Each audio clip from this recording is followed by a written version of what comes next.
Political Women, Volume 1. By active 1840 to 1883 Sutherland Menzies. Chapter 1. And of Bourbon, sister of the great Condé. 3. 2. The Duchesse de Longueville. 12. 3 and 4. The Duchesse de Chevreuse. 17. 35. Book 2. Chapter 1. And of Austria's Prime Minister and his policy. 43. 2. The Duchesse de Montbazon, affair of the dropped letters, the quarrel of the rival duchesses. 66. 3. The importance. 77. 4. Conspiracy of the Duchesse de Chevreuse and the Duc de Beaufort to get rid of Mazarin. 82. The failure of the plot to assassinate Mazarin, arrest of Beaufort, banishment of Madame de Chevreuse and dispersion of the importance. 99. 6. Results of the quarrel between the duchesses, fatal duel between the Duc de Guise and Count Maurice de Coligny. 110. Book 3. Chapter 1. The Duchesse de Longueville and the Duc de La Rochefoucauld. 121. 2. La Rochefoucauld draws Madame de Longueville into the vortex of politics and civil war. 131. 3. The Duchesse de Chevreuse driven into exile for the third time. 143. 4. Fatal influence of Madame de Longueville's passion for La Rochefoucauld, the Fronde. 149. The Madame de Longueville wins over her brother Condé to the Fronde. 161. 6. The causes which led to the coup d'état, the arrest of the princes. 168. 7. Madame de Longueville's adventures in Normandy, the Women's War. 178. Book 4. Chapter 1. The Princess Palatine. 187. 2. The young Princess de Condé conducts the war in the south. 203. 3. State of parties on the liberation of the princes. 214. 4.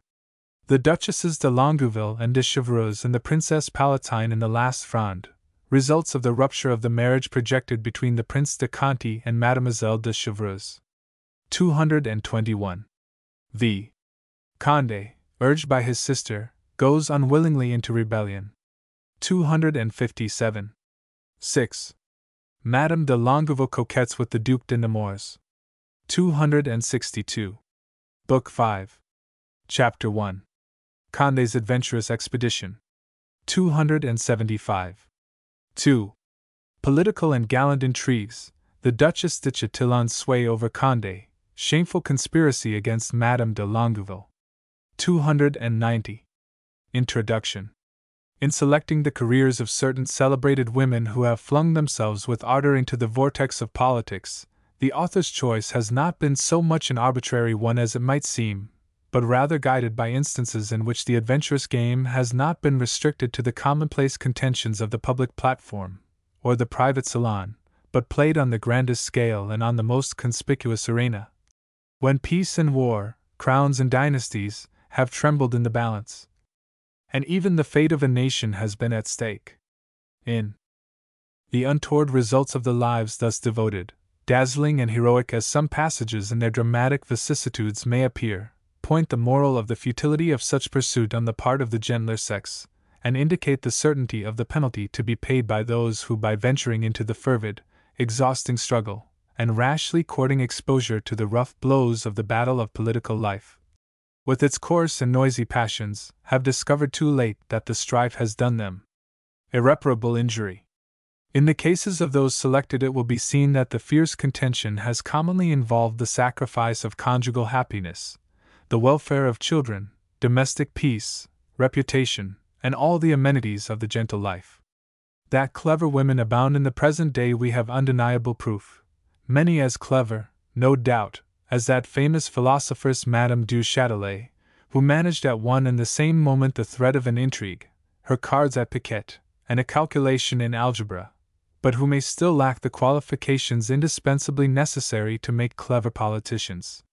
Perhaps, therefore, We might be allowed to suggest that it would be well for ladies who are ambitious of figuring in either or both spheres that politics and diplomacy are special and laborious pursuits, involving a great deal of knowledge as difficult, and in the first instance as repulsive, to acquire as Greek or chemistry.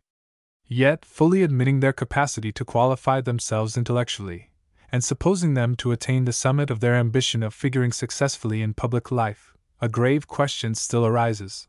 Would they thereby increase or diminish their present great social influence? They have now more influence of a certain kind than men have, but if they obtain the influence of men, they cannot expect to retain the influence of women. Nature, it may be thought, has established a fair distribution of power between the two sexes. Women are potent in one sphere, and men in another, and if they are conscious of the domestic sway they already exercise, they will not imperil it by challenging dominion in a field in which they would be less secure. Root and bond of the family, woman is no less a stranger by her natural aptitudes than by her domestic ministrations to the general interests of society. The conduct of the latter demands, in fact, a disengagement of heart and mind to which she can only attain by transforming herself, to the detriment of her duties and of her true influence. Ever to subordinate persons to things, never to overstep in her efforts the strict measure of the possible, those two conditions of the political life are repugnant to her ardent and devoted nature. Even amongst women in whom those gifts are met with in the highest degree, clearness of perception has been almost always obscured by the ardor of pursuit or that of patronage, by the irresistible desire of pushing to the extremity of success her own ideas, and especially those of her friends. Again, let us imagine political life to resemble a great game at cards, the rules of which have been settled beforehand, and the winnings devoted to the use of the greatest number. Well, a woman ought never to take a hand in it. Her place should be at the player's elbow, to warn and advise him, to point out an unperceived chance, to share in his success, more than all to console him, should luck run against him. Thus, whilst all her better qualities would be brought into play, all her weaker would not in any wise be at stake. We would put it, therefore, to the womanly conscience, is it not 100 times more honorable to exercise, so to speak, rights that are legitimately recognized, though wisely limited, than to suffer in consideration, and often in reputation, from an usurpation always certain of being disputed? It has been the author's endeavor to show the truth of these conclusions by tracing the political career of certain well-born and singularly gifted women whose lofty courage, strength of mind, keen introspection, political zeal, and genius for intrigue enabled them to baffle and make head against some of the greatest political male celebrities of modern history, without, however, winning us over to their opinions or their cause, women who, in some instances, after passing the best period of their lives in political strife, in fostering civil war, in hatching perilous plots, and who, having cast fortune and all the gentle life to the winds, preferred exile to submission, or to wage a struggle as fruitless as it was unceasing, until having arrived at the tardy conviction of its futility, and that they had devoted their existence to the pursuit of the illusory and the chimerical, they found at length repose and tranquillity only in solitude and repentance. In the stirring careers of certain among these remarkable personages, it will be seen that the mainspring of their political zeal was either the fierce excitement of an overmastering passion, an irresistible proclivity to gallantry, or an absorbing ambition, rather than any patriotic motive. This may go far to explain the singular sagacity, finesse, and energy displayed in their devotion to what otherwise appears alike mischievous and chimerical by those three high-born and splendidly gifted women who figured so conspicuously in the Civil War of the Fronde, and though so much self-abnegation, courage, constancy, and heroism, well or ill displayed, may obtain some share of pardon for errors it would be wrong to palliate or condone, their example, it is to be hoped, will prove deterrent rather than contagious. La Rochefoucauld, a moralist, though by no means a moral man, who well knew the sex, had seen at work these political women of the time of the Fronde. That opportunity does not appear to have inspired him with an unbounded admiration for them from that point of view. Of the peril and mischief that fair trio inflicted upon, and of Austria's great Prime Minister, and the state he governed we have an interesting personal record. When, in 1660, Mazarin's policy, triumphant on every side, had added the Treaty of the Pyrenees to that of Westphalia. The honor of the conclusion of the protracted conference held at the Isle of Pheasants was reserved for the chief ministers of the two crowns, the Cardinal and Don Luis de Haro. The latter congratulated his brother Premier on the well-earned repose he was about to enjoy, after such a long and arduous struggle. The Cardinal replied that he could not promise himself any repose in France, for there, he said, the female politicians were more to be dreaded than the male, and he complained bitterly of the torments he had undergone at the hands of certain political women of the Fronde, notably the Duchess de Longueville, the Duchess de Chevreuse, and the Princess Palatine, each of whom, he asserted, was capable of upsetting 3 kingdoms. "You are very lucky here in Spain," he added. "You have, as everywhere else, 2 kinds of women, coquettes in abundance, and a very few simple-minded domestic women. The former care only to please their lovers, the latter their husbands. Neither the one nor the other, however, have any ambition beyond indulging themselves in vanities and luxuries. They only employ their pens in scribbling billet doux or love confessions. Either one nor other bother their brains as to how the grain grows, whilst talking about business makes their heads ache. Our women, on the contrary, whether prudes or flirts, old or young, stupid or clever, will intermeddle with everything. No honest woman, to use the Cardinal's own words, would permit her spouse to go to sleep, no coquette allow her lover any favor, ere she had heard all the political news of the day. They will see all that goes on, will know everything, and, what is worse, have a finger in everything, and set everything in confusion. We have a trio, among others," and he again named the 3 fair factionists above mentioned, "who threw us all daily into more confusion than was ever known in Babel." "Thank heaven!" replied Don Luis, somewhat ungallantly. "Our women are of the disposition seemingly so well known to you. Provided that they can finger the cash, whether of their husbands or their lovers, they are satisfied, and I am very glad to say that they do not meddle with politics, for if they did they would assuredly embroil everything in Spain as they do in France." It was during the minority of Louis XIV. that Mazarin had but too good cause to complain of the 3 clever and fascinating women he thus named to Don Luis de Haro, who through their political factions, intrigues, and gallantries gave and of Austria's minister no rest, and for a long period not only thwarted and opposed him, but at intervals placed the state, and even his life, in imminent jeopardy. Fortunately, in our political history the instances are rare of women who have quitted the sphere of domesticity and private life to take an active part in the affairs of state. We say, fortunately, for in our opinion such abstention has tended to the happiness of both sexes in England. In French memoirs, politics and scandal, the jokes of the salons and the councils of the cabinet are inextricably mixed up together, and reveal a political system in which the authority exercised under free institutions by men had been transferred to the art, the tact, and the accomplishments of the female sex. We therein see how much women have done by those subtle agencies. If France was a despotism tempered by epigrams, it was the life of the salons which brought those epigrams to perfection, and the salons thus constituted a sort of social parliament, which, though unable to stop the supplies or withhold the Mutiny Act, still possessed a formidable weapon of offense in the power of making the government ridiculous. Such was the difference existing between 2 quite distinct modes of government, between parliamentary government and closet government, between the mace of the House of Commons and the fan of the Duchess de Longueville. England, as we need hardly say, has never had a government of this description. The nearest approach to it which she has ever seen was under the sway of Charles II, and accordingly, the nearest approach to French memoirs which our literature possesses is in the volumes of Pepys and Hamilton. To the almost universal exemption of English women from taking an overt part in political affairs a striking exception must be made in Sarah, Duchess of Marlborough.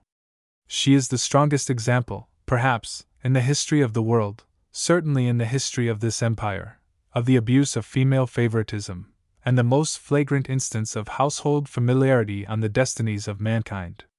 Sarah Jennings, the political heroine of her age, and Viceroy, as she was called, in England, had, however, for contemporaries 2 other remarkable women, who touched the springs of political machinery quite as powerfully as, if not more powerfully than, save herself, any to be found within the limits of Europe, Madame de Maintenon and the Princess de Ursins.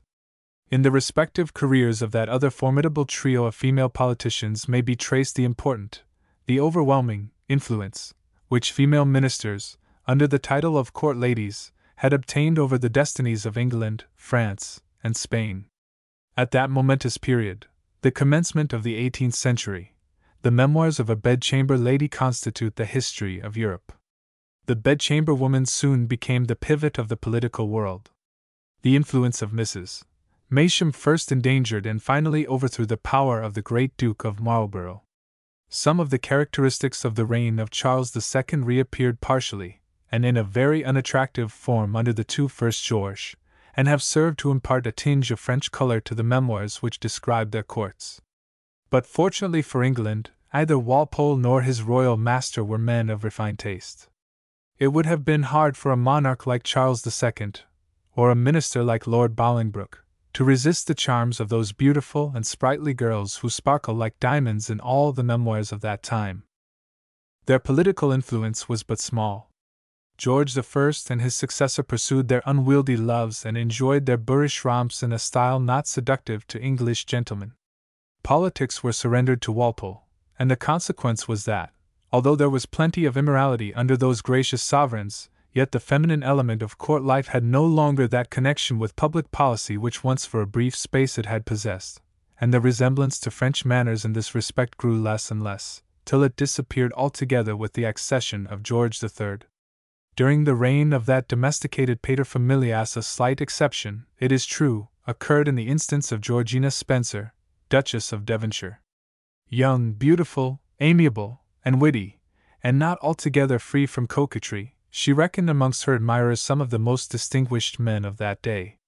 She fascinated them all without encouraging the pretensions of any, and notwithstanding the jealousy which so great a superiority necessarily excited among her own sex, and despite the rancor to which the inutility of their efforts to please her gave birth in the bosoms of certain of the men, she preserved a reputation for discretion beyond all suspicion. One circumstance of her life might indeed have cast a slur upon her fair fame if her irreproachable conduct, added to her natural graces, had not condoned a species of notoriety which opinion in England very generally reproves. The Duchess of Devonshire had friendly relations with the celebrated Charles James Fox, and that friendship had taken the tinge of party spirit. Fox presented himself as a candidate to represent Westminster in Parliament. He had two very formidable opponents, and it was thought that he would have succumbed in the struggle had not several amiable and energetic women made extraordinary efforts to procure him votes. At the head of these fair solicitors was the Duchess of Devonshire. A butcher whose vote she requested promised it to her on the condition that he might give her a kiss. To this she cheerfully consented, and that kiss added one more vote to her friend's poll. Such familiarity was far less shocking to our English manners than the too active and public part taken by a lady of distinction in politics. Very few of her countrywomen before her time had given occasion for a like scandal. 1. The existence of those literary assemblies in France during the 18th century, the most important of which were those presided over by Madame du Deffand, de Lespinasse, and Madame Geoffrin, were a characteristic feature of the time.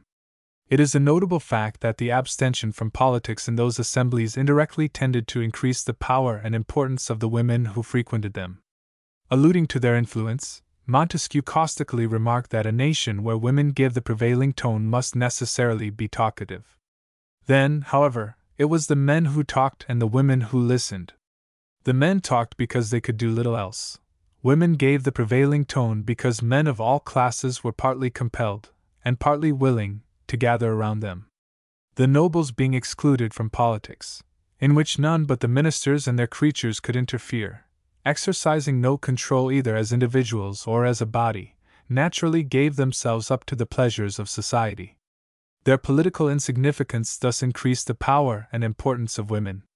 To a far greater degree was their power and importance increased, on the contrary, during the first decade of the French Revolution, when, from the exceptional position they held, the salons of Madame Roland, Madame Necker, Madame de Seward, and others were essentially political, that of Madame Roland being almost an echo of the Legislative Assembly.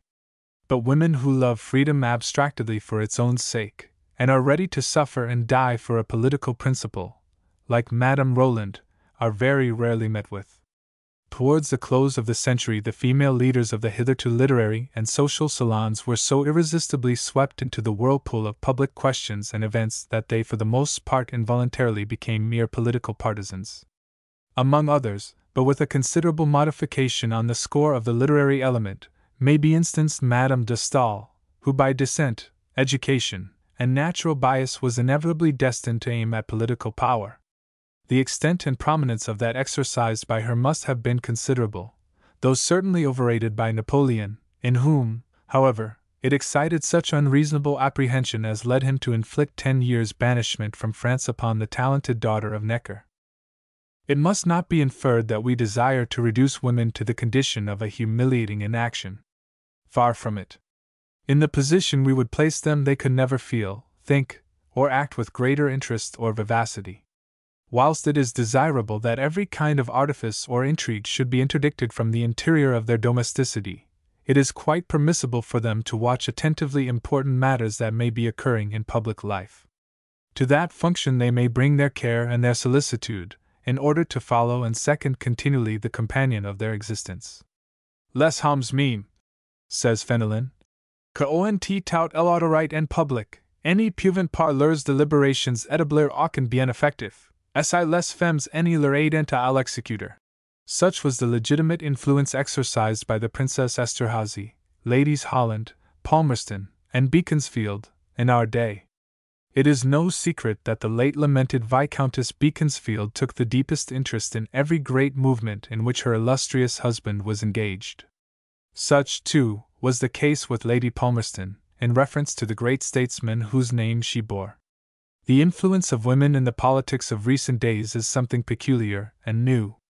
Our time has seen many women whose share in the politics of men was frank, unconcealed, and legitimate, while yet it never pretended or sought to be anything more than an influence, never attempted to be a ruling spirit.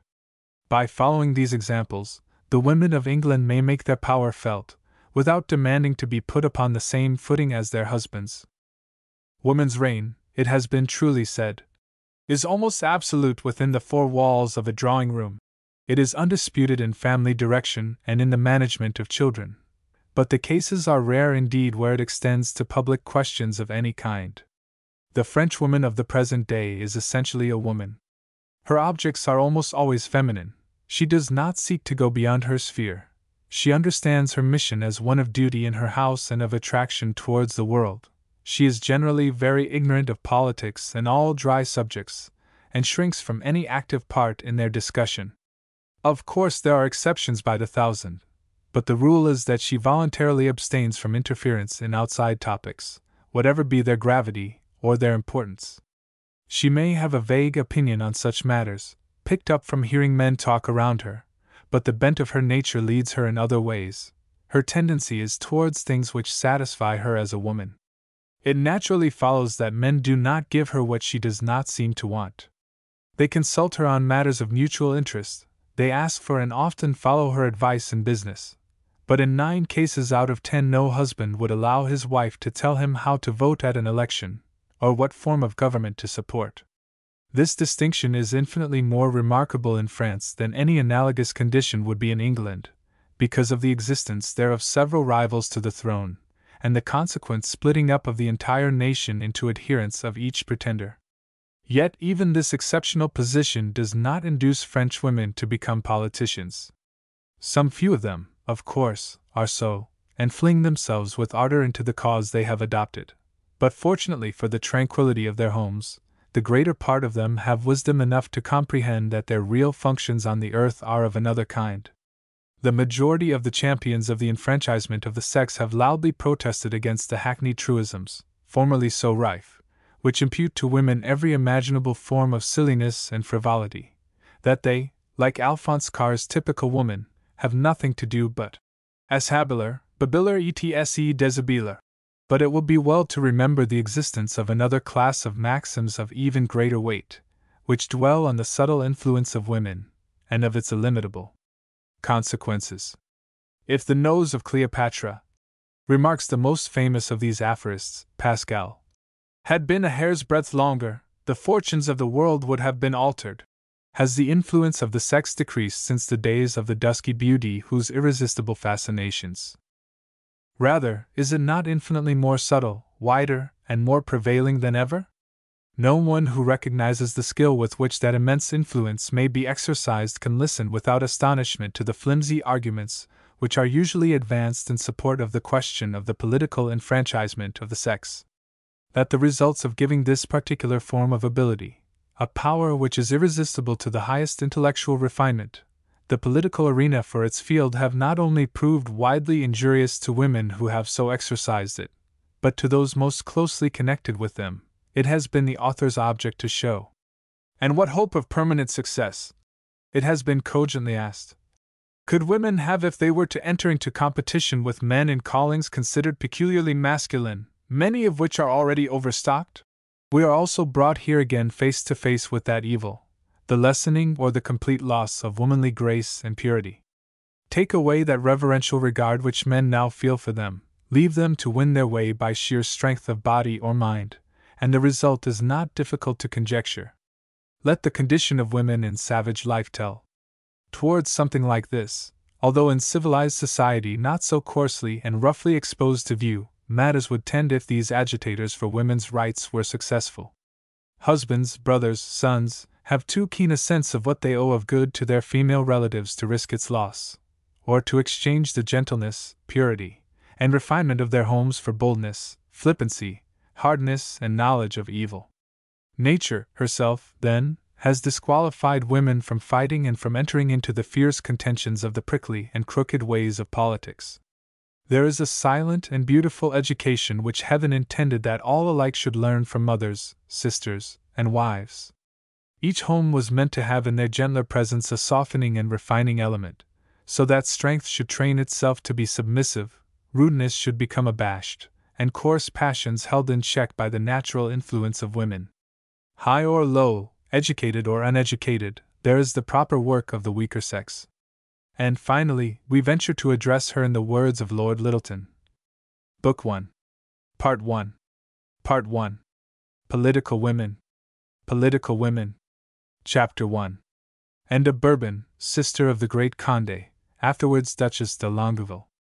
The brilliant heroine of the Fronde, of whose grace, beauty, and influence, and of Austria was so jealous, not to speak of the mortal rivalry of the gay Duchesses de Montbazon and de Chatillon, although the youngest of that famous trio whom Mazarin found so formidable in the arena of politics, obviously claims alike from her exalted rank and the memorable part she played in the tragi-comedy of the Fronde priority of notice among the bevy of the cardinal's fair political opponents. Sometime in the month of August, 1619, and Genevieve de Bourbon-Condé first saw the light in the dungeon of Vincennes, where her parents had been kept state prisoners for 3 years previously. She was the eldest of the 3 children of Henry II de Bourbon-Condé, first prince of the blood, and of that Charlotte Marguerite de Montmorency, the beauty, perfect grace, and majesty of her time. 2. The lovely Montmorency, on coming to court in her 15th year, had sorely troubled the heart of the amorous soldier king, Henry of Navarre, who had married her in 1609 to his nephew of Condé with the covert hope of finding him an accommodating husband. But the latter, alike defiant and uxorious, made the jovial Bernois plainly understand that he had wedded the blooming Charlotte exclusively for himself. The gallant monarch, however, at length grew so deeply enamored that the prince, perceiving there was too much cause to fear the result of the constant assiduities of his royal uncle, fled precipitately with his young wife from France, only to return thither after tidings reached him of the great Henry's assassination. To the fair Montmorency's very decided proclivity to gallantry was to be attributed, if we may believe the scandal-loving Tallemant de Rowe, her long confinement, by the Regent Marie de Medici's consent, within the gloomy fortress of Vincennes, rather than any reason of state for her sharing her husband's imprisonment. In fact, it was believed that the jealous prince procured her incarceration simply to keep her out of harm's way. 2. Deriving from her mother the threefold gifts of grace, beauty, and majesty, the fair Bourbon inherited also, it must be owned, a share of that princess's inclination to Alhanite gallantry.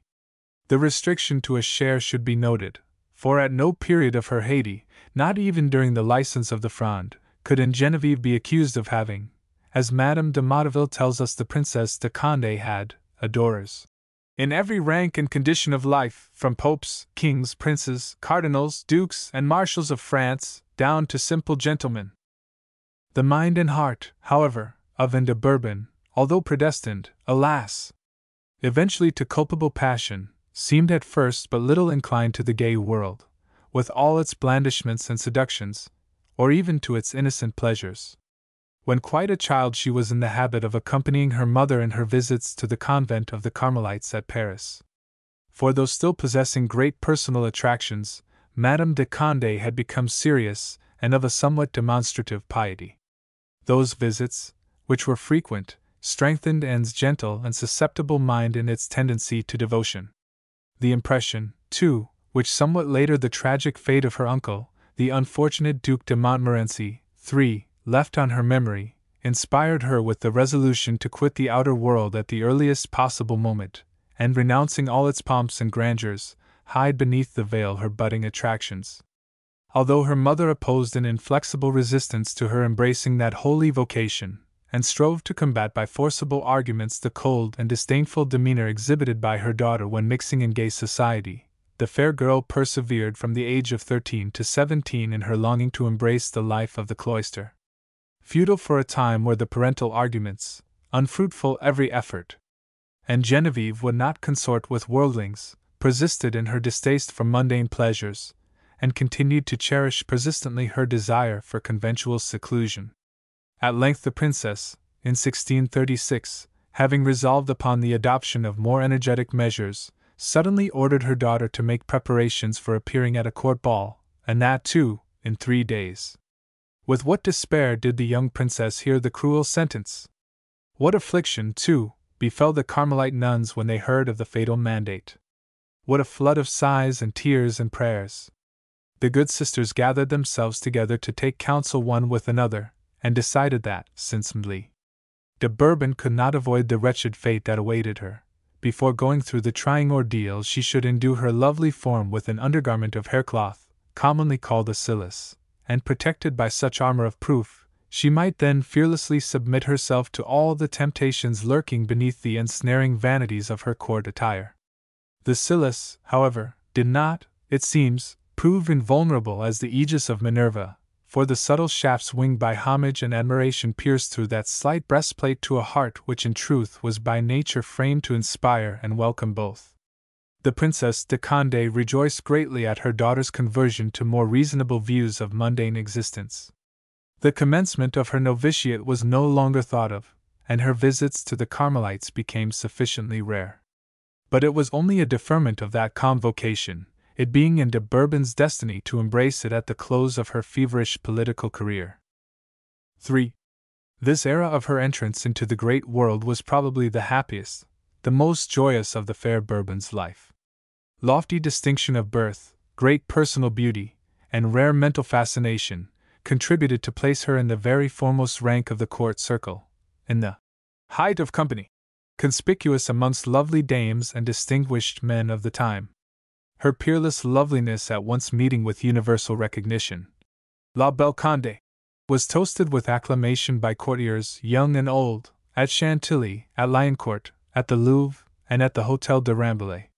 Contemporaries of either sex have rendered unanimous testimony to the varied and exceptional character of her attractions, and we will let a woman's pen add to Petitot's penciling some of those delicate traits which neither the burin nor even the vivid tints of the enamel have the power to convey. Her beauty, says Madame de Motteville, consisted more in the brilliance of her complexion, it had the blush of the pearl, writes another contemporary, than in perfection of feature. Her eyes were not large but bright, and finely cut, and of a blue so lovely it resembled that of the turquoise. The poets could only apply the trite comparison of lilies and roses to the carnation which mantled on her cheek, whilst her fair, silken, luxuriant tresses, and the peculiar limpidity of her glance, added to many other charms, made her more like an angel, so far as our imperfect nature allows of our imagining such a being, then a mere woman.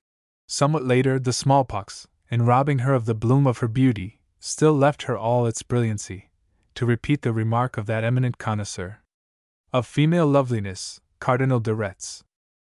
To sum up the general opinion of her contemporaries, Mme. de Bourbon rather charmed by the very peculiar style of her countenance than by its linear regularity. One of her greatest fascinations lay in an indescribable languor, both of mind and manner. A languor interrupted at intervals, says de Retz, by a sort of luminous awakenings, as surprising as they were delightful. This physical and intellectual indolence presented later in life a piquant contrast to her then, according to me, de Motteville, somewhat too passionate temperament. She was of good height, and altogether of an admirable form. It is evident also, from the authentic portraits of her still extant, that she had that kind of attraction so much prized during the 17th century, and which, with beautiful hands, had made the reputation of Anne of Austria. In speech, we are told, she was very gentle. Her gestures, with the expression of her countenance, and the sound of her voice, produced the most perfect music. But her peculiar charm consisted in a graceful ease, a languor, as all her contemporaries expressed it, which would quickly change to the highest degree of animation when stirred by emotion, but which usually gave her an air of indolence and aristocratic nonchalance, sometimes mistaken for ennui, sometimes for disdain. Crediting the unvarying testimony of these and other of her contemporaries, the daughter of Bourbon Condé must have been at least as beautiful as her mother, endowed, indeed, with almost every attribute and feature of female loveliness. Beauty, remarks a philosophic panegyrist of physical perfection, extends its prestige to posterity itself, and attaches a charm for centuries to the name alone of the privileged creatures upon whom it has pleased heaven to bestow it. Beauty has also its epochs. It does not belong to all men and to all ages to enjoy it in its exquisite perfection.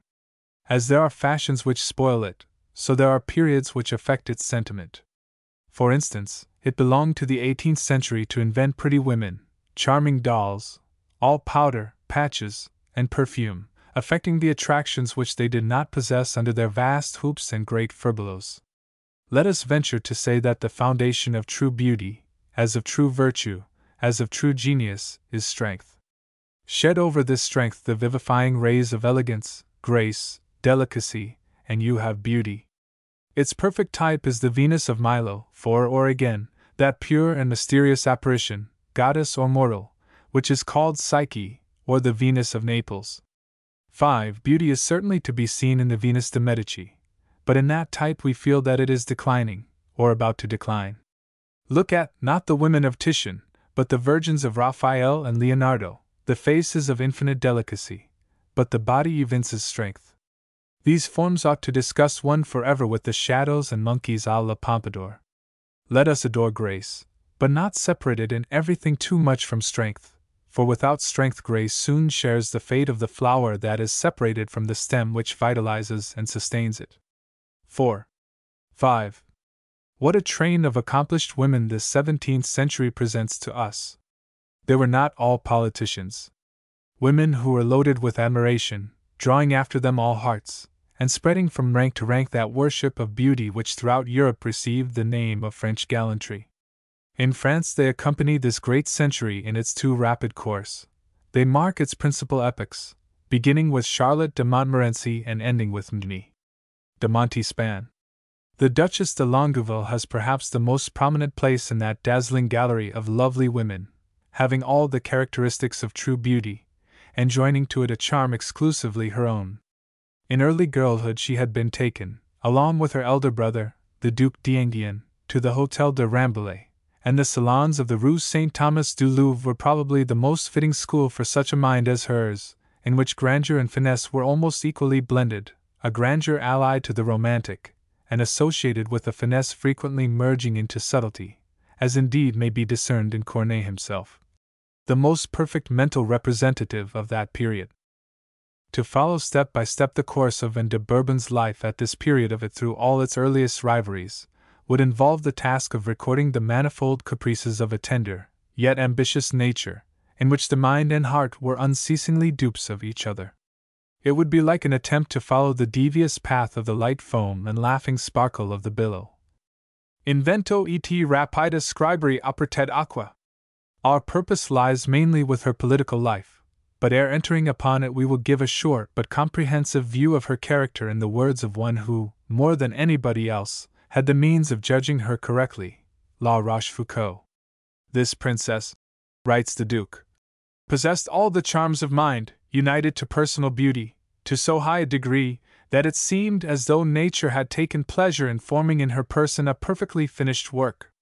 But those fine qualities were rendered less brilliant through a blemish rarely seen in one so highly endowed, which was that, far from giving the law to those who had a particular admiration for her, she transfused herself so thoroughly into their sentiments that she no longer recognized her own. Now La Rochefoucauld should have been the last person to complain of that defect, since he was the first to foster it in the Duchess. In her bosom love awoke ambition, but the awakening was so sudden, in fact, that any difference in the two passions was never perceptible. Singular contradiction! The more we contemplate the political bias of Madame de Longueville, the more it becomes mingled with her amorous caprice. But when we analyze her love more narrowly, and later on in life she herself made the avowal, it appears nothing else than ambition travestied, a desire to shine only the more magnificently brilliant.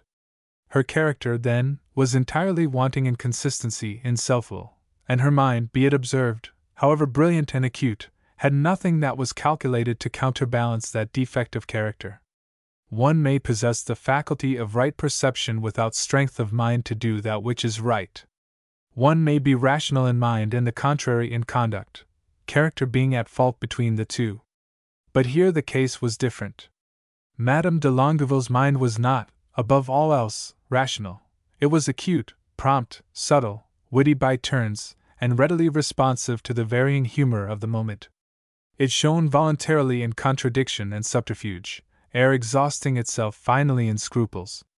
There was much of the Hôtel de Rambouillet in such a mind as hers. The mind in the majority of women serves rather to confirm their folly than their reason, so says the author of the Maxims, and Madame de Longueville, with all her metamorphoses, was undoubtedly present before him when he penned the sentence. For she, the most feminine of her sex, would offer to him the completest epitome of all the rest. In short, evidently as he has made his observations upon her, she also seems to have drawn her conclusions from him. So the agreement is perfect. Chapter 2. Madame de Longueville. A young princess of the blood so lovely, fascinating, and witty as in de Bourbon, was surely destined, it might be thought, to contract an early and altogether suitable matrimonial alliance. It was therefore somewhat surprising to find how much difficulty there was in mating her. Foremost among those who sought her hand was that harebrained, handsome, coarse-mannered Duc de Beaufort, younger son of Caesar de Vendôme, himself the bastard of the jovial Bernoise by the fair Gabrielle.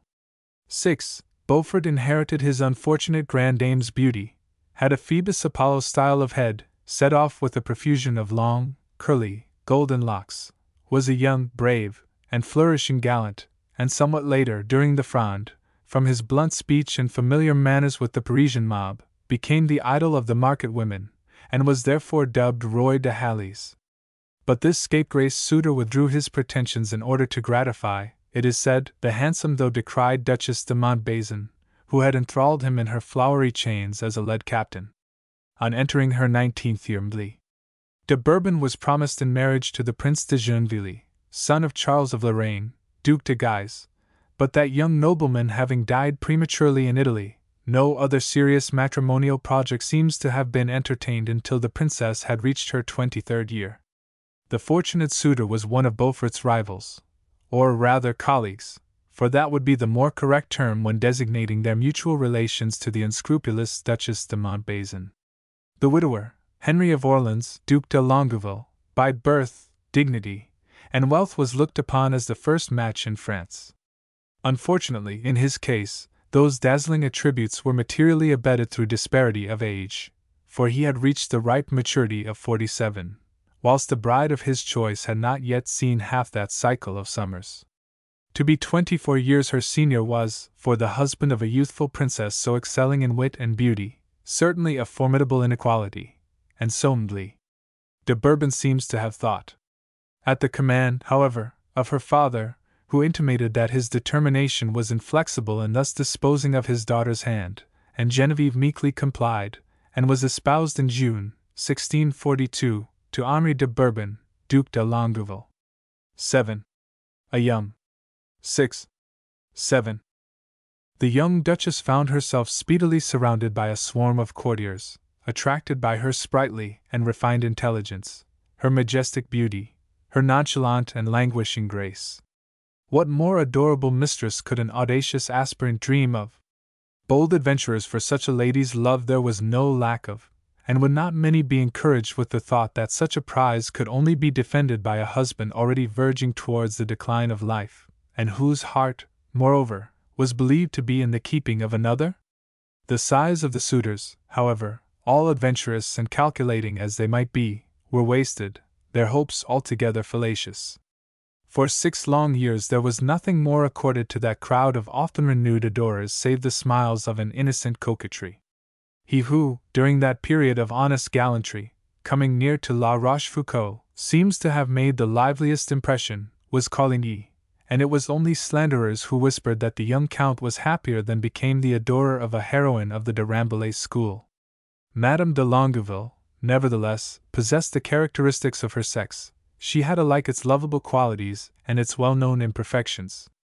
In a sphere where gallantry was the order of the day, that young and fascinating creature, married to a man already in the decline of life, and moreover, with his affections engaged elsewhere, merely followed the universal example. Tender by nature, the senses, she herself says in her Confessions, the humblest ever made, played no minor part in the affairs of the heart. But surrounded unceasingly by homage, she found pleasure in receiving it. Very lovable, she centered her happiness in being loved.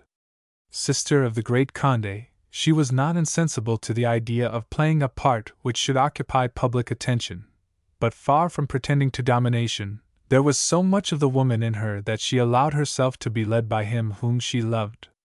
Whilst, around her, interest and ambition assumed so frequently the hues of love, she listened to the dictates of her heart alone, and devoted herself to the interest and ambition of another. All contemporary writers are unanimous on that point. Her enemies sharply reproach her alike for not having a fitting object in her political intrigues, and for being unmindful of her own interests. But they appear not to be aware that, in thinking to overwhelm her memory by such accusation, they rather elevate it, and they are assiduous to cover her faults and misconduct, faults which, after all, are centered in one alone. In short, some writers cast the greater part of the blame the young Duchess's conduct merits upon her husband, who, according to them, knew not how to make amends for his own disadvantage, on the score of disparity of age, by an anxious and indulgent tenderness. Before their marriage was solemnized, it was stipulated that the Duc de Longueville should break off his liaison with the Duchesse de Montbazon, then notorious as one of the most unrestrained among the women of fashion at the court of the regent. This, however, the Duke unhappily failed to do. In declaring its adhesion to Mazarin at the commencement of the regency, the House of Condé had drawn upon itself the hatred of the party of the importance, though that enmity scarcely rebounded upon Madame de Longueville. Her amiableness in everything where her heart was not seriously concerned, her perfect indifference to politics at this period of her life, together with the graces of her mind and person, rendered her universally popular, and shielded her against the injustice of partisan malice.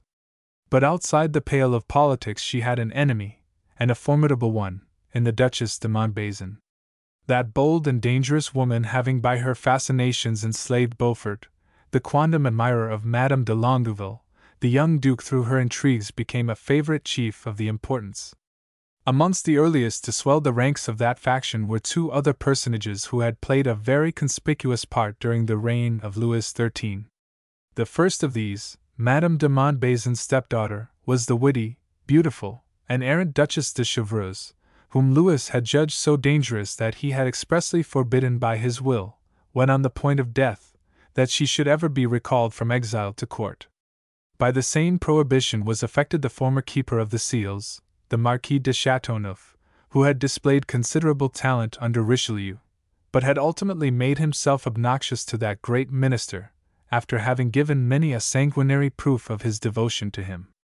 A glance at the antecedents of that remarkable woman, Madame de Chevreuse, the early favorite of and of Austria, will now be necessary in order to understand clearly her relative position to the Queen and Mazarin at the commencement of the Regency, as well as to those incipient Frondeurs, the importance, at the moment of her dragging the Prince de Marsillac, afterwards Duc de Rochefoucauld, into that party. Chapter 3. The Duchesse de Chevreuse. From the long-sustained, vigorous, and very eminent part played by Marie de Rohan in opposing the repressive system of the two great cardinal ministers, her name belongs equally to the political history as to that of the society and manners of the first half of the 16th century. She came of that old and illustrious race, the issue of the first princes of Brittany, and was the daughter of Hercule de Rohan, Duc de Montbazon, a zealous servant of Henry IV, by his first wife Madeleine de Lenoncourt, sister of Urbain de Laval, Marshal de Bois-Dauphin. Born in December 1600, she lost her mother at a very early age, and in 1617 was married to that audacious favorite of Louis XIII, de Luynes, who from the humble office of bird-catcher to the young king rose to the proud dignity of Constable of France, and who, upon the faith of a king's capricious friendship, dared to undertake the reversal of the Queen Mother, Marie de Medici's authority, hurled to destruction her great favorite, the Marshal d'Ancre, combat simultaneously princes and Protestants, and commence against Richelieu the system of Richelieu. Early becoming a widow, Marie next, in 1622, entered the house of Lorraine by espousing Claude, Duc de Chevreuse, one of the sons of Henry de Guise, great Chamberlain of France, whose highest merit was the name he bore, accompanied by good looks and that bravery which was never wanting to a prince of Lorraine, otherwise disorderly in the conduct of his affairs, of not very edifying manner of life, which may go far to explain and extenuate the errors of his young wife. The new Duchesse de Chevreuse had been appointed during the sway of her first husband, superintendent, controller, of the Queen's household, and soon became as great a favorite of and of Austria as the Constable de Luynes was of Louis the Just. The French court was then very brilliant, and gallantry the order of the day. Marie de Rohan was naturally vivacious and dashing, and yielding herself up to the seductions of youth and pleasure, she had lovers, and her adorers drew her into politics. Her beauty and captivating manners were such as to fascinate and enthrall the least impressible who crossed her path, and their dangerous power was extensively employed in influencing the politics of Europe, and consequently had a large share in framing her own destiny. A portrait in the possession of the late Duc de Luynes represents her as having an admirable figure, a charming expression of countenance, large and well-opened blue eyes, chestnut-tinted fair hair in great abundance, a well-formed neck, with the loveliest bust possible, and throughout her entire person a piquant blending of delicacy, grace, vivacity, and passion.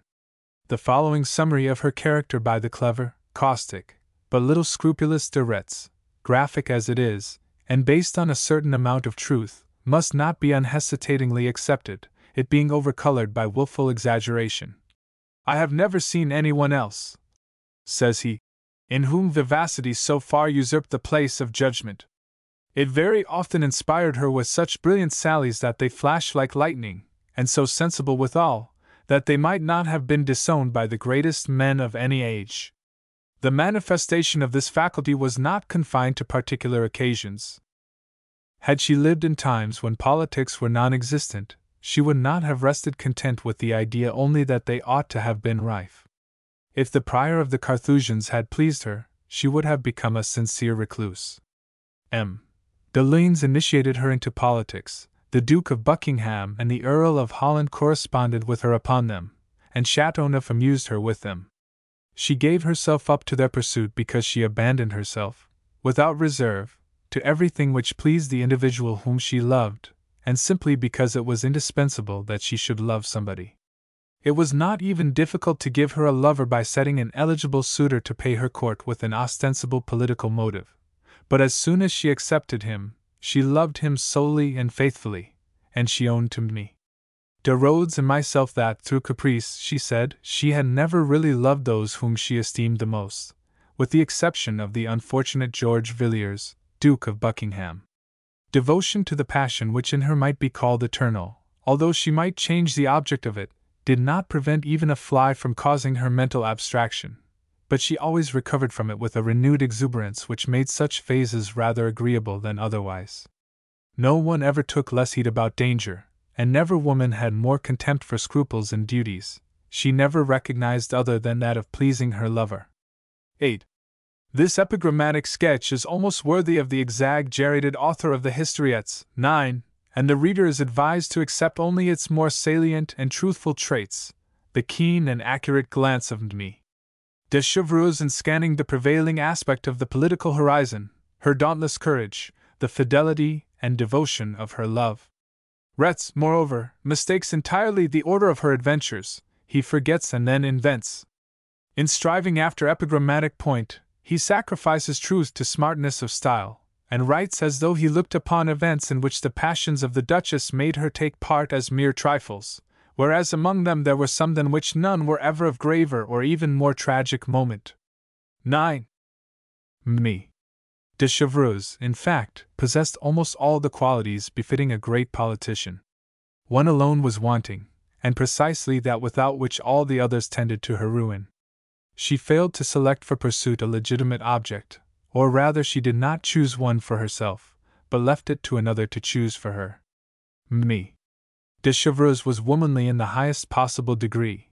That quality was alike her strength and her weakness. Her secret mainspring was love, or rather gallantry. 10. And the interest of him whom she loved became her paramount object.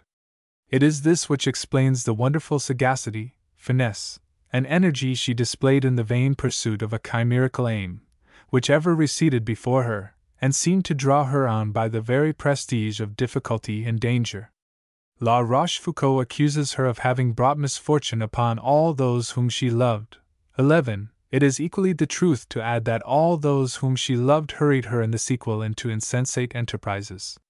It was not she evidently who made of Buckingham a species of paladin without genius, a brilliant adventurer of Charles IV, of Lorraine, of Chile a harebrained blunderer, rash enough to commit himself in a conspiracy against Richelieu, on the faith of the faithless Duc d'Orleans, of Chateauneuf, an ambitious statesman, impatient of holding second rank in the government, without being capable of taking the first. Let no one imagine that he is acquainted with me. De Chevreuse from having merely studied the foregoing portrait traced by de Retz, for that sketch is an exaggeration and overcharged like all those from the same pen, and was destined to amuse the malignant curiosity of me. De Caumartin, for without being altogether false, it is of a severity pushed to the verge of injustice. Was it becoming, one might ask, of the restless and licentious coadjutor to constitute himself the remorseless censor of a woman whose errors he shared? Did he not deceive himself as much and for a far longer period than she? Did he show more address in political strategy, or courage in the dangerous strife, more intrepidity and constancy in defeat? But me. De Chevreuse has not written memoirs in that free and easy and piquant style the constant aim of which is self-elevation, obtained at the expense of everybody else. There are two judges of her character the testimony of whose acts must be held to be above suspicion, Richelieu and Mazarin. Richelieu did all in his power to win her over, and not being able to succeed, he treated her as an enemy worthy of himself. 10. 11.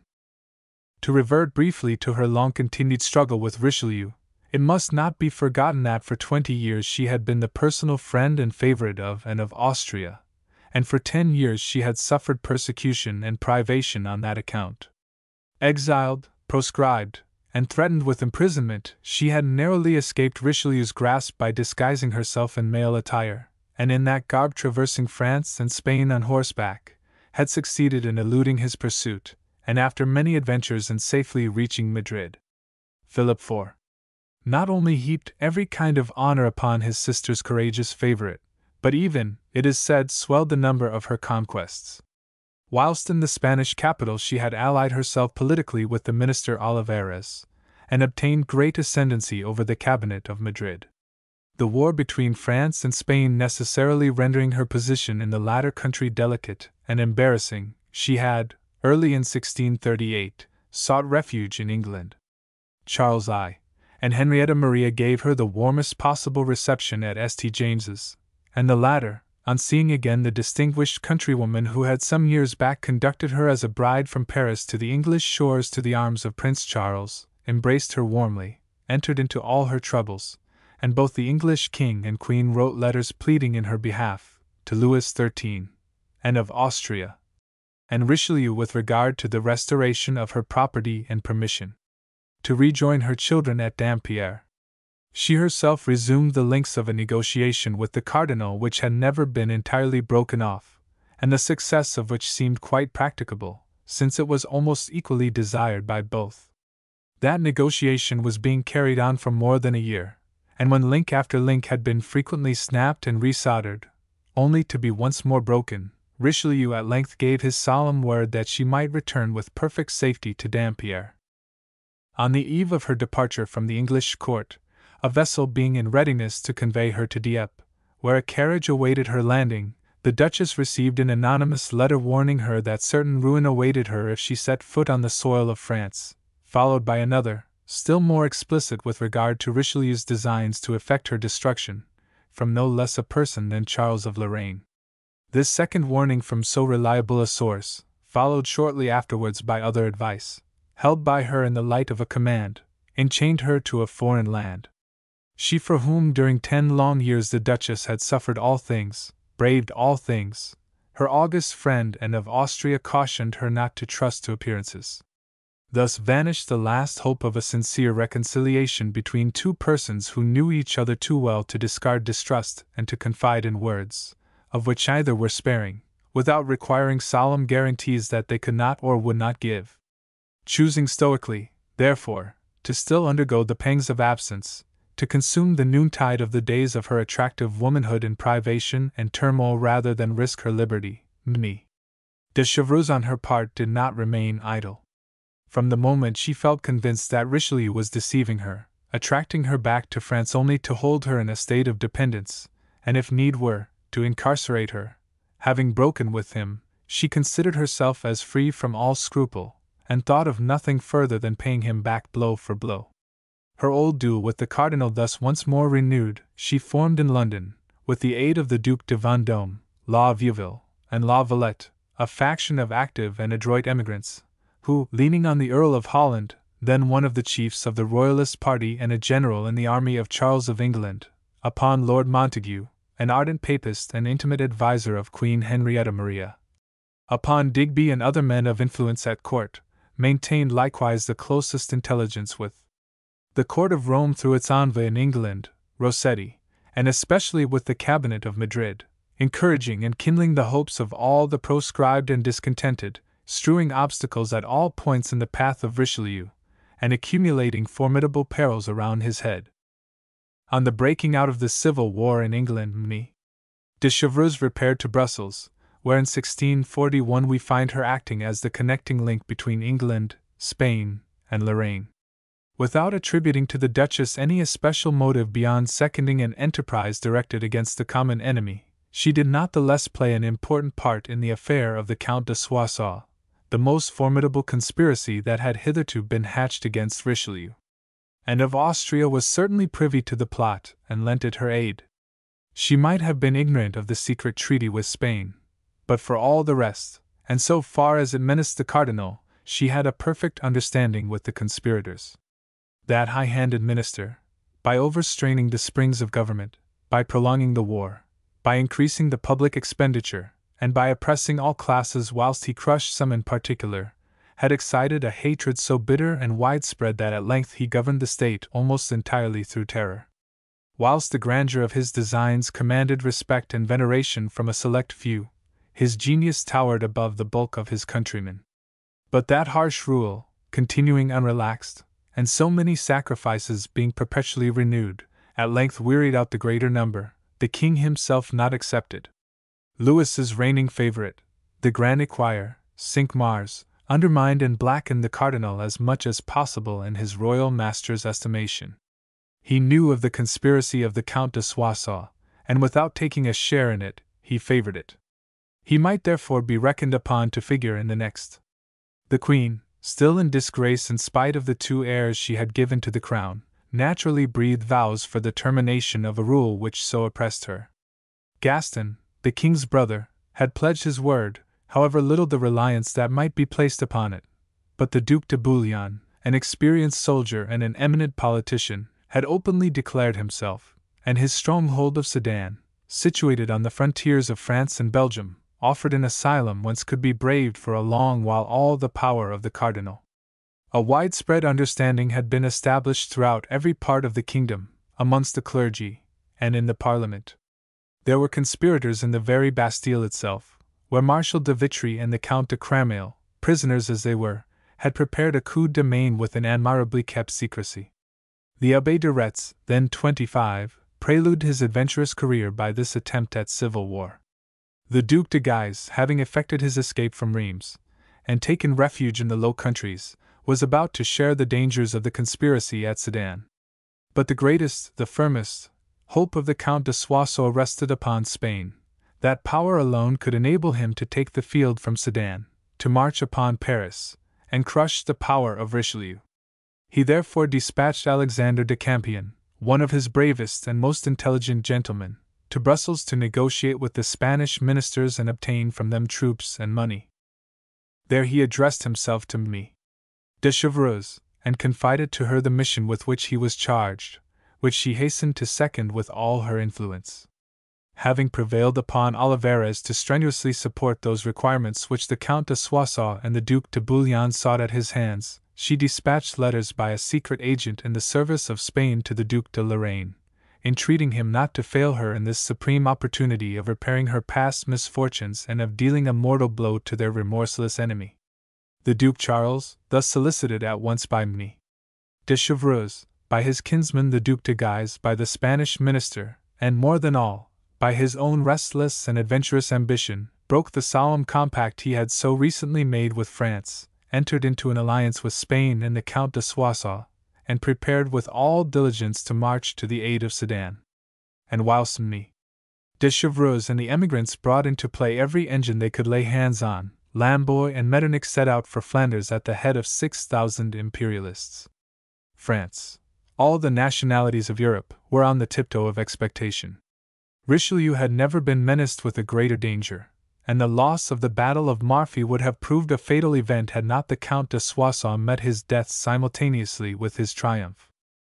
If me, de Chevreuse were a stranger in 1642 to the fresh conspiracy of Gaston, Duc d'Orléans, Cinq-Mars, and the Duc de Bouillon against her relentless foe, it would have been the only one in which she had not taken a leading part.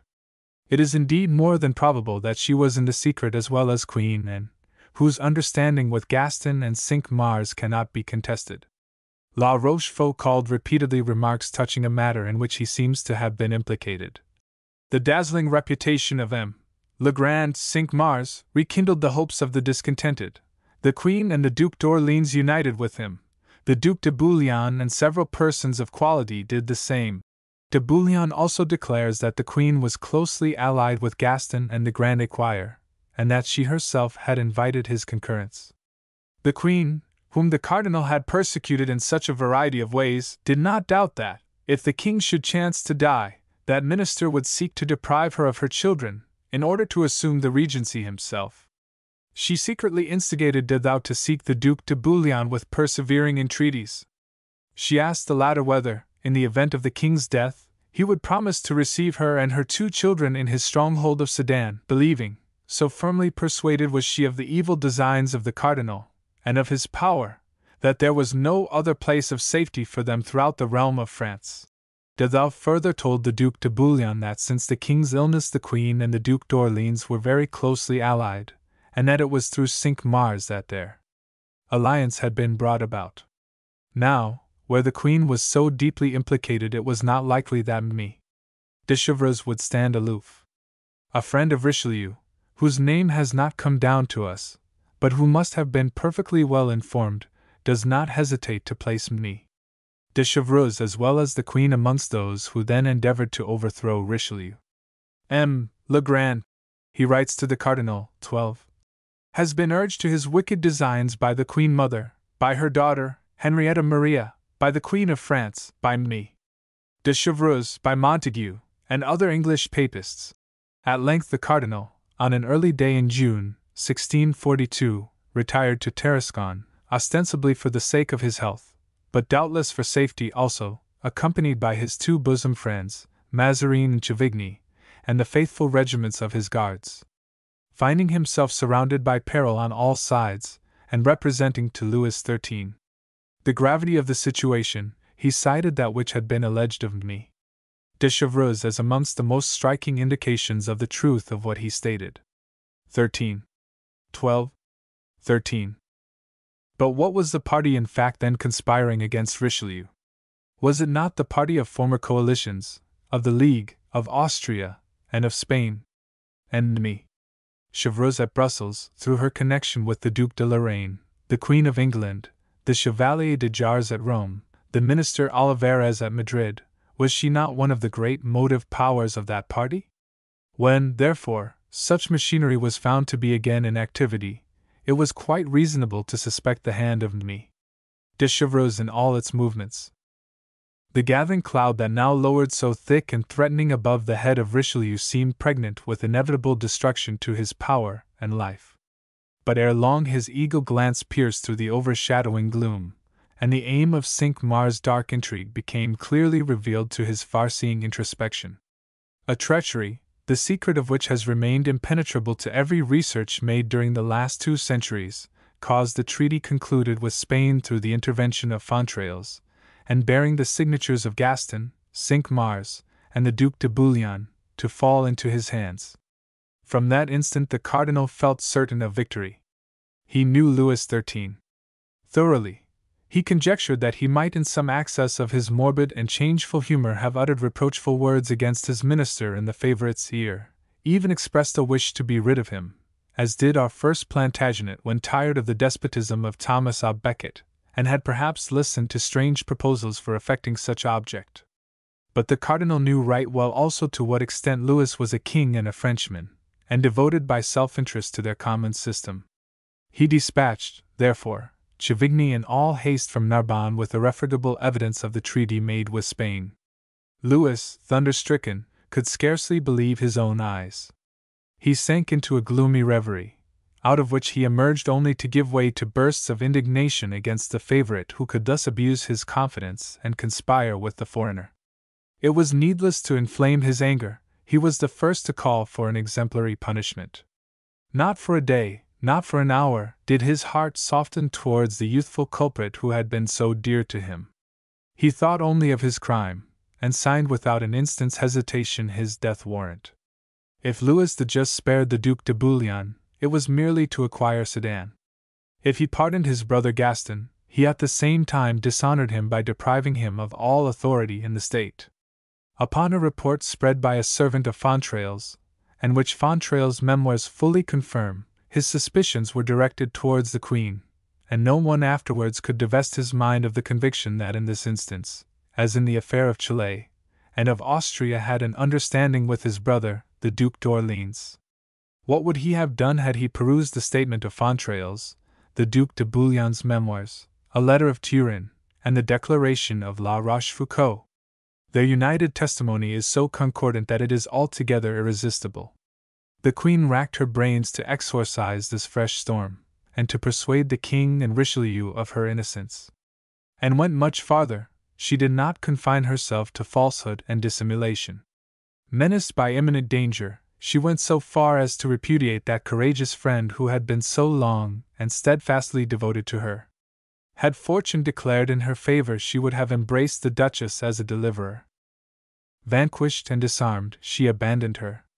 As she had protested in terms of horror against the conspiracy that had failed, her 2 young, imprudent, and ill-starred accomplices, Cinq-Mars and de Thou, mounted the scaffold without breathing her name.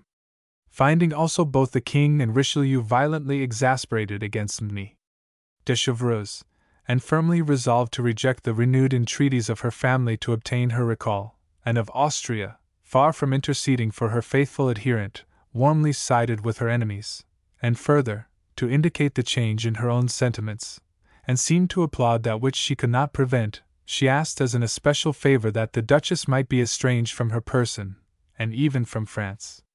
The Queen, wrote Chevigny, Richelieu's Minister for Foreign Affairs, has pointedly asked me if it were true that me de Chevreuse would return, and without waiting for a reply, she signified to me that she should be vexed to find her presently in France, that she now saw the Duchess in her proper light, and she commanded me to pray His Eminence on her part, if he had any mind to favor me de Chevreuse, that it might be done without granting her permission to return to France. I assured Her Majesty that she should have satisfaction on that point. 14. Poor Marie de Rohan! Her heart already bled from many wounds, but this last was the unkindest cut of all. Her position had indeed become frightful, and calculated to sink her to the lowest depth of despair. No hope of seeing her native land again, her princely chateau, her children, her favorite daughter Charlotte. Deriving scarcely anything from France, deeply in debt, and with credit exhausted, she found herself entirely at the end of her resources. How thoroughly did the banished woman then realize the woes of exile, how hard it is to climb and descend the stranger's stair, experience the hollowness of his promise, and the arrogance of his commiseration. And finally, as though fated to drain her cup of bitterness to the last drop, to learn that she, her long-loved bosom friend and royal mistress, who owed her, at the very least, a silent fidelity, had openly ranged herself on the side of fortune and Richelieu. In a condition of mental torture the most acute, resulting from such accumulated misfortune, Madame de Chevreuse remained for several months with no other support than that of her innate high-souled courage. At length, towards the close of that eventful year, the golden grooves of change rung out a joyous paean to gladden the heart of the much-enduring exile. Suddenly Marie, all Europe, heard with a throb that the inscrutable, iron-handed man of all the human race, most dreaded alike by states as by individuals, had yielded to a stronger power than his own, and had closed his eyes in death. December 4, 1642. Within a few short months afterwards the king also, whose regal power he had consolidated at such a cost in blood and suffering, followed the great statesman to the tomb, having entrusted the regency, very much against his will, to the queen, but controlled by a council, over which presided as prime minister the man most devoted to Richelieu's system, his closest friend, confidant, and creature, Jules Mazarin. A passage in the funeral oration on Louis XIII summed up briefly but significantly the result of Richelieu's gigantic efforts to consolidate the regal power. 63 kings, it said, had preceded him in rule of the realm, but he alone had rendered it absolute, and what all collectively had been impotent to achieve in the course of 12 centuries for the grandeur of France, he had accomplished in the short space of 33 years.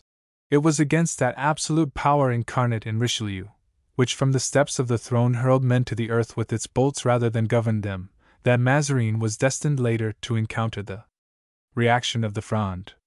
Distrustful of leaving and of Austria in uncontrolled possession of regal authority, Louis by his last will and testament had placed royalty, including his brother Gaston as lieutenant general of the realm, in a manner under a commission. And further, Louis did not believe that he could ensure quiet to the state after his death without confirming and perpetuating, so far as in him lay, the perpetual exile of Madame de Chevreuse. As the pupil and confidential friend of Richelieu, Mazarin had imbibed both that statesman's and the late king's opinions and sentiments touching the influence of that eminently dangerous woman.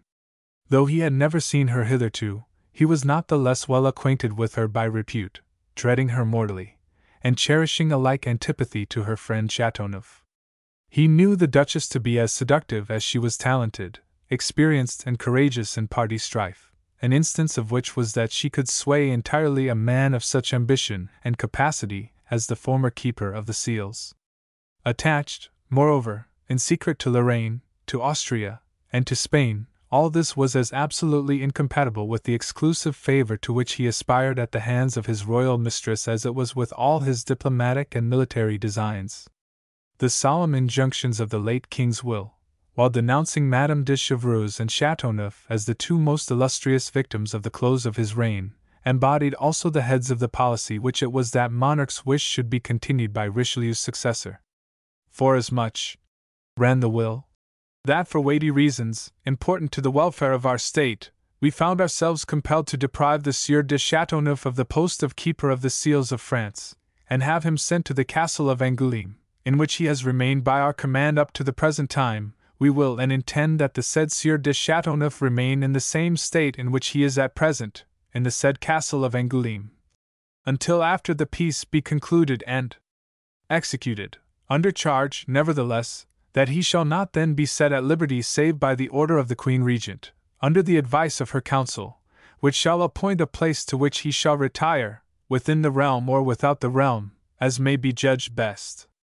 And as our design is to take foresight of all such subjects as may possibly in some way or other disturb the precautionary arrangements which we have made to preserve the repose and safety of our realm, the knowledge that we have of the bad conduct of the Lady Duchess de Chevreuse, of the artifices which she has employed up to this moment without the kingdom with our enemies, made us judge it fitting to forbid her, as we do, entrance into our kingdom during the war, desiring even that after the peace be concluded and executed she may not return into our kingdom, save only under the orders of the said Lady Queen Regent, with the advice of the said council, under charge, nevertheless, that she shall not either take up her abode or be in any place near to the court or to the said Queen Regent.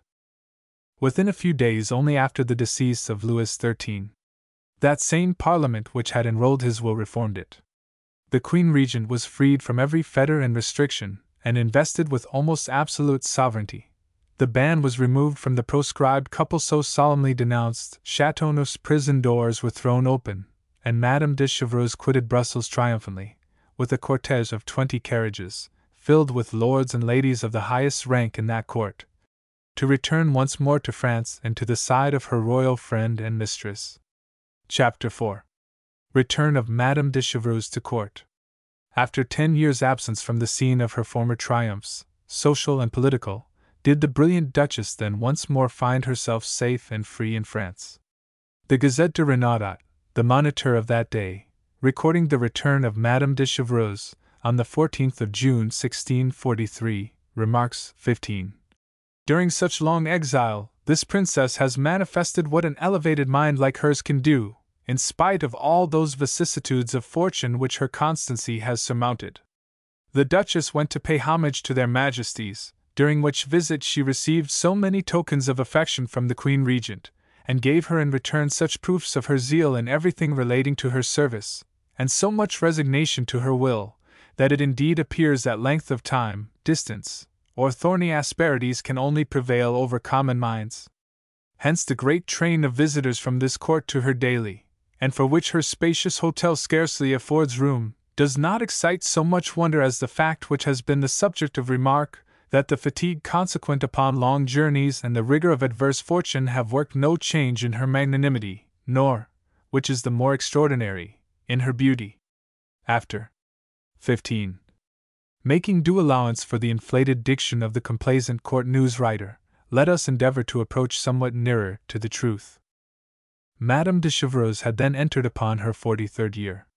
Though still surprisingly well preserved, her beauty, tried by adversity, was visibly on the decline. The inclination to gallantry still existed, but subdued, politics having gained the supremacy. She had formed the acquaintance of, and held political relations with, the most celebrated statesmen in Europe. She had figured at almost all its courts, the strength and weakness of its several governments were known to her, and in her wanderings, having seen men and cities, she had acquired a large experience.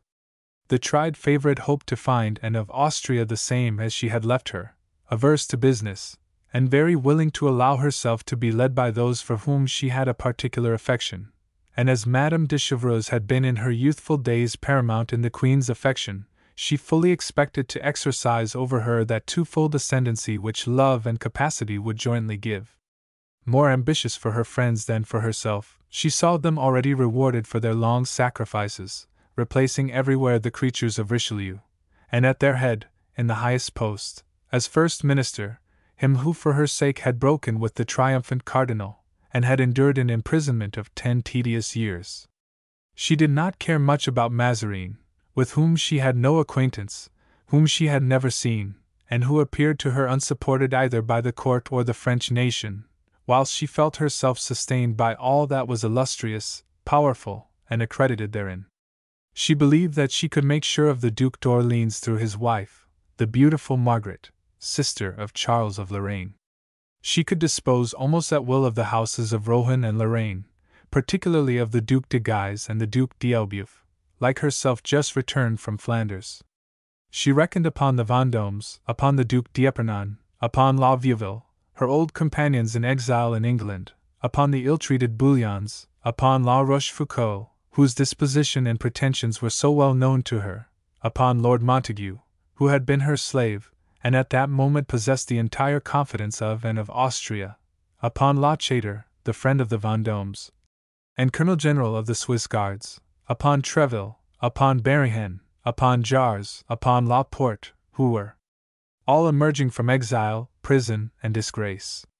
Among the women, her young stepmother and her sister-in-law seemed secure, Madame de Montbazon and Madame de Guillemine, the two greatest beauties of the time, who drew after them a numerous crowd of old and young adorers.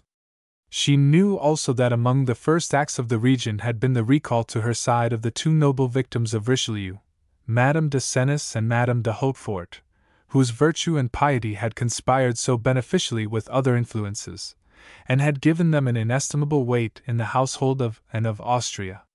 All those calculations seemed accurate, all those hopes well-founded, and Madame de Chevreuse left Brussels firmly persuaded that she was about to re-enter the Louvre as a conqueress. She deceived herself, the Queen was already changed, or very nearly so. To show due honor to her former favorite, however, and of Austria dispatched La Rochefoucauld to greet and escort her homewards. But before he set out she charged him to inform the Duchess of the altered disposition in which she would find her royal mistress. During that audience Rochefoucauld did his utmost to reinstate his charming friend and close ally in the Queen's good graces. "I spoke to her," says he, "with more freedom perhaps than was becoming. I set before her Madame de Chevreuse's fidelity, her long-continued services, and the severity of the misfortunes which they had entailed upon her. I entreated her to consider of what fickleness she would be thought capable, and what interpretation might be placed upon such inconsiderateness if she should prefer Cardinal Mazarin to Madame de Chevreuse. Our conversation was long and stormy, and I saw clearly that I had exasperated her." He then started to meet the Duchess on the road from Brussels, and found her at Roye, whither Montague had already preceded him. Montague had travelled to Roye to place Mazarin's homage at the feet of Madame de Chevreuse, with the view of bringing about at any cost an union and identity of policy between the old and the new favorite. He was no longer the gay and sprightly Walter Montague, the friend of Holland and Buckingham, the enamoured knight ever ready to break a lance against all comers for a glance of the bright eyes of Madame de Chevreuse. Time had changed him as well as others. He had become a bigot and a devotee, and already contemplated taking orders in the Church of Rome. He still remained, however, attached to the object of his former adoration, but above all he belonged to the Queen, and consequently resigned to Mazarin. La Rochefoucauld, ever ready to ascribe to himself the chief share in any undertaking in which he figured, as well as the character of a great politician, asserts that he entreated Madame de Chevreuse not to attempt at first to govern the Queen, but to endeavor solely to regain in Anne's mind and heart that place of which it had been sought to deprive her, and to put herself in a position in which she would be able to protect or ruin the Cardinal, according to conduct or circumstances emanating from himself. The Duchess listened attentively to the advice of both her old friends, promised to follow it, and did so in fact, but in her own peculiar way, and in that of the interest of the party she had so long served, and which she would not abandon. As Anne of Austria seemed much pleased at seeing the noble wanderer again, and gave her a warm reception, Marie did not perceive any difference in the Queen's sentiments, and flattered herself that by constant assiduousness she would ere long resume that sway over the Regent's mind she had formerly exercised. Operating against this not unreasonable expectation of Madame de Chevreuse, Mazarin had a silent but potent ally in the newly awakened inclination of and for repose and a tranquil life. The first draughts of almost supreme power tasted by the long-oppressed Queen were not yet embittered by faction and anarchy. In bygone days, insult, neglect, and persecution had stirred her at intervals into mental activity, and urged her upon dangerous courses. But now, having obtained all she aimed at, happy, and beginning to form attachments, she entertained a dread of troublesome adventures and hazardous enterprises. She therefore feared Madame de Chevreuse quite as much as she loved her. The astute cardinal anxiously strove to foster such distrust. He looked for support from the Princess de Condé, then high in the Queen's favor, both through her own merit as well as that of the prince her husband, but more than all through the brilliant exploits of her son, the Duc d'Enghien, through the services also of her son-in-law the Duc de Longueville, who had, with honorable distinction, commanded the armies of Italy and Germany, and by her recently married daughter, Madame de Longueville, already the darling of the salons and the court. The princess, like Queen Anne, had in the heyday of her beauty been fond of homage and gallantry, but had now grown serious, and displayed a somewhat lively piety. She held Madame de Chevreuse in aversion, and detested Chateauneuf, who in 1632, at Toulouse, had presided at the trial and condemnation of her brother, Henri de Montmorency. She therefore had striven, in concert with Mazarin, to destroy or at least weaken Madame de Chevreuse's hold upon the Queen. Armed with the last will of Louis XIII, they had made it appear something like a fault in the Queen's eyes to disregard it so soon and so entirely.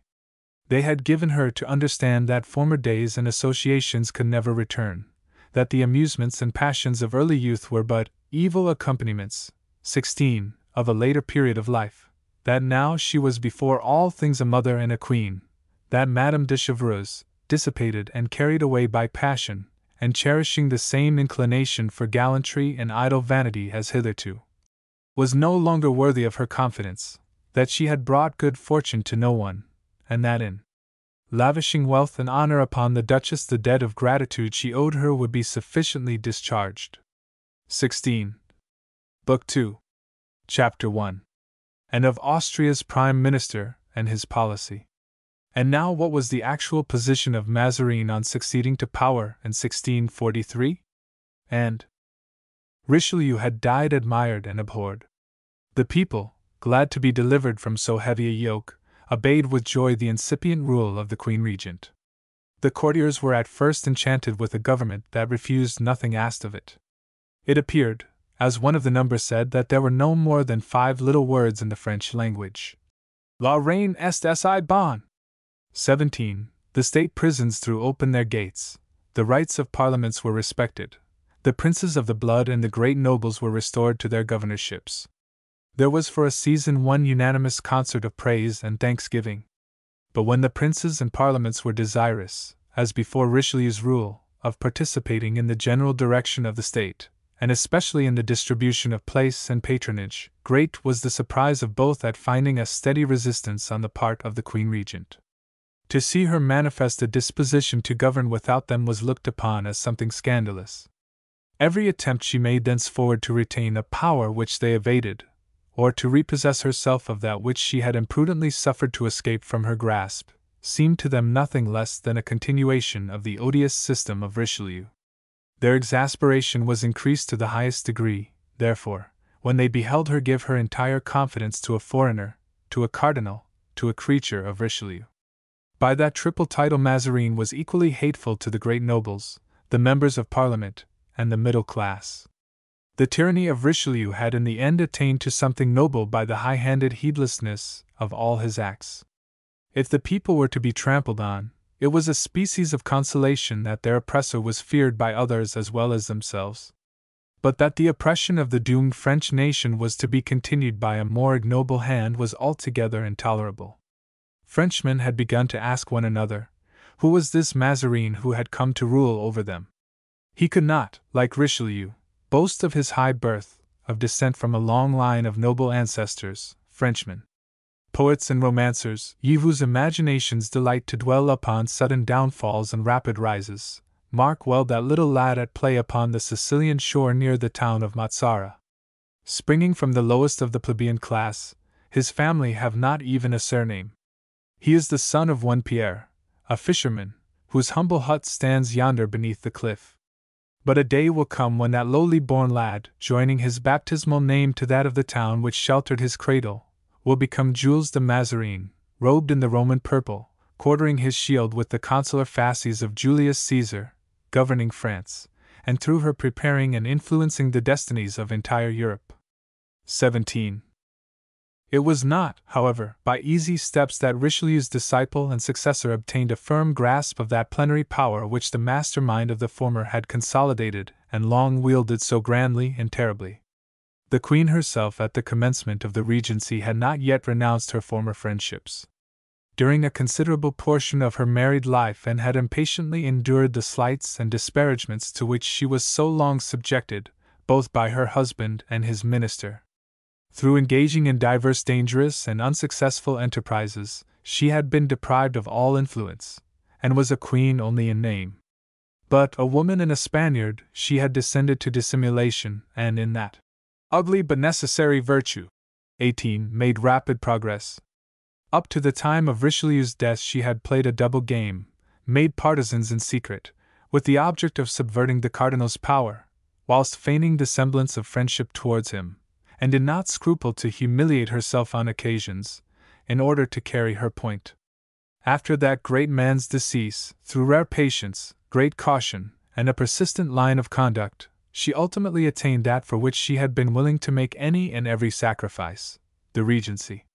During the king's last illness, the mistrusted queen and wife had profited by Mazarin's unhoped-for service, as prime minister, in prevailing over the unwillingness of the dying king to appoint her custodian of his son, and regent during his minority. She regarded this, therefore, as a first and most important service on the part of Mazarin towards her, and for which she felt proportionately grateful. Such was the cardinal's first stepping-stone to the good graces of and of Austria, and his twofold talent both as a laborious and indefatigable statesman and a consummate courtier, speedily helped to secure for him her entire confidence.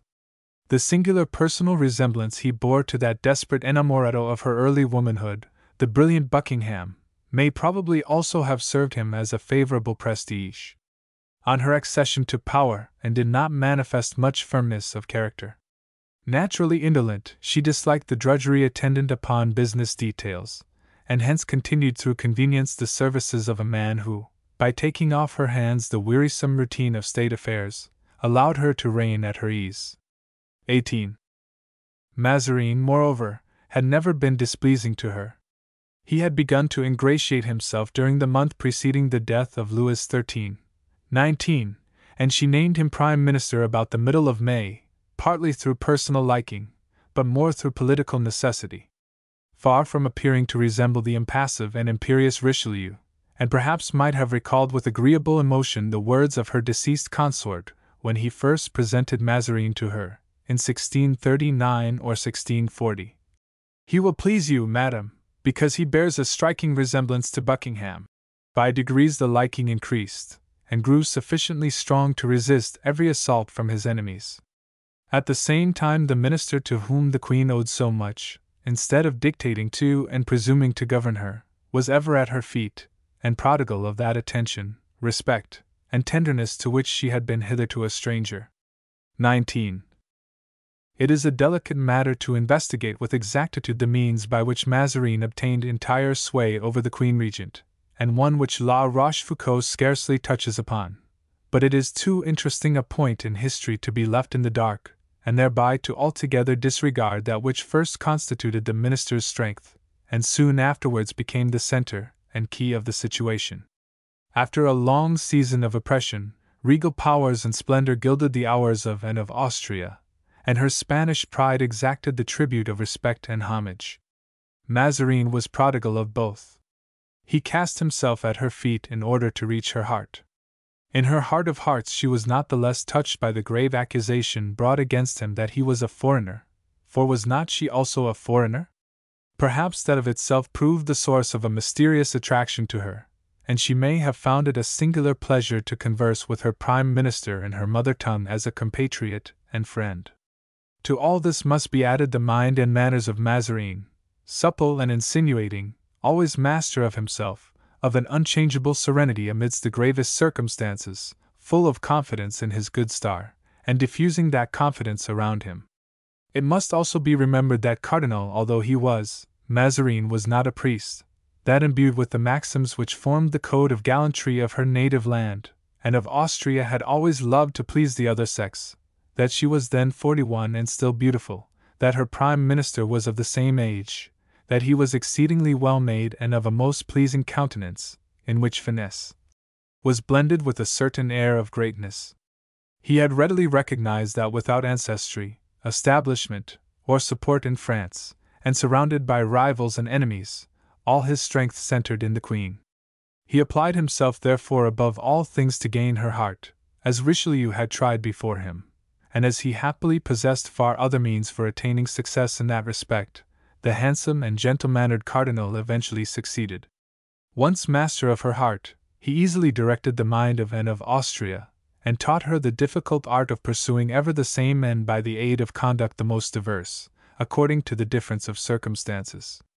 But favorable, and indeed gracious, as his royal mistress had shown herself towards him personally, and apart from any particular line of policy, at the outset of his premiership Mazarin had nevertheless to contend against a formidable host of enemies, and not the least redoubtable among them might be reckoned that intrepid political heroine, the lately banished Duchess de Chevreuse. No sooner did she again find herself at the side of Anne of Austria than the indefatigable Marie set to work with all her characteristic dash, spirit, and energy to attack Richelieu's system and its adherents, now directed by Mazarin. The first point she sought to carry was the return of Chateauneuf to office. The good sense and long experience of M. de Chateauneuf, says La Rochefoucauld, were known to the Queen. He had undergone a rigorous imprisonment for his adhesion to her cause. He was firm, decisive, loved the state, and more capable than anyone else of re-establishing the old form of government which Richelieu had first begun to destroy. Firmly attached to me, de Chevreuse, she knew sufficiently well how to govern him. She therefore urged his return with much warmth. Chateauneuf had already obtained as a royal boon that the rude and miserable condition of close incarceration under which he had groaned for 10 years should be changed for a compulsory residence at one of his country houses. Me. De Chevreuse demanded the termination of this mitigated exile, that she might once more behold him free who had endured such extremities for the Queen's sake and her own. Mazarin saw that he must yield, but only did so tardily, never appearing himself to repulse Chateauneuf, but always alleging the paramount necessity of conciliating the Condé family, and especially the princess, who, as already said, bore bitter enmity towards him as the judge of her brother, Henri de Montmorency. Chateauneuf was therefore recalled, but with that reservation accorded to the last clause of the king's will, that he should not appear at court, but reside at his own house of Montrouge, near Paris, where his friends might visit him. The next step was to transfer him thence to some ministerial office. Chateauneuf was no longer a young man, but neither his energy nor his ambition had deserted him, and me. De Chevreuse made it a point of honor to reinstate him in the post of Keeper of the Seals, which he had formerly held and lost through her, and which all Queen Anne's old friends now saw with indignation occupied by one of the most detested of Richelieu's creatures, Pierre Seguier. This last, however, was a man of capacity, laborious, well-informed and full of resources. To these qualifications he added a remarkable suppleness, which made him very useful and accommodating to a prime minister.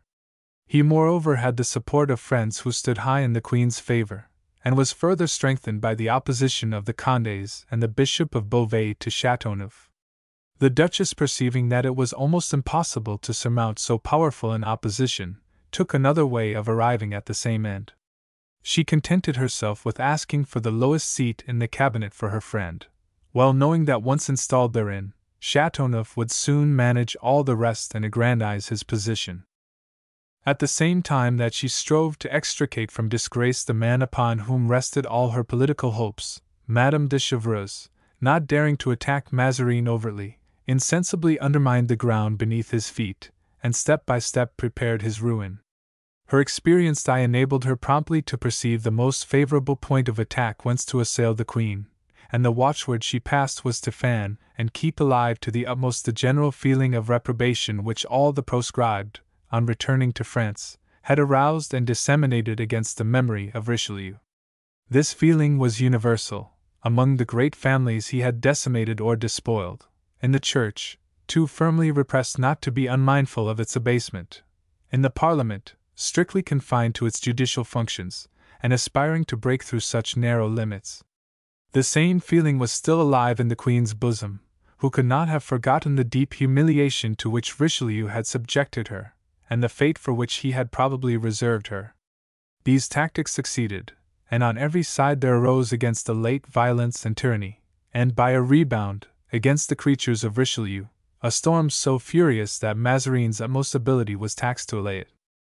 Madame de Chevreuse likewise supplicated Anne of Austria to repair the long-endured misfortunes of the Vendôme princes, by bestowing upon them either the Admiralty, to which an immense power was attached, or the government of Brittany, which the head of the family, César de Vendôme, had formerly held, deriving it alike from the hand of his father, Henry IV, and as the heritage of his father-in-law, the Duc de Mercœur. This was nothing less than demanding the aggrandizement of an unfriendly house, and at the same time the ruin of two families that had served Richelieu with the utmost devotion, and were best capable of supporting Mazarin. The minister parried the blow aimed at him by the Duchess by dint of address and patience, never refusing, always eluding, and summoning to his aid his grand ally, as he termed it, time. Before the return of Madame de Chevreuse he had found himself forced to win over the Vendômes, and to secure them in his interest. On Richelieu's death he had strenuously contributed to obtain their recall, and had since made them every kind of advance. But he soon perceived that he could not satisfy them without bringing about his own destruction. The Duke César de Vendôme, son of Henry IV, and the fair Gabrielle, had early carried his pretensions to a great height, and had shown himself restless and factious as a legitimate prince. He had passed his life in revolts and conspiracies, and in 1641 had been compelled to flee to England through suspicion of being implicated in an attempt to assassinate Richelieu. He did not dare return to France until after the cardinal's death, and, as may well be imagined, he came back breathing the direst vengeance. Against the ambition of the Vendômes Mazarin skillfully opposed that of the Condés, who were inimical to the aggrandizement of a house too nearly rivaling their own. But it was very difficult to retain Brittany in the hands of its newly appointed governor, the Marshal La Meilleraye, in face of the claim of a son of Henry the Great, who had formerly held it, and demanded it back as a sort of heirloom. Mazarin therefore resigned himself to the sacrifice of La Meilleraye, but he lightened it as much as possible. He persuaded the Queen to assume to herself the government of Brittany, and have only a lieutenant general over it, a post, of course, beneath the dignity of the Vendômes, and which would, therefore, remain in La Meilleraye's hands. The latter could not take offense at being second in power therein to the Queen, and to arrange everything to the entire satisfaction of a person of such importance. Mazarin solicited for him soon afterwards the title of Duke, which the deceased king had, in fact, promised the Marshal, and the reversion of the post of Grand Master of the Artillery for his son, that same son on whom subsequently Mazarin bestowed, with his own name, the hand of his niece, the beautiful Hortense.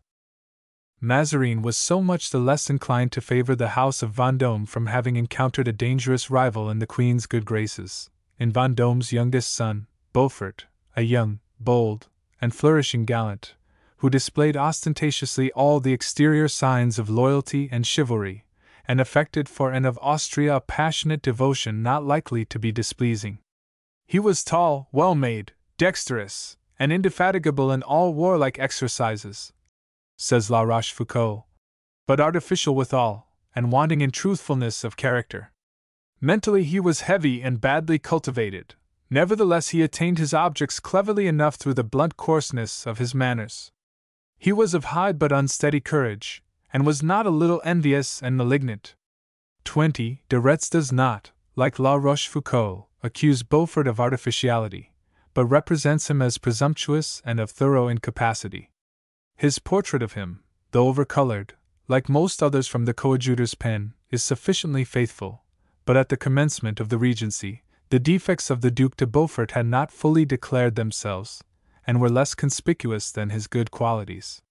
Some few days before her husband's death, Anne of Austria had placed her children under his charge, a mark of confidence that so elated him that the young Duke conceived hopes which his impetuosity hindered him from sufficiently disguising. Indeed, these were presumed upon so far as to give offense to the Queen, and, as the height of inconsistency, He committed at the same time the egregious folly of publicly enacting the lead captain in the rosy chains of the handsome but decried Duchess de Montbazon. It was only, however, by slow degrees that the Queen's liking for him abated. At first, she had proposed to confer upon him the post of Grand Equerry, vacant since the death of the unfortunate Cinq-Mars, which would have kept him in close attendance upon her, and was altogether a fitting appointment, for Beaufort had nothing of the statesman in him. With little intellect and no reticence, he was also averse to steady application to business, and capable only of some bold and violent course of action. The Duke had the folly to refuse this post of Grand Equerry, hoping for a better, and then, altering his mind when it was too late, he solicited it only to incur disappointment. 21. The more his favor diminished, the more his irritation increased, and it was not long ere he placed himself at the head of the Cardinal's bitterest enemies. 21. Madame de Chevreuse hoped to be more fortunate in securing the governorship of Havre for a very different sort of person, for a man of tried devotedness and of a rare and subtle intellect, La Rochefoucauld. She would thereby recompense the services rendered to the Queen and herself, strengthen and aggrandize one of the chiefs of the importance, and weaken Mazarin by depriving of an important government a person upon whom he had entire reliance, Richelieu's niece, the Duchess de Guilan. The Cardinal succeeded in rendering this maneuver abortive, without appearing to have any hand in it. And herein, as in many other matters, the art of Mazarin was to wear the semblance of merely confirming the Queen in the resolves with which he inspired her. In thus attributing these various designs, this connected and consistent line of conduct, to Madame de Chevreuse, we do not advance it as our own opinion, but as that of La Rochefoucauld, who must have been perfectly well informed. He attributes it to her both in his own affairs and in those of the Vendômes. Neither was Mazarin blind to the fact, for more than once in his private notes we read these words: "My greatest enemies are the Vendômes and Madame de Chevreuse, who urges them on." He tells us also that she had formed the project of marrying her charming daughter Charlotte, then 16, to the Vendômes' eldest son, the Duc de Mercœur, whilst his brother Beaufort should espouse the wealthy Mademoiselle d'Epernon, who foiled these designs, and even greater still, by throwing herself at 4 and 20 into a convent of Carmelites. These marriages, which would have reconciled, united, and strengthened so many great houses, moderately attached to the Queen and her minister, terrified Richelieu's successor. He therefore sought to foil them by every means in his power, and succeeded in prevailing upon the Queen to frustrate them in an underhand way, having found that the union of Mademoiselle de Vendôme with the brilliant but restless Duc de Nemours had caused him more than ordinary anxiety. If the intricate details of those counter-intrigues of Mazarin and Madame de Chevreuse be followed attentively, we are at a loss to say to which of the two antagonists the palm for skill, sagacity, and address should be given. Whilst Mazarin was astute enough to make a certain amount of sacrifice in order to reserve to himself the right of not making greater, treating everyone with apparent consideration, rendering no one desperate, promising much, holding back the least possible proprio motu of himself, and surrounding Madame de Chevreuse herself with attention and homage without suffering any illusion to beguile him as to the nature of her sentiments, she, on her part, paid him back in the same coin. La Rochefoucauld says that during these malia tempora, Madame de Chevreuse and Mazarin actually flirted with each other. The Duchess, who had always intermingled gallantry with politics, tried, as it appears, the power of her charms upon the Cardinal. The latter, on his side, failed not to lavish honeyed words, and essayait même quelque fois de lui faire croire qu'elle lui donnait de l'amour. 22. There were other ladies also, it seems, who would not have been sorry to please the handsome First Minister a little. Amongst these might be numbered the Princess de Guimean, 23, one of the greatest beauties of the French court, who certainly, if only one half the stories related of her be true, was by no means of a ferocious disposition in affairs of gallantry. This lady, as well as her husband, were both favorable to Mazarin, in spite of all the efforts of Madame de Montbazon and Madame de Chevreuse, her sister-in-law. It may be readily imagined that Mazarin devoted great attention to Madame de Guimean, and did not fail to pay her a host of compliments, as he did to Madame de Chevreuse. But as he went no further, the two gay ladies were at a loss to conceive what so many compliments coupled with so much reserve meant. They sometimes asked which of the two was really the object of his admiration, and as he still made no further advances at the same time that he continued his gallant protestations. These ladies, says Mazarin, si esamina la mia vida esi conclude che io si impotent. 24. 22. 23. 24.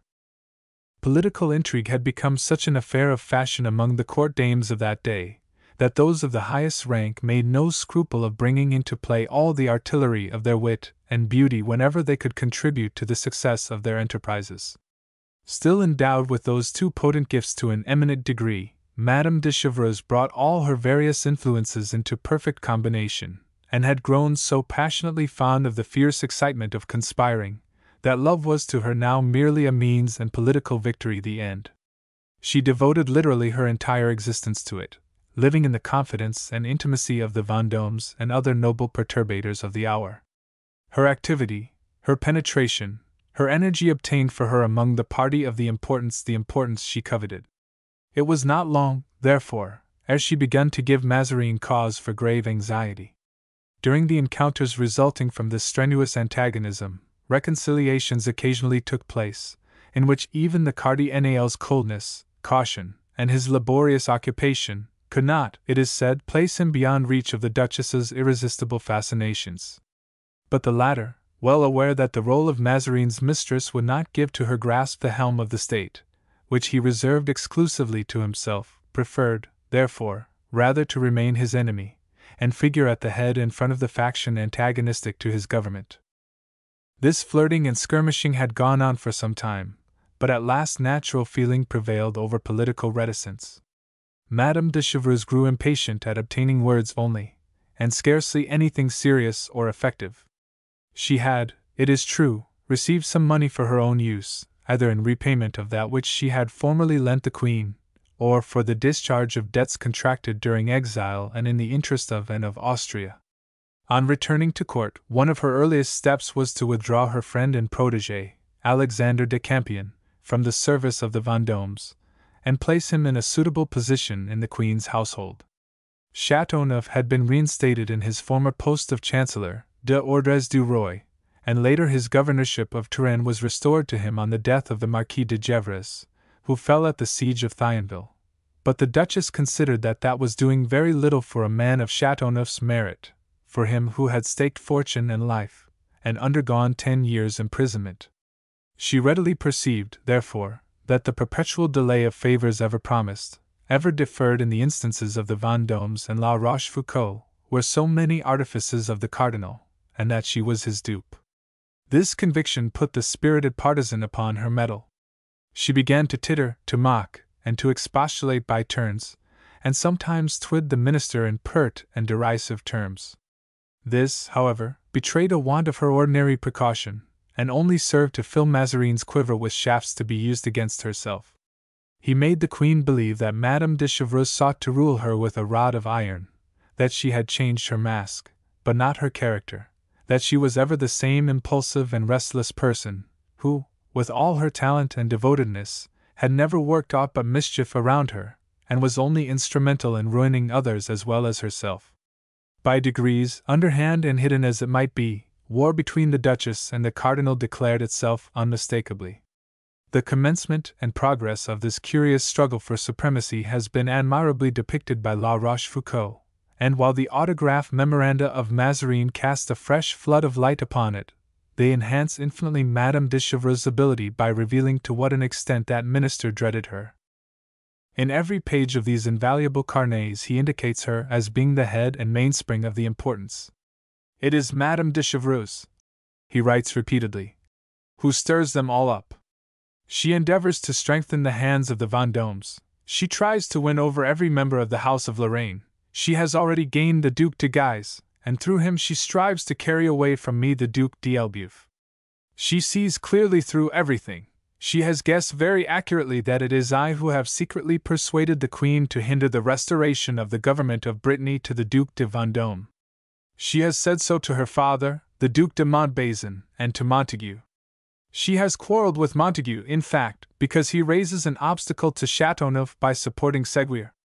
Nothing discourages Madame de Chevreuse. She entreats the Vendômes to have patience, and sustains them by promising a speedy change of scene. Madame de Chevreuse never relinquishes the hope of displacing me. The reason she gives for this is, that when the Queen refused to put Chateauneuf at the head of the government, she stated that she could not do it immediately, as she must have some consideration for me, whence Madame de Chevreuse concludes that the Queen has much esteem and liking for Chateauneuf, and that when I shall be no longer where I am, the post is secured for her friend. Hence the hopes and illusions with which they are buoyed up. The Duchess and her friends assert that the Queen will shortly send for Chateauneuf, and by so doing they abuse the minds of all, and prompt those who are looking to their future interests to pay court to her and seek her friendship. They make an excuse for the Queen's delay in giving him my place, by saying that she has still need of me for some short time.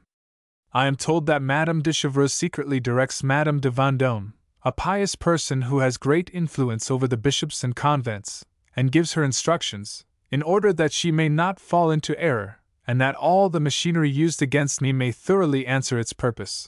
From this last entry it is clear that Madame de Chevreuse, without being in the smallest degree possible a devote, knew right well how to make use of the part one devot, which then exercised great influence over and of Austria's mind, and gave serious uneasiness to Mazarin.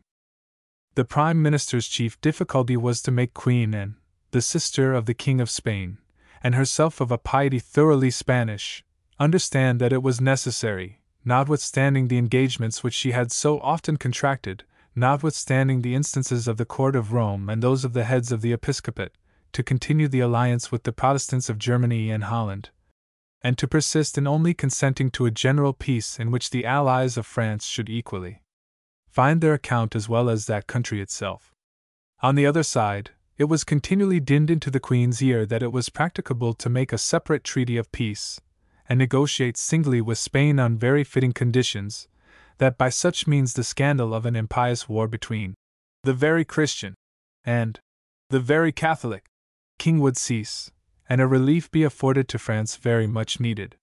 Such was the policy of the Queen's old friends. It was at least specious, and reckoned numerous partisans among men the most intelligent and attached to the interests of their country. Mazarin, the disciple and successor of Richelieu, had higher views, but which it was not easy at first to make and of Austria comprehend. By degrees, however, he succeeded, thanks to his judicious efforts, renewed incessantly and with infinite art, thanks especially to the victories of the Duc d'Enghien, for in all worldly affairs success is a very eloquent and right persuasive advocate. The Queen, however, remained for a considerable interval undecided, and it may be seen by Mazarin's own memoranda that during the latter part of May, as well as through the whole of June and July, the Cardinal's greatest effort was to induce the Regent not to abandon her allies, but to firmly carry on the war. Madame de Chevreuse, with Chateauneuf, defended the old party policy, and strove to bring over and of Austria to it. Madame de Chevreuse, wrote Mazarin, causes the Queen to be told from all quarters that I do not wish for peace, that I hold the same maxims as Cardinal Richelieu on the point, that it is both easy and necessary to make a separate treaty of peace. On several occasions he made indignant protestation against such arrangement, pointing out the danger with which it was fraught, and that it would render ineffectual those sacrifices which France had for so many years made. Madame de Chevreuse, he exclaimed, would ruin France. He knew well that, intimately associated with Gaston, her old accomplice in all the plots framed against Richelieu, she had won him over to the idea of a separate peace by holding out the hope of a marriage between his daughter Mademoiselle de Montpensier and the Archduke, which would have brought him the government of the Low Countries. He knew that she had preserved all her influence with the Duc de Lorraine. He knew, in fine, that she boasted of having the power of promptly negotiating a peace through the mediation of the Queen of Spain, who was at her disposal. Thus informed, he entreated his royal mistress to reject all Madame de Chevreuse's propositions, and to tell her plainly that she would not listen to anything relating to a separate treaty, that she was decided upon not separating herself from her allies, that she desired a general peace, that with such views she had sent her ministers to Munster, who were then negotiating that important matter, and that it was superfluous to speak to her any more upon the subject. Though baffled on these different points, Madame de Chevreuse did not consider herself vanquished. She rallied and emboldened her adherents by her lofty spirit and firm resolution. The party feud went on, intrigues were multiplied, but up to the close of August, 1643, no change had taken place, though the acrimony of party feeling had become largely increased. Finding that she had fruitlessly employed insinuation, flattery, artifice, and every species of court maneuver, her daring mind did not shrink from the idea of having recourse to other means of success. She kept up a brisk agitation amongst the bishops and devotees, she continued to weave her political plots with the chiefs of the importance, and at the same time she formed a closer intimacy with that small cabal which formed in some sort the advance guard of that party, composed of men reared amongst the old conspiracies, accustomed to and always ready for coups de main, who had of old embarked in more than one desperate enterprise against Richelieu, and who, in an extremity, might be likewise launched against Mazarin. The memoirs of the time, and especially those of de Retz and La Rochefoucauld, make us sufficiently well acquainted with their names and characters. The former mistress of Chile found little difficulty in acquiring sole sway over a faction composed of second-rate talents. She caressed it skillfully, and with the art of an experienced conspirator, she fomented every germ of false honor, of quintessential devotedness, and extravagant rashness. Mazarin, who, like Richelieu, had an admirable police, forewarned of Madame de Chevreuse's machinations, fully comprehended the danger with which he was menaced. No one could have been better informed as to his exact position than the cardinal, and the plans of the duchess and the chiefs of the importance developed themselves clearly under Mazarin's sharp-sightedness, either by their incessant and elaborately concerted intrigues with the queen, to force her to abandon a minister to whose policy she had not yet openly declared her adhesion, or, should it prove necessary, treat that minister as de Liens had done the last Queen Mother's favourite D'Ancre, and as Montresor, Barrère, and Saint-Abar would have served Richelieu. The first plan not having succeeded, they began to think seriously about carrying out the second, and Madame de Chevreuse, the strongest mind of the party, proposed with some show of reason to act before the return of the young hero of Rocroi, the Duc d'Enghien, for that victorious soldier once in Paris would unquestionably shield Mazarin. It became necessary, therefore, to profit by his absence in order to strike a decisive blow. Success seemed certain, and even easy. They were sure of having the people with them, who, exhausted by a long war and groaning under taxation, would naturally welcome with delight the hope of peace and repose. They might reckon on the declared support of the Parliament, burning to recover that importance in the state of which it had been deprived by Richelieu, and which was then a matter of dispute with Mazarin. They had all the secret, even overt sympathy of the episcopate, which, with Rome, detested the Protestant alliance, and demanded the restoration of that of Spain. The eager concurrence of the aristocracy could not be doubted for a moment, which ever regretted its old and turbulent independence, and whose most illustrious representatives, the Vendômes, the Guises, the Bouillons, and the La Rochefoucaulds, were strenuously opposed to the domination of a foreign favorite, without fortune, of no birth, and as yet without fame.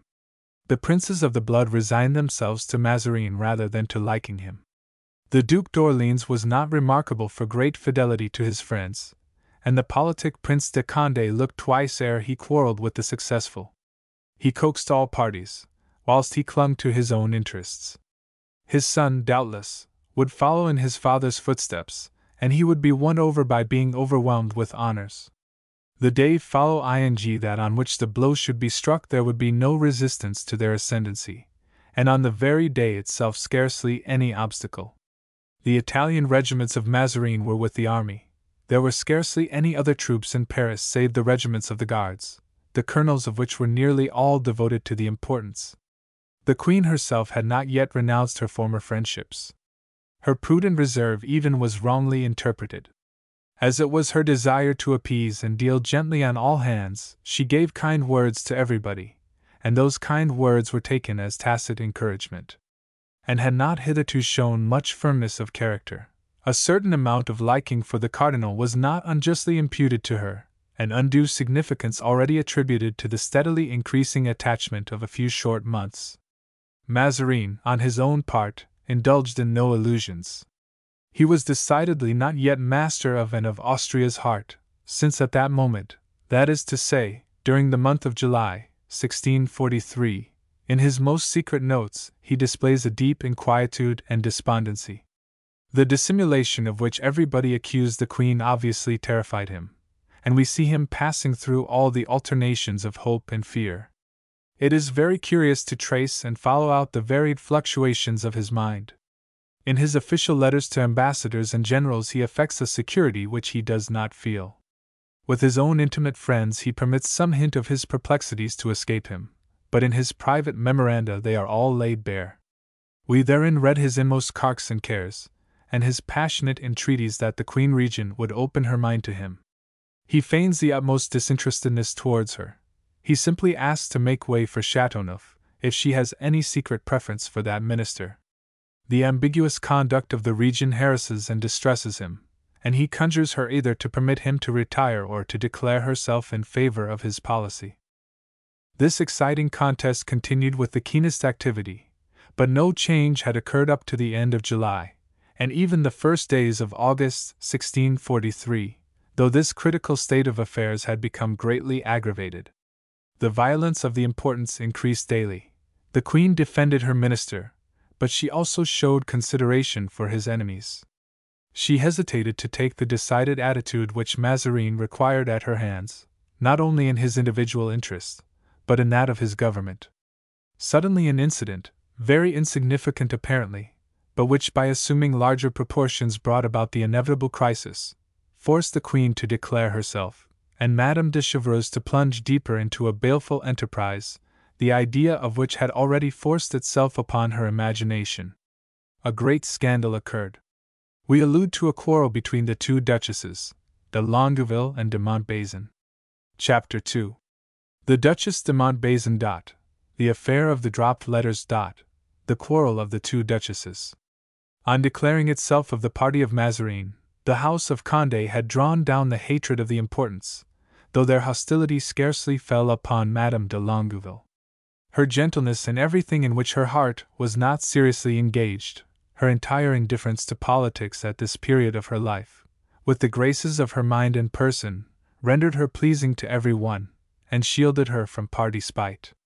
But apart from affairs of state, she had an enemy, and a formidable enemy, in the Duchess de Montbazon. We have said that Madame de Montbazon had been the mistress of the Duc de Longueville, and as one of the principal personages of the drama we are about to relate, she requires to be somewhat better known. We shall pass over in silence many of her foibles, without attempting to excuse any.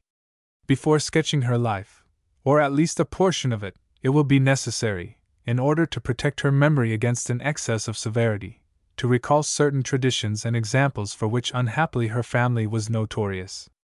Daughter of Claude de Bretagne, Baron d'Avenger, she was on her mother's side granddaughter of that very complaisant Marquis de la Varenne-Fouquet, who, successively scullion, cook, and maitre d'hôtel of Henry IV, gained more by carrying the amorous king's poulets than basting those in his kitchen. Catherine Fouquet, Countess de Vertus, his daughter, Madame de Montbazon's mother, was beautiful, witty, somewhat giddy, and very gallant. Impatient of all hindrance, she had authorized one of her lovers to assassinate her husband, but it was the husband who assassinated the lover. The tragical termination of this rencontre does not seem to have cast a gloom over the life of the Countess de Vertus, for at 70 she began to learn to dance, and when 73, married a young man over head and ears in debt. In 1628, Marie d'Avenger quitted her convent to espouse Hercule de Rohan, Duc de Montbazon, who was the father, by his first marriage, of Madame de Chevreuse and of the Prince de Guignes. She was 16, and he 61. Thorough fool as he was, the Duke did not conceal from himself, it is said, the conviction that such an union was fraught with some danger to him, but we may venture to affirm that he could not have foreseen all its dangers. Full of respect for the virtues of Marie de Médicis, he recommended her example to his wife. Then, with every confidence in the future, he conducted her to court. In beauty the daughter was worthy of the mother, but in vices she left her far behind. Tallemant says she was one of the loveliest women imaginable. Her mind was not her most brilliant side, and the little that she had was turned to intrigue and perfidy. Her mind, says the indulgent Madame de Motteville, was not so fine as her person. Her brilliancy was limited to her eyes, which commanded love. She claimed universal admiration. In regard to her character, all are unanimous. De Retz, who knew her well, speaks of her in these terms. Madame de Montbazon was a very great beauty. Modesty was wanting in her air. Her jargon might, during a dull hour, have supplied the defects of her mind. She showed but little faith in gallantry, none in business. She loved her own pleasure alone, and above her pleasure her interest. I never saw a person who, in vice, preserved so little respect for virtue. Supremely vain and passionately fond of money, it was by the aid of her beauty that she sought influence and fortune. She, therefore, took infinite care of it, as of her idol, as of her resources, her treasure. She kept it in repair, heightened it by all sorts of artifices, and preserved it almost uninjured till her death. Madame de Motteville asserts that, during the latter part of her life, she was as full of vanity as if she were but 25 years of age, that she had the same desire to please, and that she wore her mourning garb in so charming a manner that the order of nature seemed changed, since age and beauty could be found united. 10 years before, in 1647, at the age of 35, when Mazarin gave a comedy in the Italian style, that is, an opera, there was in the evening a grand ball, and the Duchess de Montbazon was present, adorned with pearls, with a red feather on her head, and so dazzling in her appearance that the whole company was completely charmed. We can imagine what she was in 1643, at the age of 31. Of the two conditions of perfect beauty, strength and grace, Madame de Montbazon possessed the first in the highest degree. She was tall and majestic, and she had all the charms of embonpoint. Her throat reminded one of the fullness, in this particular, of the antique statues, exceeding them, perhaps, somewhat. What struck the beholder most were her eyes and hair of intense blackness, upon a skin of the most dazzling white. Her defect was a nose somewhat too prominent, with a mouth so large as to give her face an appearance of severity. It will be seen that she was the very opposite of Madame de Longueville. The latter was tall, but not to excess. The richness of her form did not diminish its delicacy. A moderate embonpoint exhibited, in full and exquisite measure, the beauty of the female form. Her eyes were of the softest blue, her hair of the most beautiful blonde. She had the most majestic air, and yet her peculiar characteristic was grace. To these were added the great difference of manners and tone. Madame de Longueville was, in her deportment, dignity, politeness, modesty, sweetness itself, with a languor and nonchalance which formed not her least charm. Her words were few, as well as her gestures. The inflections of her voice were a perfect music. 25. The excess, into which she never fell, might have been a sort of fastidiousness. Everything in her was wit, sentiment, charm. Madame de Montbazon, on the contrary, was free of speech, bold and easy in her tone, full of stateliness and pride. 25. The Duchess was, nevertheless, a very attractive creature when she desired to be so, and such we must conceive her to have been if we would take account of the admiration she excited, and not exactly like the person which cousin represents her when, at the age of nearly 40, she had become a colossus, to use Tallement's phrase. At the same time it is true that, even in youth, she had less grace than strength, less delicacy than majesty. It is also true that she was free of speech, and in tone was bold and offhand. But those very defects for which she was remarkable only the better assured her empire over what, in modern parlance, would be termed the fast portion of the court, and the sentiments to which she gave utterance revealed the most singular extravagance. But not a single voice protested when the Duc de Haucourt proclaimed her La Belle de Belles. In the eyes of the foreigner she was the marvel which the generals who dreamed of the capture of Paris coveted. In other words, she was par excellence, the booty, most desirable, on the subject of which the Duke of Weimar perpetrated a thoroughly German joke, which we must be pardoned for not repeating, and of Austria might have smiled at it without blushing, but it is too gross to risk raising a laugh by its repetition in our days.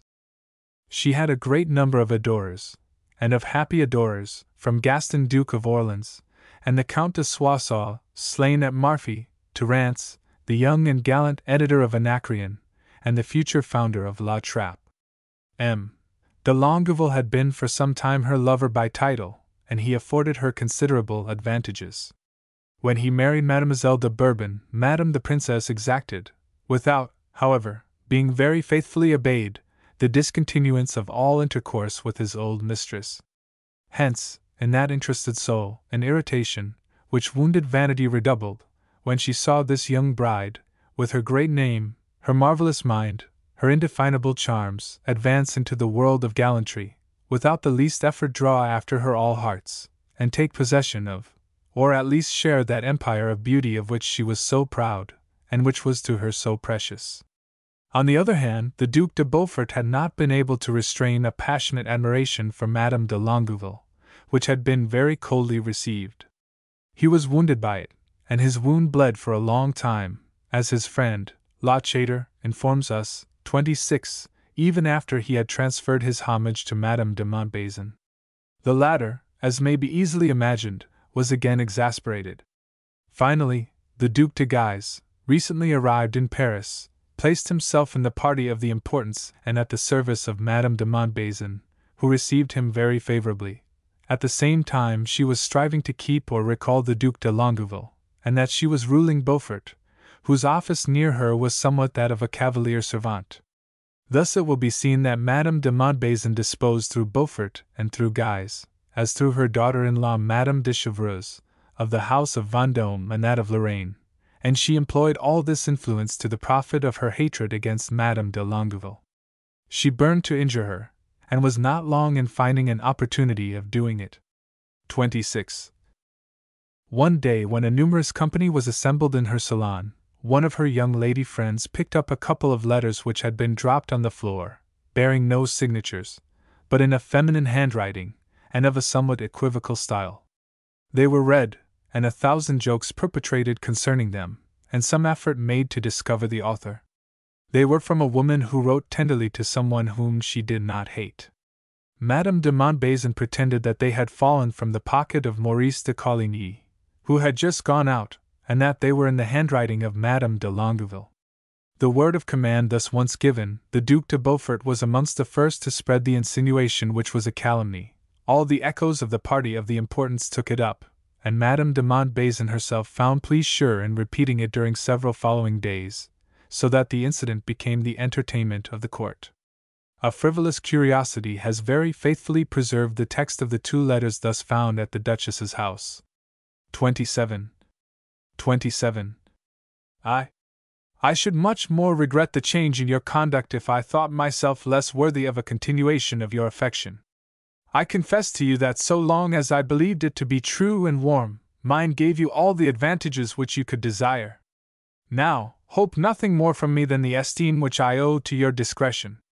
I have too much pride to share the passion which you have so often sworn to me, and I desire to punish your negligence in seeing me, in no other way than by depriving you entirely of my society. I request that you will visit me no more, since I have no longer the power of commanding your presence. 2. To what conclusion have you come after so long a silence? Do you not know that the same pride which rendered me sensible to your past affection forbids me to endure the false appearances of its continuation? You say that my suspicions and my inequalities render you the most unhappy person in the world. I assure you that I believe no such thing, although I cannot deny that you have perfectly loved me, as you must confess that my esteem has worthily recompensed you. So far we have done each other justice, and I am determined not to have in the end less goodness, if your conduct responds to my intentions. You would find them less unreasonable if you had more passion, and the difficulties of seeing me would only augment instead of diminishing it. I suffer for loving too much, and you for not loving enough. If I must believe you, let us exchange humors. I shall find repose in doing my duty, and you in doing yours, and you must fail in doing yours, in order to obtain liberty. I do not perceive that I forget the manner in which I passed the winter with you, and that I speak to you as frankly as I have heretofore done. I hope that you will make as good use of it, and that I shall not regret being overcome in the resolution which I have made to return to it no more. I shall remain at home for 3 or 4 days in succession, and will be seen only in the evening. You know the reason. These letters were not forgeries. They had been really written by Madame de Fouqueroz to the handsome and elegant Marquis de Maulevrier, who had been silly enough to drop them in Madame de Montbazin's salon. Maulevrier, trembling at being discovered, and at having compromised Madame de Fouqueroz, ran to La Rochefoucauld, who was his friend, confided to him his secret, and begged him to undertake to hush up the affair. La Rochefoucauld made Madame de Montbazin understand that it was for her interest to be generous on this occasion, for the error or fraud would be easily recognized as soon as the writing should be compared with that of Madame de Longueville. Madame de Montbazin placed the original letters in the hands of La Rochefoucauld, who showed them to M.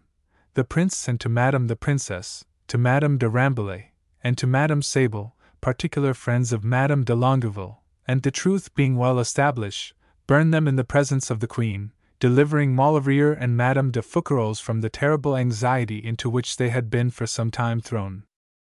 The House of Condé felt a lively resentment at the insult offered to it.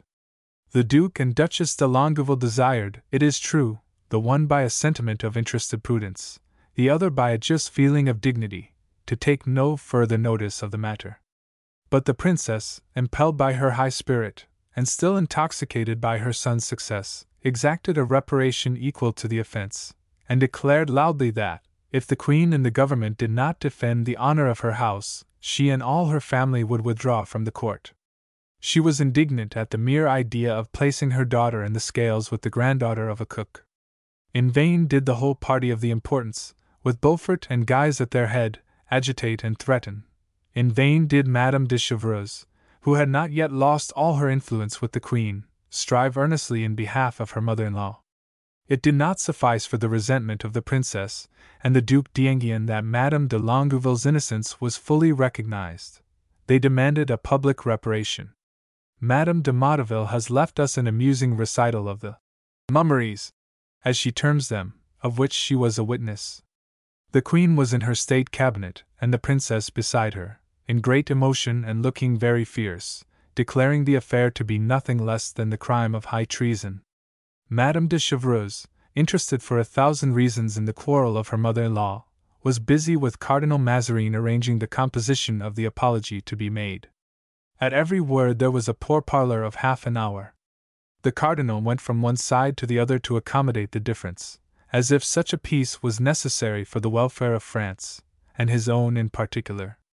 It was arranged that the criminal should present herself at the Princess's hotel on the morrow. The apology was written upon a small piece of paper and attached to her fan, in order that she might repeat it word for word to the Princess.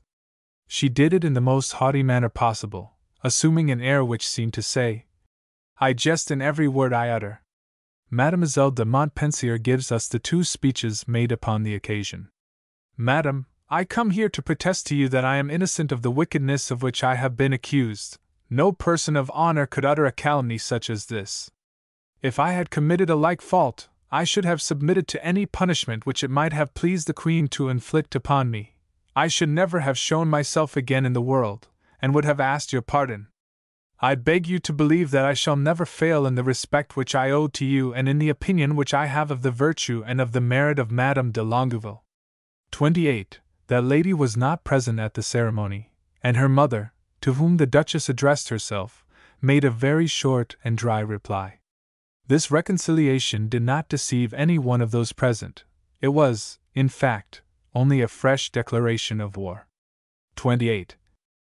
Besides the satisfaction which she had just obtained, the Princess had asked and had been permitted the privilege of never associating with the Duchess de Montbazin.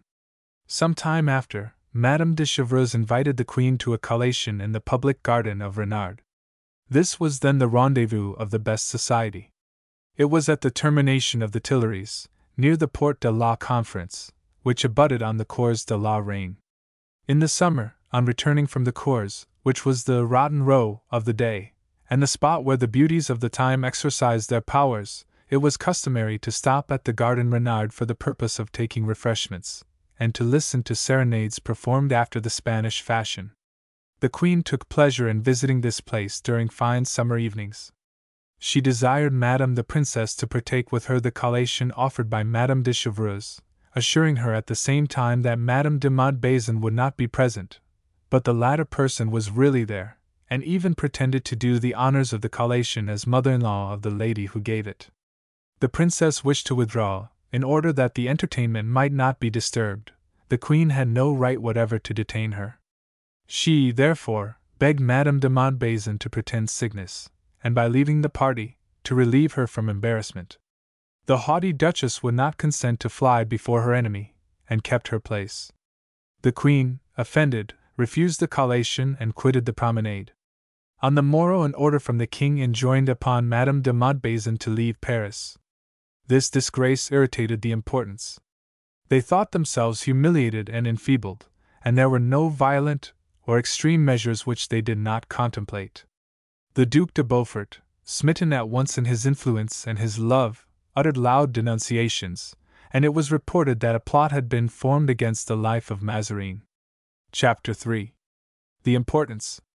It is necessary, at this juncture, to have a just idea of the general position of political affairs in France, as well as of the attitude of the faction known as the Importants, who were then most active in opposing the government of Mazarin, in order to understand clearly the gravity of an incident which otherwise in itself might seem to be of little consequence. La Rochefoucauld, the historian of that party, has made us tolerably familiar with the men who composed it. They were a band of eccentric and mischievous spirits, bold of heart, ready of hand, and of boundless fidelity to one another. Professing to hold the most outrageous maxims, incessantly invoking Brutus and old Rome, and intermingling gallant with political intrigues, they suffered themselves to be hurried beyond the bounds of reason through a quixotic idea of always pleasing the ladies. They had all been more or less fellow sufferers with and of Austria during the period of her affliction and persecution by Richelieu, and from the commencement of her regency, these returning exiles and liberated prisoners had been gathering round her until at last, formed into a faction, they gave themselves out as the Queen's party, and by adopting a high-flown, turgid, and mysterious style of phraseology, and assuming bombastic and braggart airs of authority, coupled with an affectation of capacity and profundity, obtained for themselves from the wits of the court and city the nickname of the Importants, under which they figured until absorbed a few years later in the more general and popular designation of Frondeurs. Their favorite chief was the Duc de Beaufort, of whom we have already spoken as possessing very nearly the same characteristics as the rest, at once artificial and extravagant, with great pretensions to loyalty and patriotism, professing to be a man of independent action, but in fact wholly ruled by Madame de Montbazon, who, in her turn, was swayed by the Duchess de Chevreuse. On the sudden disappearance from Paris of one of the most distinguished of the lady leaders of the Importants, like a star of the first magnitude fallen from their system, the entire party was thrown into commotion, whilst the more intimate friends and admirers of the banished beauty raised a fierce outcry. Such an open disgrace of the young and beautiful Duchess sorely irritated her restless partisans. They considered themselves humiliated and weakened by it, and there was no violence or extremity to which they were not prepared to resort. Her slave and adorer, the Duc de Beaufort, assailed at once on the score of his political interest and personal gallantry, vapored and stormed furiously. Thoughts of vengeance, which, like the mutterings of an approaching tempest, had begun to brood beneath the roof of the Hôtel de Vendôme, now became concentrated in a plot to get rid of Mazarin by fair means or foul, diverse modes of its execution being earnestly discussed. In such conjunctures, the Cardinal rose to the level of Richelieu. At the same time he had to secure safety and success mainly through his own courage and patience. But he knew right well how to play his part. The wily minister already stood well with the Queen, had begun to seem necessary, or at least very useful to her, though Anne of Austria had not yet formally declared her approval of his policy. Mazarin represented to her what she owed alike to the state and the royal authority now seriously threatened. That she must prefer the interest of her son and his crown to friendships, satisfactory enough at other times, but which had now become dangerous. he brought before her eyes most indubitable proofs of a conspiracy to take his life, and entreated her to choose between his enemies and himself. And of Austria did not hesitate, and the ruin of the Importance was decided upon. More dangerous ground could scarcely have been found whereon to post the Importance. The Duchess de Montbazon, as disreputable in morals and character as she was remarkable for her beauty, had attacked a young wife, who, having just made her appearance at the Regent's court, had already become the object of universal admiration. To a loveliness at once so graceful and dazzling that it was pronounced to be angelic, Madame de Longueville added great intelligence, a most noble heart, and was a person of all others whom it behoved the Importance to conciliate, for her natural generosity of character had disinclined her to side with the party of repression, and thereby had even given some umbrage to the Prime Minister. At that moment she was merely occupied with intellectual pursuits, innocent gallantry, and above all with the fame of her brother, the Duc d'Enghien. But there were, it must be owned, already perceptible in her mind, some germs of an Important, which, later, Rochefoucauld knew only too well how to develop. But the slanderous attack that had been made upon her, the disgraceful motive of which was sufficiently clear, revolted every honest heart. The ungovernable impetuosity of Beaufort on this occasion was, as it deserved to be, strongly stigmatized. Having formerly paid his addresses to Mademoiselle de Bourbon, and been rejected, his conduct assumed the aspect of an obvious revenge. Moreover, Madame de Chevreuse, every effort being directed towards depriving Mazarin of supporters, she incited the devotees of either sex who were about the Queen to act against him, and Madame de Longueville was no less the idol of the Carmelites and the party of the Saints than that of the Hôtel de Rambouillet. Again, the Duc d'Enghien, already covered with the laurels of Rocroi, and about to entwine therewith those of Thionville, was so evidently the arbiter of the situation that Madame de Chevreuse insisted, with much force, that Mazarin should be got rid of whilst the young Duke was occupied with the distant enemy, and before he should return from the army. To wound him through so susceptible a medium as that of an adored sister, to turn him against herself without any necessity, and hasten his return, would be a silly extravagance.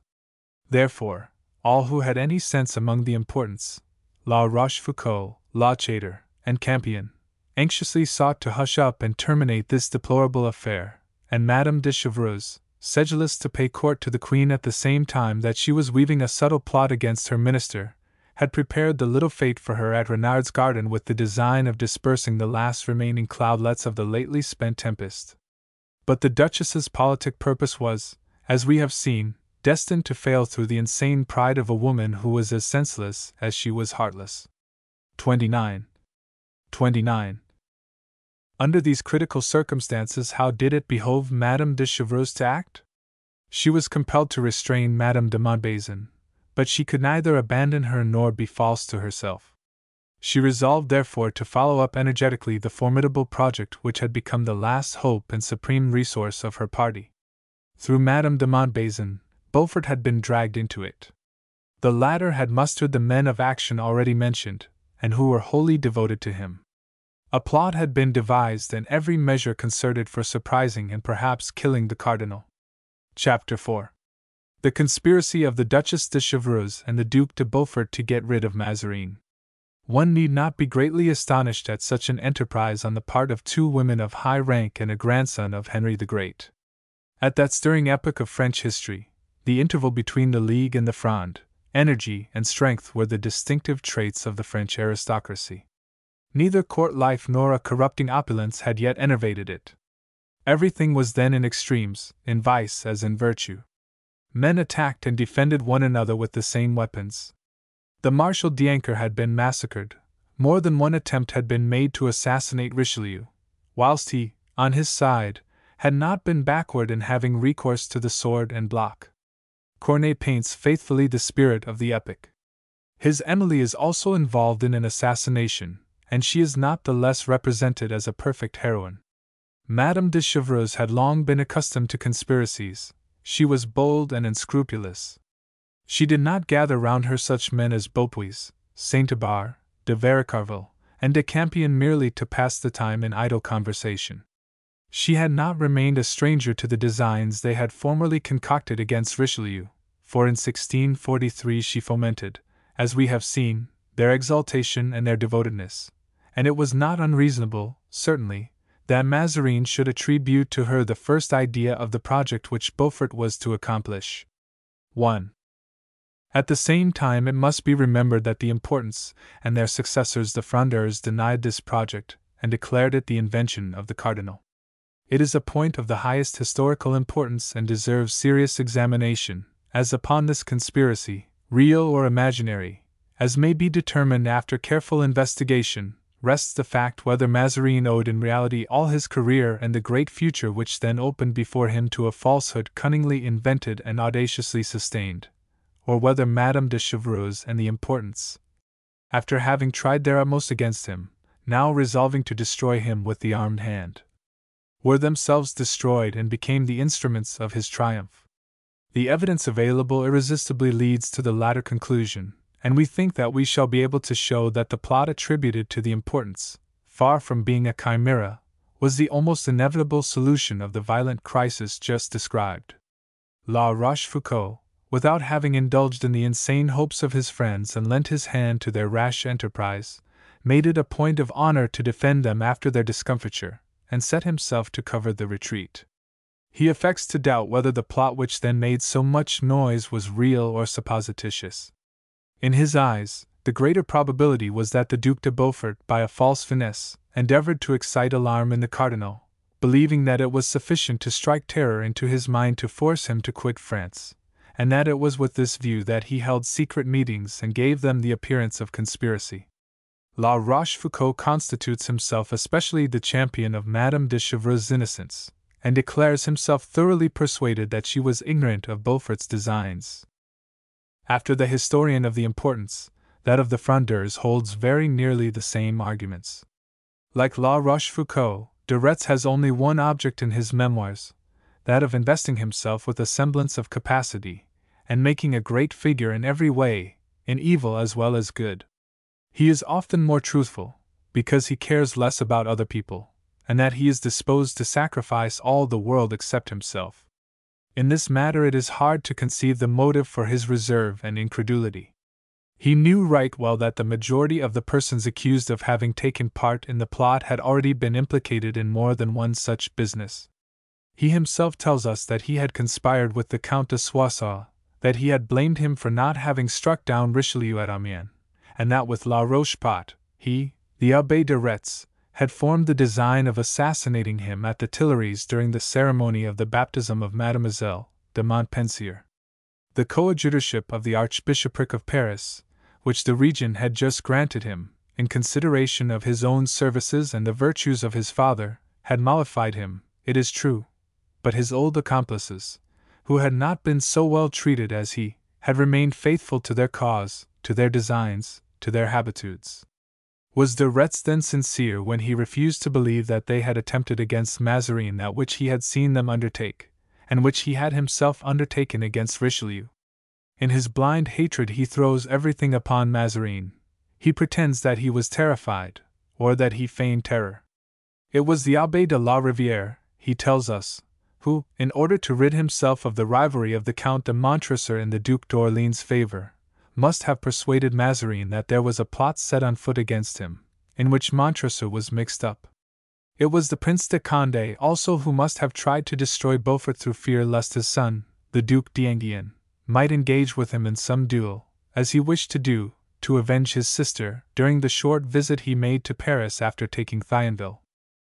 To the suspicious opinions of de Retz and La Rochefoucauld let us oppose testimony more disinterested, and before all other the silence of Montresor, 30, who, whilst protesting that neither he nor his friend the Count de Bethune had meddled with the conspiracy imputed to the Duc de Beaufort, says not a single word against the reality of that conspiracy, which he would not have failed to ridicule had he believed it imaginary. Madame de Motteville, who was not in the habit of overwhelming the unfortunate, after having reported with impartiality the different rumors circulated at court, relates certain facts which appear to her authentic, and which are decisive. 31. One of the best informed and most truthful of contemporary historians expresses not the slightest doubt on this head. The Importants, says Monlat, seeing that they could not drive the Cardinal out of France, resolved to dispatch him with their daggers, and held several councils on this subject at the Hôtel de Vendôme. That opinion is confirmed by new and numerous particulars with which Mazarin's carnets and confidential letters furnish us. 31. The person whom Mazarin signalizes in his carnets and letters as the trusted friend of Beaufort, and after him the principal accused, the Count de Beaupuis, son of the Count de Maille, had found means of sheltering himself from the minister's first searches. He had succeeded in escaping from France and sought an asylum at Rome under the avowed protection of Spain. Mazarin left no stone unturned to obtain from the court of Rome the extradition of Beaupuis, in order that he might be legally tried. The Pope at first could not refuse, at least for form's sake, to have Beaupuis committed to the castle of St. Angelo.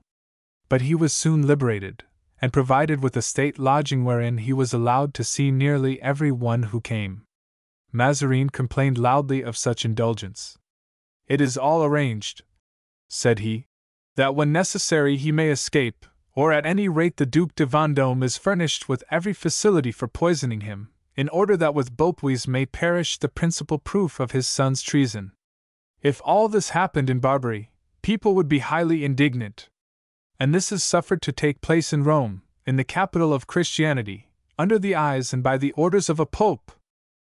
Failing Beaupuis, Mazarin would have liked to put his hand upon one of the brothers Campion, intimately connected as they were with Beaufort and Madame de Chevreuse, and too closely in the confidence of both not to know all their secrets. He himself complains, as we have seen, of being very badly seconded. And then he had to do with the merited conspirators, consummate in the art of concealing themselves and of leaving no trace of their whereabouts, with the active and indefatigable Duchess de Chevreuse, and with the Duc de Vendôme, who, in order to save his son, set about forwarding the escape of all those whose depositions might help to convict him, or kept them somehow in his own hands, hidden and shut up close at Ainet. Mazarin was thus only able to arrest a few obscure individuals who were ignorant of the plot, and could throw no light upon it. But it is needless to exhaust existing proofs in demonstration of the fact that Mazarin did not enact a farce by instituting proceedings against the conspirators, that he pursued them with sincerity and vigor, and that he was perfectly convinced that a project of assassination had been formed against him, when the existence of that project is elsewhere averred, when, in default of a sentence of the Parliament, which could not have been given in the teeth of insufficient evidence, neither Beaupuis, nor the Campions, nor Lié, nor Brillat having been arrested, better proof being extant in the full and entire confession of one of the principal conspirators, with the plan and all the details of the affair set forth in memoirs of comparatively recent publication, but the authenticity of which cannot be contested. We allude to the precious memoirs of Henri de Campion, 32, brother of Madame de Chevreuse's friend, whom that lady had introduced also to the service of the Duc de Vendôme, and more particularly to that of the Duc de Beaufort. Henri had accompanied the Duke in his flight to England after the conspiracy of Cinq-Mars, and he had returned with him. He possessed his entire confidence, and he relates nothing in which he himself had not taken a considerable part. Henry's character was very different to that of his brother Alexander. He was a well-educated man, full of honor and courage, not in the least given to boasting, averse to all intrigue, and born to make his way through life by the straightest paths in the career of arms. He wrote these memoirs in solitude, to which after the loss of his daughter and his wife he had retired to await death amidst the exercise of a genuine piety. It is not in such a frame of mind that a man is disposed to invent fables, and there is no middle way. What he says is that which we must believe absolutely, or if we have any doubt that he speaks the truth, he must be considered as the worst of villains. No interested feeling could have directed his pen, for he compiled his memoirs, or at least he finished them, a short time after Mazarin's death, without thought, therefore, of paying court to him by making very tardy revelations, and scarcely 2 years before he himself died in 1663. Thus it may be fairly inferred that Henri de Campion wrote strictly under the inspiration of his conscience. One has only to open his memoirs to see confirmed, point by point, all the particulars with which Mazarin's carnets are filled. Nothing is there wanting, everything coincides, all marvelously corresponds. It appears, indeed, as though Mazarin in making his notes had had before his eyes de Campion's memoirs, or that the latter whilst penning them had Mazarin's carnets before him, he at once so thoroughly takes up the thread and completes them. 32. His brother Alexander, in his letters of the month of August, 1643, had already let slip more than one mysterious sentence. He wrote to Madame de Montbazon in banishment, "You must not despair, madam, there are still some half a dozen honest folks who do not give up. Your illustrious friend will not abandon you. If to be prudent it were necessary to renounce your acquaintance, there are those who would prefer rather to pass for fools all their days." Like Montresor, he does not once say that there was no plot framed against Mazarin, which is a kind of tacit avowal, and when the storm burst, he took care to conceal himself, advised Beaupuis to do the same, and ends with these significant words: "In embarking in court affairs one cannot be certain of being master of events, and whilst we profit by the lucky ones, we must resolve to put up with the unlucky." Henri de Campion raises this already very transparent veil. He declares plainly that there was a project on foot to get rid of Mazarin, and that project was conceived, not by Beaufort, but by Madame de Chevreuse in concert with Madame de Montbazon. "I think," says he, "that the Duke's design did not spring from his own particular sentiment, but from the persuasion of the Duchesses de Chevreuse and de Montbazon, who exercised entire sway over his mind and had an irreconcilable hatred to the Cardinal. What makes me say so is that, whilst he was under that resolution, I always observed that he had an internal repugnance which, if I mistake not, was overcome by some pledge which he may have given to those ladies. There was, therefore, a plot, and its real author, as Mazarin truly said, and Campion repeats, was Madame de Chevreuse. If so, Madame de Montbazon was only an instrument in her hands." Beaufort, once inveigled, drew in also his intimate friend, Count de Maillet's son, the Count de Beaupuis, cornet in the Queen's Horse Guards. To them Madame de Chevreuse joined Alexander de Campion, the elder brother of Henri. "She loved him much," remarks the latter, and in a way which, added to certain ambiguous words of Alexander, excites suspicion whether the elder Campion were not in fact one of the numerous successors of Chile. He was then 33, and his brother confesses that he had caught from the Count de Soissons the taste for and the habitudes of faction. Beaupuis and Alexander de Campion approved of the plot when communicated to them. "The former," says Henri, "believing that it would be a means for him of attaining to a position of greater importance, and my brother seeing therein Madame de Chevreuse's advantage and by consequence his own." Such were the two first accomplices of Beaufort. A little later he opened his mind on the subject to Henri de Campion, one of his principal gentlemen, Tullier, captain of his guards, and to Brillat, his equerry. There the secret rested. Many other gentlemen and domestics of the house of Vendôme were destined to take action in the affair, but were admitted to no confidence. The project was well conceived and worthy of Madame de Chevreuse. There were at most 5 or 6 conspirators, 3 capable of keeping the secret, and who did keep it.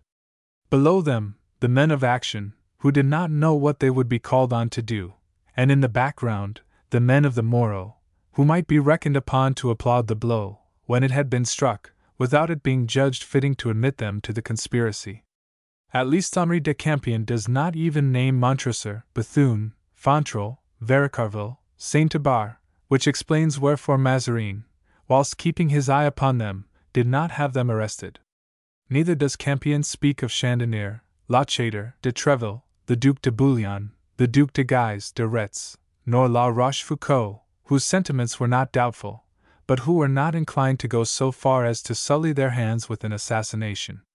And that further explains the silence of Mazarin with regard to them in all that relates to Beaufort's conspiracy, although he did not cherish the slightest illusion as to their dispositions, and as to the part they would have taken if the plot had succeeded, or even if a serious struggle had taken place. The conspiracy rested for some time between Madame de Chevreuse, Madame de Montbazon, Beaufort, Beaupuis, and Alexander de Campion. The final resolution was only taken at the end of July or in the first days of August, that is to say, precisely during the height of the quarrel between Madame de Montbazon and Madame de Longueville, which ushered in the crisis and opened the door to all the events which followed. It was then only that Beaufort spoke of it to Henri de Campion, in presence of Beaupuis. Mazarin's crime was the continuation of Richelieu's system.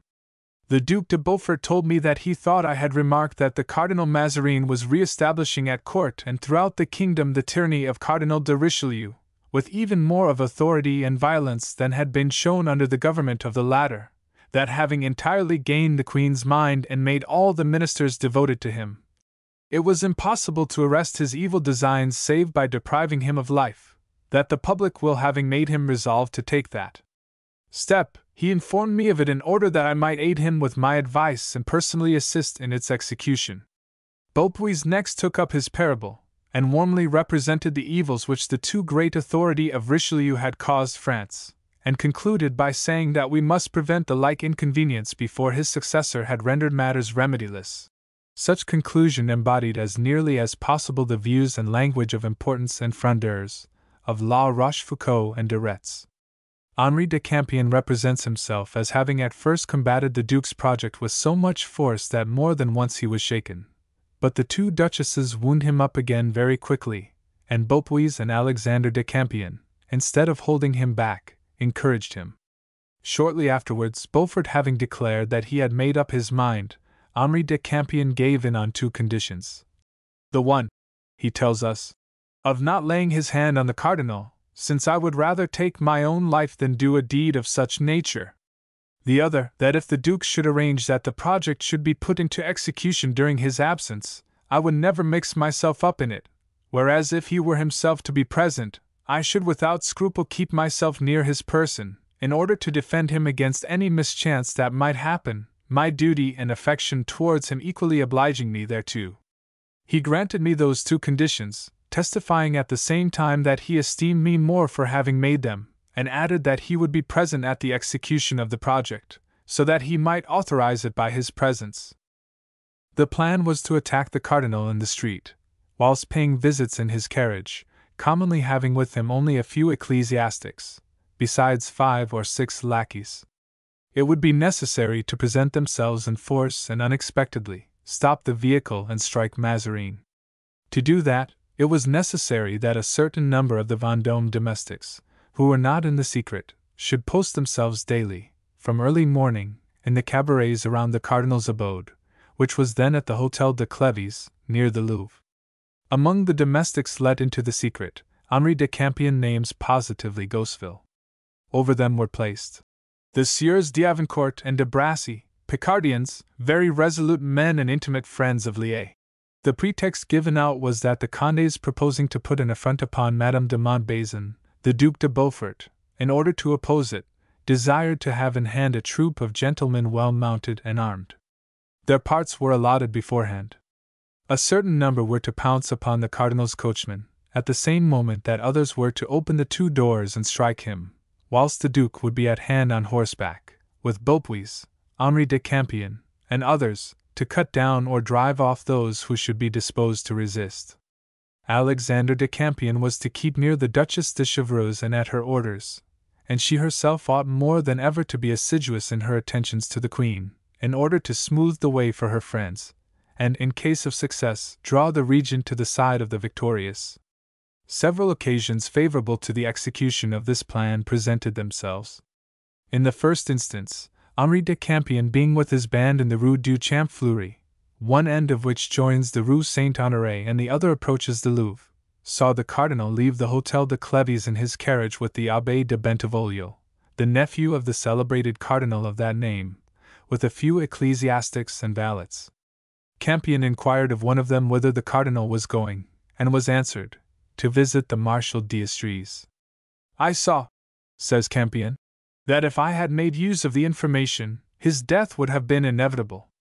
But I thought that I should be so guilty in the eyes of God and man that I resisted the temptation to do so. The next day it was known that the cardinal would be present at a collation to be given by Madame du Vigean at her charming residence of La Barre, at the entrance of the valley of Montmorency, where Madame de Longueville was staying, and which the Queen had promised to honor with a visit, and who had already set out. The cardinal was repairing thither, having with him in his coach only the Count d'Harcourt. Beaufort ordered Campion to assemble his troop and to ride after him, but Campion represented to the Duke that if they attacked the Cardinal in the company of the Count de Harcourt, they must decide upon killing both, Harcourt being too generous to see Mazarin stabbed before his eyes without defending him, and that the murder of Harcourt would raise against them the entire house of Lorraine. Some days afterwards information was given that the Cardinal was engaged to dine at Maisons, with the Marshal d'Estrees, to meet the Duc d'Orléans. I made the Duke consent, says Campion, that should the minister be in the same carriage with His Royal Highness, the design should not be executed, but he said that if he were alone, he must be killed. Early in the morning he had the horses out and kept himself in readiness at the Capucins with Beaupuis, near the Hôtel de Vendôme, posting a valet on foot in the street to tell him when the Cardinal should pass, and enjoining me to keep with those whom I was accustomed to muster at the Cabaret Elange, in the Rue Saint-Honoré, very near the Hôtel de Vendôme, and if the Cardinal journeyed without the Duc d'Orléans, I should mount instantly with all my men, and intercept him when passing the Capucins. I was, adds Campion, in a state of anxiety which may readily be imagined, until I saw the carriage of the Duc d'Orléans pass, and perceived the Cardinal inside with him. At length, Beaufort's irritation being carried to the highest pitch by the banishment from court of Madame de Montbazon, which was certainly on the 22nd of August, goaded by Madame de Chevreuse, by passion, and by a false sense of honor, he became himself impatient to act. Seeing that, during the day, he encountered incessant difficulties of which he was far from divining the cause, he resolved to strike the blow at night, and prepared an ambuscade, the success of which seemed certain, and the details of which we have from Campion. The Cardinal went every evening to visit the Queen, and returned sufficiently late. It was arranged to attack him between the Louvre and the Hôtel de Clévis. Horses were to be in readiness in some neighboring inn. The Duke himself should keep watch with Beaupuis and Campion, during the time the ministers should be with the Queen, and so soon as he came forth, all three should advance and make a signal to the rest, who, in the meanwhile, should remain on horseback on the quay, by the river side close to the Louvre. All which could be very well done at night without awakening any suspicion. It must be remembered that the person who furnishes these very precise details was one of the principal conspirators, that he wrote at sufficiently considerable distance from the event, in safety, and to repeat it once again, with no interest, fearing nothing more from Mazarin, who had recently died, and expecting nothing from him. It must be also remembered that speaking as he has done, he accuses his own brother, that, without doubt, he attributes to himself laudable intentions and even some good actions, but that he confesses having entered into the plot, and that, if its execution had taken place he would have taken part in it, in fighting by the side of Beaufort. The process submitted to the Parliament not having led to anything, through failure of evidence, Campion did not imagine that Mazarin had ever known the circumstances of the plot, nor those acquainted with it to the very bottom, and who were engaged in it. He adds also, that now the Cardinal is dead there is no longer any reason to fear injuring any one in stating matters as they are. He therefore does not defend himself. He believes himself to be sheltered from all quest. He writes only to relieve his conscience. From these curious revelations we further learn what importance Mazarin attached to the arrest of Henri Campion, and that writer's statements are not only substantially confirmed by various entries in the Carnets, but read like a translation into French of those pages from the Cardinal's Italian.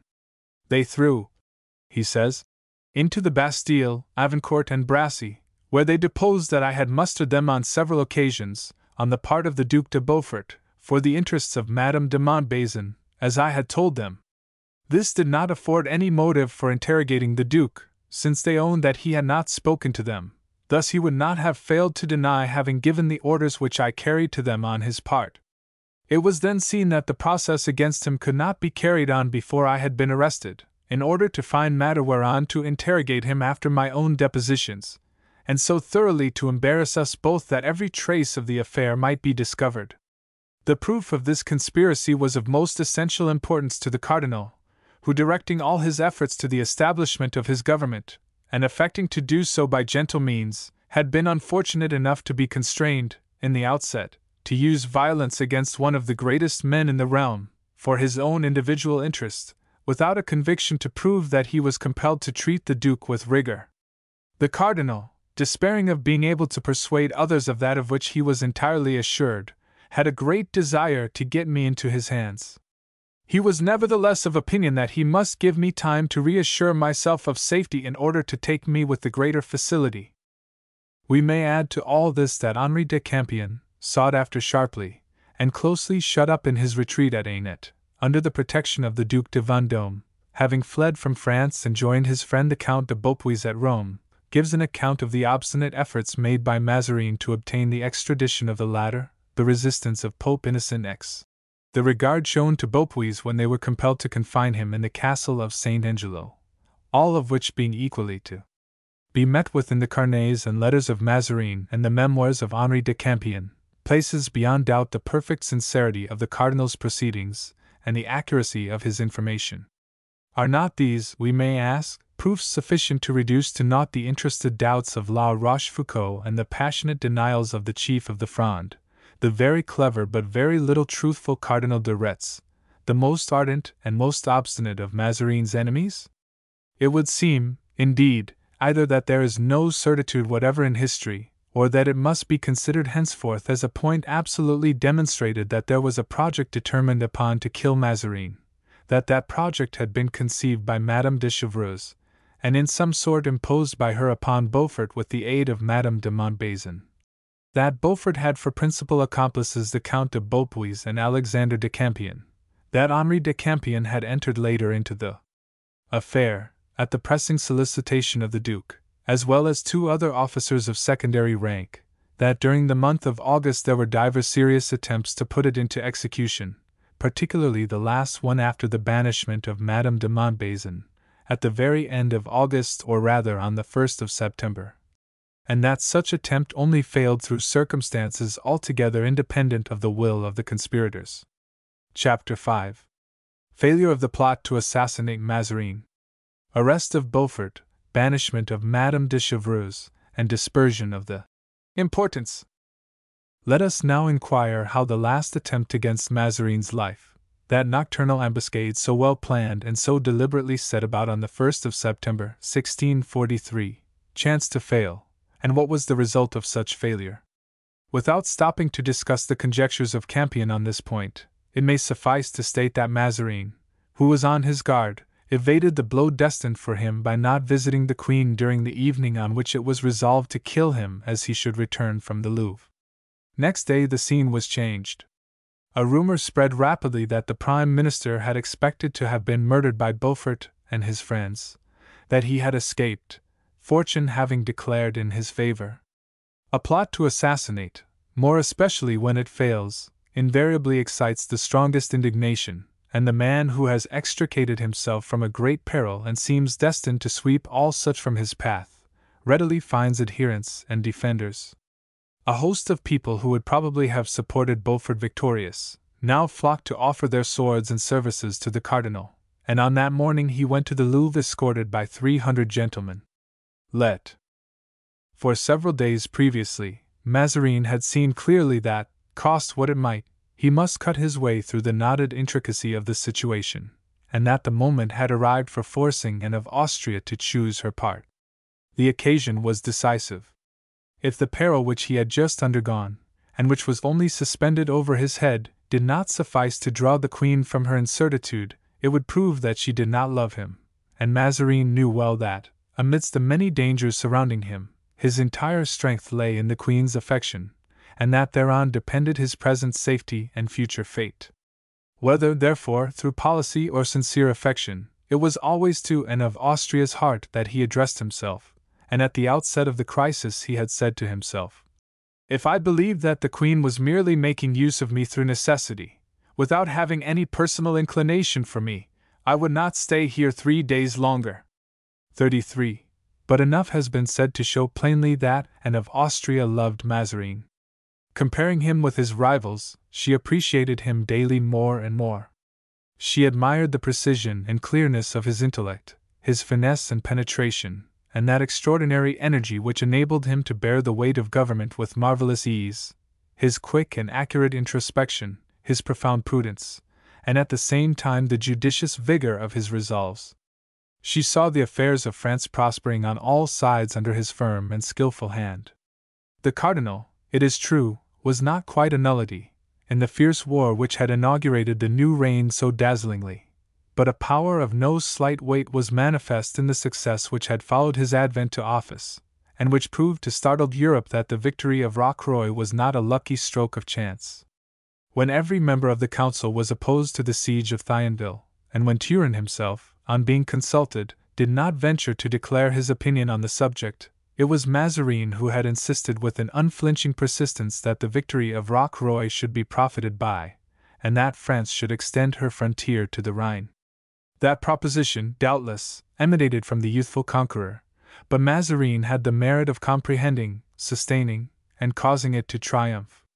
If no first minister had ever before been so served by such a general, neither had general ever been so supported by such a minister, and thanks to both, on the 11th of August, whilst the chivalrous importants were exhausting their combined talents in putting a shameful affront upon the noble sister of the hero who had just served France so gloriously, and who was about to aggrandize it further, whilst they were displaying their vapid and turgid eloquence in the salons, or sharpening their poniards in gloomy council chambers, Thionville, then one of the chief strongholds of the empire, surrendered after an obstinate defense. Thus, the regency of and of Austria had opened under the most brilliant auspices. 33. But in the height of this national glory and signal triumph, Queen Anne must indeed have shuddered when Mazarin placed before her all the proofs of the odious conspiracy formed against him. Explanations the most minute and confidential thereupon ensued between them. It was now more than ever compulsory for her to raise the mask. 34. To sacrifice to a manifest necessity the circumspection she was studious of preserving, to brave somewhat further the tittle-tattle of a few devotees of either sex, and at all events to permit her prime minister to defend his life. Up to this moment, Anne of Austria had hesitated, for reasons which may be readily comprehended. But Madame de Montbazin's insolence had greatly irritated her. The conviction she acquired that numerous attempts to assassinate Mazarin had only by chance failed, and might be renewed, decided her, and it was, therefore, towards the close of August, 1643, when the date of that declared ascendancy, open and unrivalled, must be certainly fixed, of the minister of the Queen Regent. These conspirators, by proceeding to the last extremities, and thereby making her tremble for Mazarin's life, hastened the triumph of the happy cardinal, and on the morrow of the last nocturnal ambush in which he was marked for destruction, Jules Mazarin became absolute master of the Queen's heart, and more powerful than Richelieu had ever been after the day of dupes. 34. The minister's carnets will be searched in vain for any traces of the explanations which Mazarin must have had with the Queen during this grave conjuncture. Such explanations are not of a nature likely to be forgotten, and of which there is any need to take notes.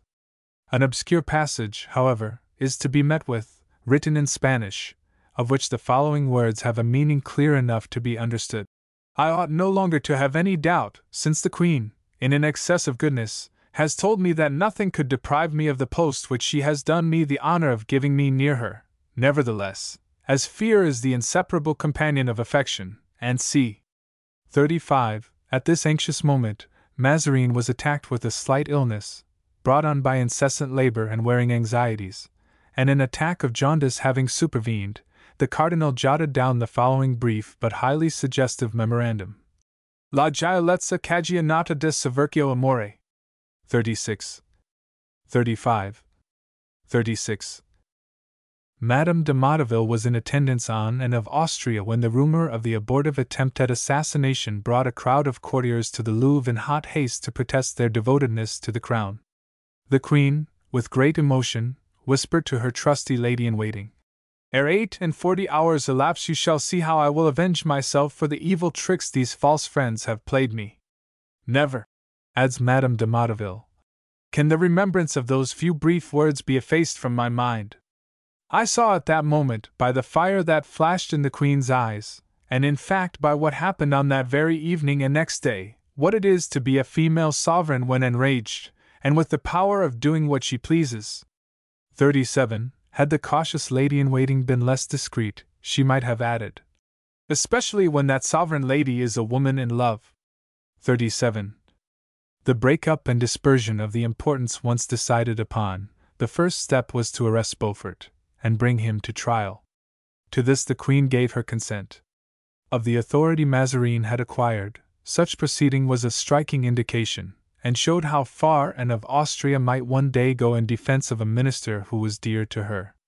The Duc de Beaufort had been, before her husband's death, the man in whom the Queen placed most confidence, and for some time he was thought destined to play the brilliant part of a royal favorite. In a brief space he had effectually thrown away his chance by his presumptuous conduct, his evident incapacity, and yet more by his public liaison with Madame de Montbazon. Still the Queen had shown a somewhat singular weakness in his favor, and at the expiration of 3 short months to sign an order for his arrest was a great step, necessary, it is true, but extreme, and which was the manifest sign of an entire change in the heart and intimate relations of Anne of Austria. The dissimulation even with which she acted in that affair marks the deliberative firmness of her resolution. The 2nd of September, 1643, was truly a memorable day in the career of Mazarin, and we may say, in the annals of France, for it witnessed the confirming of the royal power, shaken to its base by the deaths of Richelieu and Louis XIII, and the ruin of the party of the importance. On the morning of the 2nd, all Paris and its court rang with the report of the ambuscade laid for Mazarin the night previous, between the Louvre and the Hôtel de Clévis. The 5 conspirators who had joined hands with Beaufort in it had taken flight, and placed themselves in safety. Beaufort and Madame de Chevreuse could not imitate them. Flight for them would have been a self-denunciation. The intrepid Duchess therefore had not hesitated to appear at court, and she was at the Regent's side during the evening of the 2nd together with another person, a stranger to these dark plots and even incapable of putting faith in them, a very different enemy of Mazarin, the pious and noble Madame de Hautefort. As for the Duke, careless and courageous, he had gone to the chase in the morning, and at his return he went, according to his custom, to present his homage to the Queen. On entering the Louvre he met his mother, Madame de Vendôme, and his sister the Duchess de Nemours, who had accompanied the Queen all day and remarked her emotion. They did all they could to prevent him going upstairs, and entreated him to absent himself for a while. He, without troubling himself in the slightest degree, answered them in the words of the doomed Duc de Guise, "They dare not!" and entered the Queen's great cabinet, who received him with the best grace possible, and asked him all sorts of questions about his hunting. As though, says Madame de Motteville, she had no other thought in her mind. The Cardinal having come in the midst of this gentle chat, the Queen rose and bade him follow her. It appeared as if she wished to take counsel with him in her chamber. She entered it, followed by her minister. At the same time the Duc de Beaufort, about to leave, met Guitant, captain of the guard, who arrested him, and commanded the Duke to follow him in the names of the King and Queen. The Prince, without showing any surprise after having looked fixedly at him, said, "Yes, I will, but this, I must own, is strange enough." Then turning towards Mesdames de Chevreuse and de Hautefort, who were talking together, he said to them, "Ladies, you see that the Queen has caused me to be arrested." The young nobleman then submitted to the royal mandate without offering the slightest resistance, slept that night at the Louvre, and the next morning was taken to the dungeon of Vincennes, while a general decree of banishment was pronounced against all the principal members of the faction. The Vendômes were ordered to retire to Ainet, and the Château d'Ainet having soon become what the Hôtel de Vendôme at Paris had been, a haunt of the conspirators, Mazarin demanded them from the Duke Caesar, who took good care not to give them up. The Cardinal was almost reduced to the necessity of laying siege to the chateau in regular form. He threatened to enter the place by main force and lay hands on Beaufort's accomplices. Unable to endure the scandal that a prince even of the blood should brave law and justice with impunity, he had determined to push matters to the uttermost, and was about to take energetic measures, when the Duc de Vendôme himself decided on quitting France, and went to Italy to await the fall of Mazarin. As formerly he had awaited in England that of Richelieu. The arrest of Beaufort, the dispersion of his accomplices, his friends and his family, was the first indispensable measure forced upon Mazarin to enable him to face a danger that seemed most imminent. But what would it have availed him to lop off an arm had he left the head untouched? Had Madame de Chevreuse remained at court, ever ready to surround the Queen with attention and homage, assiduous to retain and husband the last remnant of her old favor, in order to sustain and secretly encourage the malcontents, inspire them with her audacity, and stir them up to fresh conspiracies? She still held in her grasp the scarcely severed threads of the plot, and at her right hand there was a man too wary to allow himself to be again compromised by such dark doings, but quite ready to profit by them, and whom Madame de Chevreuse had sedulously exhibited not only to Anne of Austria, but to France and all Europe, as a man singularly capable of conducting state affairs. Mazarin, therefore, did not hesitate, but on the day following Beaufort's arrest, Chateauneuf, Montresor, and Estienne were banished. The first named was invited to present himself at court, kiss the Queen's hand, and then betake himself to his government in Touraine. Richelieu's late Keeper of the Seals deemed it something to have escaped an open disgrace, to have resumed the eminent post he had formerly occupied under the Crown, and the government of a large province. Yet did his ambition soar far higher still, but he kept it in check, and merely postponed its flight for a less stormy hour, obeyed the Queen, skillfully remained friends with her, and likewise kept on very good terms with her Prime Minister, biding his time until he might displace him. He had to wait a long time, however, but eventually did not quit life without once more grasping, for a moment at least, that power which the indulgence of an insensate passion had lost him, but which an inviolable and unswerving friendship in the end restored to him. 38. Madame de Chevreuse unhappily lacked the wisdom displayed throughout this fiery ordeal by Chateauneuf. She forgot for once to look with a smiling face upon the passing storm, in which she was too suddenly caught to escape altogether scatheless. La Chater, one of her friends, and who saw her almost every day, relates that during the very same evening on which Beaufort was arrested at the Louvre, Her Majesty told the Duchess that she believed her to be innocent of the prisoner's designs, but that nevertheless to avoid scandal she deemed it fitting that Madame de Chevreuse should quietly withdraw to Dampierre, and that after making some short sojourn there she should retire into Touraine. 39. The Duchess, therefore, saw plainly that she had nothing for it but to go at once to Dampierre, but no sooner did she arrive at her favorite chateau than, instead of remaining quiet, she began to move heaven and earth to save those who had compromised themselves for her sake. She began, indeed, to knot the meshes of a new web of intrigue, and even found means of placing a letter in the Queen's own hand. Message after message was, however, sent to hasten her departure, Montague being dispatched to her on the same errand, as was also Laporte. She received them haughtily, and deferred her journey under divers pretexts. It will be remembered that on going to meet the Duchess when on her road from Brussels, Montague had offered her, on the Queen's part as well as that of Mazarin, to discharge in her name the debts she had contracted during so many years of exile. The Duchess had already received heavy sums, but was unwilling to set forth for Touraine until after the Queen should have performed all her promises. Marie de Rohan had left the Louvre in Paris, her bosom swelling with grief and rage, as Hannibal had quitted Italy. She felt that the court and capital and the Queen's inner circle formed the true field of battle, and that to remove herself from it was to abandon the victory to the enemy. Her retreat, indeed, was an occasion of mourning to the entire Catholic party, as well as to the friends of peace and the Spanish alliance, but, on the contrary, of public rejoicing for the friends of the Protestant alliance. The Count d'Estrades actually went to the Louvre on the part of the Prince of Orange, from whom he was accredited, to thank the Regent officially for it. 39. Madame de Chevreuse made her way, therefore, to her estate of Duverger, between Tours and Angers. The deep solitude that there reigned around her embittered all the more the feeling of defeat.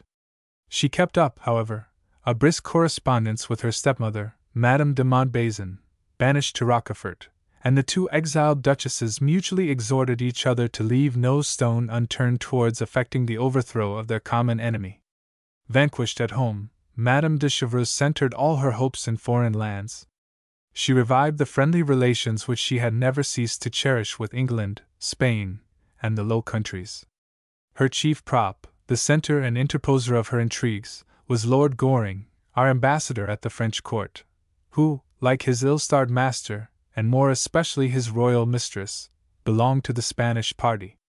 Croft, an English gentleman who had figured in the train of the Duchess some years previously, bestirred himself actively and openly in her behalf, whilst the Chevalier de Jars intrigued warily and in secret for Chateauneuf. Beneath the mantle of the English embassy a vast correspondence was carried on between Madame de Chevreuse, Vendôme, Bouillon, and the rest of the malcontents. Chapter 6. Consequences of the quarrel between the Duchesses de Longueville and de Montbazon. Fatal duel between the Duc de Guise and Count Maurice de Coligny. As has been said, the 2nd of September, 1643, had been truly a memorable day in the career of Mazarin, and indeed, in the annals of France, for it witnessed the confirming of the royal power, shaken to its base by the deaths of Richelieu and Louis XIII, and the ruin of that dangerous faction. The intestine discords which threatened the new reign were thus forced to await a more favorable opportunity for development. They did not raise their heads again until 5 years afterwards, on the breaking out of the Fronde, in which they showed themselves just the same men as ever, with the same designs, the same politics, foreign and domestic, and after raising sanguinary and sterile commotions, reappeared only to break themselves to pieces once more against the genius of Mazarin and the invincible firmness of Anne of Austria. As Mazarin, therefore, who soon found himself without a rival in the Queen's good graces, continued steadily to carry on within and without the realm the system of his predecessor, and royalty, as well as France, reckoned upon a succession of halcyon years, thanks to the reunion of the princes of the blood with the crown, to the tactics and personal conduct of the Prime Minister, and to his political sagacity, seconded by the military genius of the Duc d'Enghien. The imprudence of Madame de Montbazon and her lover Beaufort in the affair of the dropped letters had the effect of increasing Mazarin's power incalculably, and that at the very moment that a splendid victory gained by the young Duc d'Enghien had made him and his sister paramount at court, paramount by a popularity so universal that it almost made the Queen and her minister their protégés rather than their patrons. The Duc d'Enghien had returned to Paris after Rocroi, and at the end of a campaign in which he had taken a very important stronghold, passed the Rhine with the French army, and carried the war into Germany. The Queen had received him as the liberator of France. Mazarin, who looked more to the reality than the semblance of power, intimated to the young conqueror that his sole ambition was to be his chaplain and man of business with the Queen. At a distance, the Duc d'Enghien had praised everything that had been done, and came from the camp over head and ears in love with Madame du Vigean, and furious that any one should have dared to insult a member of his house. He adored his sister, and he had a warm friendship for Coligny. 40. He was aware of and had favored his passion for that sister. Engaged himself in a suit as ardent as it was chaste, he readily comprehended that his beautiful sister might well have been not insensible to the fervent assiduities of the brave Maurice, but he revolted at the thought of the amatory effusions of a Madame de Fouquerols being attributed to her, and he assumed a tone in the matter which effectually arrested any further insinuation from even the most insolent and daring. 40. Amongst the especial friends of Beaufort and Madame de Montbazon, foremost of all stood the Duc de Guise. 41. They had maneuvered to secure him as well as the rest of his family to their party, through Gaston, Duc d'Orleans, who had espoused as his second wife a princess of the house of Lorraine, the lovely Marguerite, sister of Charles IV, and second daughter of Duke Francis. The Duc de Guise had already played many strange pranks and committed more than one folly, but he had not as yet signally failed in any serious enterprise. His incapacity was not patent. He had the prestige of his name, youth, good looks, and a courage carried even to temerity. The avowed slave of Madame de Montbazon, he had espoused her quarrel, and to gratify her had joined in propagating those calumnious reports, but without exhibiting the violence of Beaufort, and had remained erect, confronting and defying the victorious Condés. 41. Coligny had had the good sense to keep aloof during the storm, for fear of still further compromising Madame de Longueville by exhibiting himself openly as her champion, but a few months having elapsed, he thought that he might at last show himself, and, as a certain authority 42 tells us, The imprisonment of the Duc de Beaufort having deprived that noble of the chance of measuring swords with him, he addressed himself to the Duc de Guise.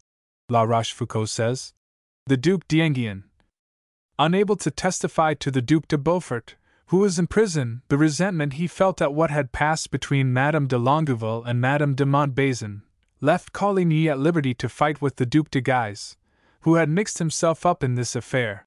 The Duc d'Enghien, therefore, knew and approved of what Coligny did. In fact, he found himself without an adversary in the affair of sufficient rank to justify a prince of the blood in drawing his sword against him. So far as regards Madame de Longueville, it is absurd to suppose that, desirous of vengeance, she it was who had urged on Coligny, for everybody ascribed to her a line of conduct characterized by great moderation, as contrasted with that of the Princess de Condé. Far from envenoming the quarrel, she wished to hush it up, and Madame de Motteville thus significantly alludes to that fact. The enmity she bore Madame de Montbazon being proportionate to the love she bore her husband, it did not carry her so far but that she found it more à propos to dissimulate that outrage than otherwise. 42.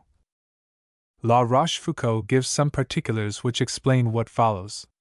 Coligny, just risen out of a long illness, was still very much enfeebled, and moreover, not very skillful of fence.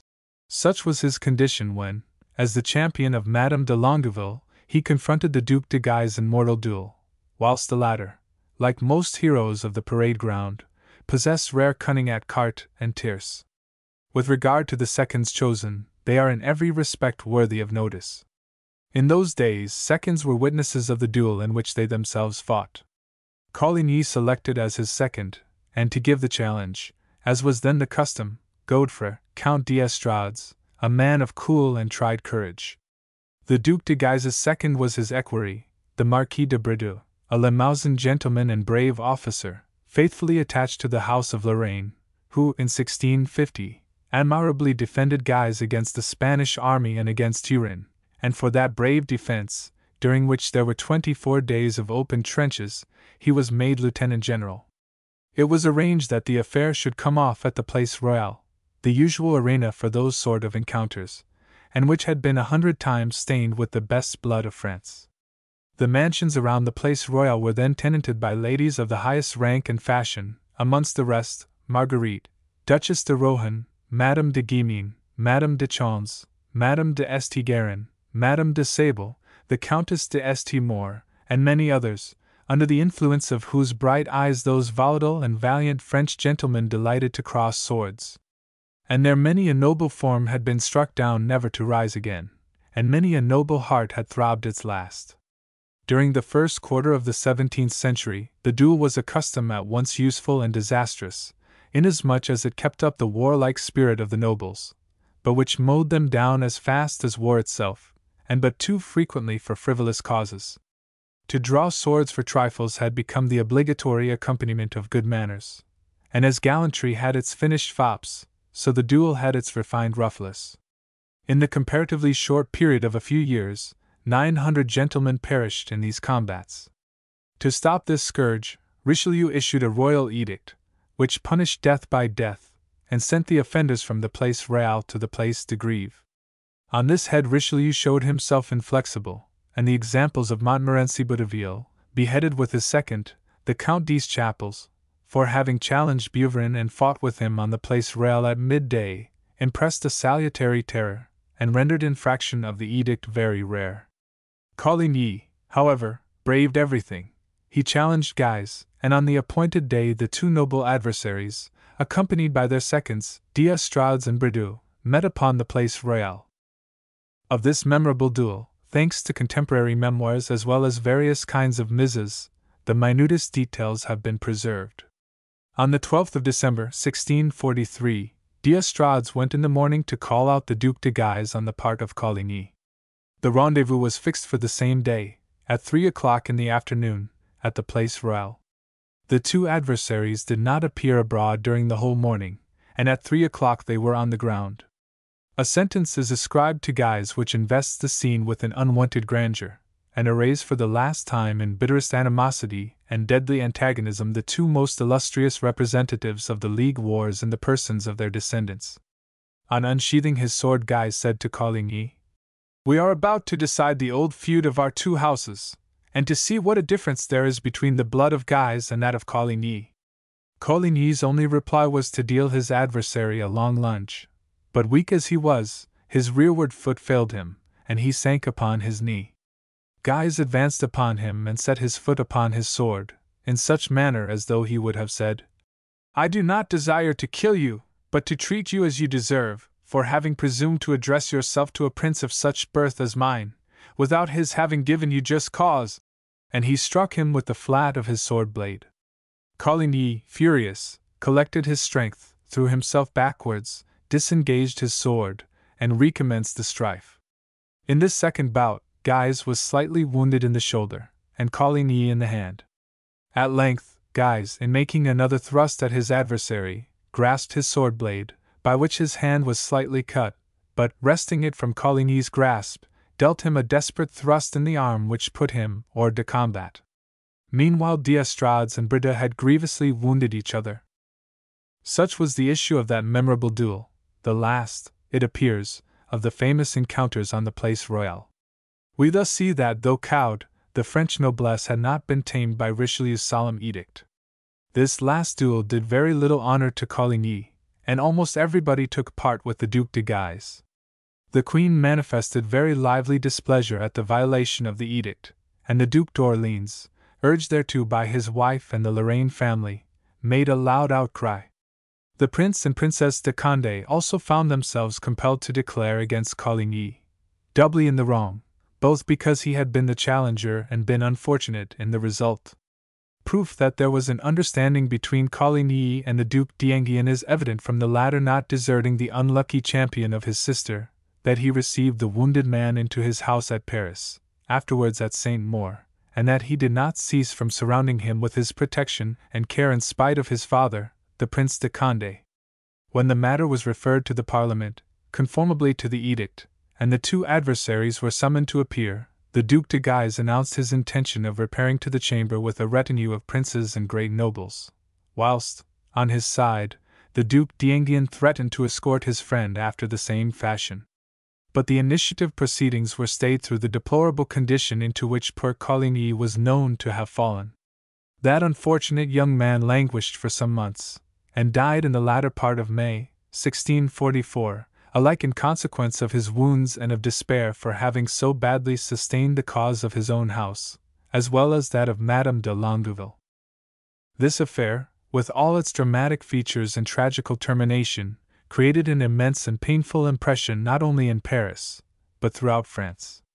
It momentarily awakened party feelings which had for some time slumbered, and suspended the festivals of the winter of 1644. It not only occupied the families more closely concerned in the court, but forcibly affected the whole of the highest class of society, and long remained the absorbing topic of every saloon. It may be readily conceived that the story in spreading thus widely became enlarged with imaginary incidents one after another. At first, it was supposed that Madame de Longueville was in love with Coligny. That was necessary to give the greater interest to the narrative. From thence came the next invention that she herself had armed Coligny's hand, and that d'Estrades, charged to challenge the Duc de Guise, having remarked to Coligny that the Duke might probably repudiate the injurious words attributed to him, and that honor would thus be satisfied, Coligny had thereupon replied, "That is not the question. I pledged my word to Madame de Longueville to fight him on the Place Royale, and I cannot fail in that promise." 43. There was no stopping a cavalier in such a chivalrous course as that, and Madame de Longueville would not have been the sister of the victor of Rocroi, a heroine worthy of sustaining comparison with those of Spain, who beheld their lovers die at their feet in the tournament, had she not been present at the duel between Guise and Coligny. It is asserted, therefore, that on the 12th of December she was stationed in an hotel on the Place Royale belonging to the Duchess de Rohan, and that there, concealed behind a window curtain, she had witnessed the discomfiture of her purse chevalier. 43. Then, as now, it was verse, that is to say, the ballad, which set its seal on the popular incident of the moment. When the event was an unlucky one, the psalm was a burlesquely pathetic complaint, and always with a vein of raillery running through it. Such was the effusion with which every ruelle rang, and it was really set to music, for the notation is still to be found in the Recueil de Chansons Nodes, preserved at the Arsenal at Paris. It ran thus: Book 3. Chapter 1. The Duchesse de Longueville and the Duc de la Rochefoucauld. That Madame de Longueville witnessed the duel on the Place Royale seems to rest on no reliable authority. Such a trait is so utterly at variance with her character that its attribution would impute to her the manners of a semi-Italianese princess of the Valois race. There are besides no sufficient grounds for believing that her affections had for a moment been given to Coligny, though doubtless her innate tenderness must have been touched by his chivalrous love and devotion. Myossens, afterwards better known as Marshal d'Albret, next tried in vain to win a heart which had hitherto appeared insensible to the master passion, but after an obstinate persistence was ultimately constrained to relinquish all hope. When, in 1645, M. de Longueville went as minister plenipotentiary to the Congress of Munster, the young Duchess remained in Paris, her element being still the social sphere of the court solely, a taste for political life not having yet been developed through the impulse of her affections. Let us here add that, notwithstanding the almost unanimous assertion of contemporaries at this period that even women could not behold Madame de Longueville without admiration, the heart of this preeminently gifted creature seems amidst the universal homage to have been proof against all and every repeated assault. Anne of Austria loved her but little, partly through a jealous feeling created by her singular beauty, partly from her great reputation for wit, and also from her perpetual wranglings for precedence with other princesses of the blood. In fact, in order to lose no tittle of the prerogatives derived from her birth, Madame de Longueville had obtained a royal brevet from the king which maintained her in the rank which she would have otherwise lost by her marriage. A pride so exacting does not appear to agree with the peculiar nonchalance that was one of her striking characteristics. But later in life, when she had become devout and penitent, she took care to explain that seeming contradiction. "I have been defined," said she, "as having, as it were, two individualities of opposite nature in me, and that I could interchange them at any moment, but that arose from the different situations in which I was placed, for I was dead, like unto the dead, to aught which slightly affected me, and keenly alive to the smallest things which interested me." Reading and study were never among the things which stirred her into animation. Entirely occupied with her fascinations and individual sentiments, at no period of her life did she ever think of repairing the early neglect of her education. In this respect she was inferior, on the authority even of her apologists, to many ladies of the court and city. Intoxicated as she had been by the fumes of the incense which flattery had wafted around her in the circle of the Hotel de Rambouillet, she probably had no perception of her failings on that essential point. The spontaneity of her wit, her natural aptitude to comprehend and decide upon all sorts of questions, made up for her deficiency in that kind of information which is acquired from books and other modes of study, and often stood her in good stead, both on the part of her detractors and of her partisans, of the lofty characteristics of great genius. M. Cousin, who is by no means severe as regards the errors or demerits of the Duchess, says that she did not know how to write. Mademoiselle de Montpensier and Madame de Motteville, however, both expressed the very opposite opinion. The first remarks, speaking of the Countess de Moore, "The precision and the polish of her style would be incomparable if Madame de Longueville had never written." The second declares that "this lady has ever written as well as any one living." The fact is, so far as may be judged from those of her letters which have come down to us, that Madame de Longueville's style bore the reflex of her conversation. There are some passages very remarkable in their force, some phrases altogether trite and insignificant. This opinion is quite beside the consideration of her diction in a grammatical point of view. In her written as in her spoken language, she seems to have been impassive or to have kindled into animation according as her thoughts were dead or living, to use her own phrase. Speaking and writing, however, are two very different things, both requiring an especial cultivation, and as Madame de Longueville was defective in anything like what is termed regular education, or sound instruction, that fact became apparent so soon as she took her pen in hand. Her great natural endowments shone on paper with difficulty, through faults of every kind which escaped her notice. It is really no small gift to be able to express one's sentiments and ideas in their natural order, and with all their true and various shades, in terms neither too homely nor far-fetched, or which either enfeeble nor exaggerate them. It is by no means rare to meet with men in society remarkable for intelligence, nerve, and grace when they speak, but who become unintelligible when they commit their thoughts to writing. The fact is, that writing is an art, a very difficult art, and one which must be carefully learned. Madame de Longueville was ignorant of this, as were some of the most eminent women of her time. There exists unquestionable evidence to prove that the Princess Palatine was a person of large intelligence, who was able to hold her own with men of the greatest capacity. De Retz and Bossuet tell us so. Some letters of the Palatine, however, are extant in which, whilst there is no lack of solidity, refinement, and ingenuity of thought, it will be seen that they often abound with errors, obscure phraseology, and not unfrequently outrageously violate even the commonest rules of orthography. It must not, however, by any means be inferred from this that the Palatine had not a mind of the first order, but only that she had not been trained to render clearly and fittingly her ideas and sentiments in writing. Madame de Longueville had been no better taught. Therefore all that has been said about her on this score must be restricted, alike as to the defects of her education and the brilliancy of her genius. With those Frenchwomen who have written at once largely and loosely, it is pleasant to contrast their contemporaries, Madame de Sévigné and Madame Lafayette, both of whom always wrote well. That, in the first place, these two admirable ladies had received quite another sort of education to that of Madame de Longueville. They had had the advantage of being instructed by men of letters skilled in the art of teaching. Menage was the chief instructor both of Mademoiselle de Rabutin and Mademoiselle de Laverne, to call those accomplished letter-writers by their maiden names. Menage trained them carefully in composition, correcting rigidly their themes, pointing out their errors, cultivating their happy instincts, and modeling and polishing their vein and style.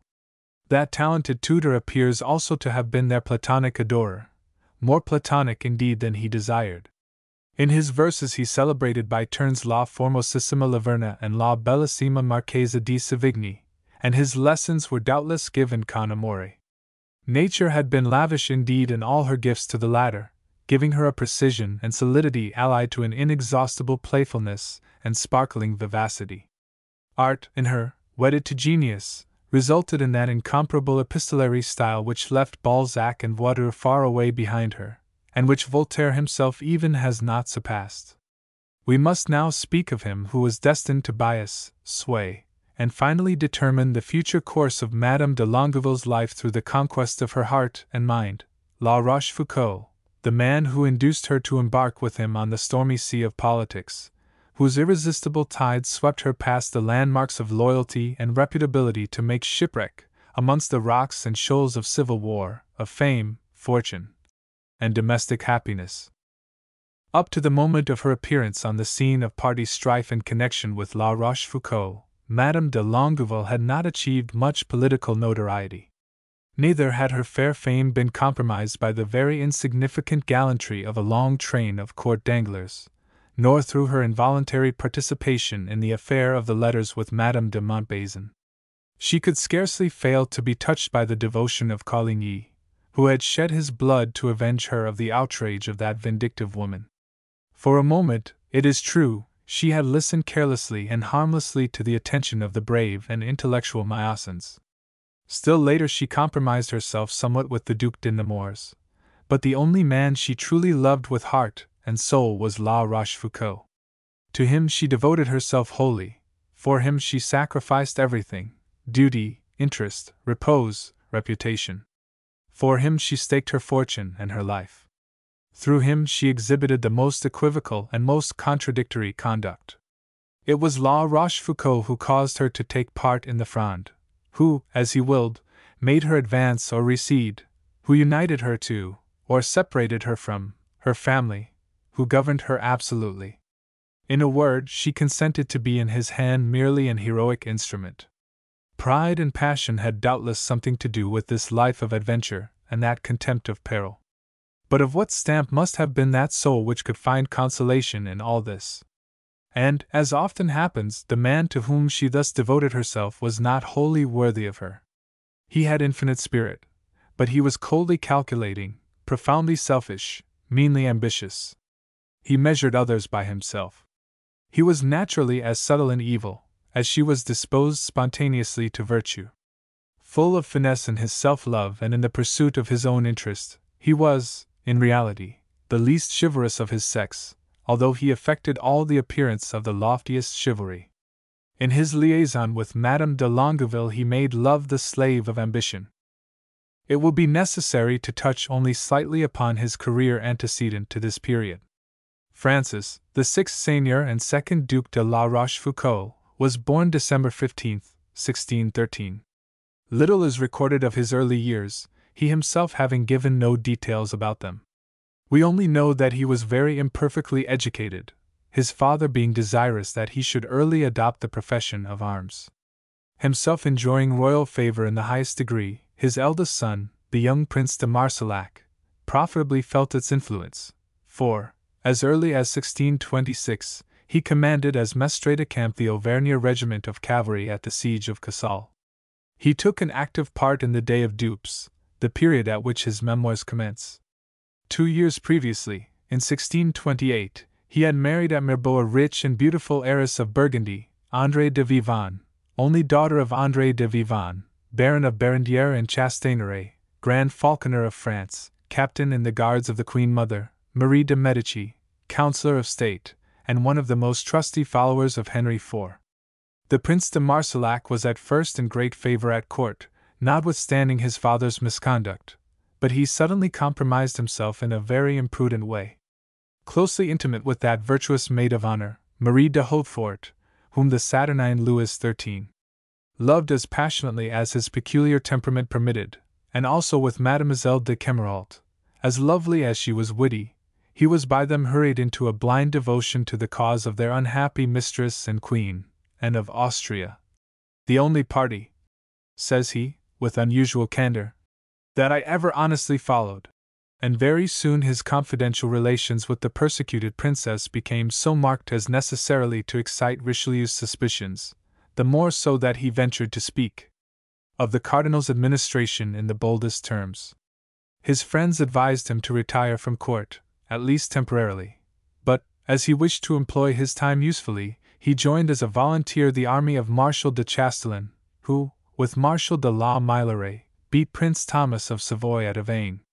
After behaving with distinction there, he returned, when the campaign was over, to court, exhibiting a conduct still more independent, and which resulted in forcing him to rejoin his father at Blois. It was through the proximity of his father's chateau of Verteuil to Poitiers, where the Duchess de Chevreuse was then living in banishment from court, that the Prince de Marsillac first came to ally himself with the illustrious political adventuress. At the time when La Rochefoucauld obtained political notoriety, a crisis occurred in France in national manners, sentiments, and feelings. The nobles, long kept under by the strong hand of Richelieu, were again rising into faction, and a spirit of intrigue had seized upon everyone. Although still young, Rochefoucauld had renounced enterprises in which the heart is alone concerned. No longer engrossed with love, he was wholly given up to ambition, and in order to avenge himself of the Queen and Mazarin, who had not in his opinion evinced sufficient generosity towards him to satisfy this later passion, he did not hesitate to fling himself headlong into partisan intrigue and strife which ended in civil war. To render himself the more formidable, he was above all desirous of securing to his party the mastermind of Condé, and as Madame de Longueville enjoyed the entire confidence of her favorite brother, and had great influence with him, the natural result was that in due course La Rochefoucauld made persistent love to the lovely Duchess. Seduced by the chivalrous manners and romantic antecedents of his youth, and yielding partly to the occasion, partly to the obstinate persistence of the suit, and some little perhaps to the maternal blood in her veins, Madame de Longueville at length surrendered her heart to the daring aspirant. She could no longer plead early youth as an excuse, for she had already numbered 29 summers, and was only distant by a very small span from that formidable epoch in woman's life which a discriminating writer of the present day has happily termed the crisis. That turning point in the Duchess's career was destined to prove fatal to her, and the crisis was exactly such as that of which, in the case of another celebrated woman, M. Violet has given a lucid analysis, the crisis brought about by an irresistible passion. Let us beware of hastily applying to Madame de Longueville that maxim of her cynical lover. Women often think they still love him whom they no longer really love. The opportunity of an intrigue, the mental emotion to which gallantry gives birth, natural inclination to the pleasure of being beloved, and the pain of refusing the lover, together persuade them that they cherish a genuine passion when it is nothing more than mere coquetry. Better had it been both for herself and for us to believe that she had only so loved. The beauty and intelligence of the Duchess de Longueville formed certainly, at the commencement, a large share in the calculating lover's determination to seek a liaison with the Duc d'Enghien's sister. The crowd of admirers was great around her, and that spectacle of itself served to inflame the ambition of M. de Marsillac. Subsequent reflection, doubtless, must have redoubled his ardor to achieve the twofold conquest, in love and party. The Count de Myasens was then paying the most assiduous court to Madame de Longueville. He was very intimately connected with Marsillac, to whom indeed he was nearly related, and whom he kept well acquainted with the course of his amours. His suit to the lovely Duchess proving, as has been said, entirely unsuccessful, Myasens eventually left the field clear to Marsillac, the brave and simple soldier giving place to the self-seeking man of the world. Chapter 2. The Duchess de Longueville drawn into the vortex of politics and civil war by her love for La Rochefoucauld. We have glanced rapidly over the fairest period of Madame de Longueville's youth, over those years wherein the splendor of her success in the ranks of fashion was not obtained at the expense of her virtue. The time approaches in which she is about to yield to the manners of her age, and to the long-combated wants of her heart. The love which she inspired in others she is, in turn, about to feel herself, and it is to engage her, at the age of 28 or 29, in a fatal connection, which will make her unmindful of all her conjugal duties, and turn her most brilliant qualities against herself, against her family, and against France. Let us now relate briefly what we know of Madame de Longueville from the moment of our last mention of her up to the commencement of 1648. There is nothing recorded which can authorize the supposition that before the close of 1647 Madame de Longueville had ever passed the limits of that noble and graceful gallantry which she saw everywhere held in honor, the praises of which she heard celebrated at the Hôtel de Rambouillet as well as at the Hôtel de Condé, in the great verse of Corneille and in the turgid effusions of Voiture. At the time of the duel between Guise and Coligny, in 1644, she had seen her 25th summer. Each succeeding year seemed only to enhance the power of her charms, and that power she delighted in exhibiting. 1,000 adorers pressed around her. Coligny was, perhaps, nearest to her heart, but had not, however, touched it. But one cannot, with impunity, trifle with love. That tragic adventure of the eldest of the Chatillons perishing, in the flower of his youth, by the hand of the eldest of the Guises was quickly echoed by song and romance through every salon, and cast a gloom upon the destiny of Madame de Longueville, and gave her, at an early period, a fame at once aristocratic and popular, which prepared her wonderfully to play a great part in that other tragi-comedy, heroic and gallant, called the Fronde. The glory of her brother was reflected upon her, and she responded to it somewhat by her own success at court and in the salons.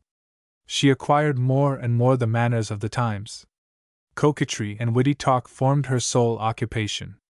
Her delicate condition not permitting her to accompany M.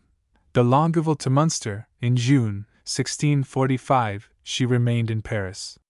It was the place above all others in which she delighted, and whether her heart had received some slight wound, or whether it was still entirely whole, it is clear that she was not very glad nor greatly charmed to find herself, after her accouchement in the spring of 1646, under the cold, grey sky of Westphalia, again beside a husband who was not, as Retz says, the most agreeable man to her in the world.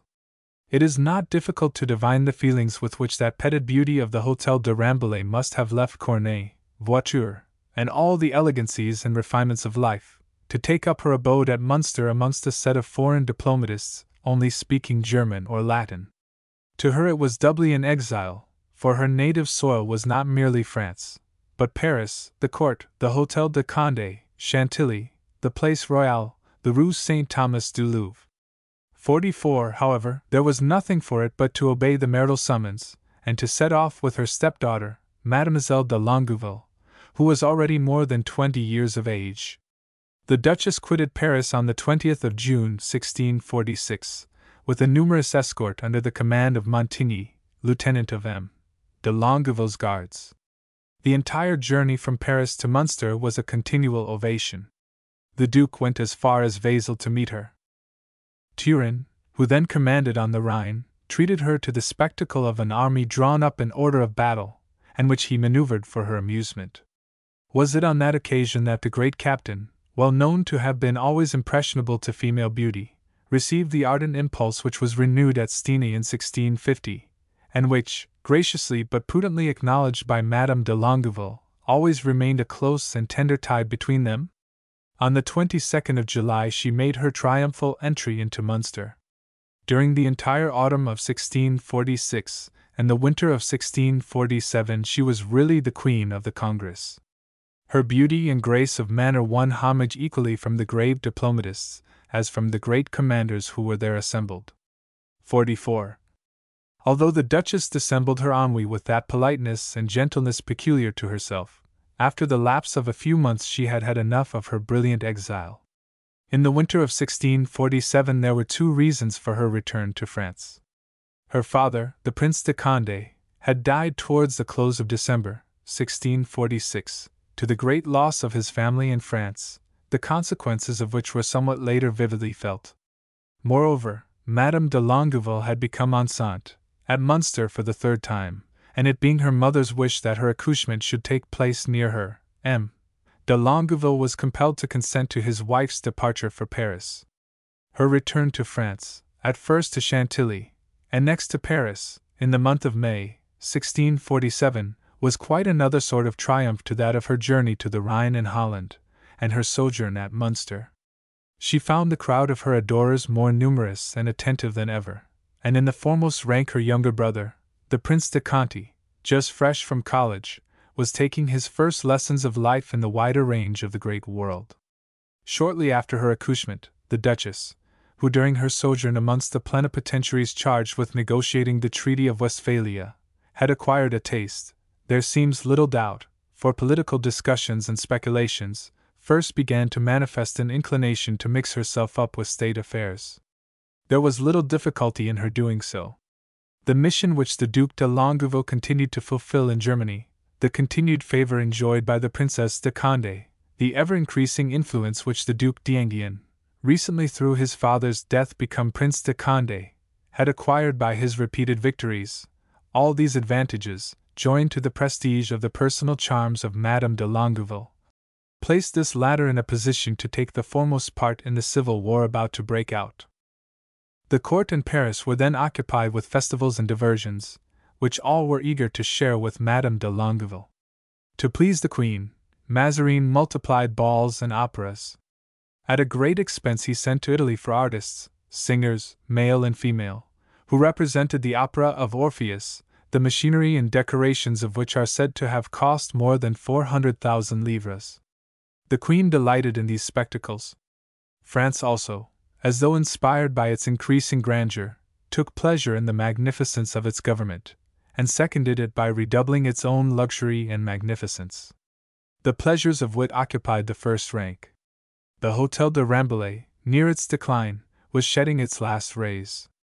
Madame de Longueville reigned there as well as in all the best circles of Paris, and it must be confessed, with her good qualities she had also some of the defects of the best precieuses. The following is the picture which Madame de Motteville has traced of her person, of the turn of her mind, of her occupation, of her reputation, and of that of the whole house of Condé, at this period, which may be considered as the most felicitous of her life.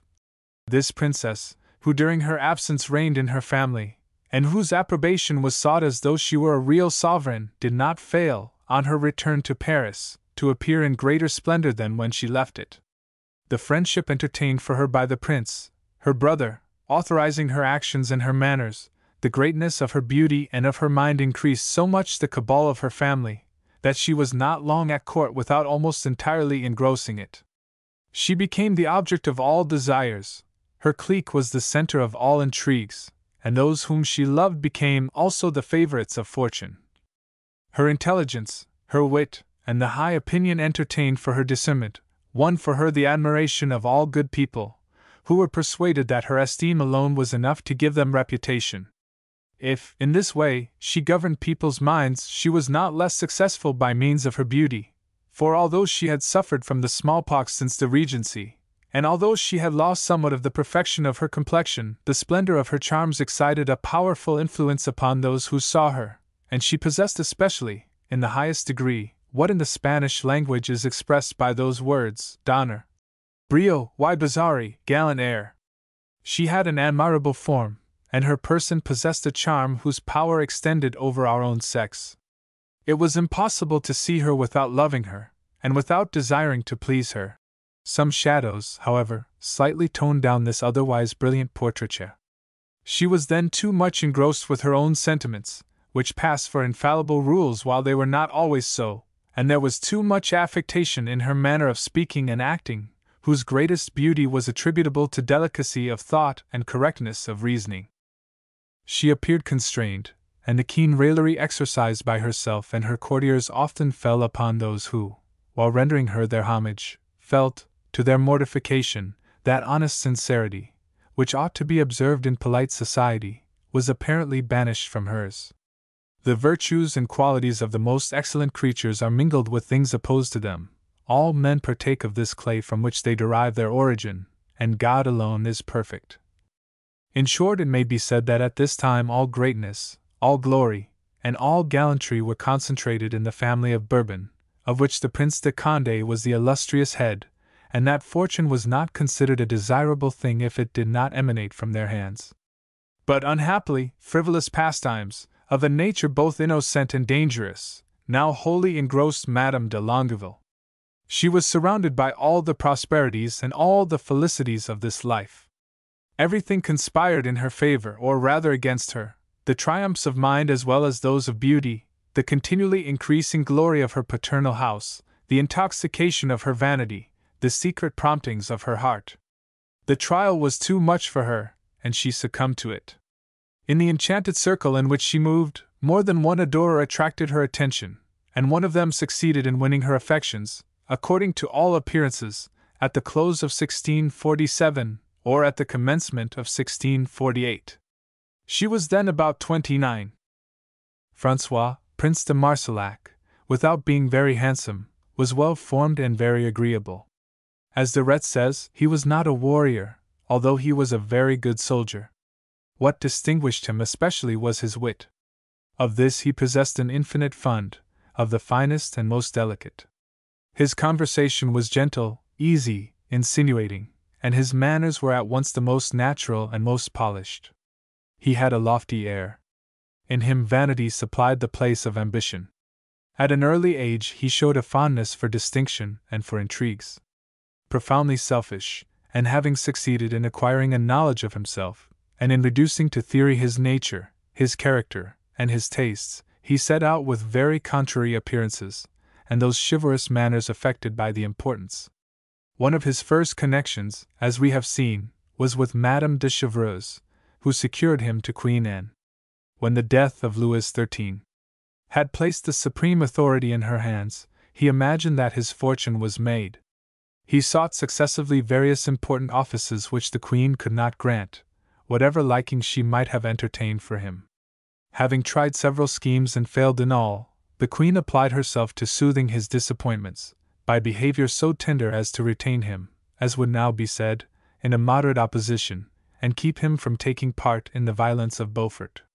He was not then covered with the disgrace of the importance, though he shared it to a certain extent, and he did not cease to be, or seem to be, very much attached, not to the government, but to the person of the Queen. He looked continually for some great favor at her hands. These favors not arriving, he determined to procure through intimidation what his self-seeking fidelity had not been able to secure for him.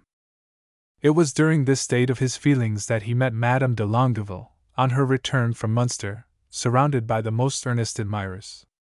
The Count de Miassens, afterwards Marshal d'Albret, handsome, brave, full of wit and talent, as enterprising in love as in war, was paying her a very zealous court. La Rochefoucauld persuaded Myasins, who was one of his friends, that, after all, if he should overcome the resistance of Madame de Longueville, it would only be a victory flattering to his vanity, whilst that he, La Rochefoucauld, would be able to turn it to a very good account. This was certainly a very convincing and heroic reason for falling in love. We, however, do no more than transfer, with the utmost exactness, a statement made by Rochefoucauld himself, which we will now quote word for word. So much unprofitable labor and so much weariness finally gave me other thoughts, and led me to attempt dangerous ways in order to testify my hostility to the Queen and Cardinal Mazarin. The beauty of Madame de Longueville, her wit, and the charms of her person, attached to her all who could hope for her favor. Many men and women of quality strove to please her, and besides all this, Madame de Longueville was then upon such good terms with all her house, and so tenderly beloved by the Duc d'Enghien, her brother, that the esteem and friendship of this prince might be counted upon by any one who enjoyed the favor of his sister. Many persons vainly attempted this game, mingling other sentiments with those of ambition.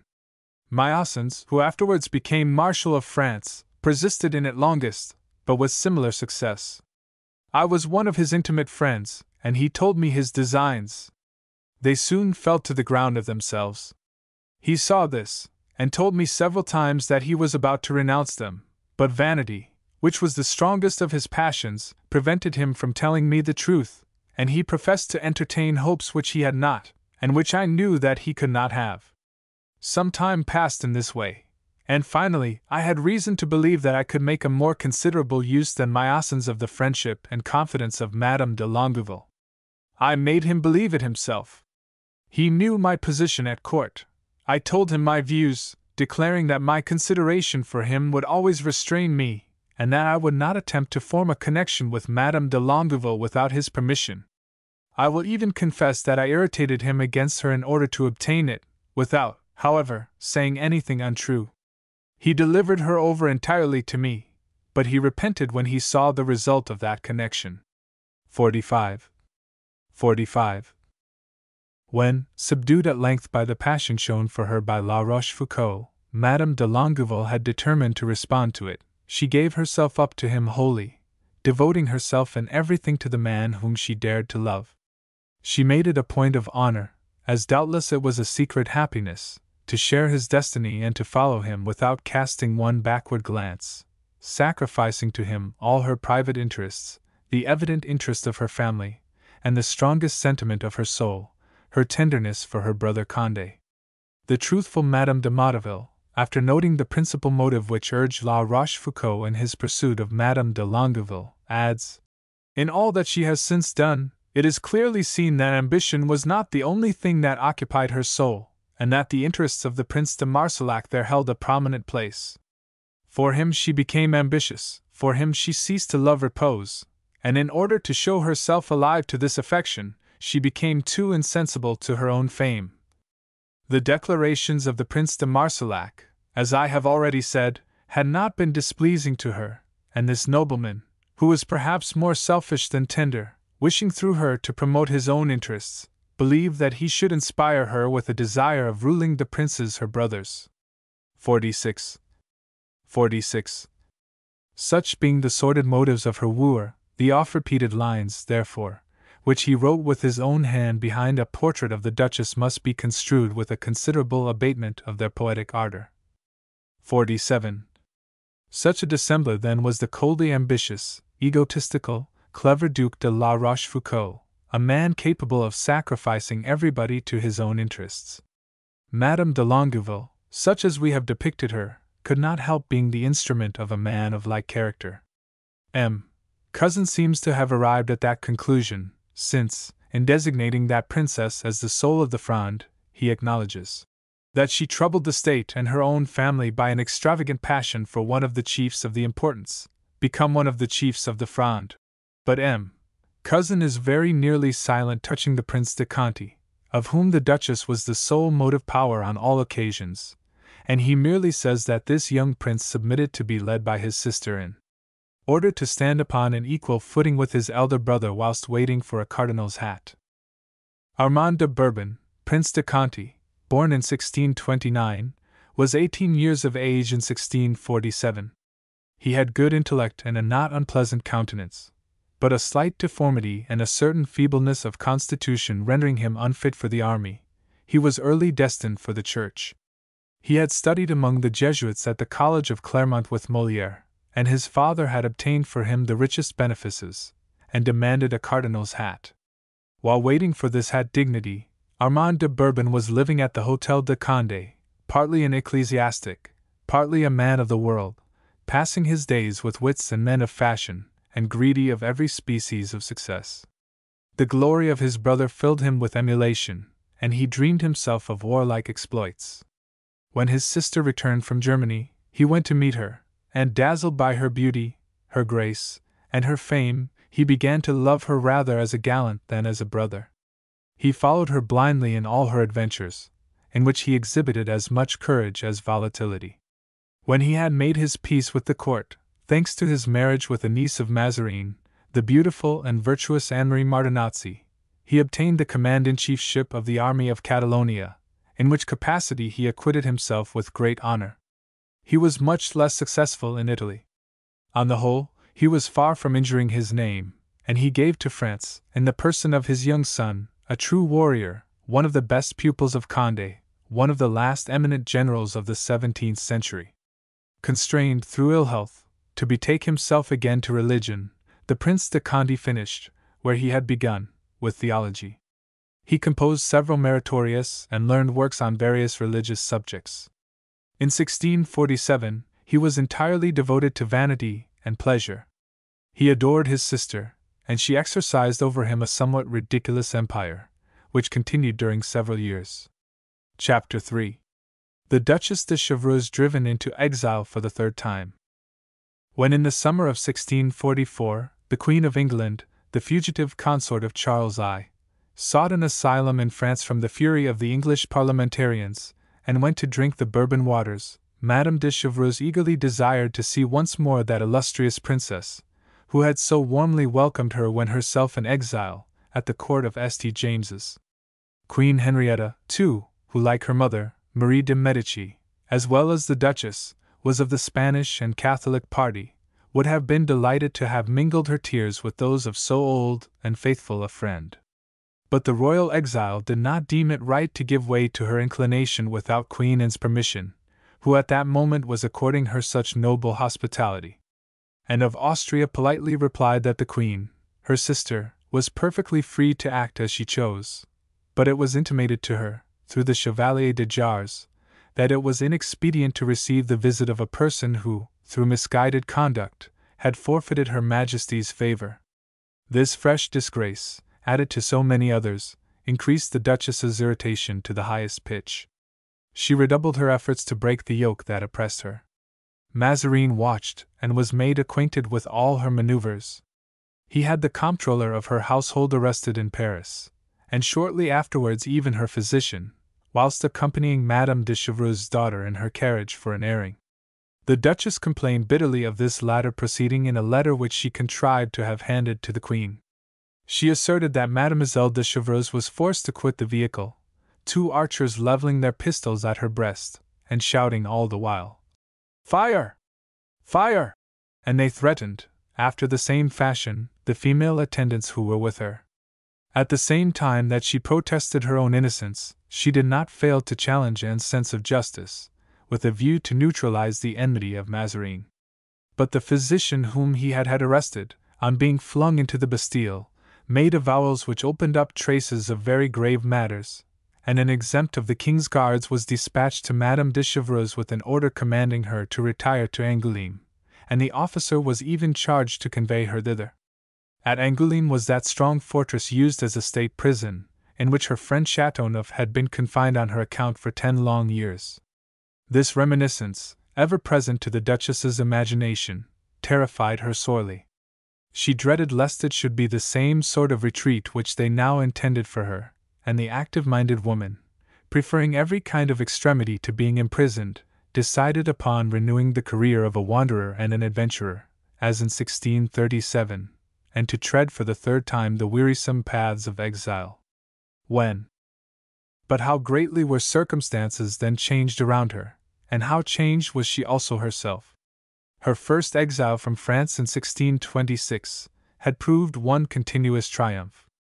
Young, lovely, and adored by every one, she had quitted Nancy, leaving the Duc de Lorraine a slave henceforward to the sway of her charms, only to return to Paris and trouble the mind of the stony, impassive Richelieu. In 1637 her flight into Spain had, on the contrary, proved a most severe trial to her. She had been forced to traverse the whole of France disguised in male attire, brave more than one danger, endure much suffering and privation, only to struggle in the sequel with 5 consecutive years of fruitless agitation. But, at any rate, she then had youth to back her, and the consciousness of the power of that irresistible fascination which procured her adorers and suitors wherever she wandered, even among the occupants of thrones. She had faith likewise in the Queen's friendship, and a firm reliance that the time would come when that friendship would repay her for all her devotedness.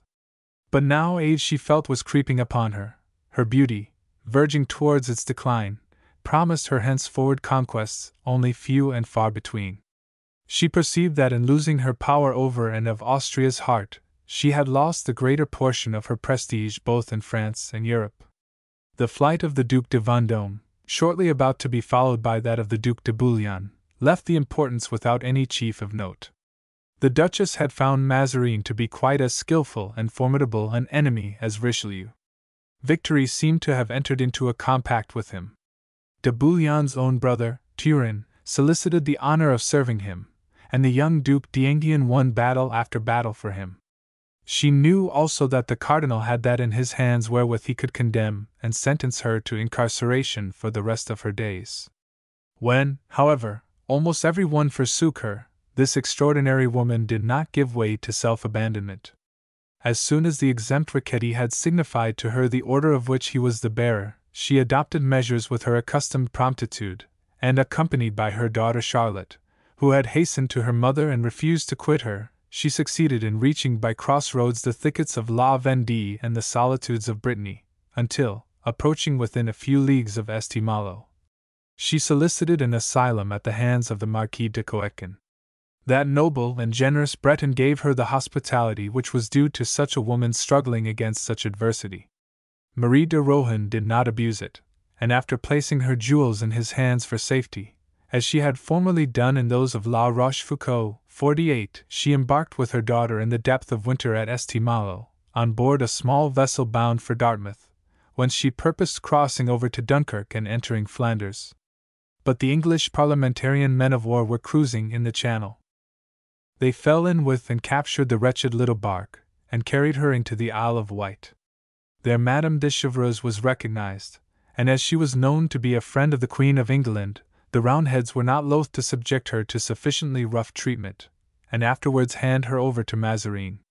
Fortunately, in the governor of the Isle of Wight she met with the Earl of Pembroke, whom she had formerly known.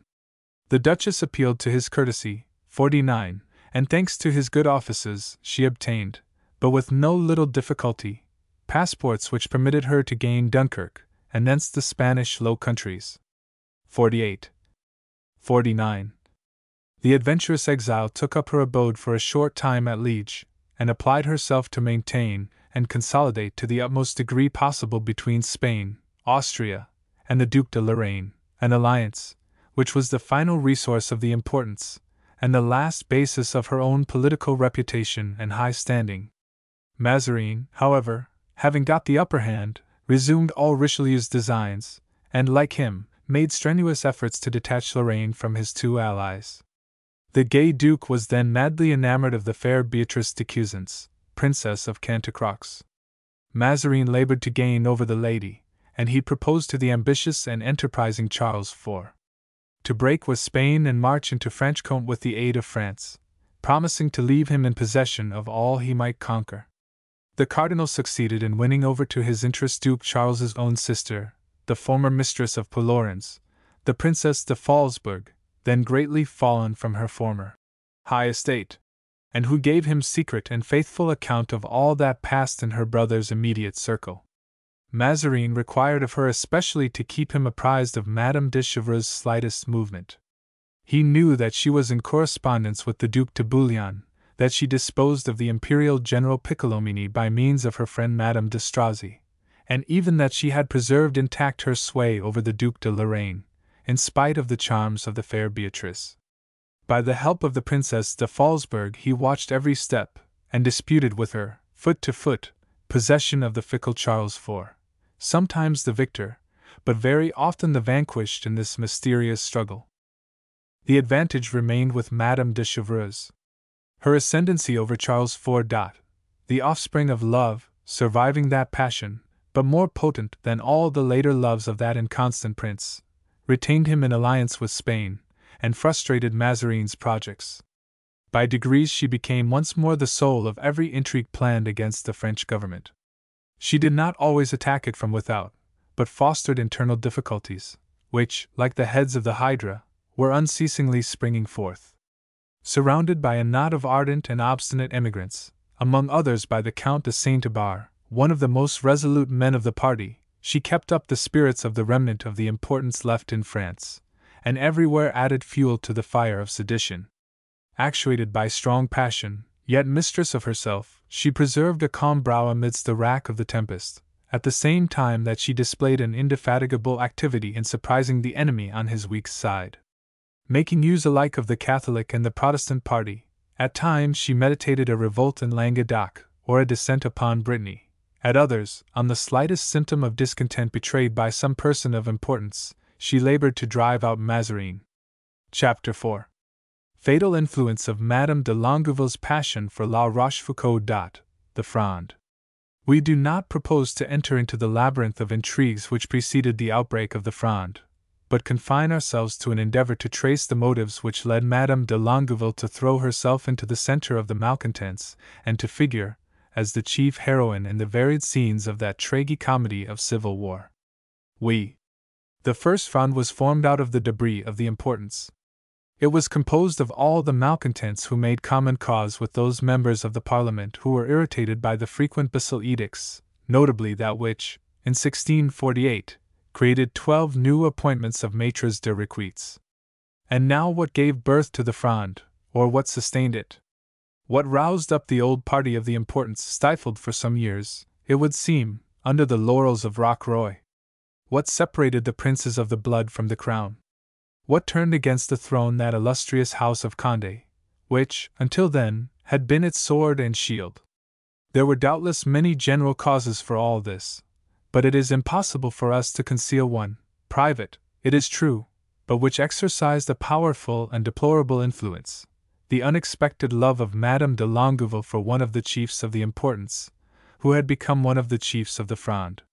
Yes, sad to say, it was Madame de Longueville who, joining the party of the malcontents, attracted thereto, at first, a part of her family, then her entire family, and thus precipitated it from the pinnacle of honor and glory to which so many services had elevated it. Scarcely had the Treaty of Munster suspended the scourge of foreign war for France, then internal dissensions began to trouble the realm. The hatred which the Parliament bore to Mazarin, through his repression of its functions, primarily gave birth to civil war. The Duchess de Longueville became in the faction of the Fronde what the Duchess de Montpensier had been in that of the League. The former, however, did not at first attach so great an importance to the cause she espoused. Characteristically careless, she was by nature little inclined to agitation and intrigue. We have already shown that before her liaison with La Rochefoucauld, Madame de Longueville had been a stranger to politics.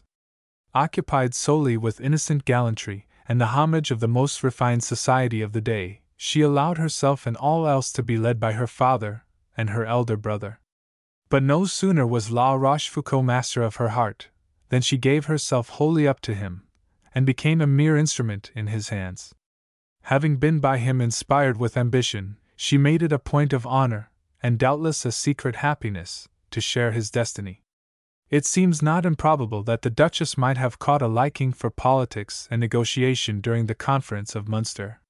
Certain it is that once plunged into the eddying tide of the Fronde, she loftily announced the project of remedying the general disorder of affairs. but she especially desired to employ therein the means which confer celebrity, and it is difficult to deny that ambition, although without determinate aim, and the desire of establishing a high opinion of her intellect, may have had some share in the reasons which induced her to embrace the party opposed to Mazarin. With herself she drew her husband into it, as well as the Prince de Conti, her younger brother. As for the elder, the victorious Condé, he at first declared for the king and the queen regent, which greatly incensed his sister against him, and caused her to enter into close compact, amongst others, with the coadjutor, afterwards Cardinal de Retz, that mischievous man who figured so conspicuously as the evil genius of the Fronde. The Gondis, who were the chief advisers of the St. Bartholomew, owed to that terrible exploit the result of being very nearly the hereditary possessors of the Archbishopric of Paris.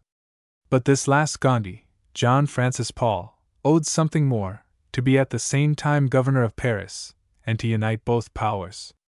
With such purpose, he artfully worked upon the city through the curates who, distributing bread, soup, and every other kind of alms, carried along with them the famished masses. This young ecclesiastic of the de Retz family had risen into great favor with the serious and religious sections of the Parisian community. He was nephew of the Archbishop of Paris, and was himself Archbishop of Corinth, but as his flock in that metropolitan city were schismatic, except those who had turned Turks, he had leisure to assist his uncle in his high office, and was appointed his coadjutor and successor. He preached at all the churches, held visitations at the convents, catechized the young, and consulted with the senior clergy on the management of the diocese. When he rode through the streets he was saluted with cheers and blessings, and the orders of the Fronde held him up as the pattern of all the Christian virtues. At night he put off his episcopal robes, disguised himself as a trooper or tradesman, and attended the meetings of the discontented. In a short time he had distributed 7,000 or 8,000 pounds in stirring up the passions of the people, and was daily in expectation of being summoned by his patroness the Queen to exert his influence in quelling them. The populace, with an Archbishop Governor of Paris at their head, imagined that they were going to rule there as in the time of the League. This made them both blind and deaf to the morals and manners of the little prelate. A braggart, a duellist, and more than a gallant, though having swarthy, ugly features, turned-up nose, and short, bandy legs, yet his expressive eyes carried off every fault, sparkling as they were with intelligence, audacity, and libertinage. Few withstood this subtle knave, for he was wont to waive all ceremonial and spare everybody prefatory speeches. The ladies of gallantry, especially those whose lover he was, were his most indefatigable political agents. The Queen, at length, suspecting that the worthy Archbishop was not quite the simple and self-denying individual he appeared, had him watched and followed. Whilst he flattered himself with the anticipation that his assistance would be solicited at the Palais Royal, the Queen was making a jest of him, and Mazarin determined to strike the blow.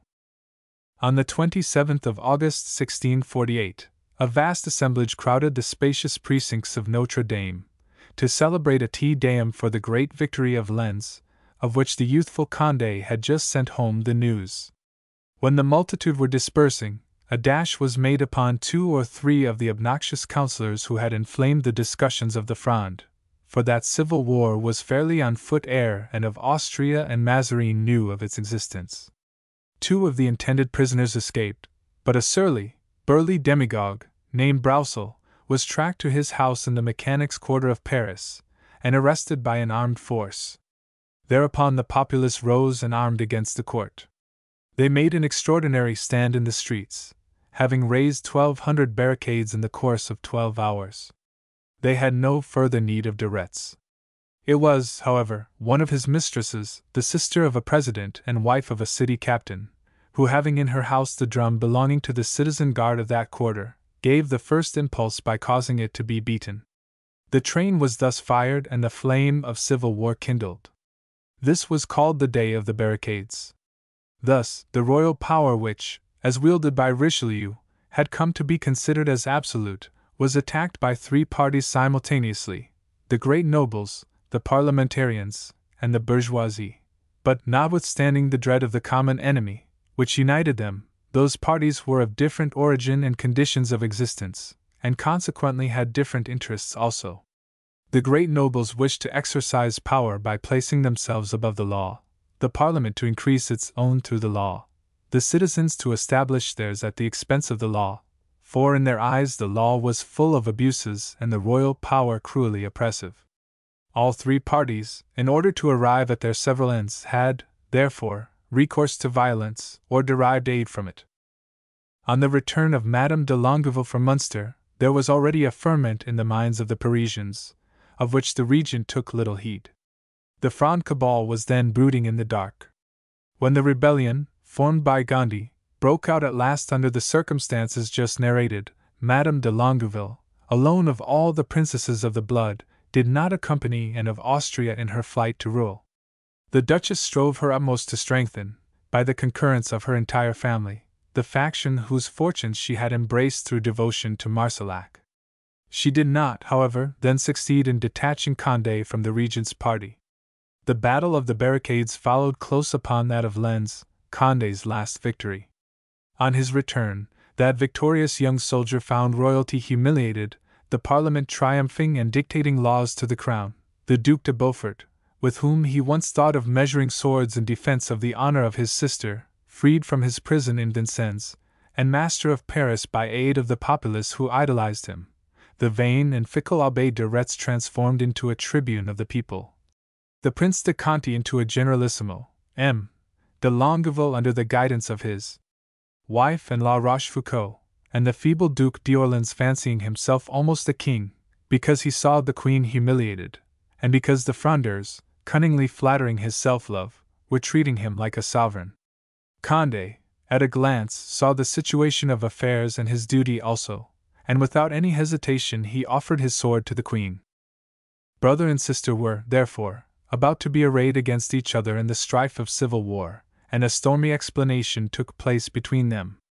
It is asserted that for some time back their reciprocal tenderness had suffered more than one interruption, that, in 1645, Madame de Longueville had crossed the loves of her brother and Mademoiselle du Vigean, that, in 1646, Condé, seeing her too intimate with La Rochefoucauld, had caused her to be summoned to Munster by her husband. But for this we have only the authority of the Duchess de Nemours, her stepdaughter and unsparing censor, and nothing is less probable. The passion of Condé for Mademoiselle de Vigean extinguished itself, as all contemporaries affirm. The attentions of La Rochefoucauld to Madame de Longueville may have preceded the embassy of Munster, but they were not observed until 1647, and it is at the close of this year that Madame de Motteville places them, while attributing them especially to the desire of La Rochefoucauld to share the confidence of the sister with the brother. But it is very certain that as soon as the latter remarked this connection, he disapproved of it entirely, and not succeeding in his effort to rouse his sister from the intoxication of a first passion, he passed from the most ardent affection to a bitter discontent. In the autumn of 1648, on his return from Lens, this connection had acquired its greatest strength, and become almost notorious. Madame de Longueville, directed by La Rochefoucauld, did then everything possible to gain over her brother. She brought all her allurements to bear upon him, all her fondlings. She put into play everything which she thought might influence his fickle and passionate disposition, but failed. Neither did he succeed in gaining over her his accustomed ascendancy. They quarreled and separated openly. Madame de Longueville plunged more deeply into the Fronde, and Condé applied himself to giving the new importance a harsh lesson. The Queen had retired to Saint-Germain with the young king and all the government. Paris was under the absolute control of the Fronde. It stirred up the Parliament by the aid of a few ambitious councillors and by seditious and mischievous inquests. It disposed of a great part of the Parisian clergy through the coadjutor of the Archbishop de Retz, who possessed and exercised all the authority of his uncle. It had continually at its head the two great houses of Vendôme and Lorraine, with two princes of the blood, the Prince de Conti and the Duc de Longueville, followed by a very great number of illustrious families, including the Dukes d'Elbeuf, de Bouillon, and de Beaufort, and other powerful nobles. It gave law in the salons, thanks to a brilliant bevy of pretty women, who drew after them the flower of the young nobility. In short, the army itself was divided. Turenne, with his troops, who were stationed near the Rhine until the perfect conclusion of the Treaty of Westphalia, obedient to the suggestions of his elder brother, the Duc de Bouillon, who wished to recover his principality of Sedan, had just raised the standard of revolt, and was threatening to place the court between his own army and that of Paris. The Parliament of the capital had sent deputies to all the parliaments of the kingdom, and was thus forming a sort of formidable parliamentary league in the face of monarchy. Condé took command of all the troops that remained faithful, and everywhere opposed the insurrection. He wrote himself to the army of the Rhine, which well knew him, and which after the rout sustained by Turenne at Mariendal, had been led back by him to victory. These letters, supported by the proceedings of the government, succeeded in arresting the revolt, and Turenne, abandoned by his own soldiers, was obliged to fly to Holland. 50 At ease on this head, Condé marched upon Paris, and placed it under siege. Instead of disputing the ground, as he might have done, foot by foot, with the sedition, he allowed it the freest course, in the certainty that the spectacle of licentiousness which could not fail to appear would, little by little, restore to royalty those who had for a moment gone astray. He began by summoning, in the Queen's name and through his mother, all his family to Saint Germain. The Prince de Conti and M. de Longueville did not dare disobey, but La Rochefoucauld, seeing that the Fronde was in the greatest peril, hastened after these two princes. Having brought them back to Paris, he made the Prince de Conti generalissimo, placing under him the Dukes d'Elbeuf and de Bouillon, and who shared authority with the Marshal de la Mothe Houdancourt, governor of Paris. Madame de Longueville excused herself to the Queen and to her mother on the grounds of her delicate condition, which would not permit her to undertake the least fatigue. In fact, Madame de Longueville, it may be noted, was enceinte for the last time in 1648, when, it must be confessed, her connection with La Rochefoucauld was well known. It was in this condition that, willing to share the perils of her friends, proud also of playing a part, and of filling all the trumpets of fame, she enacted Pallas as well as she was able. It is at least certain that she shared all the fatigues of the siege, that she was present at the reviews of the troops, at the parades of the citizen soldiery, and that all the civil and military plans were discussed before her. In this disorder and confusion, amidst the tumult of arms and vociferations of the insurrection, she appeared as if in her natural element. She encouraged, counseled, acted, and the most energetic resolutions emanated from her. The memoirs of the times are full, in regard to this, of the most curious details. The Hôtel de Longueville was continually filled with officers and generals. Nothing was seen there but plumes, helmets, and swords. 50. Notwithstanding all this, the democratic spirit which had originated the Fronde was not satisfied. It beheld with displeasure all the forces of Paris in the hands of the brother-in-law, and of the sister of him who commanded the siege. Believing very little, and with reason, in the patriotism of the princes, the citizens demanded some sureties from the chiefs who might at any time betray them, and make peace, at their expense, with Saint Germain. No one seemed to know how to appease this clamorous multitude, without which nothing further could be done. It was then that Madame de Longueville showed that, if she had forgotten her true duties, she had retained the energy of her race and the intrepidity of the Condés. Under the advice of de Retz, she induced her husband to present himself to the Parliament, and informed them that he had come to offer his services, as well as the towns of Rouen, Caen, Dieppe, and the whole of Normandy, of which he was governor, and he begged the Parliament to consent that his wife and 2 children should be lodged at the Hôtel de Ville as a guarantee for the execution of his word. His speech was received with acclamations, and while the deliberations were still going on, de Retz proceeded to seek the Duchess de Longueville and the Duchess de Bouillon, both prepared to act a part in the scene he proposed to display. He had already caused the proposal of the Duc de Longueville to be spread amongst the populace, and hurrying the 2 princesses into a carriage, dressed with studied and artful negligence, but surrounded by a splendid suite, and followed by an immense crowd to the principal quarter of the insurrection, the Hôtel de Ville, those lovely and interesting women were placed in the hands of the people as hostages with all that was most dear to them. Imagine, says de Retz, these 2 beautiful persons upon the balcony of the Hôtel de Ville, more beautiful because they appeared neglected, although they were not. Each held in her arms one of her children, who were as beautiful as their mothers. La Grève was full of people, even to the housetops, the men all raised cries of joy, and the women wept with emotion. De Retz, meanwhile, threw handfuls of money from the windows of the Hôtel de Ville amongst the populace, and then, leaving the princesses under the protection of the city, he returned to the Palais de Justice, followed by an immense multitude, whose acclamations rent the skies. On the night of the 28th of January 1649, Madame de Longueville gave birth to her last child, a son, who was baptized by de Retz, having for its godfather the Provost, for its godmother the Duchess de Bouillon, and who received the name of Charles de Paris, the child of the Fronde, handsome, talented, and brave, who during his life was the troublesome hope, the melancholy joy of his mother, and the cause of her greatest grief in 1672, when he perished, at the passage of the Rhine, by the side of his uncle, Condé. The Prince de Conti being declared generalissimo of the army of the king, under the Parliament, and the Dukes de Bouillon and Elbeuf, with the Marshal de la Mothe, generals under him, de Retz saw the full fruition of his intrigues. A civil war was now inevitable.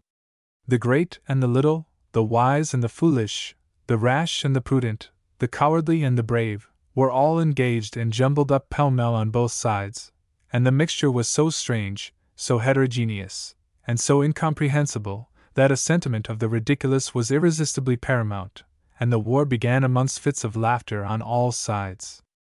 That same day Condé's cavaliers came galloping into the faubourgs to fire their pistols at the Parisians, whilst the Marquis de Noirmoutier went forth with the cavalry of the Fronde to skirmish with them, and returning to the Hôtel de Ville, entered the circle of the Duchess de Longueville, followed by his officers, each wearing his cuirass, as he came from the field. The hall was filled with ladies preparing to dance, the troops were drawn up in the square, and this mixture of blue scarves and ladies, cuirasses and violins and trumpets, formed, says de Retz, a spectacle much more common in romances than anywhere else. The serious grotesque drama of the Fronde was thus initiated.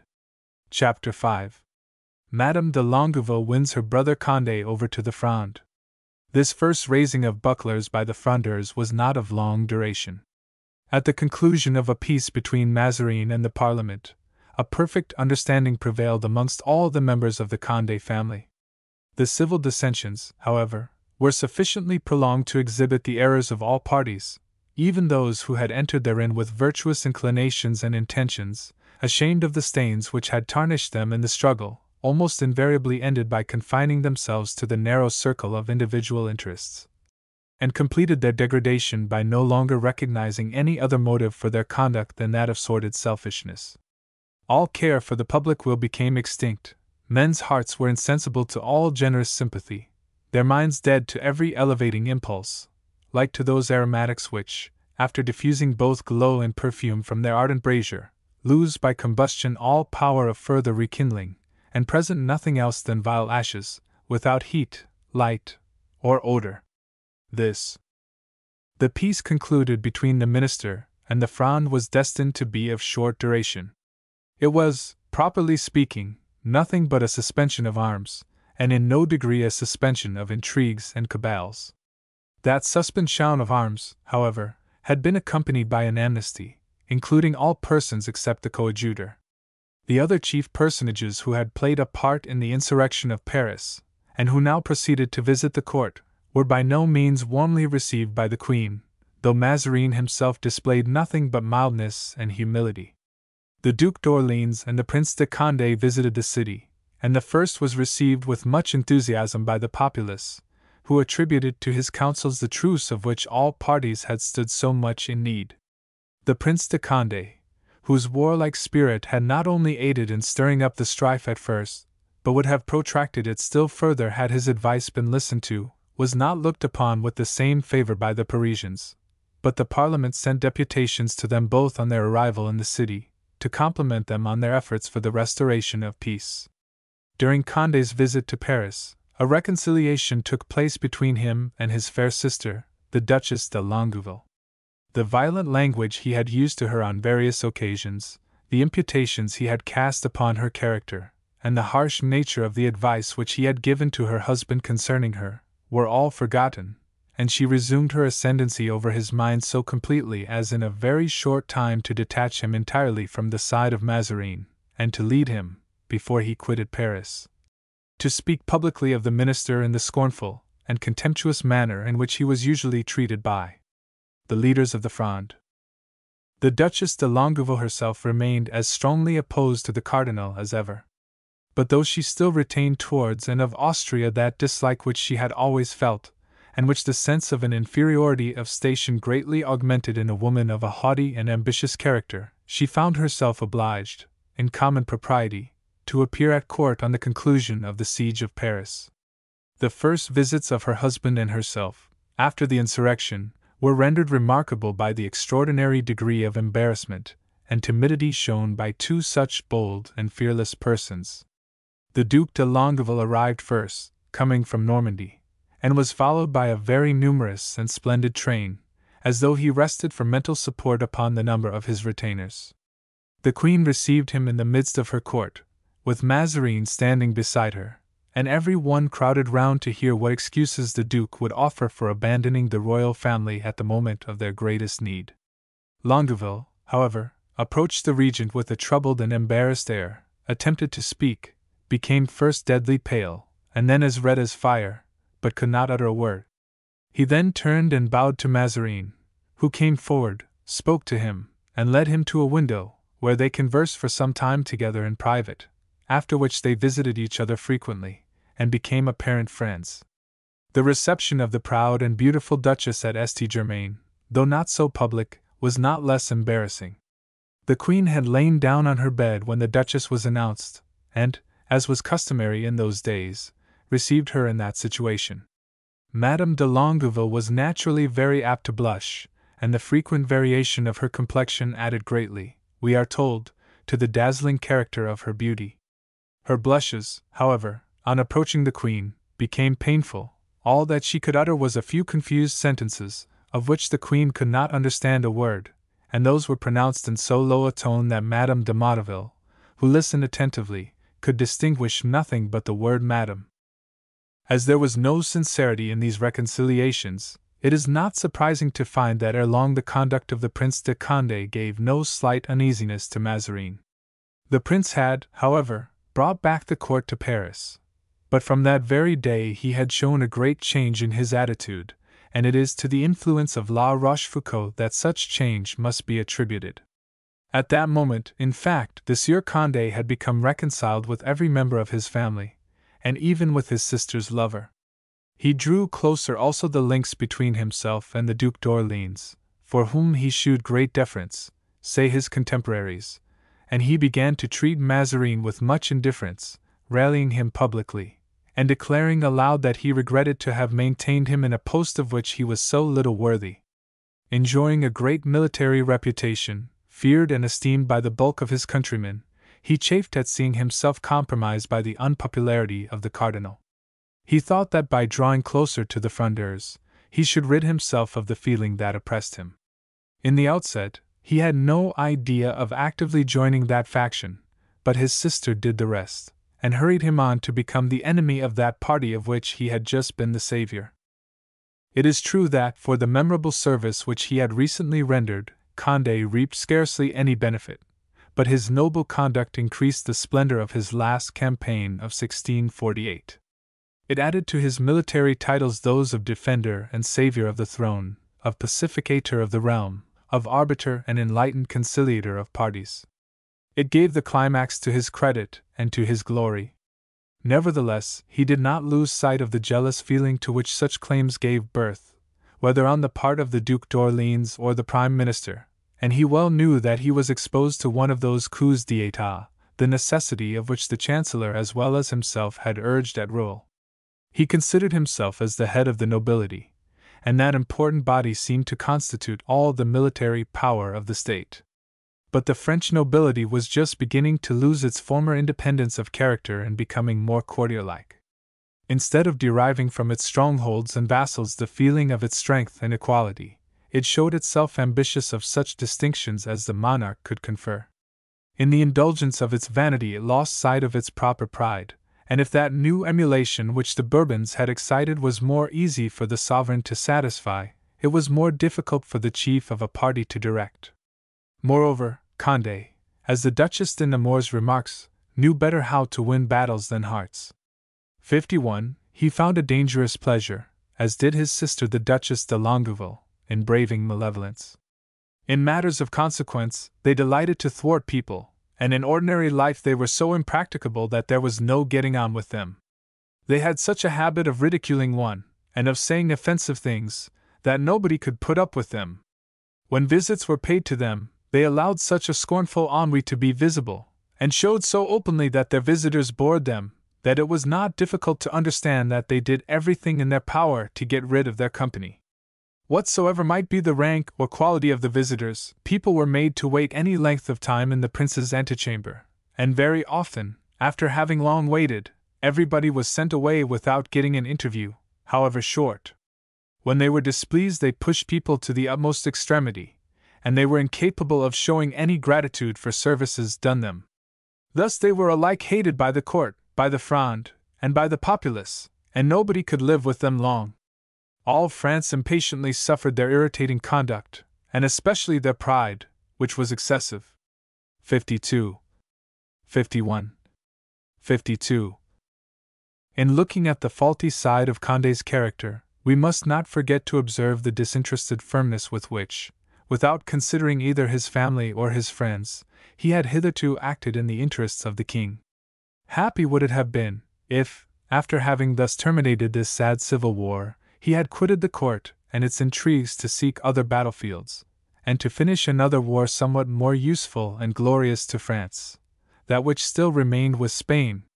Happy, also for Madame de Longueville, if, taught by her own conscience, in her last interview with the Queen, and by the shameful denouement of the miserable intrigues of which she had the secret, instead of still serving as their instrument, she had shown her courage in resisting them. Happy, too, if, after all the proofs of devotion which she had just given to La Rochefoucauld, she had firmly represented to him that, even for his own interest, a different course was necessary, that it would be better to look for fortune and honors by rendering himself esteemed than by trying to make himself feared, that ambition as well as duty showed his place to be by the side of Condé, in the service of the state and of the king, that it was easy for him to obtain in the army some post, where he would simply have to march forward and do his duty, trusting to his courage and his other merits. But even if Anne de Bourbon had been wise enough to speak thus to La Rochefoucauld, she would not have succeeded in gaining his ear. His restless spirit, his ever discontented vanity, pursuing by turns the most dissimilar objects, because it selected none within its reach, that undefinable something which, as de Retz says, was in La Rochefoucauld, made him abandon the high and direct roads, and led him into bypaths full of pitfalls and precipices. Through such perilous ways we shall see the infatuated woman following and aiding him in his extravagant and guilty designs. Receiving the law instead of giving it, she strives to promote the passion of another by devoting to his service all her coquetry as well as greatness of soul, her penetration and intrepidity, her attractive sweetness and indomitable energy. She undertakes to mislead Condé, to rob France of the conqueror of Rocroi and of Lens, and to give him to Spain. Chapter 6. The causes which led to the coup d'état, the arrest of the princes. In the first scenes of the shifting drama, the court had supported Condé in compassing the destruction of the Frondeurs, and Mazarin, with keen policy, instigated the prince to every act that could widen the breach between him and the faction. Whichever succeeded, the party that succumbed would be inimical to the minister, and in their divisions was his strength. But the pride and impetuosity of Condé were about this time excited to such a degree by opposition and irritation, that it approached to frenzy, and unable to overpower at once the leaders of the Fronde, the vehemence of his nature spent itself upon those who were in reality supporting him. He still scoffed at, and openly insulted, Mazarin. He accused the government of not giving him sincere assistance against the Fronde. He every day made enemies amongst the nobility by his overbearing conduct and his rash, and often illegal, acts, and at length the disgust and indignation of the whole court was roused to put a stop to a tyranny which could no longer be borne. Anne of Austria long hesitated as to what she should do to deliver herself from the domination of a man whom she feared without loving, but at length an aggravated insult to herself, and the counsels of a woman of a bold and daring character, removed her irresolution. The Duchess de Chevreuse had been exiled from France, as we have seen, during the greater part of that period in which Condé had principally distinguished himself, and she did not share in the awe in which the Parisians held him. She still kept up what de Retz calls an incomprehensible union with the Queen, notwithstanding all her intrigues, nor did she scruple to hold out to Anne of Austria a direct prospect of gaining the support of the Fronde itself in favor of her government, if that government would aid in avenging the Fronde upon the Prince de Condé. Anne of Austria was unwilling to take a step which appeared to border upon ingratitude, although the late conduct of the prince might well be supposed to cancel the obligation of his former services. It seems here necessary to say a few words upon the connection of a series of sudden political changes, in order that the reader may understand how such startling results as those we are about to narrate were brought about. The hollow treaty of peace of the March 11, 1649, had scarcely been signed ere the Prince de Condé showed himself day by day more strongly attached to the faction which opposed the court. Feeling his own importance, determined to rule, quick, harsh, and impetuous in his manners, he took a pleasure in insulting the minister and embarrassing the Queen. There were some personal grounds for this in the strong dislike manifested towards his sister by Anne of Austria. That feeling was signally shown on the occasion of Louis XIV. Completing his 11th year, when a grand ball was given at the Hôtel de Ville, at which the young king, with all the principal members of the royal family and the court, were present. The Queen's orders were received with regard to all the arrangements, every person of distinction being invited by her command, except the Duchess de Longueville. That princess, influenced by discontent, it is supposed, at the reception of the royal family in Paris, had remained at Chantilly, on the pretense of drinking some mineral waters in the neighborhood. The Queen seized the same pretext not to invite her, replying to those who pressed her to do so, that she would not withdraw her from the pursuit of health. But at length the Prince de Condé himself demanded that she should receive a summons, and his support was of too much consequence, and the bonds which attached him to the court too slight, for the Queen to trifle with his request. To the surprise and dissatisfaction of most persons, however, Anne of Austria commanded that the ball should take place in daylight, acknowledging, in her own immediate circle, that it was in order to mortify the ladies attached to the Fronde, the principal part of whom employed methods of enhancing their beauty and heightening their complexion to which the searching eye of day was very inimical.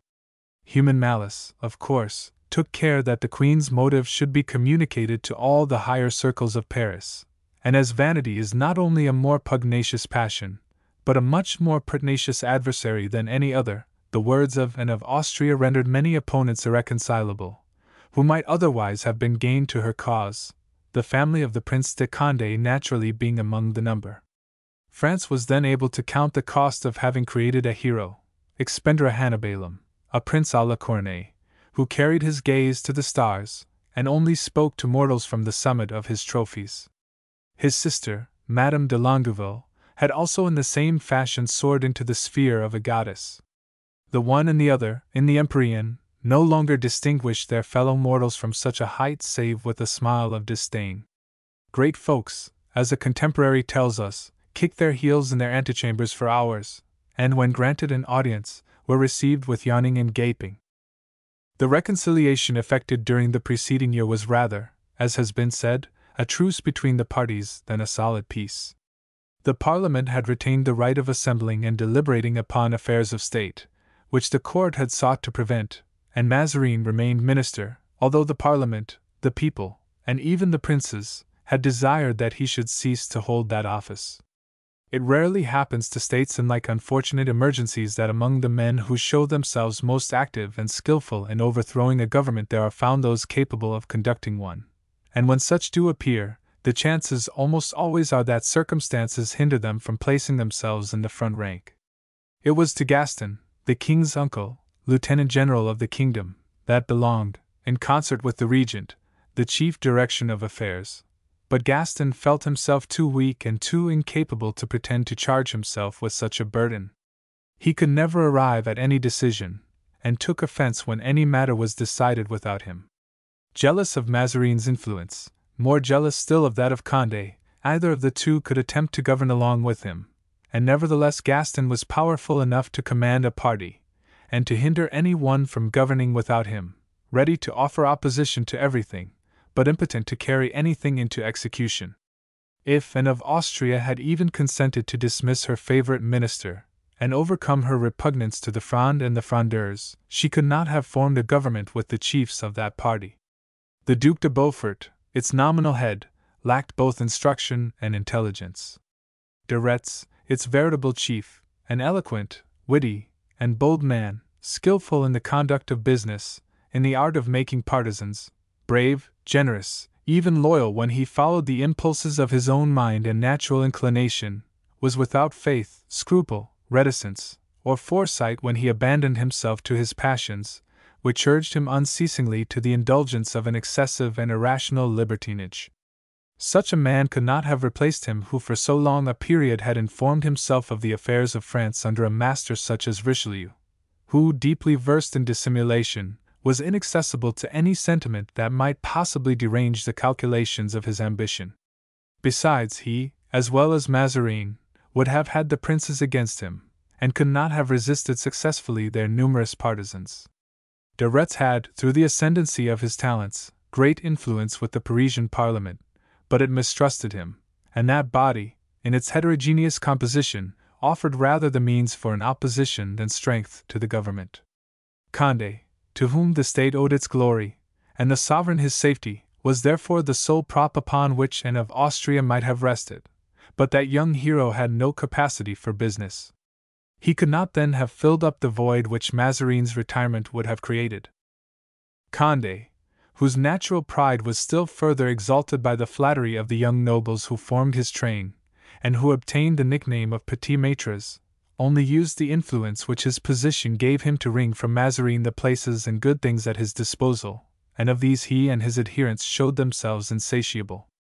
Thus, Condé rendered himself formidable and odious to Mazarin, and made himself detested by the people as Mazarin's supporter, at the same time that by his arrogance he shocked the Parliament, already unfavorably disposed towards him on account of his rapacity and his ambition. 53. Such was the state of things, when the singular circumstances which attended the murder of one of Condé's domestics made that prince believe that the chiefs of the Fronde had conspired to assassinate him. He thought, by such a crime, to have found an opportunity for crushing that faction in the persons of its chiefs, and he instituted a process in Parliament against the contrivers of that murder. Public report particularly pointed to two persons, De Retz and Beaufort, and Condé, by his accusation, hoped to force them to quit Paris, where they found their principal means of influence in the populace. But in attacking thus, as it were, face to face, the two most popular men of the moment, Condé showed no better tact than in dealing with the Prime Minister. He conducted himself with so much haughtiness and arrogance, that the young nobles who surrounded the soldier prince, when they wished to flatter him, spoke of Mazarin as his slave. 54. The process went on nevertheless. Almost all the judges were convinced of the innocence of the accused, but Condé pretended that they could not be absolved without giving a deadly affront to himself. He demanded that at the very least the coadjutor and Beaufort should be made to quit Paris under some honorable pretext, and the Princess Dowager de Condé declared that it was the height of insolence in them to remain in the capital when it was her son's wish that they should leave it. The Queen, who equally detested the Prince de Condé and the Frondeurs, could scarcely conceal her joy at seeing them at daggers drawn with each other, feeling certain that the moment was at hand when their dissensions would restore her supremacy. Under such circumstances Condé had need of all his friends, but he considered that he was set at defiance, and he gave way all the more to his wonted pride and overbearing obstinacy. He seemed to take pleasure in offending Anne of Austria and Mazarin. The young Duc de Richelieu had been declared heir to an immense fortune, of which his aunt and guardian, the Duchess d'Aiguillon, was the depositary. The stronghold of Havre de Grace, which the Cardinal de Richelieu had formerly held as a place of retreat, was by such title in the possession of the Duchess d'Aiguillon. Condé desired to be master of it, either for himself or for his brother-in-law, the Duc de Longueville. The young Duc de Richelieu was engaged to be married to Mademoiselle de Chevreuse, but the prince having remarked that he had some liking for Madame de Pons, a sister of his own first love, managed to marry him clandestinely to her in the Chateau de Try, lent him 2,000 pistoles until he should be of age to enter upon possession of his property, and made him take possession of Havre de Grace. The Queen was mortally offended at such a proceeding on the part of Condé, who had moreover threatened to throw into the sea those she might send to Havre to seize the fortress, but the Duchesse de Guiolon's resentment was still deeper and more active. She was the first to tell Anne of Austria that she would never be queen again until she had had the Prince de Condé arrested, assuring her that all the Frondeurs would lend their hands to aid her in carrying out such a resolution. Almost at this moment, a gentleman named Jars, attached to Condé, foolishly took it into his head that the Queen entertained a liking for him, and it reached her ears that Condé and his friends had amused themselves whilst at table over their wine with Jars's revelations of his amour with her, and that he had begun to feel certain of getting rid of Mazarin by that means. Mazarin himself probably became somewhat alarmed, as he spoke pointedly to the Queen on the subject, who pretended only to have contemplated the ridiculous side of her new adorer's gallantries. But when Jars next made his appearance in her cabinet, she rated him roundly before the whole court upon his absurd fatuity, and forbade him ever to enter her presence again. The Prince de Condé, pretending to feel hurt at the affront put upon Jars, early next morning paid the Prime Minister a visit, and insolently demanded that Jars should be received that very evening by the Queen. Anne of Austria submitted to his dictation, but could not endure such humiliation without seeking to avenge herself.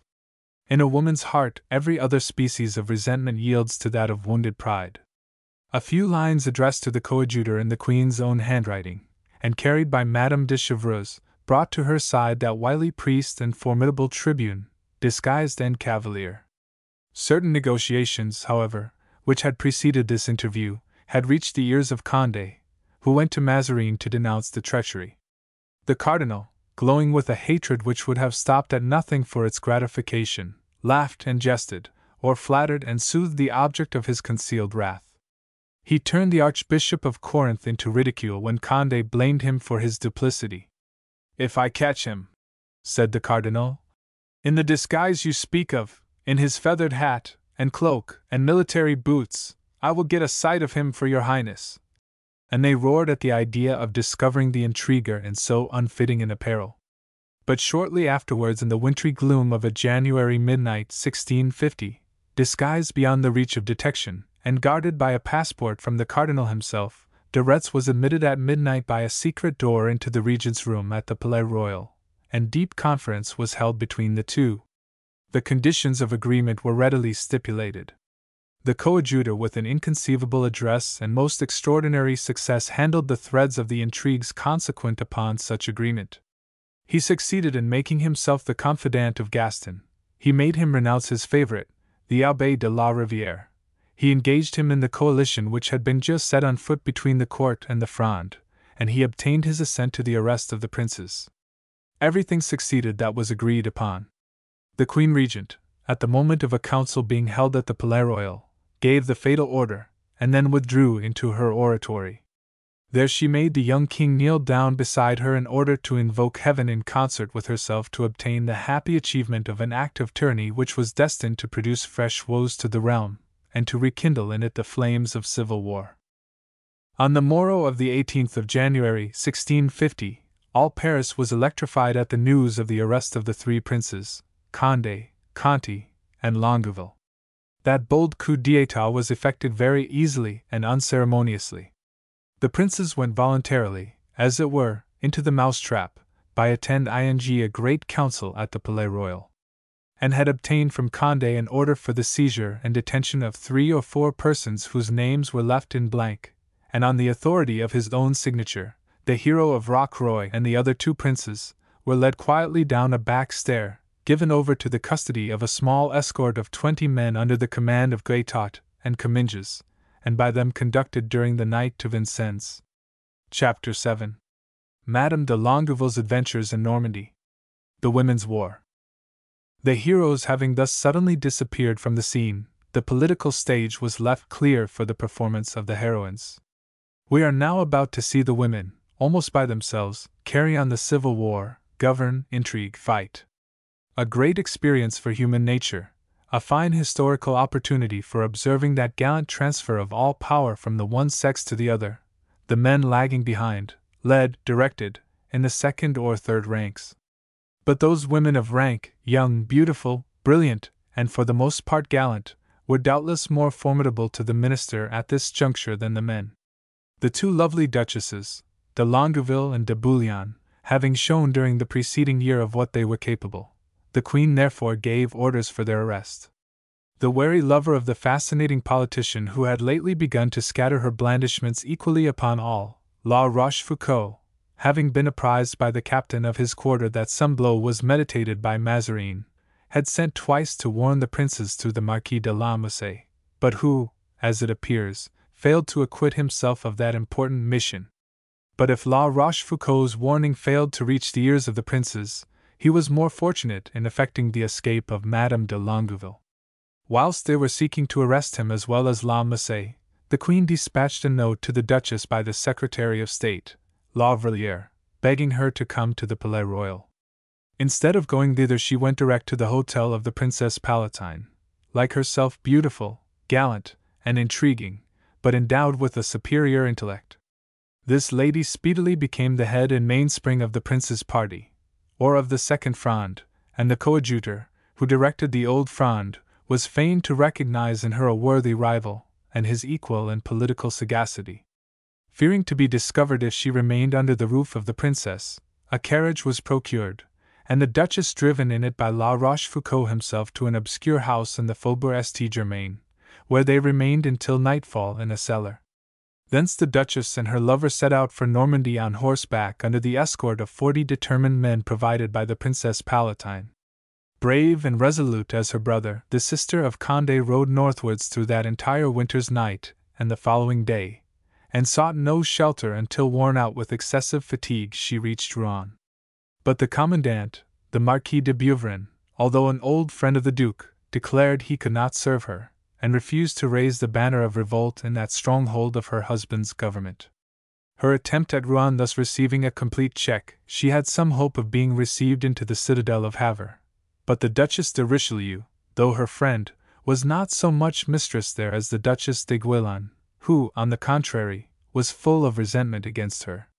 Discouraged and repulsed on all hands, the fugitive Duchess next made her way to Dieppe, where she thought herself in sufficient safety to part with La Rochefoucauld, who left her to assist the Duc de Bouillon to raise troops in Angoumois. In the fortress of Dieppe, commanded by a faithful officer of her husband, Madame de Longueville found the rest she so much needed.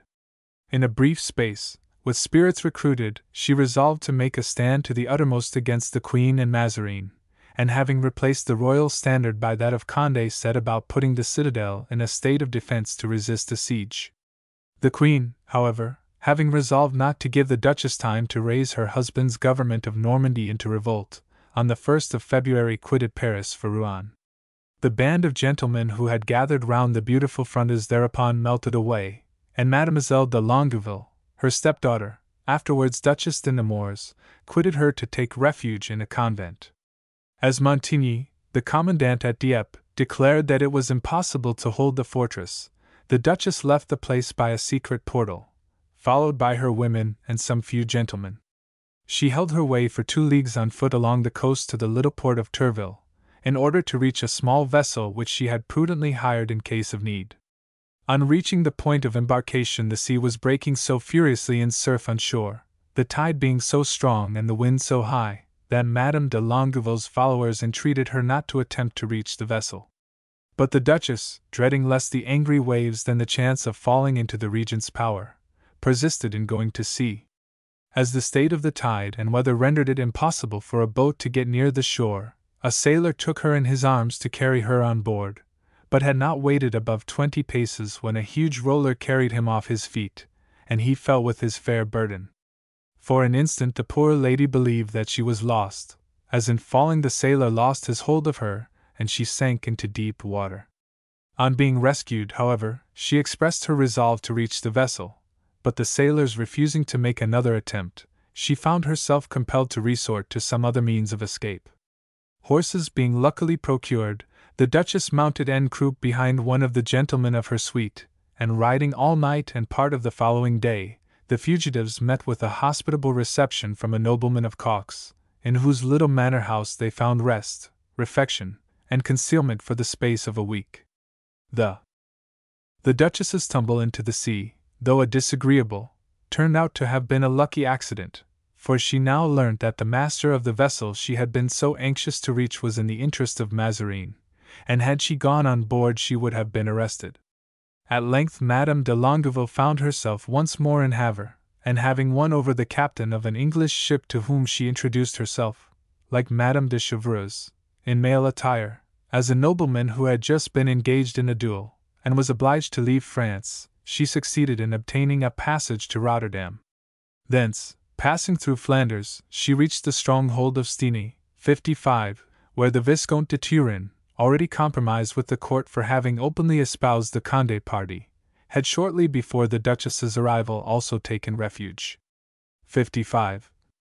It was then that the Duchess, who, under the sway of La Rochefoucauld, had been one of the instruments of the First Fronde War, became the motive power of the second and far more serious one, well named by the witty Parisians, the Women's War. From the citadel of Stenay, of which she took the command, she directed the wills and actions of the men of her party, into which she thoroughly won over Turenne. Her importunities, aided by her charms, prevailed so powerfully over his valiant though fallible heart, that the illustrious captain, after having struggled painfully for some time with his conscience, allied himself with the Spaniards by a treaty which placed him, as well as the sister of the great Condé, in the pay of the enemies of his king and country.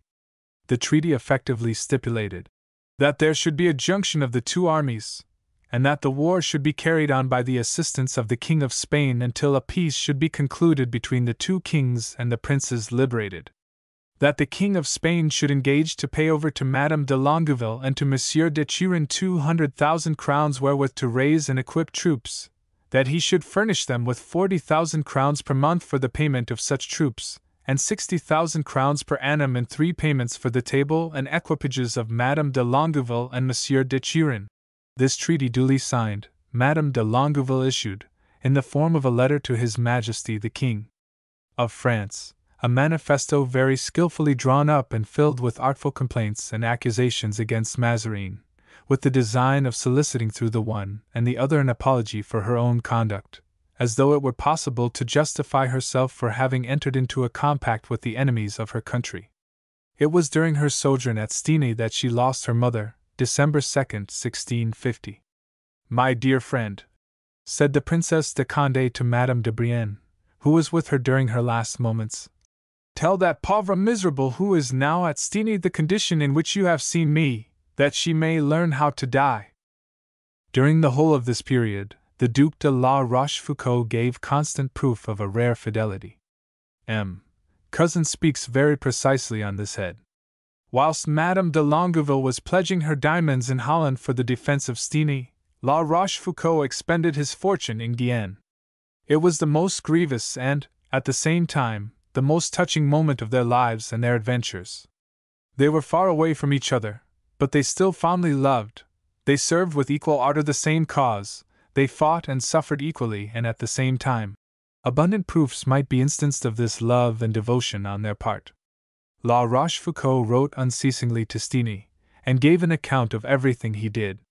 "The sole aim, then, of all the Duke's exertions," says Lennet, "was to please that beautiful princess, and he took endless care and pleasure to acquaint her with all he did for her, and to deliver the princess her sister-in-law, Condé's wife, by dispatching couriers to her on the subject.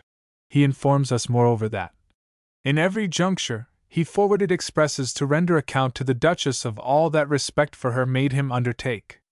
At this moment, in fact, having just succeeded to his patrimonial estates through the death of his father, La Rochefoucauld recognized no obstacle in his path, but bravely went forward in the cause he had espoused and generously sacrificed his property in Angoumois and Saintonge. His ancestral chateau of Verteuil was even razed to the ground by Mazarin's orders, and when the tidings of it reached him, he received them with such great firmness, says Lennet, that he seemed as though he were delighted, through a feeling that it would inspire confidence in the minds of the Bordelais. It was further said that what gave him the liveliest pleasure was to let the Duchess de Longueville see that he hazarded everything in her service. It cannot be denied, in fine, that the Duke at that time yielded himself up to a sentiment as deep as it was sincere, and which contradicts very happily, and without any possible doubt, the assertion so often hazarded that he had never loved the woman whom he had seduced and dragged into the vortex of politics. Madame de Longueville and he adored each other at this period, says M. Cousin, and it is pleasant to be able to cite the opinion of that eminent historian upon such fact. Although separated by the entire length of France, they suffered and struggled each for the other, they had the same aim, the same faith, the same hope. They wrote incessantly to communicate their thoughts and projects, and thus sought to diminish in imagination the enormous distance which is between Stenay and Bordeaux. Book 4. Chapter 1. The Princess Palatine. The arrest of the princes had singularly complicated events on the political stage. It had displaced all interests, and instead of reuniting parties and consolidating them, it had the effect of increasing their number. No fewer than 5 might be counted, represented by as many principal leaders, around which were grouped every species of interest and every shade of ambition. In the first place there was the party of Mazarin, alone against all the rest. This party had for support the ability of its chief, the invincible predilection, the unshakable firmness of Anne of Austria, and the name of the king. Herein lay its whole strength, but that strength was immense. It was that which ensured the obedience of the enlightened and conscientious men who had great influence over the army and the magistrature. These men adhered to the Prime Minister through a sentiment of honor, and in consequence of their monarchical principles. Amidst the disruption of parties, they recognized no other legitimate authority than that of the Queen Regent, but they desired as strongly, perhaps, as those of the opposite parties, that Mazarin should be got rid of. That odious foreigner exposed them all to the public animosity which pursued himself. Anne of Austria frequently employed the artifices of her sex to avert their opposition in council, and calm their discontent. The party of the princes, which the success of the enemies of France, during their captivity, rendered from day to day more popular and interesting, was composed of all the young nobility. Of its apparent chiefs, the one alone capable of directing it was the Duc de Bouillon. But to lead a party it is necessary to identify oneself with it, and devote oneself to it wholly, and the Duc de Bouillon had views peculiar, foreign, and even adverse to the interests of his party, and before such interests he placed that of the maintenance, or rather elevation, of his own house.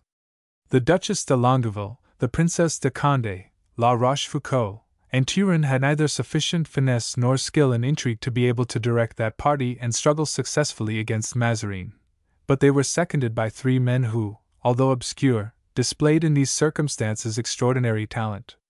Lennet, 56, who never quitted the Princess de Condé throughout these troubles, but served her faithfully with his pen and advice. Montreuil, who, although he had never published anything, was a member of the French Academy and secretary to the Prince de Condé. He managed, with infinite address, and incessantly devising new means, to correspond with the princes, and bring the vigilance of their keepers in default.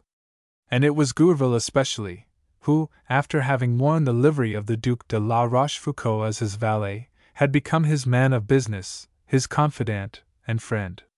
It was Gourville who, under a heavy expression of countenance, concealed the most subtle, most acute, and fertile intelligence. Persuasive, energetic, prompt, reflective, knowing how to gain an end by the direct road, or, under the eyes of those opposing, attaining it unperceived, by covert and tortuous ways. A man who never found himself in any situation, however desperate it might be, without having the confidence that he could extricate himself from it. Did the cleverest consider a position as lost? Gourville intervened, infused hope, promised to lend a hand to it, and success was immediately certain and defeat impossible. 56. Still Gourville was not, even on the score of ability, the foremost spirit of his party. The person who deserved that title was a woman, the celebrated Anne de Gonzague, widow of Edward Prince Palatine. Through her proneness to gallantry, she did not escape the weakness of her sex, but through her imperturbable calmness in the midst of the most violent commotions, her elevated views, the depth of her designs, the accuracy and rapidity of her resolutions, and her skill in making everything conduce to a given end, she combined in its entire vigor the peculiar character of the statesman with the soul of a conspirator. She had been through life the intimate friend of the mother of Condé, and she now labored with skill, wisdom, and perseverance for the liberation of the princes. And such is the ascendancy obtained by talent backed by an energetic will, that it was to her advice all the partisans of the princes deferred, her hand that held the threads of their various intrigues. With her de Retz treated directly, and in the whole course of the negotiation she displayed a degree of penetration which baffled all the subtlety of the coadjutor, and while she foiled his devices against herself, she directed them aright against their mutual opponents. By her activity and energy 5 or 6 separate treaties were drawn up and signed between the different personages whose interests were concerned, each in general ignorant of his comrade's participation. It would be presumptuous in any way to attempt, after Bossuet, a perfect portraiture of this lady, but it may be interesting to glance at the antecedents of her life up to this period. Charles de Gonzague Cleves, Duke of Mantua and Nevers, had, by his marriage with Catherine of Lorraine, 3 daughters, the oldest, Maria, whom he preferred to the others, or rather that his pride sought to elevate her alone to the highest destiny possible, was married successively to 2 kings of Poland, Ladislas Sigismund and Jean Casimir. The second, Anne, who, as the Princess Palatine, became the political opponent of Mazarin, and the third, Benedict, who took the veil and died whilst yet very young at the steps of the altar. It is the romantic, agitated, and changeful existence of the second with which we are concerned, passed in tumult, and ended in silence. In it may be found the invaluable lesson of that admirable antithesis afforded by error and repentance. Bossuet, in his eloquent, fervent oration upon the life of that princess, was enabled to derive from a contemplation of it the highest instruction. He has therein retraced, with an imposing authority, the errors of a woman exclusively engrossed, during many years, with worldly interests and earthly vanities, and also made the emphatic denial that, in their last hours, such awakened minds but rarely give themselves up without profound anguish, fateful emotion, and mortal struggle to the contemplation of imperishable joys. And de Gonzague experienced those extremes. She passed from incredulity and an irregular life to the most lively faith and exemplary conduct. Captivated in turn by earth and heaven, worldly and scorning the world, skeptical and fervent, she had long centered her pride and happiness in the political affairs of her epoch, until the day came when, wearied with ephemeral pleasures and touched by grace, she finally renounced the things of this life and gave herself wholly up to celestial meditation. In her earliest youth she had been placed in the convent of Fermostier, where nothing was neglected that could tend to inspire her with a desire for cloister life. Her father, the Duke of Mantua, had determined that his 2 younger daughters, Anne and Benedict, should help, by taking the veil, to augment the fortune of their elder sister. Benedict submitted to her fate, but Anne soon perceived what her father's plan was, and in her indignation she resolved to defeat it. Unlike her younger sister, she had an adventurous spirit, an ardent imagination, a strong desire to play an active part in life. Even to withdraw from a mode of existence that was hateful to her, she made her escape from Fermostier, and went to confide to her sister's bosom, in the convent of Avonai, her wrath, her ennui, and her hopes. For a while it seemed as though conventual life was about to exercise a strange fascination over her. The discourse and example of her sister touched deeply the youthful heart which had proved rebellious to a parent's will. It seemed not improbable that she would yield to persuasion that which she had refused to compulsion. But her destiny determined otherwise. Events cast her upon another course.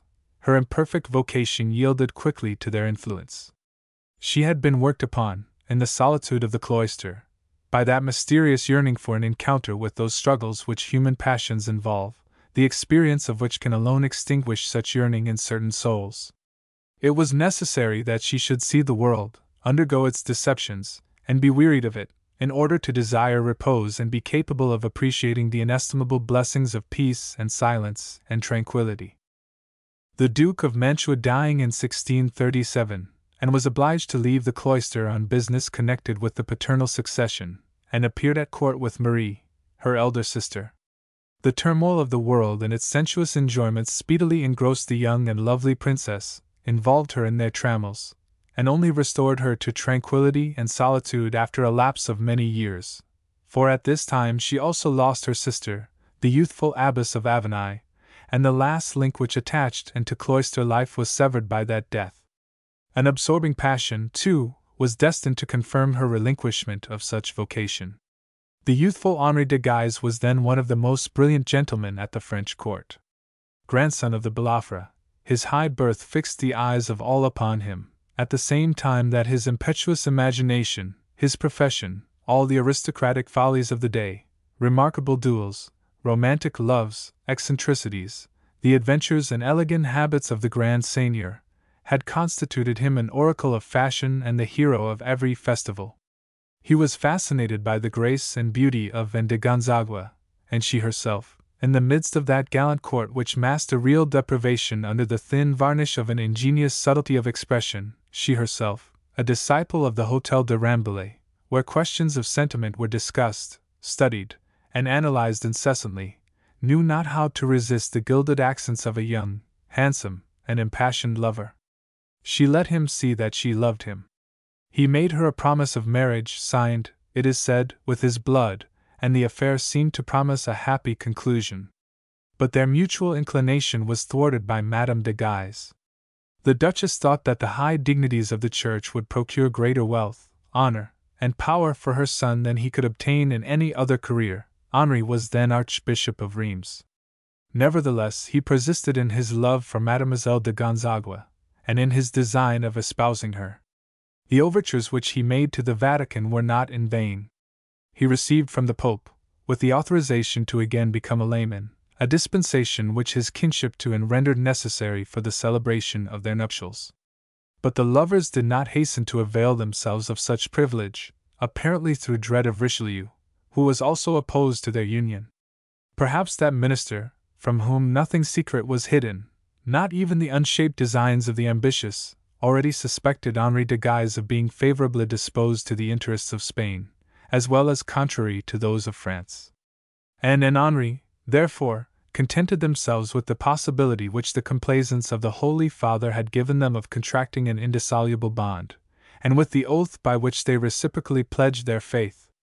Confiding in the honor of the prince whom she so ardently loved, and consented to follow him, when he quitted France in order to escape from the espionage of Richelieu. Disguising herself in male attire, and rejoined her lover at Besancon, according to Mademoiselle de Montpensier, at Cologne according to other writers, where, as elsewhere, she caused herself to be called Madame de Guise. Writing and speaking of her husband, and defying the assurances which were constantly advanced of the illegality of a marriage secretly performed by a canon of Reims in the private chapel of the Hotel de Nevers. But what are promises, marriage vows, or even bonds written in blood? Henri not long after became unfaithful to the confiding and by eloping with a fair widow, the Countess de Bosset, whom he carried off to Brussels and ultimately married. Implicated in the conspiracy of the Count de Soissons, the turbulent churchman was present at the Battle of Marfy, and consequently declared guilty of high treason. He therefore took up his abode in the Low Countries, where he quietly awaited the death of Louis XIII, and his minister, then both moribund, to resume his career at the court of France. Thus abandoned by her volatile lover, and extremely compromised, Mademoiselle de Gonzague returned to Paris, where she reassumed the appellation of the Princess Anne. Her grief for a while at her abandonment was great, but happily for Anne de Gonzague, she was possessed of youth, and, as Madame de Motteville tells us, of beauty and great mental attractions. She had moreover sufficient address to obtain a great amount of esteem, in spite of her errors. In a few years' time, during which she took care to avoid fresh scandal, whatever she might have done, under the rose, she made a tolerably good marriage. Her husband, her senior by 2 years only, was Prince Edward, Count Palatine of the Rhine, son of a king without a kingdom, the Elector Frederick, 57, chosen king of Bohemia in 1619, but who lost his crown in 1620, at the Battle of Prague. Prince Edward, therefore, having no sovereignty, lived at the French court. In 1645, then, and de Gonzague found herself definitively settled at Paris, and it must be owned did not give Henri de Guise much cause to regret his faithlessness. The irregularities of the Princess Palatine became notorious, and assuredly Bossuet, in the funeral oration which he pronounced many years later, in the presence of one of her daughters and other relatives, whilst displaying a prodigal eloquence, and a mastery over all oratorical resource, made use of every artifice of speech, and all the elasticity of vague terms. In speaking of that period of her life without a violation of propriety, without disguising truths known to all, without exceeding, either in blame or praise, the limits imposed by good taste upon the reverend orator when he pronounces a panegyric upon those who not unfrequently have very little merited it. 57. During those stormy years of the civil wars, through her diplomatic talents, and de Gonzague shone conspicuously in the front rank of female politicians. One can readily imagine what must have been, not in the first Fronde, all parliamentary as it was, but in the second, entirely aristocratic, in the Fronde of the Princes, the influence of a woman's mind at once so subtle and brilliant. It was then that Madame de Chevreuse, Madame de Montbazon, Madame de Longueville, and Mademoiselle de Montpensier displayed upon the political stage the resources of their finesse, their dissimulation, or their courage. The Palatine did not fall below the level of those adventurous heroines.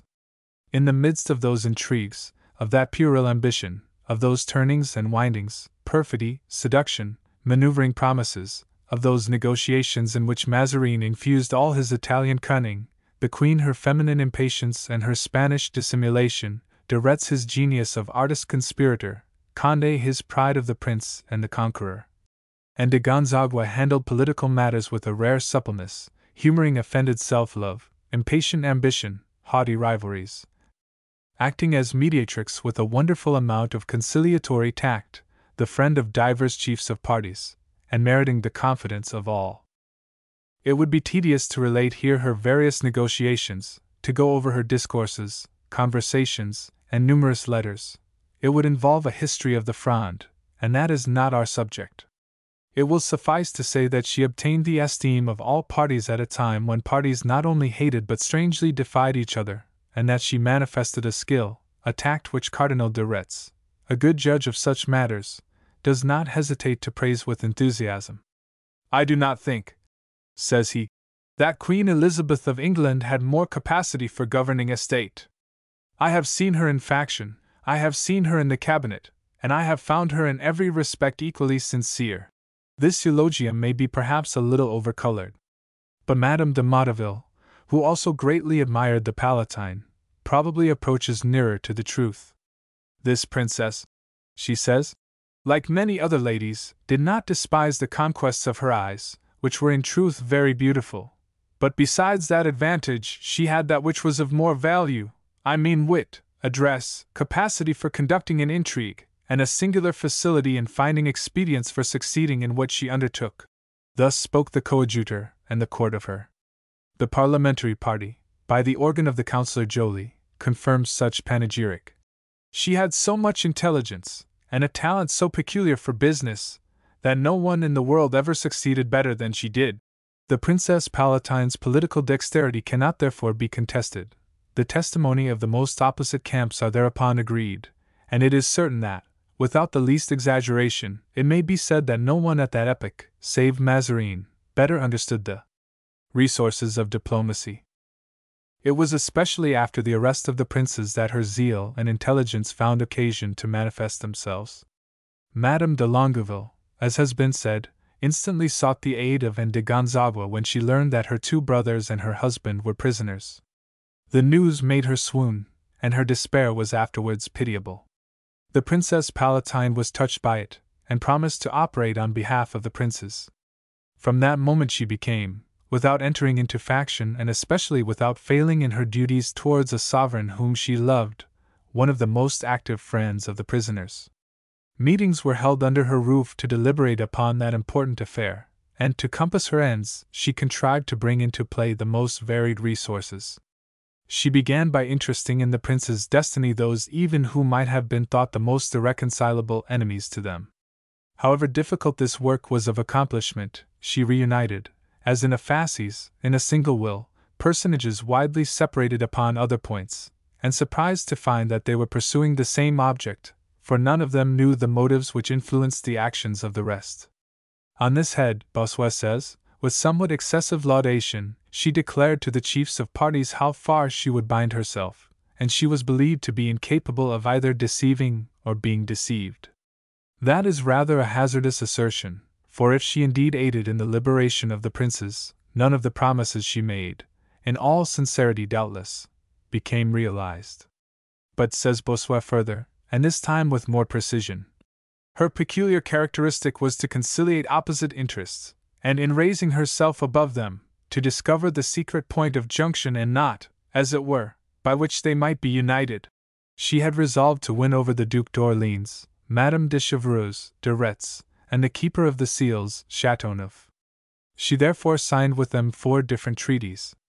With the Duc d'Orléans she promised the hand of the young Duc d'Enghien in marriage to one of the prince's daughters, to Madame de Chevreuse that of Mademoiselle de Chevreuse, to the Prince de Conti, to de Retz, the cardinal's hat, to Chateauneuf, the post of prime minister. All consented to favor the princess's designs, and Mazarin, whom she could not convince, found himself surrounded by enemies whose union was formidable. That minister made allusion to the dread with which he was inspired when he remarked some years afterwards to Don Luis de Haro, "The most turbulent among the men does not give us so much trouble to keep him in check as the intrigues of a Duchess de Chevreuse or a Princess Palatine." In vain, according to his wont, did he again attempt to temporize. And de Gonzague, who was ready to open fire with all her batteries, sought to terrify him by the perspective of a menacing future. She caused him to be informed that he was lost if he did not determine upon giving the princes their liberty, assuring him that if he did not do it promptly he would see, in a few days, the whole court and every cabal banded against him, and that all aid would fail him. Mazarin, obstinate in his determination, and unwilling to believe that she had so thoroughly played her game as to hold in hand the threads of so many intrigues, begged her to defer the matter, asked time for reflection, and conducted himself in such a way, in short, that the princess saw clearly that he only wanted to gain time. She therefore hesitated no longer, but allowed those who were agitating impatiently around her to commence action. The party of the princes had been dubbed by the name of the New Fronde.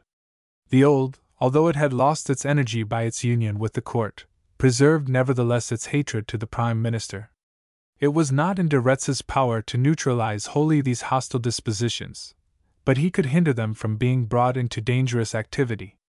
The coadjutor at first with that view acted in good faith, and remained faithful in the first moments of the agreement which he had entered into with the queen. Probably it might then have been possible to attach him finally to the court party, but Mazarin could not believe that the coadjutor, so fertile in tricks, so full of finesse, was capable of anything like frankness and generosity. In the practical experience of life, mistrust has its perils as well as blind confidence, and failure as often happens to us through our unwillingness to believe in virtue, as through our inability to suspect vice. Mazarin judged after himself a man who resembled him in many respects, but not in all. Moreover, he feared lest he might seek to win the queen's affection from him, and that fear was not groundless. De Retz saw himself the object of the suspicions and afterwards of the machinations of a power which labored at his destruction, whilst for that power he was compromising his influence and his popularity. To reacquire it, he hastened, therefore, to throw himself with all his adherents on the side of the princes, and saw no safety but in their deliverance. This alliance of the two camps, so long enemies, was concluded between the coadjutor and the Princess Palatine, and rendered so firm and secret by the confidence with which these two party chiefs inspired each other, that Mazarin, who unceasingly dreaded such a union, and who always suspected it, did not know it for certain until it revealed itself by its effects. 58. The Parliament formed a fourth party. Not that that body was unanimous, but it had within itself an honorable majority which was alike inimical to the Frondeurs, the seditious, and the minister. The Parliament therefore would have been disposed to unite itself to the prince's party, and to lend its support, but to do so it would have been necessary that the chiefs of that party should renounce all alliance with the foreigner.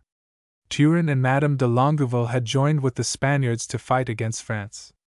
The young Princess de Condé, with the Dukes de Bouillon and de la Rochefoucauld, who had shut themselves up in Bordeaux, had entered into an alliance with them, and had received from them succor in the shape of money.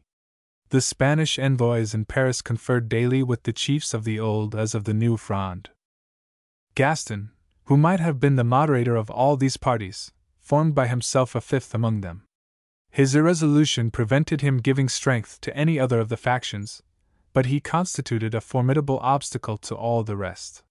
His inclination, as well as his interest, should never have made him deviate from the court party, yet he was always opposed to it. Impelled by his jealousy of Condé and of the Prime Minister, he acted in a manner contrary to his own wishes.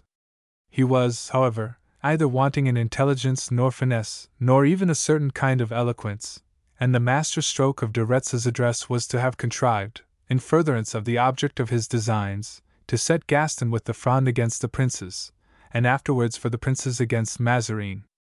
The complication and the multiplicity of parties was as nothing in comparison to that of private interests, which so crossed each other and in so many different ways, which turned with such mobility, that, in the ignorance which prevailed of the secret motives of the principal actors in that drama so vivid, motley, and turbulent, nothing could be predicated of what they would do. And a looker-on might have been disposed at times to have pronounced them as insensates, who were rather their own enemies than those of their antagonists. If the libels of those times are to be credited, and especially the satire in verse for which the poet Marlet was sentenced to be hanged, the obstinacy with which the Queen exposed to danger her son's crown, by retaining a minister detested by all, would be naturally explained by a reason other than that of a reason of state. The Advocate General Talon, Madame de Motteville, and the Duchess de Nemours exculpate and of Austria on this head. They are three respectable and trustworthy witnesses, and without any doubt that which they said they thought. But the Duchess d'Orléans, Elizabeth Charlotte, affirms in her correspondence, 59, that Anne of Austria had secretly married Cardinal Mazarin, who was not a priest. She says that all the details of the marriage were known, and that, in her time, the back staircase in the Palais Royal was pointed out by which at night Mazarin reached the Queen's apartments. She observes that such clandestine marriages were common at that period, and cites that of the widow of our Charles I, who secretly espoused her equerry, German. One might be disposed to think that the Duchess Elizabeth Charlotte could have only followed some tradition, and that her assertions cannot counterbalance the statements of the contemporary personages above mentioned. But certain species of facts are often better known long after the death of the persons to whom they relate, than during their lifetime, or at a time close upon their decease. They are not entirely unveiled until there no longer exists any motive to keep them secret. Of the Queen's sentiments towards Mazarin there can be no doubt after reading a letter which she addressed to him under date of June 30th, 1660, which is extant in autograph, 60, the avowal she made to Madame de Brienne in her oratory, 61, the confidences of Madame de Chevreuse to Cardinal de Retz. 62. Moreover, whatever may have been the motives of Anne of Austria's attachment to Mazarin, it is certain that they were all powerful over her. She lent herself to every project formed by her minister for the increase of his power and fortune. The war in Bordeaux was kindled because Mazarin desired that one of his nieces should be united to the Duc de Candale, son of the Duc d'Epernon, and in order not to let the Swiss soldiers march thither without their pay, when their aid was most necessary, Anne of Austria put her diamonds in pledge, and would not allow Mazarin to be answerable for the sum required to be disbursed. 59. 60. 61. 62. Chapter 2. The young Princess de Condé conducts the war in the South. To generous and feeling hearts, Condé's misfortune presented all the characteristics of a real romance. The majority of the women, therefore, who meddled with politics were, through sympathy, of his party. The glory of France under lock and key. The young hero arrested for treason, and prisoner to whom? The foreign Cardinal Mazarin. All the spoils of the Condés distributed amongst the spires of the favorite, Normandy to Harcourt, Champagne to El Hospital, and c. A monstrous alliance between king and people. The Queen keeping the Bastille in the hands of Broussels' son, the highest posts bestowed upon the magistrates, a reversal, in fact, of everything. Did not the French nobility rise to a man against such a state of things? 2. No, everything was at a standstill. Neither Condé's military clients, nor his numerous seigneuries, nor his governments took any active part whatsoever. Far from it, Madame de Longueville, as we have seen, who thought to raise Normandy, everywhere met with a repulse in that province. Neither Turenne nor she could do anything save by accepting aid from Spain, for which Madame de Bouillon was also doing her best in Paris. But whilst that lovely Amazon, Condé's sister, was occupied in her endeavors to lure the hero of Stenay into the party of revolt by intoxicating him with love, and wasting time in negotiation and parade, a succor more direct and much more energetic was given to Condé from a quarter he had the least expected, from his own chateau of Chantilly. He had there left his aged mother, his young wife, and a son 7 years old. Mazarin hesitated to have these ladies arrested, fearing the force of public opinion. The mother went to hide herself in Paris, and one morning appeared before the Parliament, suppliant, weeping sorely, stooping so far as to kneel in prayer, to flattery, and even to falsehood. All being unavailing, she went home to die. But most astonishing was the unexpected courage of Condé's young wife, Claire Clemence de Maille, that despised niece of Richelieu, whom the victorious soldier had married under compulsion, and whose heir was the son of the minister's absolute will. On the arrest of her husband she had been confided to the care of a man of capacity, Lennet, from whose memoirs we have already cited. He at first conducted her and her son in safety from Chantilly to Montrond, a stronghold of the Condés, but fearing to be besieged in it, straightway to Bordeaux. The Parliament of Guyenne had had a deadly quarrel with Mazarin for imposing upon them Epernon, a governor they detested, and whom the cardinal was bent upon allying by marriage with his own family. Great therefore was the emotion of this city and Parliament at seeing that young lady of 22 in deep mourning, with her innocent boy, who caught the brave Bordelais by their beards with his little hands, and besought their help towards the liberation of his father. The princess's retinue enhanced not a little this favorable impression, formed as it was of high-born women, for the most part young and charming. The popular explosion was lively, as always happens among the people of the South. But even the narrative of Lennet shows clearly the slender foundation upon which this semblance of popular insurrection rested. The lower orders, then living in great misery, hoped to obtain through the princess some opening for their foreign trade, which would better enable them to dispose of their wines and help them to live. Mazarin kept down the local parliament, and carried everything through sheer terror. Bouillon and La Rochefoucauld, the princess's advisers, recommended that a royal envoy should be cut to pieces. Lennet dreaded lest such an act, somewhat over-energetic, might render his mistress less popular. Twice or thrice the populace were very nearly putting the Parliament to the sword, the majority of which was kept under through sheer terror of the knife. Spain promised money, and they had the simplicity to believe her. She hardly gave them a pitiful alms. Meanwhile, however, Mazarin, having quietly occupied Normandy and Burgundy, made his way towards Guyenne with the royal army.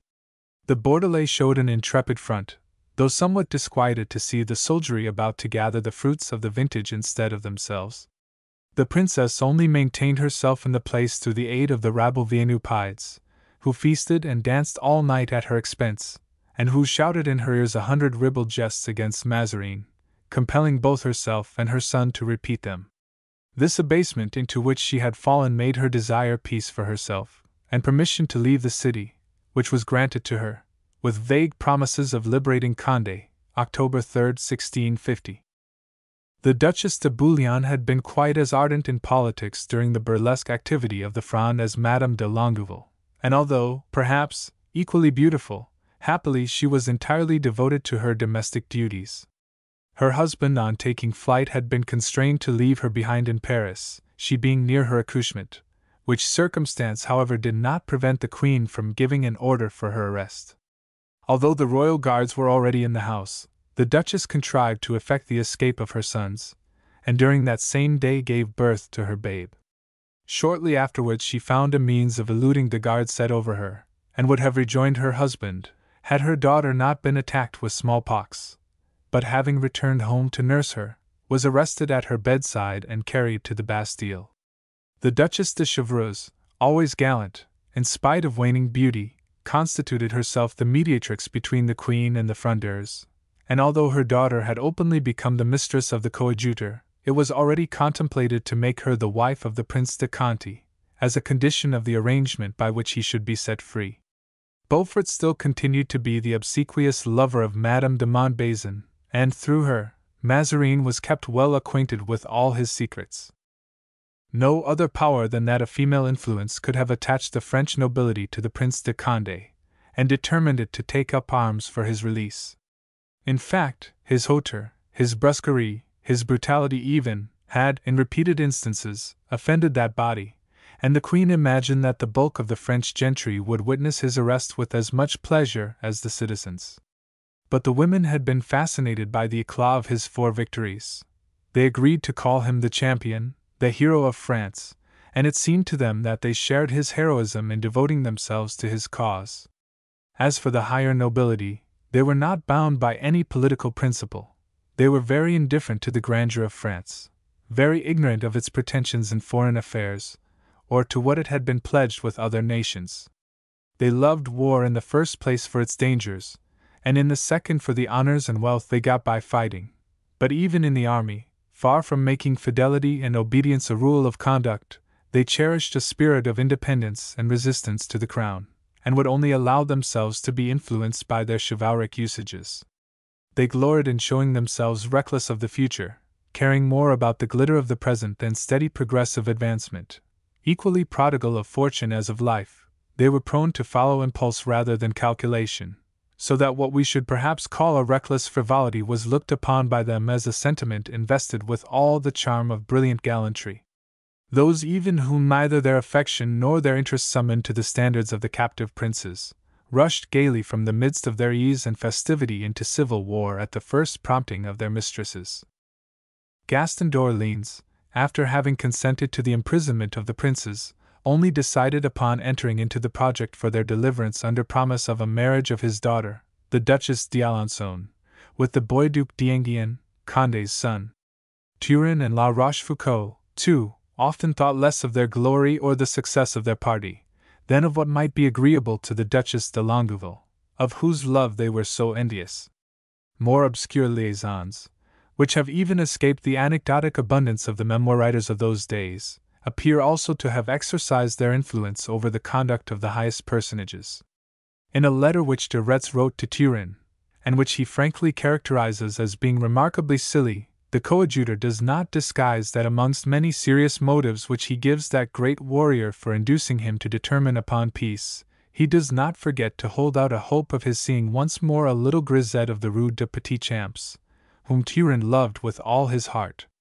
The feeblest motives had influence over such men, all young and ardent as they were, the followers of different factions, though without prejudices, principles, convictions, without hatred and without affection. The women therefore naturally played important parts in all these events, to whom the species of gallantry and worship of beauty held in honor by the Hôtel de Rambouillet was quite familiar. Thus nothing could be expected of the Duc de Beaufort, even in that which concerned him closest, if not assured previously of the consent of the Duchess de Montbazon, who exercised plenary power over him. Nemours, enamored of the Duchess de Chatillon, loved likewise by the Prince de Condé, warmly embraced the cause of that prince, because his mistress prompted him thereto, and the Duchess de Nemours had moved heaven and earth to obtain Condé's deliverance, in the hope that he would keep sharp watch over the Duchess de Chatillon, and put a stop to her husband's infidelity. De Retz, too, notwithstanding the superiority of his intellect, allowed himself to give way, through his inclination for the fair sex, to the commission of indiscretions and imprudences which often placed his life in danger, and caused his best concerted measures to prove abortive. To appease the jealousy of Mademoiselle de Chevreuse, he permitted himself to make use of a contemptuous expression concerning the Queen, which was repeated, and which became the cause of the violent hatred she ever afterwards bore him. The Princess de Guémeny, furious at having been abandoned, offered the Queen, if she would consent to it, to procure the disappearance of the coadjutor by sending him an invitation, and then having him confined in a cellar of her hotel. De Retz learned that a design to assassinate him had been formed, and whenever he repaired to the Hotel de Chevreuse, by way of precaution placed sentinels outside the gate of that mansion, and quite close to the Queen's sentries who guarded the Palais Royal, without heeding the effect such an excess of insolence and scandal produced. With every kind of talent fitting to dominate party spirit, he failed to acquire the confidence of anyone. He regarded all alliance with the foreigner as odious and impolitic, and notwithstanding, when his embarrassments increased, he lent an ear to the Archduke Saint-Veux, and even to that of Cromwell. At the same time, full of admiration for the Marquis of Montrose, whom he called a hero worthy of Plutarch, he contracted the closest friendship with the Scottish royalist, and aided him to the utmost of his ability in the efforts he was making to restore to the throne the legitimate King of Great Britain. De Retz, in few words, appeared anxious to show himself as taking pleasure in exhausting every kind of contrast. When the intricate plot of the drama in which he was engaged had become so complicated by his intrigues that he no longer saw the possibility of unraveling it, he sought means to retire from the situation with the greatest advantage practicable for himself and friends, and to obtain the Cardinal's hat. The marriage of Mademoiselle de Chevreuse with the Prince de Conti became the essential condition of all the negotiations which he carried on, whether with the court or with the Duchess de Chevreuse. The remembrance of an old and close friendship, the habit of a familiarity contracted in youth, gave the Duchess de Chevreuse a means of influence over that queen, so fixed in her hatred, so inconstant in her friendships.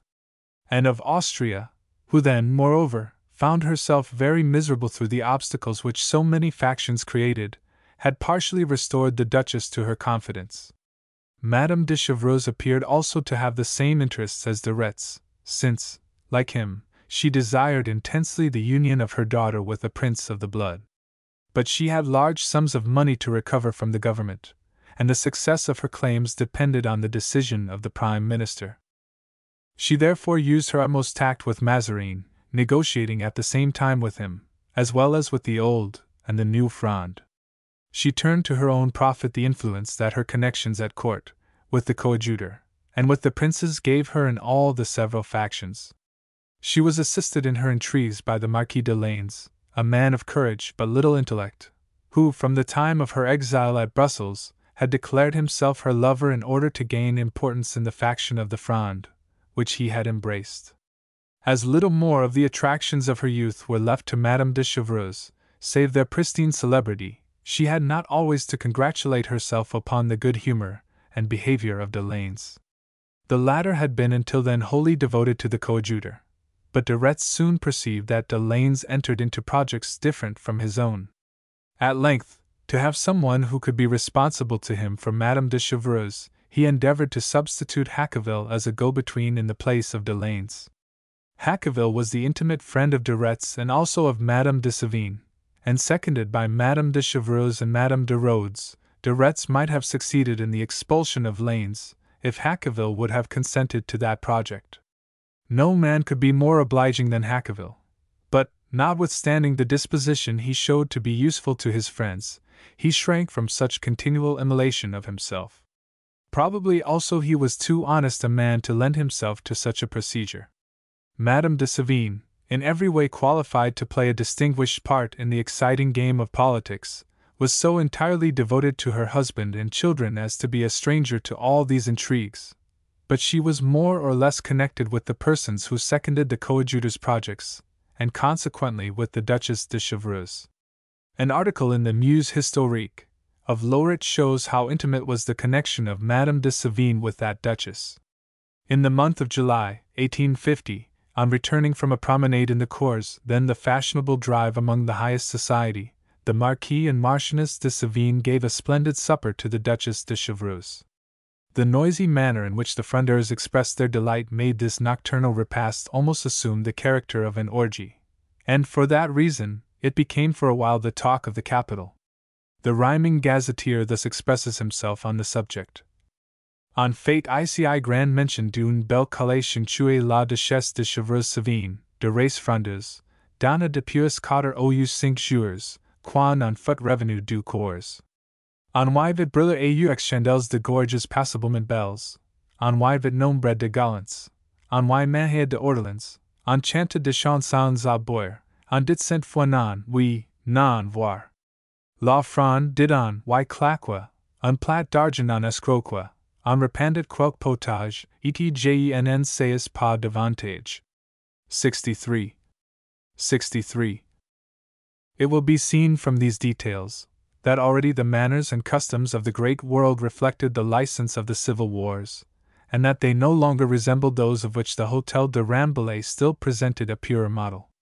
It may be possible also that there was some exaggeration in Laurit's description. He belonged to the court party, received a pension of 200 crowns from Mazarin, and detested the Fronde. His rhyming gazette was addressed to his protectress, Mademoiselle de Longueville, so much the more opposed to the Fronde that her stepmother was the heroine of that faction. Mademoiselle de Longueville, whose harsh strictures upon the Condé family have been cited, and who subsequently became the wife of the Duc de Nemours, is often mentioned in the writings of her time, although she was never mixed up in any political intrigue, nor took part in any event. Her immense fortune, the clearness of her judgment, the elevation of her sentiments, her grand airs, the severe dignity of her manners, and the energy of her character, constituted her during the Regency and the long reign of Louis XIV. A personage quite apart, who submitted herself to no influence whatever, social or political, and who no more permitted that absolute monarch to induce her to vary in her determinations, than to change the fashion of her external habiliments. Chapter 3. State of parties on the liberation of the princes. The cards again shuffled, and the face of the situation changed. At the commencement of 1651 all France clamored for Condé's liberation. During the autumn Mazarin had led the Queen and the young King against Bordeaux, then held by the Princess de Condé, carrying, as usual when forced to use both means, a sword in one hand and a roll of parchment in the other. Failing to carry the place with the first, the Cardinal began to negotiate a treaty of peace, the principal item of which was full pardon to the citizens, and by others an agreement that the Princess and her son should retire to Montrond. On these terms the city yielded to its sovereign. The Cardinal also obtained a victory in the field against Turenne, who had entered the service of Spain and fired upon the fleur-de-lis. But with this momentary success of Mazarin's cause rose his pretensions and demands, and the Fronde, alarmed at his recovered authority, changed its tactics as its protean genius de Retz frequently did his clothes, his cassock for a plumed hat and military cloak. It demanded the trial or liberation of the prisoners it had helped to send to Vincennes, without delay, and Mazarin removed them for safe custody to Havre. It then pronounced sentence of banishment on the obnoxious minister, and ordered him to quit the kingdom within 15 days. The town militia kept watch and ward over the Queen, by the command of the coadjutor, and hindered her flight to join the favorite. She could offer no further resistance to those who now called themselves the friends of Condé, but who were the very same persons who had fought him in the field a few months before. Orders were given to set the captives at liberty. Mazarin himself went to Havre to communicate the news of their freedom, and was received by them with the contempt that he might have expected. Condé took leave of the Cardinal with a ringing peal of laughter, and with joyous acclamations, and bonfires, and firing of guns, made his triumphal entry into Paris. Condé was now master of the situation. He found himself equally courted by the two other chief parties into which the state was divided, the Queen's, supported by the Duc de Bouillon, and the now repentant and pardoned Turenne, and the Fronde, which had fallen into the guidance of the Duc d'Orléans, the coadjutor, and the Duchess de Chevreuse. His own was called the Prince's, and comprised Rochefoucauld and other personal friends and military admirers. The Duc d'Orléans had gone on before to meet Condé as far as the plain of Estidennis, accompanied by the two most conspicuous representatives of the Fronde, the Duc de Beaufort and Retz, with the coadjutor of Paris, and there they all warmly embraced. The Duke, having taken the Prince into his carriage, brought him in great pomp to the Palais Royal to salute the Queen Regent and the young King, and thence to the Palais d'Orléans, where he was feasted magnificently. Some days afterwards, February 25th, a royal ordonnance recognized the innocence of the Princes Condé, Conti, and the Duc de Longueville, and reinstated them in all their posts and governments. On the 27th this ordinance was confirmed in Parliament amidst loud cheers. Condé thus found himself at the highest degree of power to which a subject could reach. Misfortune had enhanced his military glory. A long captivity, endured with an unalterable serenity and high-hearted gaiety, had carried his popularity to the highest pitch. He was the victor, and, as it were, the designated heir, of Mazarin, who had fled before him, and with difficulty found a refuge without the kingdom, on the banks of the Rhine. Thus, and of Austria in some sort a prisoner, and Mazarin proscribed, the nobility showed itself entirely devoted to the young hero whom it recognized as its chief. Some among them at once proposed that the Queen Mother should be confined in the Val de Grace, and that the prince should himself assume the regency. Others talked even of raising him to the throne, but Condé did not fail to perceive that his newly acquired power was not so solid as it was sought to make him believe. Meanwhile, Mazarin having quitted Havre, and the inhabitants of Abbeville refusing him passage through their town, he found an asylum for a few days at Doullens, but he was soon driven thence by the proceedings of the Parliament against him. He then retired to Sedan, where he took counsel with his friend Fabert, whom he had appointed commandant there. He next proceeded to Cologne, being treated with the utmost distinction and hospitality in all the foreign towns through which he passed. Even in banishment, however, the old influence began to work. The cardinal from his place of retirement governed the queen with as absolute a sway as ever, and recommended her, as a keen stroke of policy which would neutralize all parties, to take the young king to a bed of justice, and cause him to declare his majority. Couriers were going daily between Paris and Cologne. Treaties between the Fronde and Mazarin were intercepted or forged, and published in the capital. The post of prime minister remained unfilled, and the Duc de Mercœur, notwithstanding all the thunders of Parliament, set out for Bruhl, with the purpose of marrying Mazarin's niece. Everything announced that the exile of that hated minister was but temporary, and Condé, perceiving the object of all these moves, prepared for war, and silently took his measures accordingly. The nobility, who, from the beginning of February, had begun to assemble in order to take part in the expulsion of Mazarin, now held their meetings in the monastery hall of the Cordeliers, where might be seen collected together as many as 800 princes, dukes, and noblemen, heads of the most considerable houses in France, all partisans of Condé. As this numerical strength of the ennobled classes, together with the multiplicity of titles among them, is somewhat startling to a youthful English student, it may be well to remark that France had, in fact, 3 aristocracies in the course of her annals from the Crusades to the reign of Louis XIV. After the time of Louis XI, the representatives of the first, or old feudal aristocracy, the descendants of the men who were in reality the king's peers, and not his actual subjects, were few and far between. These were the holders of vast principalities, who maintained a kind of royal state in their own possessions, and kept high courts of judicature over life and limb in the whole extent of their hereditary fiefs. In the long English wars, from Crécy to Agincourt, the great body of them disappeared, and only here and there a great vassal was to be seen, distinguished in nothing from the other nobles, except in the loftiness of his titles and the reverence that still clung to the sound of his historic name. The second aristocracy arose among the descendants of the survivors of the English and Italian wars. They claimed their rank, not as coming down to them from the tenure of almost independent counties and dukedoms, but as proprietors of ancestral lands, to which originally subordinate rights and duties had been attached. Mixed with those, we saw the noblesse of the robe, as the great law officers were called, who constituted a parallel but not identical nobility with their lay competitors. The third aristocracy was now about to make its appearance, the creation of court favor, and badge of personal or official service, possessors of a nominal rank without any corresponding duty, a body selected for ornament, and not for use, and incorporating with itself, not only the Marquis and Viscount, fresh from the mint of the minister or favorite, but the highest names in France. The aristocracy of the sword, and of ancient birth, had itself to blame for this degradation.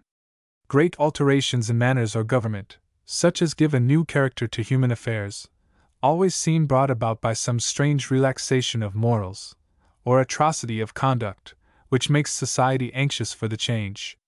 the unfortunate custom in France which gave every male member of a noble family a title equivalent to that of its chief, so that a simple viscount with 10 stalwart and penniless sons gave 10 stalwart and penniless viscounts to the aristocracy of his country, had filled the whole land with a race of men proud of their origin, filled with reckless courage, careless of life, and despising all honest means of employment by which their fortunes might have been improved.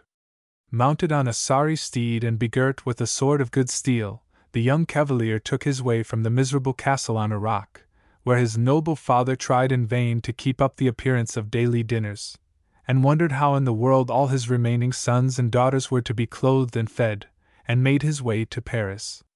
There he pushed his fortune, fighting, bullying, gambling, and was probably stabbed by some drunken companion and flung into the Seine.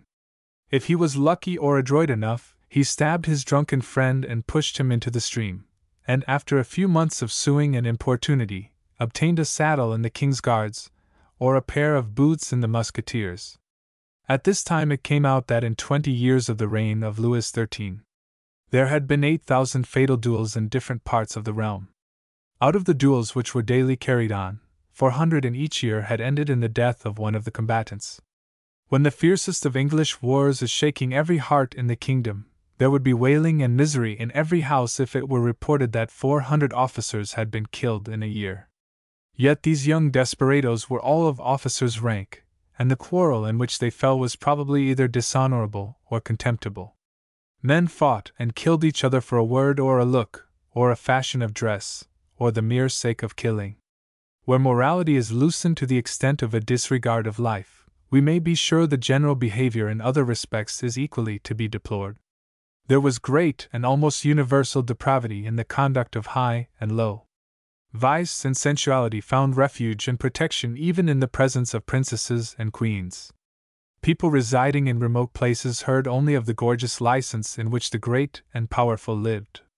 They knew them only during their visits to their ancestral homes as worn-out debauches from the great city, who brought the profligacy of the purlieus of the Louvre into the peaceful cottages of the peasantry on their estates. It was, indeed, so much the fashion to be wicked, that a gentleman was hindered from the practice of his Christian or social duties by the fear of ridicule. The life of man, therefore, and the honor of woman were held equally cheap, and the blinded, rash, and self-indulgent nobility laid the foundation, in contempt of the feelings of its inferiors and neglect of their interests, for the terrible retribution which even now at intervals might be seen ready to take its course. Chapter 4. The Duchesses de Longueville and de Chevreuse and the Princess Palatine in the last Frondat, results of the rupture of the marriage projected between the Prince de Conti and Mademoiselle de Chevreuse. We must now revert to Condé's heroic sister. Having glanced somewhat hastily at the brilliant part played by Madame de Longueville in the two first epochs of the Fronde, the War of Paris and that which illuminated the prison of Condé, we are now about to follow her through the third and last period, which commences from the deliverance of the princes, in February, 1651, and only ends with the War of Guyenne, in August 1653, the longest, the most disastrous, and at the same time most obscure epoch of the Civil War. It will be necessary to strip the mask from more than one illustrious actor in it, exhibit the reverse of the most showy medals, and the shadows which everywhere mingle with glory, genius, and even virtue itself. The character of the Duchess de Longueville has its charming, its sublime aspects, but, alas! It is far from being irreproachable. In dwelling upon the least favorable portion of her life, we shall often do well to remember that the errors of great minds sometimes subserve their perfection, by the beneficent virtue of the remorse to which they give rise, and that the sister of the great Condé must probably have felt in all its fullness the vanity of ambition and of false grandeur, all the bitterness of guilty passions, in taking an early farewell of them, to resume the austere path of duty, to return, in fine, to Carmel, and ascend to Port Royal. Madame de Longueville had remained at Stenay with Turin for some time after her brother's and husband's liberation, both occupied in disengaging themselves from the engagements which they had contracted with Spain for the deliverance of the princes, and with negotiating a truce calculated to clear the way for the much-desired general peace. Recalled by the pressing instances of her family, she had quitted Stenay on the 7th of March, before the completion of her work. on arriving in Paris. Universal applause greeted her heroic deeds. Monsieur had hastened to pay her a visit with Mademoiselle Montpensier, and a train of ladies of the highest distinction. She went afterwards that same day to present her homage to their Majesties, from whom she met with the most gracious reception. That moment was, unquestionably, the most brilliant of her whole career. In 1647, after the embassy to Munster, her return to France and its court had been also a veritable triumph, as we have attempted to show, but the power of her house and the glory of her brother constituted nearly all the merits of it. She only contributed thereto the influence of her wit and beauty. After Steenie, the éclat which surrounded her was in some sort more personal. She had just displayed eminent qualities which raised her almost to the level of Condé. In Normandy she had exhibited herself as an intrepid adventuress, and a skilful politician in the Low Countries. When, during the imprisonment of her two brothers and her husband, her sister-in-law, the Princess de Condé, had been forced at Bordeaux to recognize the royal authority, she discovered that the destinies of her house had devolved upon her. She had become the head of a great party. She had treated as from power to power with Spain. Her word had appeared a sufficient guarantee to the Archduke Leopold and to the Count de Fuensaldagne.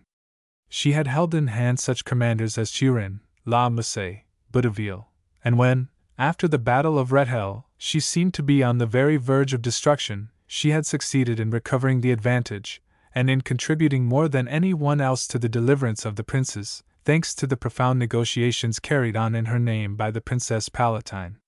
While statesmen estimated her capacity, the multitude admired her courage and constancy. She was, in short, in possession of that political role with which La Rochefoucauld had dazzled her gaze in order to conceal his own designs, a glittering chimera which, mingling itself with that of love, had seduced that ardent and haughty soul of hers. She was then the idol of Spain, the terror of the court, one of the grandeurs of her family. We shall soon see whether she can better sustain this new ordeal than she did the first, at the close of the year 1647. The Fronde gathered the fruit of its skilful conduct during the month of January, 1651. It was that faction which, silencing its old animosities and promptly extending its hand to the partisans of Condé, had extricated him from prison, in order to acquire and place at its head, together with the king's uncle, the lieutenant general of the kingdom, the first prince of the blood, the victor of Rocroi and Lens, the hero of the age. It carried everything before it, at court, in Parliament, upon the public places. It had proscribed and put to flight Mazarin. It held and of Austria a captive in her palace. Already even it had penetrated into the cabinet in the person of the aged Chateauneuf, in whom ambition cherished beneath the snows of winter the vigor of youth, and whose capacity was scarcely inferior to his ambition.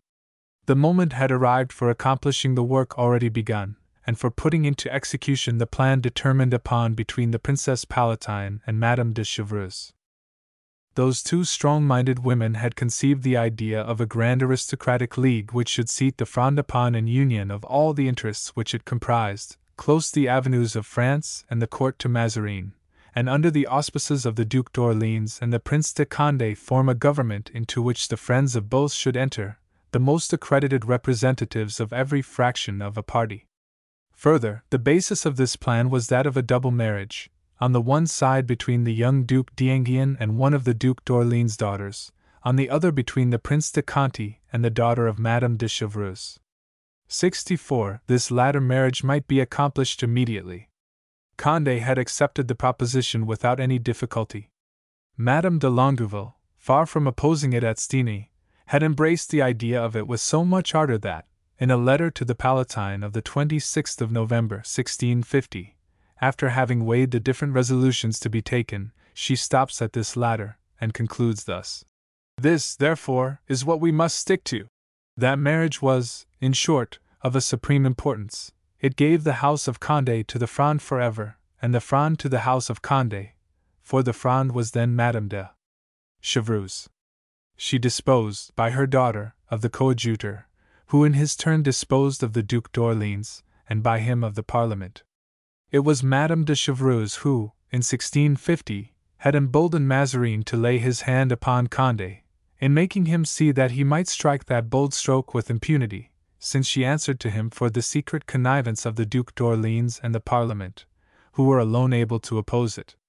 Here, Mazarin had committed an immense blunder, seeing himself delivered from Condé, by the aid of the Fronde. Having nothing more hostile to cope with than the latter, he had imagined himself able to turn round upon it, and had treated Madame de Chevreuse very cavalierly, who, growing cold towards the cardinal, and no longer finding it to her account to serve him, had lent an ear to the propositions of Condé's friends, and had procured his release from prison, reconciling to him the Duc d'Orléans and the Parliament, which at first she had stirred up against him.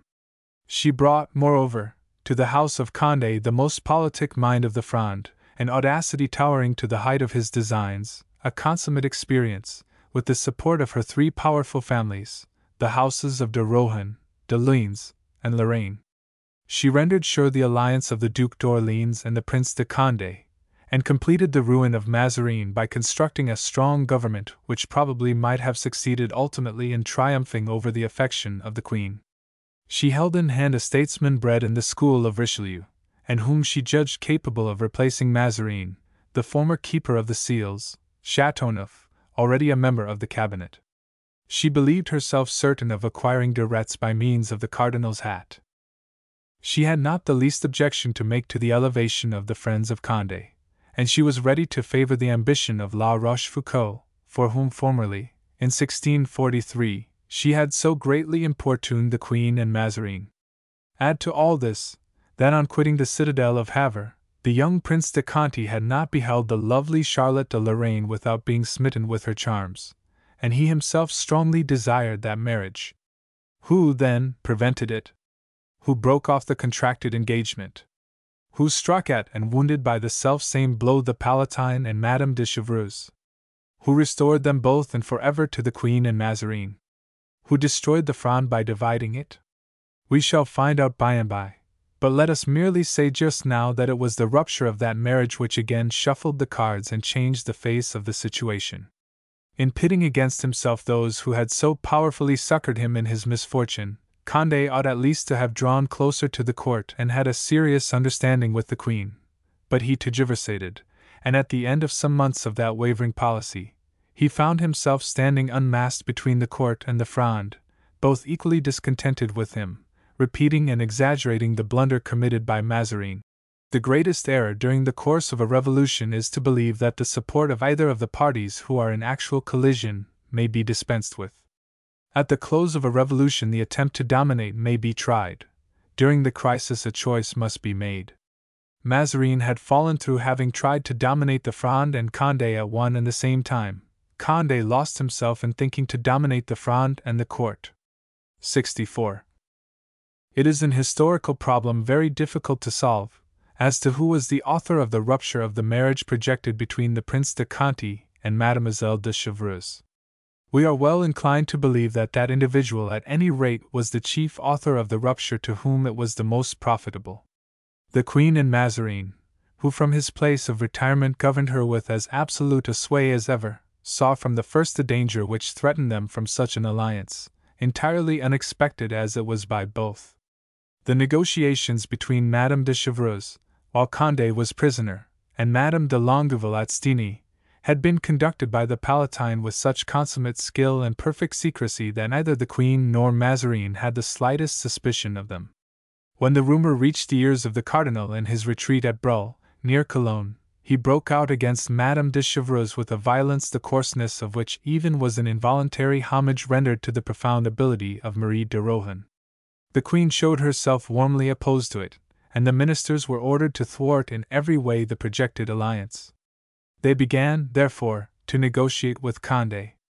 As a result of these negotiations he obtained in exchange for his government of Burgundy that of Guienne, one of far greater importance. He was even led to indulge a hope that Provence would be given to the Prince de Conti instead of Champagne and La Brie, and the port and fortress of Blaye to La Rochefoucauld, an augmentation of his government of Poitou, although there was not the slightest intention of fulfilling that hope. So states the Duchesse de Nemours, the enemy of the Fronde and the Condés, and who, having given herself to the court party, must have well known its intentions. De Retz likewise doubts not that the Queen combated an alliance so evidently opposed to her interests. Madame de Motteville, the Queen's close friend, avows it. In short, it is certain, and we have hereupon the irrefragable testimony of Madame de Motteville, that when the Queen had succeeded in gaining over Condé, she caused Madame de Chevreuse to be informed that she desired that such marriage should not take place, because it had been concerted for objects inimical to the royal interests. This command was the cause of all these propositions falling through, and that they were no more spoken of. But how did the Queen gain over Condé, and what part did Madame de Longueville play in the affair? That is certainly what neither de Retz could know, who was only aware of what passed in Parliament, in the Palais d'Orléans, and the Hôtel de Chevreuse, nor the Duchess de Nemours and Madame de Motteville, who were not in the confidence of the Hôtel de Condé. They could only repeat hereupon what they had heard said in the court circle, and they must be considered solely as the echoes of reports which it suited the Queen to spread. That is so probable that the one and the other, differing so widely as they did both in intention and feeling, tell exactly the same tale. Madame de Motteville states positively that Madame de Longueville, as soon as she returned from Stenay, advised Condé to break with the Chevreuses, and that La Rochefoucauld supported her in such design, and these are the motives which she attributes to her. Madame de Longueville, who had been long jealous of the beauty and graces of Mademoiselle de Chevreuse, could little bear to contemplate the probability of her being raised to a rank even more elevated than her own, and still less that she should obtain the great influence which such a person was likely to acquire over both her princely brothers. She had, therefore, exerted all her influence over Condé, and with him had been quite successful. But Condé was still in the height of his passion for the beautiful and fascinating girl who had been promised to him during his imprisonment. He supped every evening at the Hôtel de Chevreuse, and his affections, as well as his honor, were fully engaged. The Duchess de Nemours says the same thing in the same terms. Confidant and adviser of Madame de Longueville and of Condé, La Rochefoucauld alone knew the whole truth, and could have told it to posterity. But it was not to tell the truth that his memoirs were penned, only too frequently to conceal it, to set in strong relief that which had been well done, and slur over that which had been badly done, or to cast the blame of it upon others. Attentive to the study of his part, and to never accept a bad one, La Rochefoucauld says truly that the Frondeurs, eagerly pressing forwards the marriage of the Prince de Conti with Mademoiselle de Chevreuse, and seeing it retarded, suspected Madame de Longueville and the Duc de La Rochefoucauld of a design to break it off, for fear that the Prince de Conti should escape from their hands only to fall into those of Madame de Chevreuse and of the coadjutor. But he endeavors to give a reason for these suspicions, and to inform us whether they were well or ill-founded. Instead of defending himself, and Madame de Longueville, he accuses Condé of having adroitly increased the suspicions of the Frondeurs against his sister, and La Rochefoucauld, firmly believing that so long as they held that belief, they would never discover the true cause of the postponement of the marriage. And what was that true cause? Here it is, according to La Rochefoucauld, it was that the Prince de Condé, not having as yet either concluded or broken off his treaty with the Queen, and having been informed that the Keeper of the Seals, Chateauneuf, was about to be dismissed, wished to await that event to conclude the marriage, if Cardinal Mazarin were ruined by M. de Chateauneuf, or to break it off and make through that his court to the Queen, should M. de Chateauneuf be driven away by the Cardinal. This interpretation of Condé's conduct does not do him great honor, but it is a very probable one. In the first place, if La Rochefoucauld knew how to glide so cleverly over all the ticklish points in which he could not appear to advantage, he did not, strictly speaking, tell lies. He retires rather than attacks, unless hurried away by passion, and he was never in a passion with Condé. And further, the conduct which he attributes to Condé springs quite naturally out of the false position in which Condé had, by degrees, suffered himself to be placed. Altogether, we are persuaded that Condé was then sincere. His sole error, and it is that which marked his entire conduct during the Fronde, was the not having had, either on this occasion or any other, a fixed and unalterable object. On the 13th of April the Queen took the seals from Madame de Chevreuse's friend, Chateauneuf, the representative of the Fronde in the cabinet, to give them to the gravest person of his time, the first president, Matthew Mole, a worthy servant of the state, very little friendly to the Fronde, and who then was sufficiently favorable towards the Prince de Condé. That same day she recalled to the council as Secretary of State the Count de Chevigny, who had been formerly Minister for Foreign Affairs under Richelieu. Formed in the school of the great Cardinal, as well as Mazarin, ousted from place, crafty and resolute, feeling himself capable of bearing the weight of a ministry, Chevigny had beheld with a sufficiently ominous countenance, after the death of their common master, the sudden elevation of a colleague who had even begun by being his dependent. Since 1643, vanity had turned him aside from the high road of ambition, and he had entangled himself in the brakes of very complicated intrigues. In 1651, he passed as the friend of Condé. It was then only, if we can believe La Rochefoucauld, that Condé declared himself opposed to the marriage of his youthful brother with Mademoiselle de Chevreuse, and it was time that he opposed it, for that marriage was on the eve of accomplishment. Conti gave proof of the most ardent passion for Mademoiselle de Chevreuse. He paid her 1,000 attentions which he hid from his friends, and particularly from his sister, for whom he ever professed to entertain an undivided adoration. He held long conferences with the Marquis de Laigs and other intimate friends of Mademoiselle de Chevreuse. It was even feared lest he should marry her without the necessary dispensations and without the participation of the head of his family. Condé, therefore, decided to act at once, and the reputation of the fair lady afforded him a means of attack which he employed with success upon his brother. He seems to have had no great difficulty in attaining his object. The Prince de Conti soon received proof that she was not by any means so immaculate as he had believed. Her scarcely doubtful connection with the coadjutor was placed in its true light, and convinced that the object of his passion was unworthy the love of a man of honor, he began to look upon her with horror. He even blamed Madame de Longueville and the Duc de la Rochefoucauld for not having warned him sooner of what was said of her in society. From that moment means of breaking off the affair without acrimony were sought, but the interests involved were too great, and the circumstances too piquant not to renew and augment still more the old hatred of Madame de Chevreuse and the Frondeurs against the Prince de Condé, and against those whom they suspected of taking part in that which had just been done. 65. This testimony would justify Madame de Longueville and La Rochefoucauld himself for having urged Condé upon that disloyal and impolitic rupture, if one could believe it to be entirely sincere.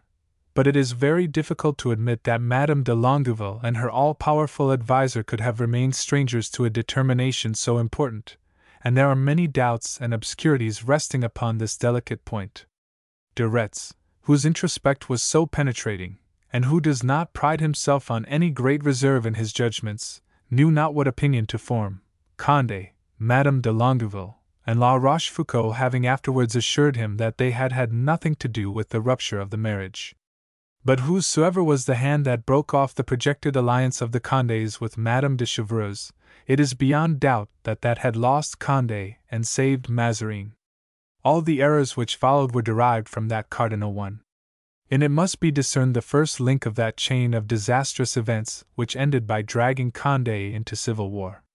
The resentment of Madame de Chevreuse may well be imagined, when she discovered that she had been tricked, that she had separated herself from Mazarin and the Queen, and had drawn Condé out of prison only to receive in exchange such an unpardonable outrage. Already, even a short time before, when the Queen ousted Chateauneuf without consulting the Duc d'Orléans, the wrath of the Frondeurs had been such, that at a council held at the Palais d'Orléans of the whole party, it was proposed to go, on the part of the Lieutenant General, and demand back the seals from Matthew Mole. The most violent expedients were suggested, and some among the more hot-headed spoke of seizing their arms and descending into the streets. Condé, who had not yet entirely broken with the Frondeurs, and was present at this council with a few of his friends, threw cold water upon every proposal that was made, and energetically opposed the appeal to arms, declaring that he did not understand waging a war of paving stones and pots de chambre, and that he felt himself too much of a coward for such a campaign as that.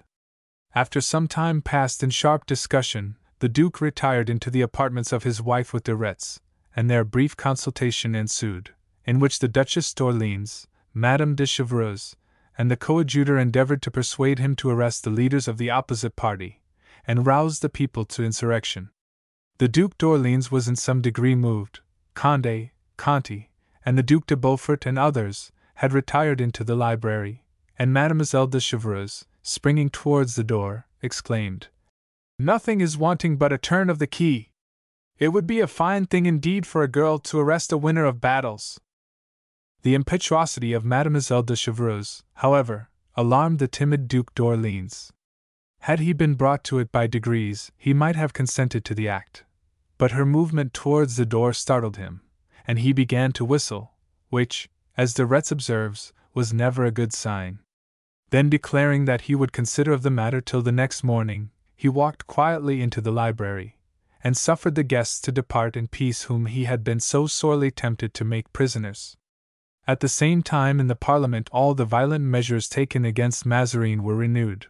He was banished and rebanished, with confiscation of his possessions, and even his books and pictures were ordered to be sold. A decree had already been passed declaring all foreign cardinals incapable of serving in France, and of entering into the ministry. They did not stop there, and certain councillors who were not in the secrets of the party, and obeying only their passion, proposed to exclude from the ministry even the French cardinals as being still too dependent upon Rome. This sweeping motion was carried amid loud cheers, which resounded through all parts of the hall. Whereupon Condé laughingly remarked, "There's a fine echo." That same echo was the ruin of de Retz's hopes, who only so passionately desired to become a cardinal in order to succeed to Mazarin. Shortly afterwards the division between Condé and the Old Fronde was declared, and Condé applied himself to form an intermediate party, a new Fronde, which became sufficiently powerful to disquiet Madame de Chevreuse and the coadjutor. 66. "Imagine," says the latter, "what the royal authority purged of Mazarinism would have been, and the party of the Prince de Condé purged of faction. More than all, what surety was there in the Duc d'Orléans?" 66. But de Retz was not the only politician who terrified himself with the idea of such a future looming thus darkly for France. Mazarin dreaded it as much as he. His authority was almost universally thought to be forever annihilated, but a small number of courtiers who could read the Queen's heart judged otherwise, and owed to the skilful line of conduct to which they adhered under these circumstances the high fortune to which they attained in the sequel. There is little doubt that, in the first instance, Condé might have carried off the regency from the Queen, deprived as she was of her prime minister, and by her own acknowledgment incapable of governing by herself. But then the direction of affairs belonged by right to the Duc d'Orléans, of whom Condé was jealous. Condé, however, preferred to keep the regency in the Queen's hands, and by rendering himself formidable to the government, forcing it to reckon with him. If that union of the princes between themselves and the Fronde faction had subsisted, the re-establishment of the royal authority would have been impossible, and the commencement of the reign of Louis XIV, who, although he had only completed his 13th year, was about, by the force of an exceptional law, to be declared of age, would have offered the spectacle, so frequent in French annals, 68, of a state a prey to the divulsion of factions and the horrors of anarchy. 68. But for the happiness of France and the Queen Regent, Condé was as unskilful in politics as he was great in war. He kept none of the promises he had made to the chiefs of the Fronde, the authors of his deliverance. The marriage of the Prince de Conti and Mademoiselle de Chevreuse, which had been the base of the treaty, and involved other engagements, was, as we have seen, remorselessly broken off. The Queen Regent, in order to succeed in bringing back her favorite minister to power, had the tact to conceal his advances, and therefore chose in the first instance to replace him by Chevigny, who was his personal enemy. Then she negotiated with all parties, and skillfully opposed the Fronde to the Prince de Condé, the latter to the Duc d'Orléans, the Parliament to the Assembly of the Nobles, the aversion to Mazarin to the fear which the coadjutor inspired. Her ministers, whom she abused, had only the semblance of power. All that was real was possessed by Mazarin. From Brou, his place of exile, he governed France. The Queen adopted no resolution without its having been inspired by him, or met with his approval. Thus hidden by the regent's mantle, the cardinal followed with vigilant eye the quarrels of the Prince de Condé and the Frondeurs, fomenting them and inflaming them by every means at his disposal, prodigalizing to Condé promises which must in the highest degree have alarmed the Fronde, and entangling him daily more and more in the meshes of intricate, tortuous negotiations, until he had seen the separation, for which he maneuvered, irremediably consummated. Then he stopped, and began insensibly even to fall back. The placing of Provence in the Prince de Conti's hands was deferred, and in fact it was held in reserve for the Duc de Mercœur, the eldest son of the Duc de Vendôme, who was seeking the hand of one of Mazarin's nieces, and it was also found inexpedient to deprive the Duc de Saint-Simon of Blaye to give it to La Rochefoucauld, and 1,000 other difficulties of a like nature were raised, which both astonished and irritated Condé. Since he broke with the Fronde, it was apparently to unite himself with the Queen, and the higher his ambition soared, the more necessary it was to cover it with respect and deference, in order to hasten and secure the treaty on foot, and to enchain the monarchy with his own fate. But the fiery Condé was incapable of such a line of conduct. Finding unexpected obstacles where previously he had met with facilities and hopeful anticipations, he lost his temper, and resumed the imperious tone which already, in 1649, had embroiled him with the Queen and Mazarin. It appears also that Madame de Longueville shared in the soaring illusions of her brother, and that she bore but indifferently well her newly blown prosperity. Madame de Motteville gives us to understand so with her usual moderation, and the Duchess de Nemours rejoices to say so with all the acrimony and doubtless also the exaggeration of hatred. 69. It must, indeed, be owned, with the heroic instincts of Condé, Madame de Longueville shared also his haughty spirit. All her contemporaries ascribed to her an innate majesty which did not show itself on ordinary occasions. Far from it, she was simple, amiable, adding thereto, when desirous of pleasing, a caressing and irresistible gentleness. But with people whom she disliked, she entrenched herself in a frigid dignity, and then of Austria and she had never loved one another. A misplaced haughtiness towards the Queen is attributed to her. One day, says Madame de Nemours, she kept her waiting for 2 or 3 hours. It is very doubtful whether Madame de Longueville could have so far forgotten herself, but it is not impossible that she may have imagined, as well as her brother, that the fortunes of their house, having emerged more brilliant than ever from so rude a tempest, had no longer to dread the recurrence of further illumined shocks. 69. They deceived themselves, an immense peril was hanging over their heads. Immediately that Madame de Chevreuse had seen that the Queen was growing colder towards Condé, and did not seem disposed to keep the promises that had been made him, her keen-sighted animosity instantly determined her course of action, and being forever separated from Condé, she again drew towards the Queen with an offer of her services and those of her entire party against the common enemy. Mazarin, recognizing the error he had committed in giving himself 2 enemies at the same time, and that at that moment the redoubtable individual, the man who at any cost must be destroyed, was Condé, very quickly forgot his grudges against Madame de Chevreuse, and advised the acceptance of her propositions. The Queen, it appears, was very averse to receive de Retz, or avail herself of his services. She detested him almost as much as she did Condé, well knowing that they were the 2 most dangerous enemies of him without whom she did not believe that she could really reign. Mazarin exhorted her himself to flatter de Retz's ambition, and marvelously understanding each other at a distance, almost as well as when in each other's presence, they composed and played out in the most perfect manner a comedy of which de Retz himself seems to have been the dupe, and of which Condé was very nearly being the victim. Madame de Chevreuse has already been depicted both in good and evil, in her natural intelligence, quickness, keen introspection, and political genius, in her indomitable courage and audacity, and all that she was capable of undertaking in order to attain her objects. It will now be necessary to thoroughly understand de Retz's character, in order to perceive clearly the peril with which Condé was menaced. By nature yet more restless than ambitious, a bad priest, impatient of his condition and having long struggled to emancipate himself from it, Paul de Gondi had prepared himself for cabals by composing or translating the life of a celebrated conspirator.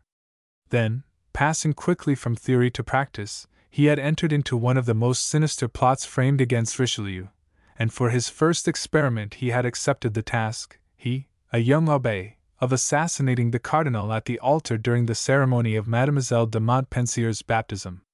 In 1643, he had not hesitated to throw himself into the arms of the importance, but the title of Coadjutor of Paris, which had just been conferred upon him as a recompense for the virtues and services of his father, arrested him. The Fronde seemed created altogether expressly for him. He shared the parentage of it along with La Rochefoucauld. In vain in his memoirs does he studiedly put forward general considerations. Like La Rochefoucauld, he was only working for himself, and at least had the candor to own it. Compelled to remain in the church, de Retz desired to rise in it as high as possible. He aspired to a cardinal's hat, and soon obtained it, thanks to his inscrutable maneuvering. But his supreme object was the post of prime minister, and to reach it, he played that double game which he so craftily concerted and so skillfully played out. Seeing that Mazarin and Condé were not heads of a government which would leave to others acting with them any great share of importance, he undertook to overthrow them, the one by the other, to carve out his way between them by them, and to raise upon their ruin the Duc d'Orléans, under whose name he would govern. To effect this he incessantly urged alike the Duke, the Parliament, and the people, to demand, as the first condition of any reconciliation with the court, the dismissal of Mazarin, and at the same time he, under a mask, exhibited himself as a benevolent conciliator between royalty and the Fronde, promising the Queen, the indispensable sacrifice accomplished, to smooth all difficulties, and to bring over to her the Duc d'Orléans by separating him from Condé. Such was the real mainspring of all de Retz's movements, even those seemingly the most contrary, first the cardinalate, then the premiership under the auspices of the Duc d'Orléans, associated in some sort with royalty, without Mazarin or Condé. He was fain to hide his secret under the guise of the public weal, but that secret revealed itself by the very efforts he made to conceal it, and it did not escape the penetration of La Rochefoucauld, his accomplice at the outset of the Fronde, afterwards his adversary, who had a perfect knowledge of his character, and who had sketched it with a masterly hand. As de Retz also thoroughly comprehended and admirably depicted La Rochefoucauld. De Retz was indeed the evil genius of the Fronde. He always hindered it from progressing whether led by Mazarin or Condé, because he merely desired to have a weak government which he could dominate. To arrive at that end, he was capable of anything: tortuous intrigues, anonymous pamphlets, hypocritical sermons from the pulpit, studied orations in Parliament, popular insurrections and desperate coups de main. Such was the man who, towards the end of May, 1651, was admitted, much against her will, into the secret councils of Anne of Austria. Anything was to be tried, however, which might deliver her from the exactions of Condé. It was absolutely necessary that she should either grant his demands, or find some support to enable her to resist them. She accordingly dispatched Marshal Duplessis to speak with de Retz, at the Archbishopric, towards 1 o'clock in the morning, at which hour he generally returned from his nocturnal visits to Mademoiselle de Chevreuse. De Retz was willing to seize the opportunity of avenging himself upon Condé, and probably judged he might do so without bringing about the return of Mazarin. He accepted, then, at once the Queen's invitation, and flung the letter of safe conduct which she had sent him into the fire, in order to show his confidence in her promises. The following night, at 12 o'clock, he was brought into the Queen's oratory by a back staircase, and a long conversation ensued between them. Anne of Austria was very caressing in her manner towards the coadjutor, and sought, after winning her way to his confidence, to embroil him with Chateauneuf, by informing him that it was that friend of Madame de Chevreuse who was the most opposed to his cardinalate, because he wanted the hat for himself. It must be remembered that France at that moment had the appointment of a cardinal at its disposition, and it had been long promised to the Prince de Conti. Anne of Austria now offered it to de Retz, who, in reply, at the end of a long harangue, during which the Queen interrupted him impatiently more than once, assured her that he had not come there to receive favors, but to merit them. "What will you do for me, then?" asked the Queen. "What will you do?" "Madam," replied he, "I will oblige the Prince de Condé to quit Paris ere 8 days are over, and will carry off the Duc d'Orléans from him before tomorrow night." The Queen, transported with joy, extended her hand to him, saying, "Give me your hand on that, and the day after tomorrow you are a cardinal, and moreover the second amongst my friends." A few days afterwards, de Retz and Madame de Chevreuse had raised the entire Fronde against the Prince de Condé.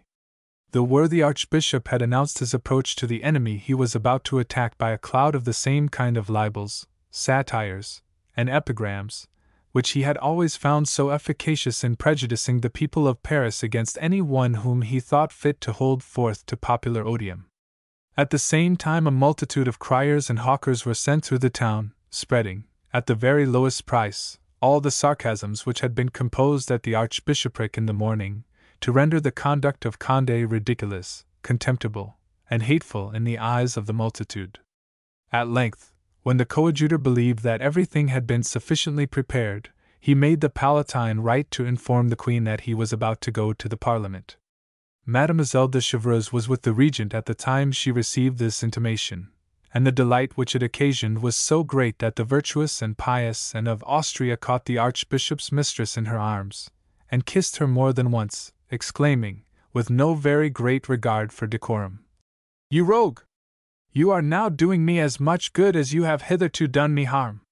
De Retz kept his word, and went to the Parliament, but the progress against Condé was so slow that Mazarin, the Queen, and de Retz began to revolve more summary measures, and towards the latter part of June, their deliberations ended in a sinister project of again arresting or of assassinating Condé. This obscure affair, as yet only partially unveiled, and which probably will never be so entirely, is not so dark and impenetrable, however, as to prevent us from seeing, within the shadow thereof, fearful and criminal purposes, to which even the more open vices of the age are comparatively light. We are told by de Retz that the Marshal de Haucourt, with more frankness than the rest, proposed in direct terms to assassinate Condé. The coadjutor himself, however, Madame de Chevreuse, and other leaders of the Fronde, but above all Senneterre, who had about this time obtained a great share of the Queen's confidence, opposed not only the bold crime proposed at first by Haucourt, but also all the schemes which he and others afterwards suggested, and which, though apparently more mild, were all likely to end in the same event. Rumors of what was meditated soon reached the prince's ears, who then saw clearly the nature of his position. He perceived that he had quarreled thoroughly and forever with the Frondeurs and with the Queen, and that henceforth he was placed between imprisonment and assassination. He felt certain that this time, should he fall into the hands of his enemies, he would be treated far more harshly than in 1650, and that probably he might never see the light again. He despised death, but the idea of perpetual incarceration was insupportable to him, and that idea fastening itself by degrees on his mind caused projects to enter into it which until then had only momentarily crossed it. Too high-minded to quit Paris as though he were terrified, Condé exhibited no change in his conduct, merely confining himself to no longer visiting the Palais Royal or the Palais d'Orléans, and never going abroad without a numerous escort of officers and retainers. Already for some time past, foreseeing the storm that was gathering against him, he had taken serious measures to confront it. He had strengthened all the fortresses that were in his hands. He had dispatched to Flanders the Marquis de Sillery, La Rochefoucauld's brother-in-law, under pretext of finally disengaging Madame de Longueville and Turenne from the treaties they had made with the Spaniards in 1650, with secret instructions to renew them, and to ascertain how far he might reckon on the assistance of Spain if he were compelled to draw the sword. The Count de Fuensaldaine did not fail, agreeable to the policy of his court, to promise much more than was asked of him, and he omitted nothing calculated to stir up Condé to have recourse to arms. Chance had a share in urging Condé to take a further and almost decisive step in the dangerous path that was opening before him. One evening, just as he had lain down on his bed and was chatting with Vigneul, one of his trusty friends, the latter received a note which directed him to warn the prince that 2 companies of guards were advancing on the side of the Faubourg Saint-Germain. It was thought that those troops were about to invest the hotel. Condé jumped out of bed, dressed himself, mounted his horse instantly, and, accompanied by a few attendants, took his way through the Faubourg Saint-Michel. On gaining the high road, he heard the clatter of a somewhat strong body of horsemen approaching, and thinking that it was the squadron in search of him, he fell back at first in the direction of Meudon, Then, instead of re-entering Paris, when day broke he sought an asylum in his chateau of Saint-Maur. He reached it on the morning of the 6th of July, and it may readily be guessed what the effect, in Paris and throughout the kingdom, of such a retreat was, and for such motives. The Princess de Condé, the Prince de Conti, Madame de Longueville, La Rochefoucauld, the Duc de Nemours, the Duc de Richelieu, the Prince's most intimate friends, and more than one illustrious personage, such as the Duc de Bouillon and Turenne, repaired immediately to Saint-Maur. In a day or two, Condé saw himself surrounded by a court as brilliant and as numerous as that of the king, and there he kept up a right royal festivity. After a while he sent a considerable number of officers disguised into Paris, who bestirred themselves in every quarter in his favor, and when he considered himself in a position to hold his own against both the Queen and the Frondeurs together, he quitted Saint-Maur and returned to his hotel near the Palais d'Orléans, desiring to put a good complexion on the aspect of his affairs and to impose upon his enemies by that bold and high-minded conduct. 70. He appeared again also in the Parliament, now once more become the battlefield of parties. De Retz, full of his own individual hatred, augmented by that of Madame de Chevreuse, seconded at once by the friends of the Duc d'Orléans and by those of the Queen, burning to tear from the court and win, by serving it, the cardinal's hat, the object of his ardent desires, the necessary stepping-stone to his ambition, brought all his courage and vanity towards enacting the part of the prince's enemy. And there, during the months of July and August, in that pretended sanctuary of law and justice, passed all those deplorable scenes which de Retz and La Rochefoucauld have related, and in which Mazarin, from his retreat on the banks of the Rhine, rejoiced to see his two enemies waste their strength, and work unwittingly but surely their common ruin and his approaching triumph. 70. A crisis was clearly inevitable. Condé could no longer perceive any sign of a pacific issue from the position in which he had been placed, or rather in which he had placed himself, and at his right hand stood Madame de Longueville and the Prince de Conti, who held no opinions contrary to those of his sister, urging him to cut the knot which he knew not how to untie. La Rochefoucauld stopped him for a moment on the threshold of war, entreating Condé to allow him to undertake fresh negotiations. The prince consented willingly thereto. Madame de Longueville was opposed to it. La Rochefoucauld, speaking to her with that authority which his long devotion gave him, represented to her the terrible responsibility which she took upon herself both towards Condé and the state, and he obtained from her a promise that she would withdraw for a time from the arena of strife, and accompany her sister-in-law, the Princess de Condé, to Berry, and allow him to remain in Paris by the side of Condé in order to make a last essay towards conjuring the tempest. The fitting moment has now arrived to examine the conduct of Madame de Longueville in these grave conjunctures, the different feelings which animated her, and the true and lamentable motive which determined her thus to hurry her brother into civil war, and herself with him. Let us remember, and de Bourbon exhibited extraordinary contrasts in her character, entirely opposite qualities which, developing themselves in turn according to circumstances, gave a particular impress to different periods of her life. She derived from nature and the Christian education she had received a delicate and susceptible conscience, a humility in her own eyes and before God that would have made her an accomplished Carmelite, and at the same time she was born with that ardor of soul which is termed ambition, the instinct of glory and of grandeur.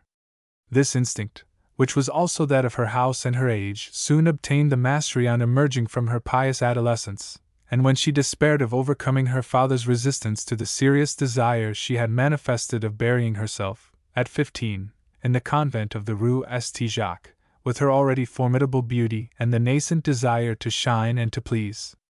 That desire was at once Madame de Longueville's strength and weakness, the principle of her coquetry amid the amusements of peace, as of her intrepidity in the midst of war and danger.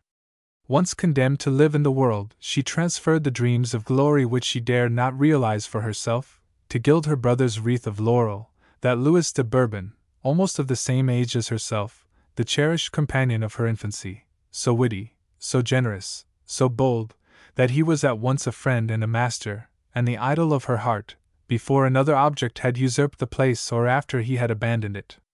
In the first and the last portion of her life, which are incomparably the best, she referred everything to Condé, and Condé had a confidence in her altogether boundless.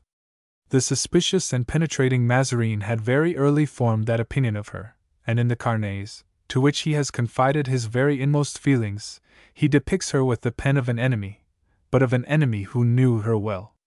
Madame de Longueville, says he, has entire power over her brother. She desires to see Condé dominate and dispose of all favors. If she is prone to gallantry, it is by no means that she thinks of doing wrong, but in order to make friends and servitors for her brother. She insinuates ambitious ideas into his mind to which he is already only too much inclined. If, in 1648, she became violently enraged against her brother, it was that, fascinated and misled by La Rochefoucauld, she thought that Condé, by serving the court and Mazarin, was false to his own fame. In 1649, she had only too far contributed to make him enter by degrees upon that fatal path into which La Rochefoucauld had lured herself. Here, pride nourished the hope of one day seeing the Condés replace the d'Orléans. When, in 1850, a son was born to Gaston, the little Duc de Valois, who did not live, she fretted at an event which threatened to strengthen and perpetuate a house for which she had no affection, and in a letter which has remained unedited up to the present day, she allows the thoughts that had insinuated themselves into her heart to appear. I think, she writes to Leonard on the August 22, 1650, that the news of the birth of M. d'Orléans' son will no more rejoice my sister-in-law than it has delighted me. It is to my nephew that we must offer our condolence. In 1651, that ambition was carried to its highest pitch.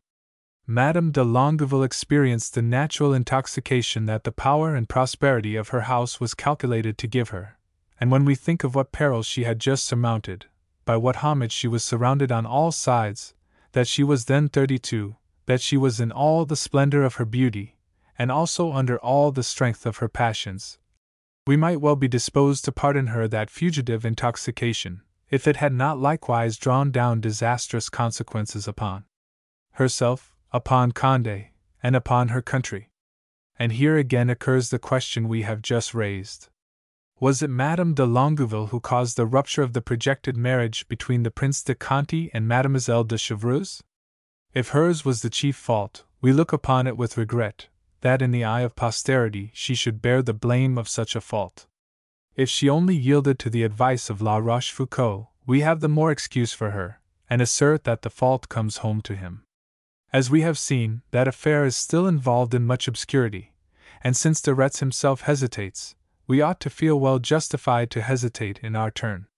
But it must be confessed, the suspicions of the Frondeurs and the accusations of the Queen's friends have such great weight that it is scarcely possible to avoid attributing to Madame de Longueville a sufficiently large share in the deplorable rupture whence so many evils sprang. Her complaisant biographer, Villefort, is on this point in accordance with Madame de Motteville. Without doubt the marriage of the Prince de Conti with Mademoiselle de Chevreuse was far from meeting with universal approval. The prudes of the Hôtel de Rambouillet, and Mademoiselle de Scudéry in particular, protested strongly against such an alliance. The old outrage was remembered which, in 1643, Madame de Montbazon, aided by Madame de Chevreuse, had dared to perpetrate upon Madame de Longueville, the audacious manners of the mother also, which seemed to have been inherited by the daughter, the equivocal reputation of the latter, the suspected and almost public liaison which she carried on with de Retz. Vain objections, which Madame de Longueville could not allege, for she perfectly well knew all that when at Stenay she had authorized the Palatine to pledge her word for hers. Other reasons for her conduct must therefore be sought, and the reasons can only be those which her enemies have given, and in the foremost place the jealousy of influence, the desire of retaining over her younger brother, the Prince de Conti, an empire that Charlotte de Lorraine would, infallibly, have deprived her. That irreparable error, in bringing about the perilous position in which Condé speedily found himself, necessarily led Madame de Longueville to the commission of another error, in some sort compulsory, and which was the complement of the first. It is certain that more than anyone else she incited her brother to take the resolution he ultimately determined upon adopting. La Rochefoucauld says so, and all contemporary writers repeat the same. We will merely make this essential remark. Madame de Longueville had at first very readily entered into the reconciliatory plans of Condé and La Rochefoucauld, and into their negotiations with the court. It was only when those designs had failed, when towards the month of June negotiation had given place to violence, when she saw her brother surrounded by assassins, liable at any moment to fall under the blows of Haucourt, or to be flung again into the dungeons of Vincennes, it was then that, trembling with fear and indignation, and ill as she was in health, she rushed to Saint Maur, and that, finding there the flower of the aristocracy and the army assembled, she felt her warlike ardor of 1649 and 1650 rekindle. She thought that nothing could resist on the field of battle the victor of Rocroi and Lens, seconded by Turenne, who at Stenay had shown such a lively and tender attachment for her, and the sentiment of which she had never ceased to treat with all the exquisite tact of which she was capable. She had also great confidence in Spain, which was at her feet, and lavished upon her every kind of deference.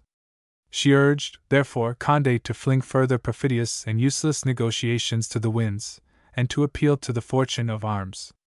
But to these different motives, the force of which Madame de Longueville summed up the value with the authority of her intelligence and experience, was joined another still more potent over her heart, and which had been the original mainspring of her resolutions and conduct.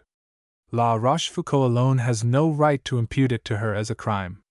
For ourselves, we do not hesitate to make it known upon the evidence of irrefragable testimony, for we are not composing a panegyric of Madame de Longueville, but narrating certain passages of her life, in which that of the 17th century, with its grandeurs and its miseries, is so completely identified, and if we feel a sincere admiration for the sister of the great Condé, that admiration does not close our eyes to her errors. It is not unseemly to admire a heroine whose lofty qualities are mingled with weaknesses which remind us of her sex. It is, moreover, the first duty of history, such as we understand it, and desire to have it understood, not to stop at the surface of events, but to seek for their causes in the depths of the soul, in human passions and their inevitable consequences. As has been already said, Madame de Longueville did not love her husband. Not only was he greatly her senior, but there was nothing about him that responded to the ideal which that illustrious disciple of the Hôtel de Rambouillet had formed for herself, and which she pursued in vain through guilty illusions, until that which she sought and found at its very source, no longer in the school of Corneille and of Mademoiselle de Scudéry, but in that of her Saviour, in the Carmelite convent and at Port Royal. Never was woman less prone to gallantry by nature than in de Bourbon, but, as we have just remarked, her heart and her imagination created in her the necessity of pleasing and of being beloved, and it was that want, early cultivated by poetry, romances, and the theatre, and somewhat later corrupted by the example of the society in which she lived, which lured her far from the domestic hearth, and hurried her into the brilliant and adventurous career amidst which we find her in 1651. Then her greatest fear was to fall again into her husband's hands. M. de Longueville had very willingly followed his wife in the Fronde. His own discontentments of themselves drove him into it, as well as his uncertain and mobile character, which led him to embark in novel enterprises with as much facility as it urged him to abandon them. In 1649 he had figured as one of the generals of Paris, and had raised Normandy against Mazarin. 1 year of imprisonment had cooled him, and in 1651, having recovered his government of Normandy and tasted some few months of that peaceful grandeur, he found it so much to his liking as to be not readily tempted to re-embark upon a stormy course of life at the age of nearly 57. Reports, only too true, had informed him of what until then he had only surmised imperfectly, the declared liaison of his wife with La Rochefoucauld. He had been greatly irritated at it, and Condé's enemies, with de Retz at their head, carefully fostered his ill humor, and his daughter, Marie d'Orleans, afterwards Duchess de Nemours, seconded them to the utmost of her power. She detested her stepmother, whose faults her strong common sense led her easily to scan, without her own vulgar and commonplace mind being capable of comprehending the Duchess's great qualities. It was impossible less to resemble each other. The one adored grandeur even to the romantic and the chimerical, the other was entirely positive and matter-of-fact, and absorbed with her own interest, especially in those relating to her property. alienated from the Fronde through the jealous hatred she bore towards her stepmother, who in turn liked her almost as little, and probably also did not take pains enough to manage her, Mademoiselle turned towards the Queen, and strove to gain over her father to the same party. Therein she succeeded by degrees. The Duc de Longueville could not overtly separate himself from Condé, and at first promised him all he required. Then he shut himself up in Normandy, and there followed a dubious line of conduct which neither compromised him with the court party nor that of Condé. But he recalled his wife peremptorily, and sent her a mandate to rejoin him. That mandate was pressing and threatening, and it terrified Madame de Longueville.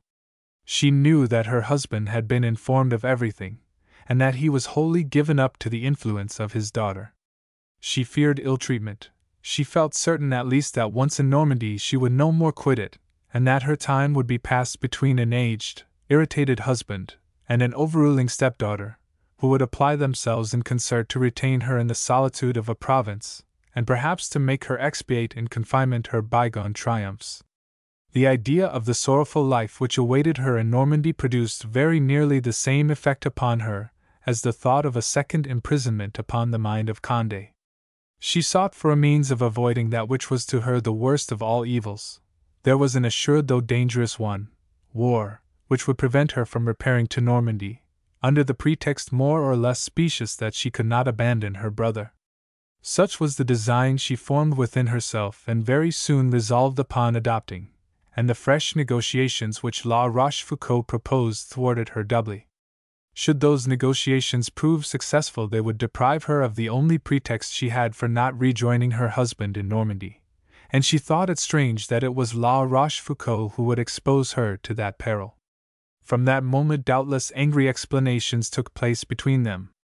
She perceived that La Rochefoucauld was wearied of his sacrifices, that he wished to reconcile himself with the court, repair his fortunes, and taste the sweets of peace, whilst in the eyes of the superb princess the paramount consideration with him, for whom she had done so much, ought to have been never to forsake her, should they both together rush to certain ruin. But La Rochefoucauld was no longer wound up to a tone so lofty, worthy of the great Cyrus and of their chivalrous love of 1648, and the haughty Madame, 71, was deeply wounded at the discovery. Nevertheless, she was not insensible to what there was of reasonable in La Rochefoucauld's advice, and not to incur the entire responsibility of the part which her brother might take, she consented to follow her sister-in-law, the Princess de Condé, and her nephew, the Duc d'Enghien, into Berry, one of Condé's governments, a journey which moreover had the advantage of separating her from her husband. She set out, therefore, on the 18th of July for Bourges, taking with her the elder of her two sons, the younger, Charles de Paris, born in 1649, not being able to bear the fatigue of the journey. M. de Longueville recalled her from Berry as he had from the capital, and he insisted on the return of his son in terms so forcible that she was compelled to comply, so far as the boy was concerned. Thenceforward, being alone and exposing only herself, without breaking with M. de Longueville, and by using all her wit to color her disobedience, she eluded his orders, remained in Berry, forming in the depth of her heart the most ardent desire for war, but calm in appearance, sometimes accompanying the Princess de Condé to Montrond, at others making somewhat lengthened visits to the Carmelite convent at Bourges. And thus she awaited the issue of the negotiations, counselled and carried on by La Rochefoucauld, which should decide her destiny. 71. La Rochefoucauld must indeed have very earnestly longed to bring to a close the life of fatigue and danger which he had for 3 years led, to have been able to cherish any illusion as to the success of the steps he was about again to take. Where was the hope of regaining the Fronde which had just been outrageously deceived, after it had given itself to the Prince de Condé in his misfortune, and had extricated him from it? If La Rochefoucauld thought that the alliance of the Fronde was necessary, he ought to have set about it sooner, and at the proper time, persuaded Condé and his sister to keep their word, and sealed the alliance agreed upon between the Prince de Conti and Mademoiselle de Chevreuse.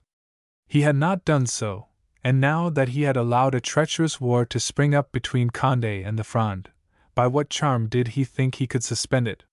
With the Queen also all negotiation was exhausted and superfluous.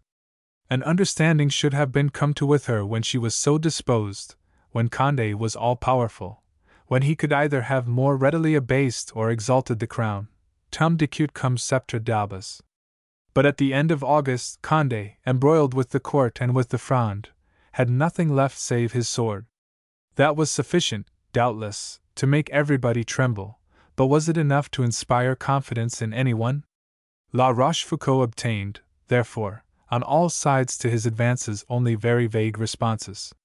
The time for negotiation was past irrevocably, and whilst La Rochefoucauld exhausted himself in useless efforts, the Queen and the Fronde concluded a treaty together, with the common design of overwhelming Condé.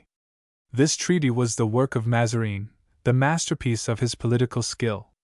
It authorized the Frondeurs to speak against the Cardinal in Parliament for some time forward in order to cover their secret understanding. The hat was assured to the coadjutor, high posts and great advantages to the principal friends of Madame de Chevreuse, the first rank in the cabinet given to Chateauneuf, and a solid peace established between Mazarin and the powerful Duchess, under the condition that his nephew Mancini, provided for with the Duchy of Nevers or that of Réthelez, should marry Mademoiselle de Chevreuse. The draft of this projected treaty fell into the hands of Condé through the bearer of the paquet in which it was enclosed being in the service of the Marquis de Noirmoutier, and the prince caused it to be printed in order to ventilate and bring to light the alliance between the Frondeurs, the Queen, and Mazarin. Madame de Motteville, so well informed of everything relating to the Queen and the Cardinal, considers that treaty as perfectly authentic, and she gives the different articles of it as the best means for understanding the changes which were made by the Queen immediately after the King's majority. That majority had been declared on the 7th of September in a bed of justice, with all the customary pomp. As the first Prince of the Blood did not think it possible to be present at it in safety, during that evening the Queen in her indignation had whispered these significant words to de Retz: "Either am le Prince or I must perish." 72. Chapter 5. Condé, urged by his sister, goes unwillingly into rebellion. And of Austria now seriously prepared to make head against Condé, and with that intent she rallied round her all the forces of the Fronde united with those of the royal army. In fine, with the firm design of inspiring the Fronde with perfect confidence, at the same time that the nomination of France to the cardinalate had devolved upon the coadjutor, the Queen again brought into the cabinet, as a sort of prime minister, the statesman of the party, the friend and instrument of Madame de Chevreuse, the aged but ambitious Chateauneuf, with the twofold engagement to serve Mazarin in secret and to contribute to the utmost of his power to destroy Condé. In such arrangements, let it be thoroughly understood, no one was acting with good faith. De Retz and Chateauneuf in nowise proposed to re-establish Mazarin. Chateauneuf did not dream of making another man's bed, but once having attained power, he intended to keep it for himself, and Mazarin was firmly resolved to dismiss Chateauneuf as soon as he could. But if these crafty politicians were ready to betray one another in everything else, there was one point on which they were sincerely united: the destruction of Condé. At that they labored in concert, or rather vied with each other. Queen and manifested therein a fervor, a constancy, a marvelous skill, and succeeded in carrying off from Condé the chief supports of his great strength. He saw that war was inevitable, and yet, says Sismondi, he only yielded to it with repugnance. "You will have it so," said Condé at last. "But understand that if I do draw the sword, I shall be the last to return it to the scabbard." It was the women especially who hurried their admirers into the melee. And of Austria. Considering the nomination of the new cabinet, with Chateauneuf at its head, as a veritable declaration of war, Condé went to Chantilly, and, it is said, had a very narrow escape from falling into an ambuscade which the court had prepared for him at Pontoise. He remained for some few days at Chantilly, pensive and agitated in presence of the great resolution he was on the eve of taking. The mediation of the Duc d'Orléans, the only one he could accept, offered no security. The Duke, instead of governing the coadjutor and Madame de Chevreuse, was then governed by them. His individual inclination was to come to an understanding with the Queen and even with Mazarin, as he had very clearly shown. He had continually returned to it, but after so many lying words and odious plots, the execution of which alone was wanting, he thought he would be in a better position to treat solidly with the court at the head of a powerful and victorious army, than in the midst of wretched intrigues, unworthy of his character, in which he momentarily staked his honor and his life. He never permitted the idea of raising himself above royalty to enter into his mind.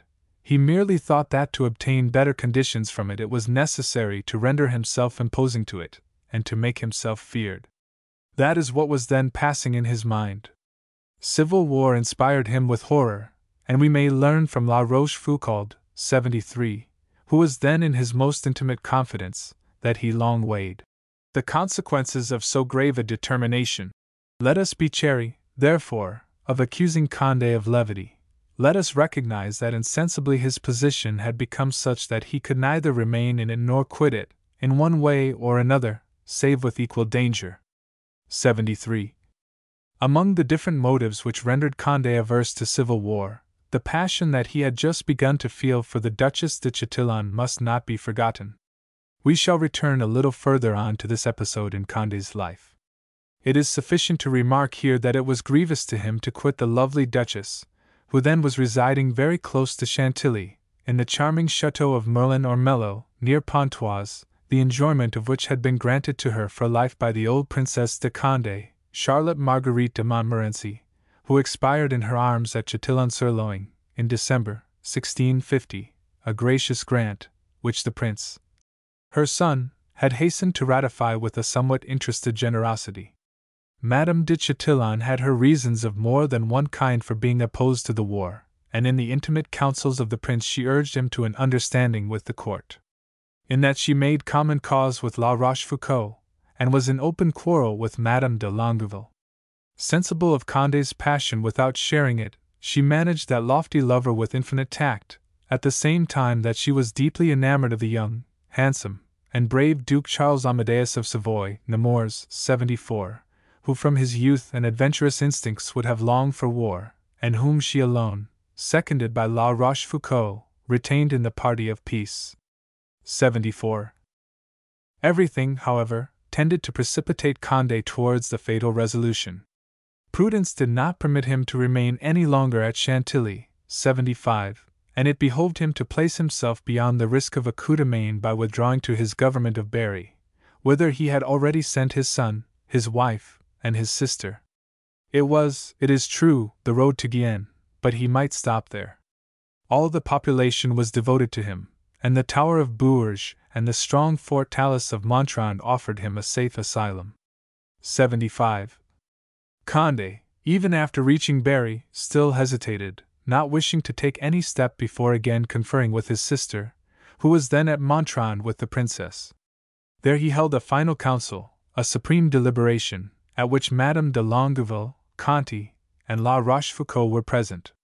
More than one grave motive urged him to war: the well-founded dread of assassination or of a fresh incarceration, the ardent hatred of his enemies, of the Queen and the Fronde, the power of Chateauneuf which certainly had not been given him in vain, the inutility of negotiations with people who seemed decidedly to have taken their choice, the necessity of avoiding the fate of Henri de Guise, the consciousness of his strength so soon as his foot should tread the field of battle, the promises, seemingly so sure of the Bouillons, and many others. At the same time, his good sense, his loyalty, the scarcely stifled instincts of duty, and his innate aversion for anything which resembled anarchy, restrained him, and in that prolonged and dubious struggle between conflicting feelings, there were others which hurried him onward.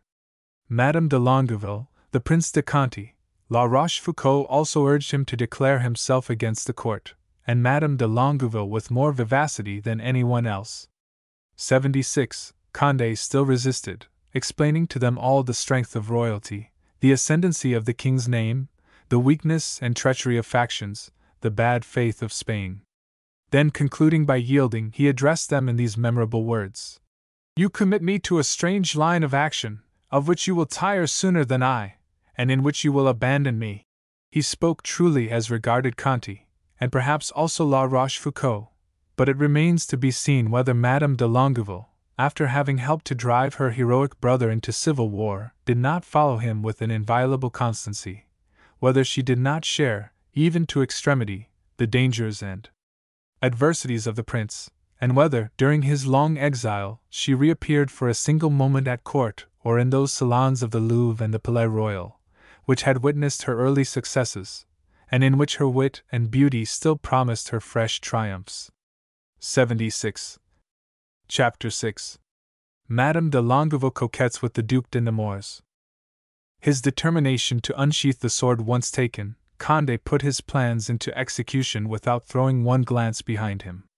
Having collected together in Berry his family and chief supporters, he distributed amongst them the several parts they had to play in their common enterprise.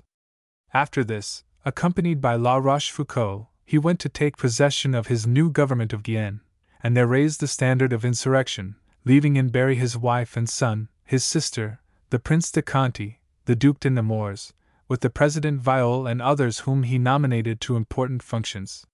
He had placed his brother at the head of affairs there, and given the military command to the Duc de Nemours. But the result of these arrangements was disappointing to him. The Duc de Nemours undoubtedly possessed the most brilliant courage, but he had neither the talents nor the steadiness of a general. Still absorbed with his passion for Madame de Chatillon, who, as has been said, had long retained him in the party of peace, he found in Berry a counter-attraction in Madame de Longueville who drew him towards that of war, and it would seem that he occupied himself more with paying court to the lovely lady than of raising and arming soldiers and making Berry a focus of resistance, both political and military. For very speedily the Prince de Conti and he were reduced to defend themselves in Bourges instead of being able to operate in the open and make any advance. The new minister Chateauneuf showed himself worthy of the confidence of Madame de Chevreuse and the Fronde. He made the Queen understand that it was necessary to combat the revolt foot to foot from its very first step, and he persuaded her to march herself with the young king into Berry at the head of a strong army. He nobly inaugurated the new ministry by that measure, which had two objects, the one direct and immediate, to strangle the insurrection at its birth, the other still more important, to set royalty at liberty far from Duke Gaston and the Parliament. The city of Bourges, which had shown so much enthusiasm on Condé's arrival, opened its gates to the king and Chateauneuf. The strong tower which defended the city, offering no resistance, was taken without a blow being struck, and instantly demolished. The Princess de Condé, her son, Madame de Longueville, Conti, and Nemours were forced to take refuge hastily in the citadel of Montrond. On learning that Palluin was advancing on that fortress, Conti and Nemours, not wishing that the precious pledges confided to their charge should incur any risk, left the Marquis de Persan in Montrond, and with what remained to them of their faithful troops escorted the princess, her son, and Madame de Longueville as far as Guienne, which they reached by the end of the month of October. It was during that rapid journey and their very brief sojourn in Berry that certain obscure relations, it would appear, were formed between the Duc de Nemours and Madame de Longueville, the report of which reaching Bordeaux, exaggerated probably by interested and malevolent underlings, wounded La Rochefoucauld and drove him to a violent rupture. A loyal and confiding explanation might have sufficed to disperse a cloud, such as at times will obscure the most settled friendships. La Rochefoucauld brewed a storm out of it which, thanks to his memoirs, has sent its echoes down to posterity. His separation from Madame de Longueville was marked by an eagerness which excites the suspicion that he had longed for it.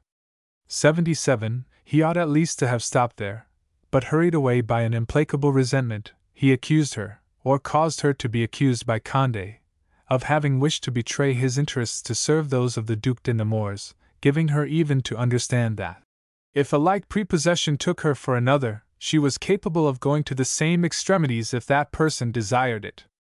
78. The accusation is yet more absurd than odious. The Duc de Nemours was not the least in the world a party chief. He was a friend of Condé, whose fidelity could only be shaken through his love for Madame de Chatillon. To detach him from Madame de Chatillon was therefore to give him wholly to Condé. Moreover, Madame de Chatillon, like La Rochefoucauld, was for peace. She had won over the Duc de Nemours to it, and both together urged Condé thereto. To carry off the Duc de Nemours from such conspiracy, and to seduce him to the war party, was to serve the interests of Condé like as his sister intended. Thus the principal and the dominant motive of Madame de Longueville's conduct was just the opposite of that which La Rochefoucauld imputed to her. Let us add further that she had always had a rivalry of beauty with Madame de Chatillon, and that her vanity was not sorry to humiliate a rival whom she did not tolerate by depriving her for a few days of a lover of whose attachment the latter fancied herself perfectly secure. Love and the senses had nothing to do with it in this matter. The gratification of the senses, it has already been remarked, did not ensnare her. She was proof against their surprises.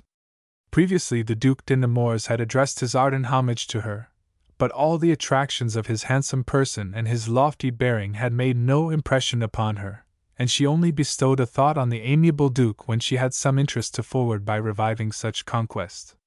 And this is not an opinion hazarded at a venture, it is furnished us by a person thoroughly well informed, and who had no affection for Madame de Longueville. The testimony therefore is the more valuable. M.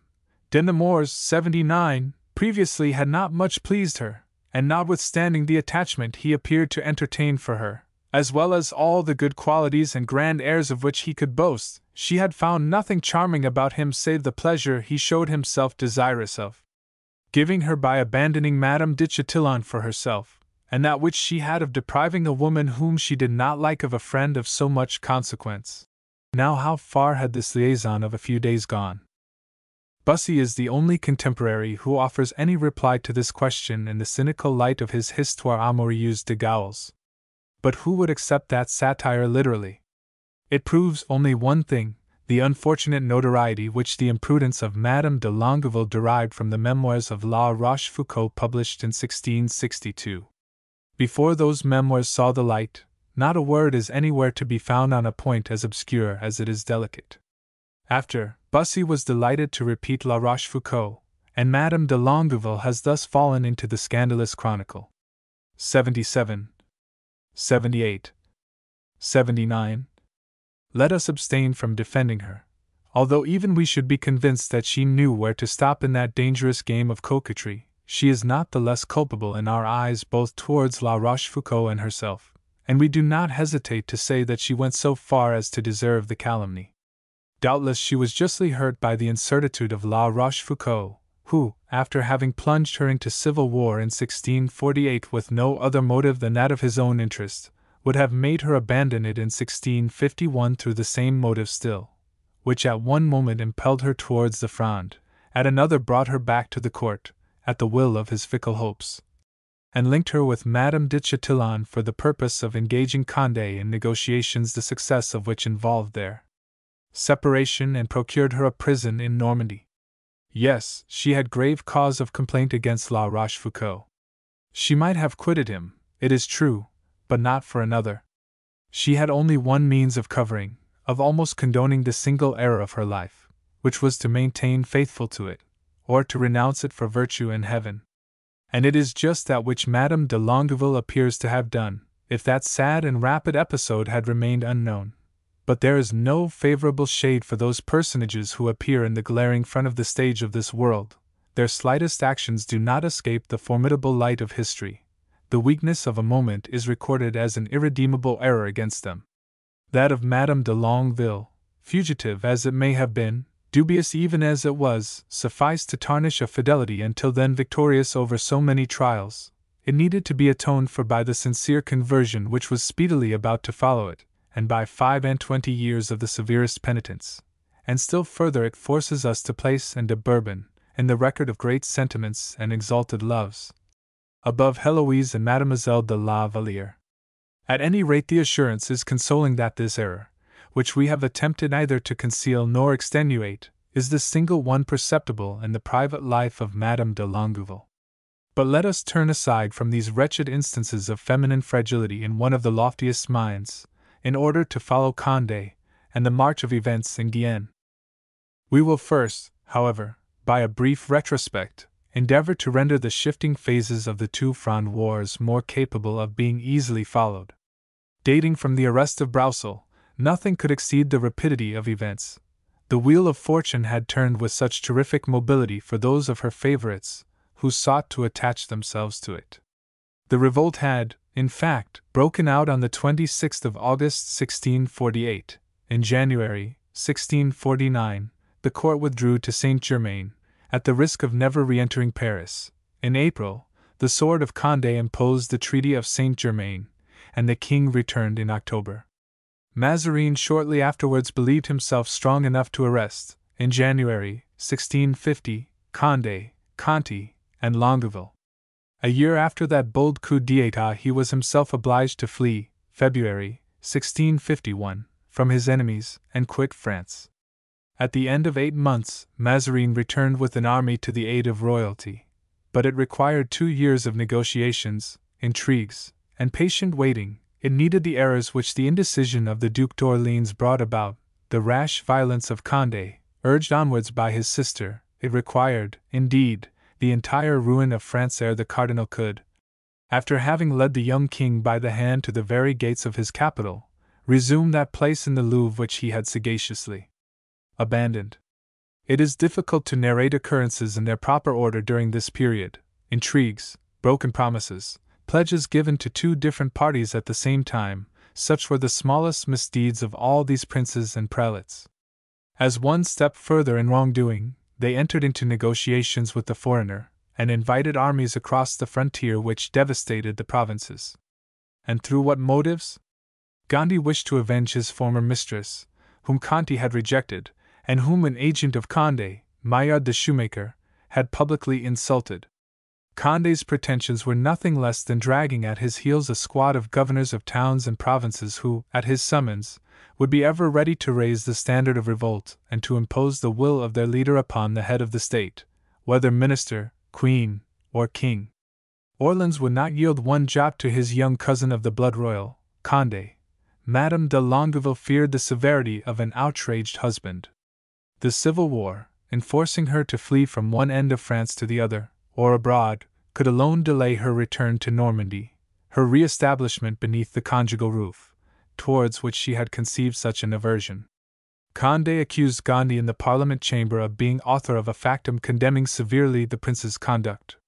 La Rochefoucauld, getting Gondi between 2 doors, treacherously seized, and was about to strangle him, had not the son of the first president, M. de Champlatrix, come to the rescue, at the very moment that one of the bullies in Condé's pay had drawn his dagger to dispatch him. 2 days afterwards, 17th of September, the king had attained his 13th year, and 1 day beyond, and by the ordinance of Charles V, became of age and capable of governing for himself. A change of ministry, Chateauneuf being recalled to head the council and Mole to the seals, deprived Condé of all hope of imposing the conditions of a reconciliation. Therefore, as has been said, at a council held at Chantilly with his chief adherents, Conti, and the Dukes de Nemours and La Rochefoucauld, he determined to set out for Berry. The impartial student who examines the conduct of the Prince de Condé is at this juncture compelled to draw an indictment against him, under pain of belying his conscience and the truth. He must concede that Condé rashly engaged in civil war, and exerted himself to drag France into it, solely because he could not endure any authority above his own. He was desirous of being first in the state, of disposing at will among his creatures of honors, dignities, strongholds, and governments. On such conditions, he would have consented to let Mazarin, Orleans, de Retz, or any other, govern the realm, for the administration of which he felt himself that he had neither the slightest inclination nor the smallest capacity. October, 1651. The Fronde is reputed, not without reason, to have been one of the most interesting as well as diverting periods in French history, that in which the volatile and frivolous vivacity of the national character shone with irresistible comicality. How striking was the contrast between it in its main features and the great civil war waged at the same time in our own country. Yet the Fronde had its serious, terrible aspect, too, in the widespread misery it entailed upon France, as may be seen from the valuable statistical researches of M. Fillet. That writer cites the following passage from the record of an eyewitness of what he describes: 80. No tongue can tell, no pen describe, no ear may hear that which we have seen, at Rheims, Chalons, Rehel, and sea. Famine and death on all sides, and bodies unburied. Those remaining alive pick up from the fields the rotten oat straw, and make bread of it by mixing it with mud. Their faces are quite black, they have no longer the semblance of human beings, but that of phantoms. War has placed every one on an equality. Nobility lies upon straw, dares not beg, and dies. Even lizards are eaten, and dogs which have been dead perhaps some 8 days. Moreover, in Picardy, a band of 500 children, orphans, and under 7 years of age, was met with. In Lorraine, the famished nuns quitted their convents and became mendicants. The poor creatures gave themselves up to be dishonored for the sake of a morsel of bread. No pity, no remorse. An execrable and sanguinary war upon the weak. In the heart of the city of Reims, a beautiful girl was chased from street to street for 10 days by the licentious soldiery, and as they could not catch her, they killed her by shooting her down. In the vicinity of Angers, Alais, and Condom, upon all the highways of Lorraine, women and children were indiscriminately outraged, and left to die drenched in their blood. 80. What could be more diverting? The Duc de Lorraine, that restless knight-errant who preferred amusing himself with civil war to the quiet enjoyment of his throne, amused the noble ladies of his acquaintance with a recital of these pleasant incidents. His gallant army, he said, was quite a providence for the old women. After further pursuing his appalling statistics of the misery and horrors inflicted by the Fronde at a later date, M. Violet remarks, "And yet, notwithstanding all this suffering, which we have only cursorily sketched, at court nothing else was thought of but fetes and diversions, for the young and brilliant bevy of Mazarin's nieces had come to increase the circle of beauties whom the youthful king and his gay courtiers vied with each other in paying homage to, and entertaining. The warm attachment of Louis for more than one of his minister's nieces, and especially Marie de Mancini, is well known. In imitation of their sovereign, the youthful nobility and a large portion of the city gallants plunged into unrestrained dissipation, intervals of licentiousness ever succeeding like periods of turbulence and anarchy. Such heartless indifference to the sufferings of the people on the part of the king and his court evoked the following couplet, which was put into the mouth of Louis by a contemporary pamphleteer. But we are somewhat anticipating events, and therefore return to them in the order of time. Book 5. Chapter 1. Condé's adventurous expedition. Condé passed several months in Guienne, occupied with strengthening and extending the insurrection at the head of which he had placed himself, and in repulsing as far as possible in the south the royal army, commanded by the skillful and experienced Count d'Harcourt.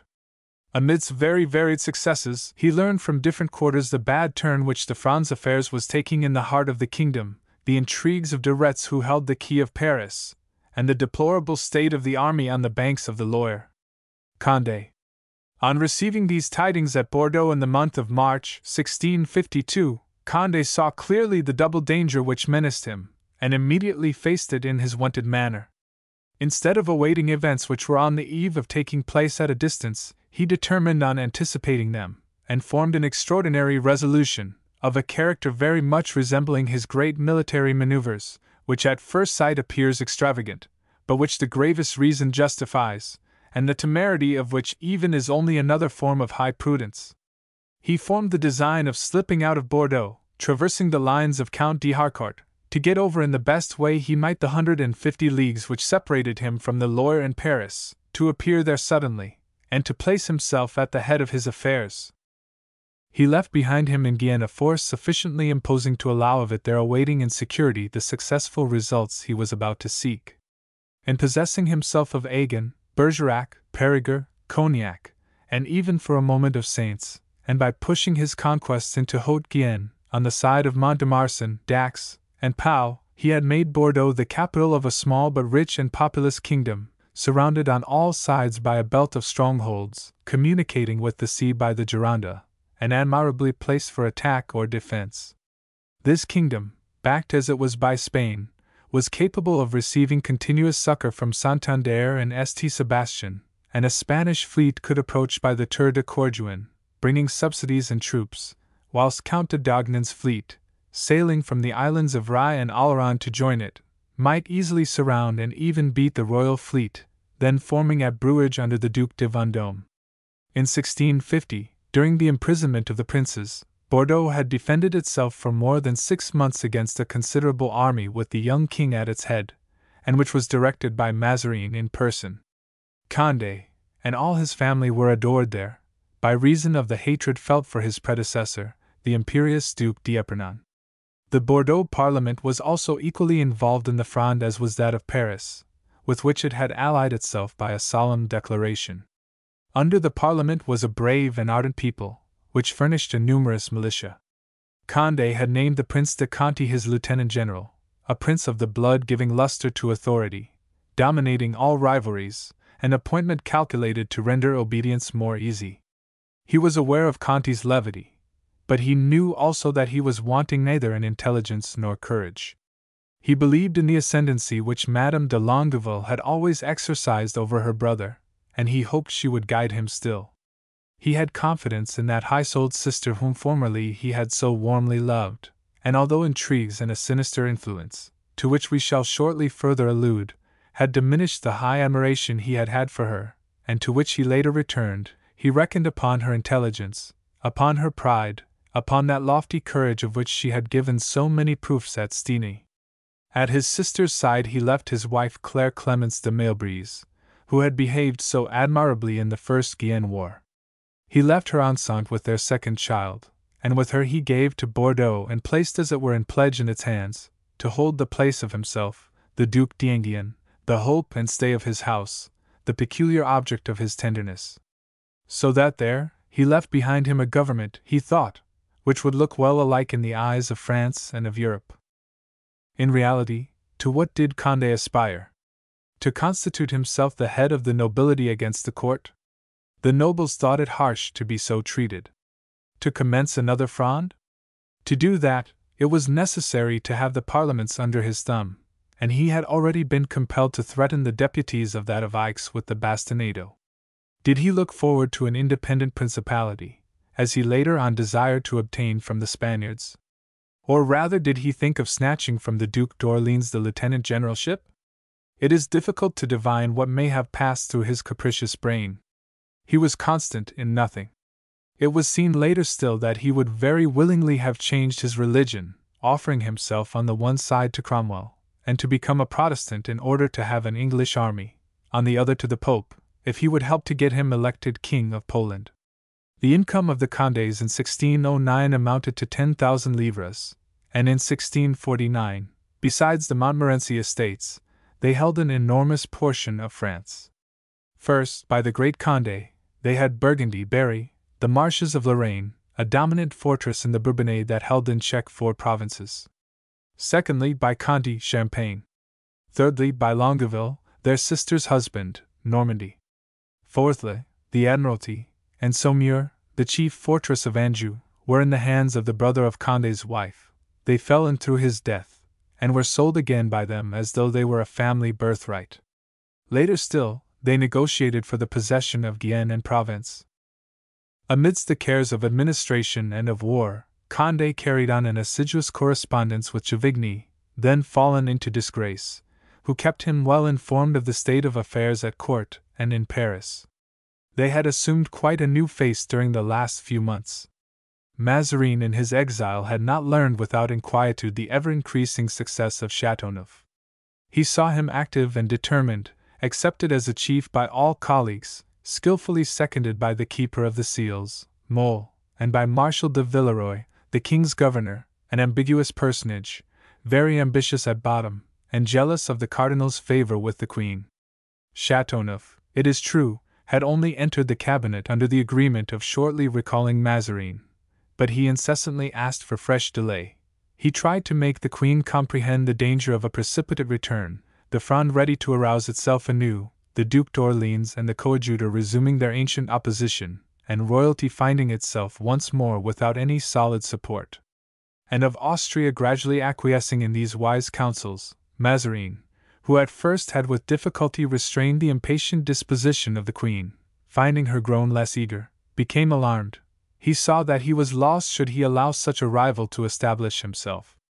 81, therefore, passing suddenly from an apparent resignation to an extraordinary audacity, he had, towards the end of November 1651, broken his ban, quitted his retreat at Dinant, and had resolutely entered France with a small force collected together by his 2 faithful friends, the Marquis de Nivelles and the Count de Broglie, and led by Marshal Hawquincourt. He had by main strength surmounted every obstacle, braved the decrees and the deputies of the Parliament, reached Poitiers where the Queen and young Louis XIV had eagerly welcomed him, and there, in January 1652, after speedily ridding himself of Chateauneuf, too proud and too able to be resigned to hold the second rank, he had again taken in hand the reins of government. 81. This bold conduct, which probably saved Mazarin, came also to the succor of Condé. The second and irreparable disgrace of the minister of the Old Fronde had exasperated him as well as had the umbrage given him by the Duc d'Orléans. He thought himself tricked by the Queen, and had loudly complained of it. Condé's friends had not failed to seize that occasion to reconcile him with the Duke, and to negotiate a fresh alliance between them, and as previously the Fronde and the Queen had been united against Condé, so also at the end of January 1652, that prince and the Fronde in almost its entirety were united against Mazarin. Madame de Chevreuse alone, with her most intimate friends, remained faithful to her hatred and the Queen, dreading far less Mazarin than Condé, and choosing between them both for once and for all with her well-known firmness and resolution. De Retz trimmed, followed the Duc d'Orléans, using tact with the Queen, so that he might not lose the hat, and without engaging himself personally with Condé. If Burnet is to be believed, it was at this conjunction that Condé made an offer to Cromwell to turn Huguenot, and embrace the faith of his ancestors, in order to secure the aid of the English Puritans.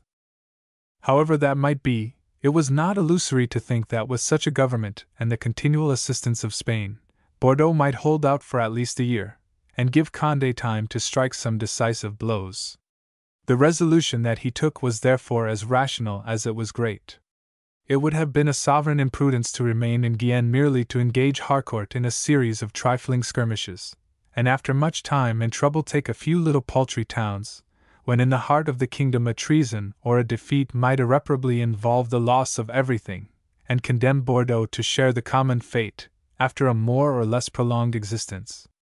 Taking one thing with another, Guienne was doubtless a considerable accessory, but the grand struggle was not to be made there. It was at Paris and upon the banks of the Loire that the destiny of the Fronde and that of Condé too must be decided. It was thither, therefore, that he must hasten. Every day brought him tidings that jealousies, divisions, quarrels were increasing in the army, and he trembled to receive, some morning, news that Turenne and Haucourt had beaten Nemours and Beaufort, and were marching on Paris. Desirous of preventing at any price a disaster so irreparable, he resolved to rush to the point where the danger was supreme, where his unexpected presence would strike terror into the souls of his enemies, revive the courage of his partisans and turn fortune to his side. When Caesar, on arriving in Greece, learned that the fleet which was following him with his army on board had been dispersed and destroyed by that of Pompey, he flung himself alone into a fisherman's bark under cover of night to cross the sea into Asia to seek for the legions of Antony, and return with them to gain the battle of Pharsalia.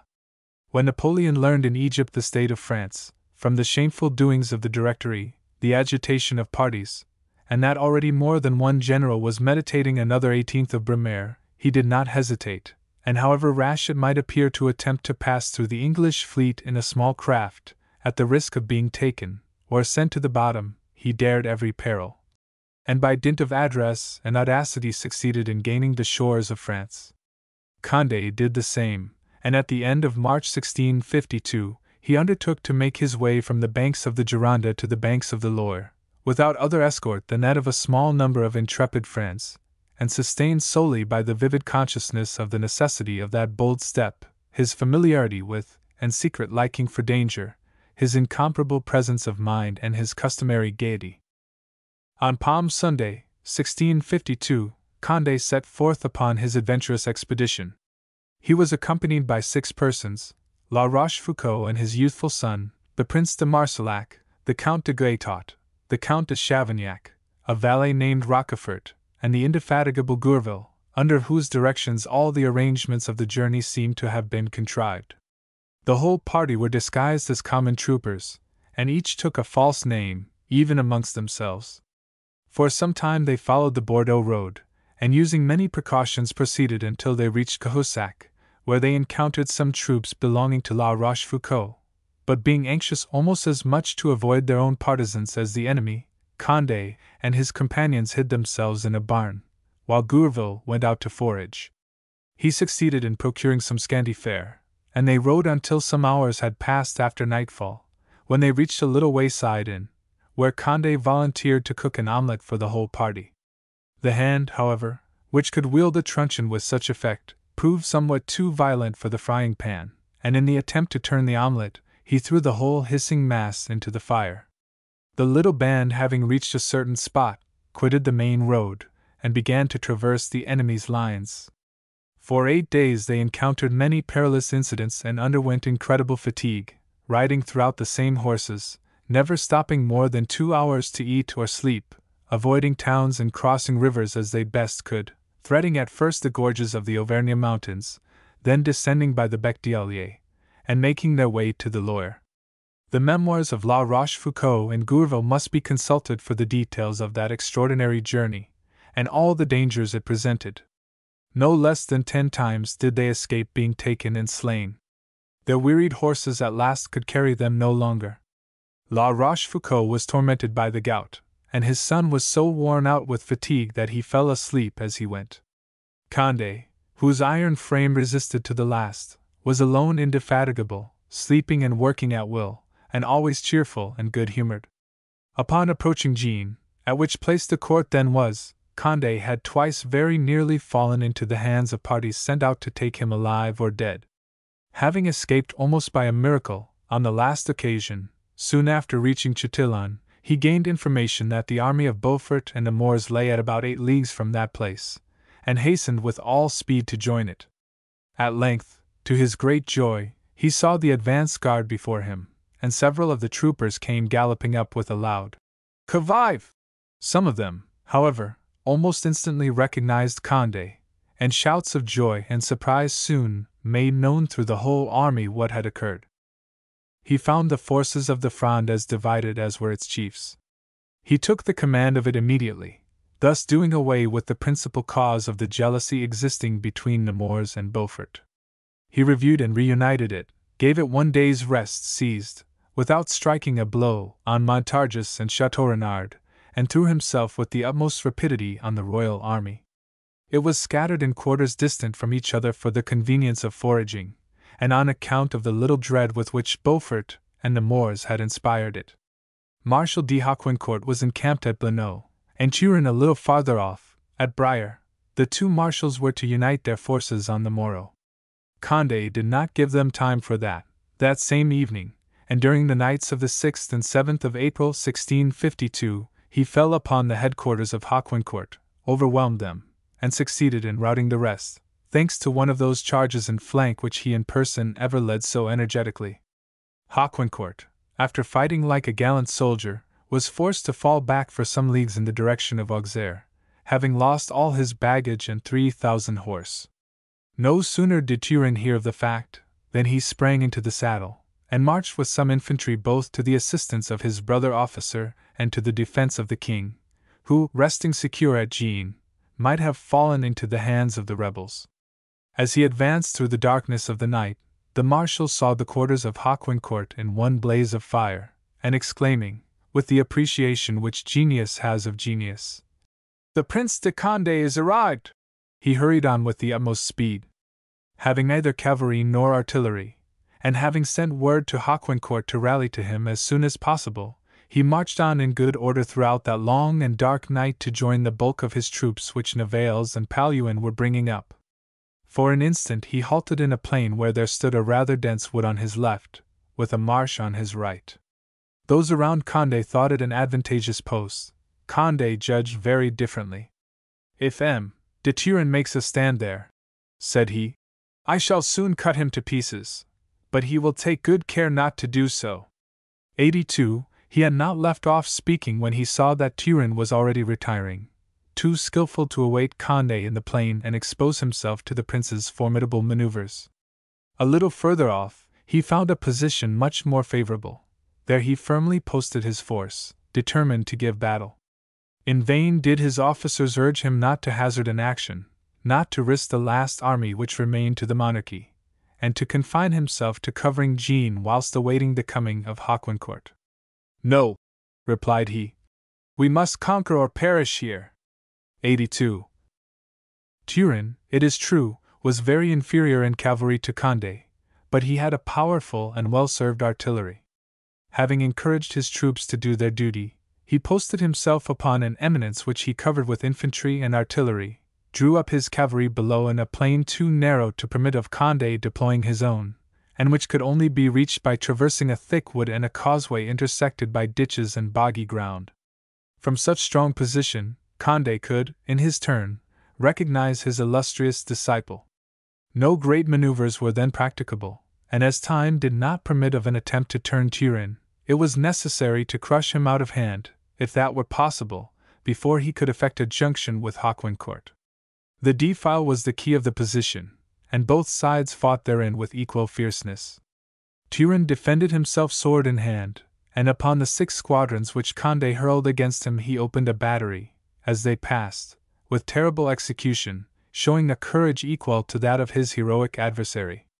Condé, judging from what he now saw, believed the position in the hands of Turenne to be impregnable, and it being too late to execute any other maneuvers with success during that day, he continued to cannonade the Royalist army till the evening, without any other attempt to bring it to a battle. Napoleon has not spared Condé in this affair any more than other critics. He sums all their opinions up in one piquant phrase, which it appears he was unable to resist, and which made him smile in uttering it. Condé, said he, for that once, was wanting in boldness. The dictum is both brief and incisive, but there was no foundation for it, in a military point of view. There was, in truth, no want of boldness on Condé's part throughout that campaign. Far from it, his whole line of conduct was a succession of audacious actions and combinations. What could be bolder than that forced journey of nearly 10 days for more than 150 miles with half a dozen followers to go and take the command of an army? What bolder than the resolution taken out of hand to throw himself between Turenne and Hawkwind, to cut into the royal army and to disperse one half of it before attacking the other? Did Condé lose a moment in marching against Turenne and pursuing him sword in hand? Was it his fault that he had to cope with a great captain, who knew how to select an excellent position, and to maintain himself in it with immovable firmness? In the attack of that position, did Napoleon mean to reproach Condé with want of boldness? Turenne, it is true, covered himself with glory, for he successfully resisted Condé, but Condé, in not having been victorious, was not in the slightest degree beaten. The strategy, therefore, on that occasion was irreproachable. As will be seen, it was in his policy only that he failed. Condé quitted the army at a very ill-timed moment, in our opinion, but that step was taken through considerations which had nothing to do with the science of war. To revert for a moment to this much criticized action of Blenheim. Towards night, Hawkwind appeared upon the field, having rallied a considerable part of his cavalry. Condé then retired, finding that his attempt was frustrated, and took the way to Montargis, while Turenne rejoined the court, and was received by the Queen with all the gratitude which such great services merited. Her first words went to thank him for having placed the crown a second time upon her son's head. The terror and confusion which had reigned in Jean during the whole of the preceding night and that day may very well be conceived when it is remembered that the safety of the king himself, as well as the Queen, was at stake, and that the life of the favorite minister might at any moment be placed at the mercy of his bitterest enemy, justified in putting him to death immediately by the highest legal authority in the realm. Neither were the ill-disciplined and irregular forces of Condé at all desirable neighbors to the troop of ladies who had followed the court, and, as soon as it was known that Condé had fallen upon Hawkwind, the whole of the little town was one scene of dismay and confusion. The royal army and that of Condé now both marched towards Paris, nearly upon 2 parallel lines. But the great distress which the court suffered from want of money caused almost as much insubordination to be apparent amongst the troops of the king as amongst those of the rebels. Little respect was shown to Mazarin himself, and the young king was often treated with but scanty ceremony, and provided for but barely. After quitting the neighborhood of Jean, Condé, urged by the desire of directing in person the negotiations and intrigues which were going on in Paris, left his army under the command of the celebrated Tavannes, and hastened to the capital. The Count de Tavannes, whom he had selected to fill his own place, was without doubt an excellent officer, one of the valiant petit maîtres 83, who, upon the field of battle, served as wings to the great soldier's thoughts, carried his orders everywhere, executed the most dangerous maneuvers, sometimes charging with an irresistible impetuosity, at others sustaining the most terrible onsets with a firmness and solidity beyond all proof. But though the intrepid Tavannes was quite capable of leading the division of a great army, he was not able enough to be its commander-in-chief, and he had not authority over the foreign troops which the Duc de Nemours had brought from Flanders, and which he made over, on accompanying Condé to Paris, to the command of the Count de Clinchamp. The army, thus divided, was capable of nothing great. Condé alone could finish what he had begun. Once engaged in the formidable enterprise that he had undertaken against the Queen and Mazarin, there was no safety for him but in carrying it out even to the end. He ought, therefore, to have waged war to the knife, if the expression be allowable, against Turenne, conquered or perished, and to have constrained Mazarin to flee for good and all to Germany or Italy, and the Queen to place in his hands the young king. To do that, Condé should have had a definite ambition, an object clearly determined. He ought to have plainly proposed to himself to assume the regency, or at least the lieutenant generalship of the kingdom in the place of Gaston, by will or by force, in order to concentrate all power in his own hands, that he might become, in short, a Cromwell or a William III. And Condé was either the one or the other. His mind had been perturbed by sinister dreams, but, as has been remarked, he had at heart an invincible fund of loyalty. Ambition was rather hovering round him than within himself. But whatsoever it was he desired, and in every hypothesis, for his secret has remained between heaven and himself, he did wrong in abandoning the lawyer and leaving Turenne in force there. That was the true error he committed, and not in wanting audacity, as Napoleon supposed. It was not a military but a political error, immense and irreparable. He might have crushed Turenne, and ought to have attempted it, but he let him slip from his grasp. The opportunity once lost did not return. Turenne until then was only second in rank. By a glorious resistance he acquired from that moment, and it was forced upon him to maintain, the importance of a rival of Condé. Mazarin grew from day to day more emboldened. Royalty, which had been on the very brink of ruin, again rose erect, and the court drew towards Paris, whilst, prompted by his evil genius, quitting the field of battle wherein lay his veritable strength, Condé went away to waste his precious time in a labyrinth of intrigues for which he was not fitted, and in which he lost himself and the Fronde. 83. Chapter 2. Political and gallant intrigues, the Duchess de Chatillon's sway over Condé, shameful conspiracy against Madame de Longueville. Condé arrived in Paris on the 11th of April, and found everything in the utmost confusion. It would be impossible to follow all the petty intrigues, or even make allusion to all the events which affected the relative situations of the parties in the capital, but it may be observed that the tendency of both parties was to hold themselves in the neighborhood of Paris. The chiefs of the Fronde hurried into the city, to receive the congratulations due to their exploits from the fair politicians who had won them to their cause. The Queen also established her headquarters near the capital, to be ready for any turn of popular sentiment in her favor, and to hear the reports of her spies on the proceedings of her enemies. She knew what dances were to be given, and who were to attend the assemblies of the Duchesses of the Fronde. On one occasion, when Turenne knew that half the officers of Condé's army were engaged to a brilliant fête at the Duchess de Montbazin's, he made an attack on the enemy's camp, and was only repulsed by the steadiness of some old soldiers, who gave time for reinforcements to arrive.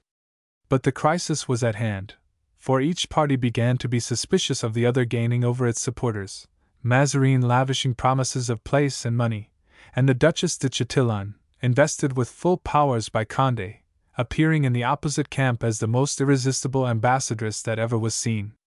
Condé. Thus matters stood in the early summer of 1652, and all that was most subtle and serious in politics, La Rochefoucauld tells us, was brought under the attention of Condé to induce him to take one of two courses, to make peace or to continue the war, when Madame de Chatillon imbued him with a design for peace by means the most agreeable. She thought that so great a boon might be the work of her beauty, and mingling ambition with the design of making a new conquest, she desired at the same time to triumph over the Prince de Condé's heart and to derive pecuniary advantages from her political negotiations. We have already cursorily mentioned the Duchess de Chatillon. It is now indispensable, in order to thoroughly understand what is about to follow, to know something more of that celebrated personage. Isabella Angelique de Montmorency was one of the two daughters of that brave and unfortunate Count de Montmorency Bouteville, who, the victim of a false point of honor and of an outrageous passion for dueling, was decapitated on the Place de Grève on the 21st of June, 1627. She was sister of François de Montmorency, Count de Bouteville, better known as the illustrious Marshal de Luxembourg. Born in 1626, she had been married in 1645 to the last of the Colignys, the Duc de Chatillon, one of the heroes of Lens, killed in the action of Charenton in 1649. Left a widow at 23, her rare loveliness won for her 1,000 adorers. She was one of the queens of politics and gallantry during the Fronde, and even, after manifold amours, at 38 could boast of captivating the Duc de Mecklenburg, who espoused her in 1664. To beauty, Madame de Chatillon added great intelligence, but an intelligence wholly devoted to intrigue.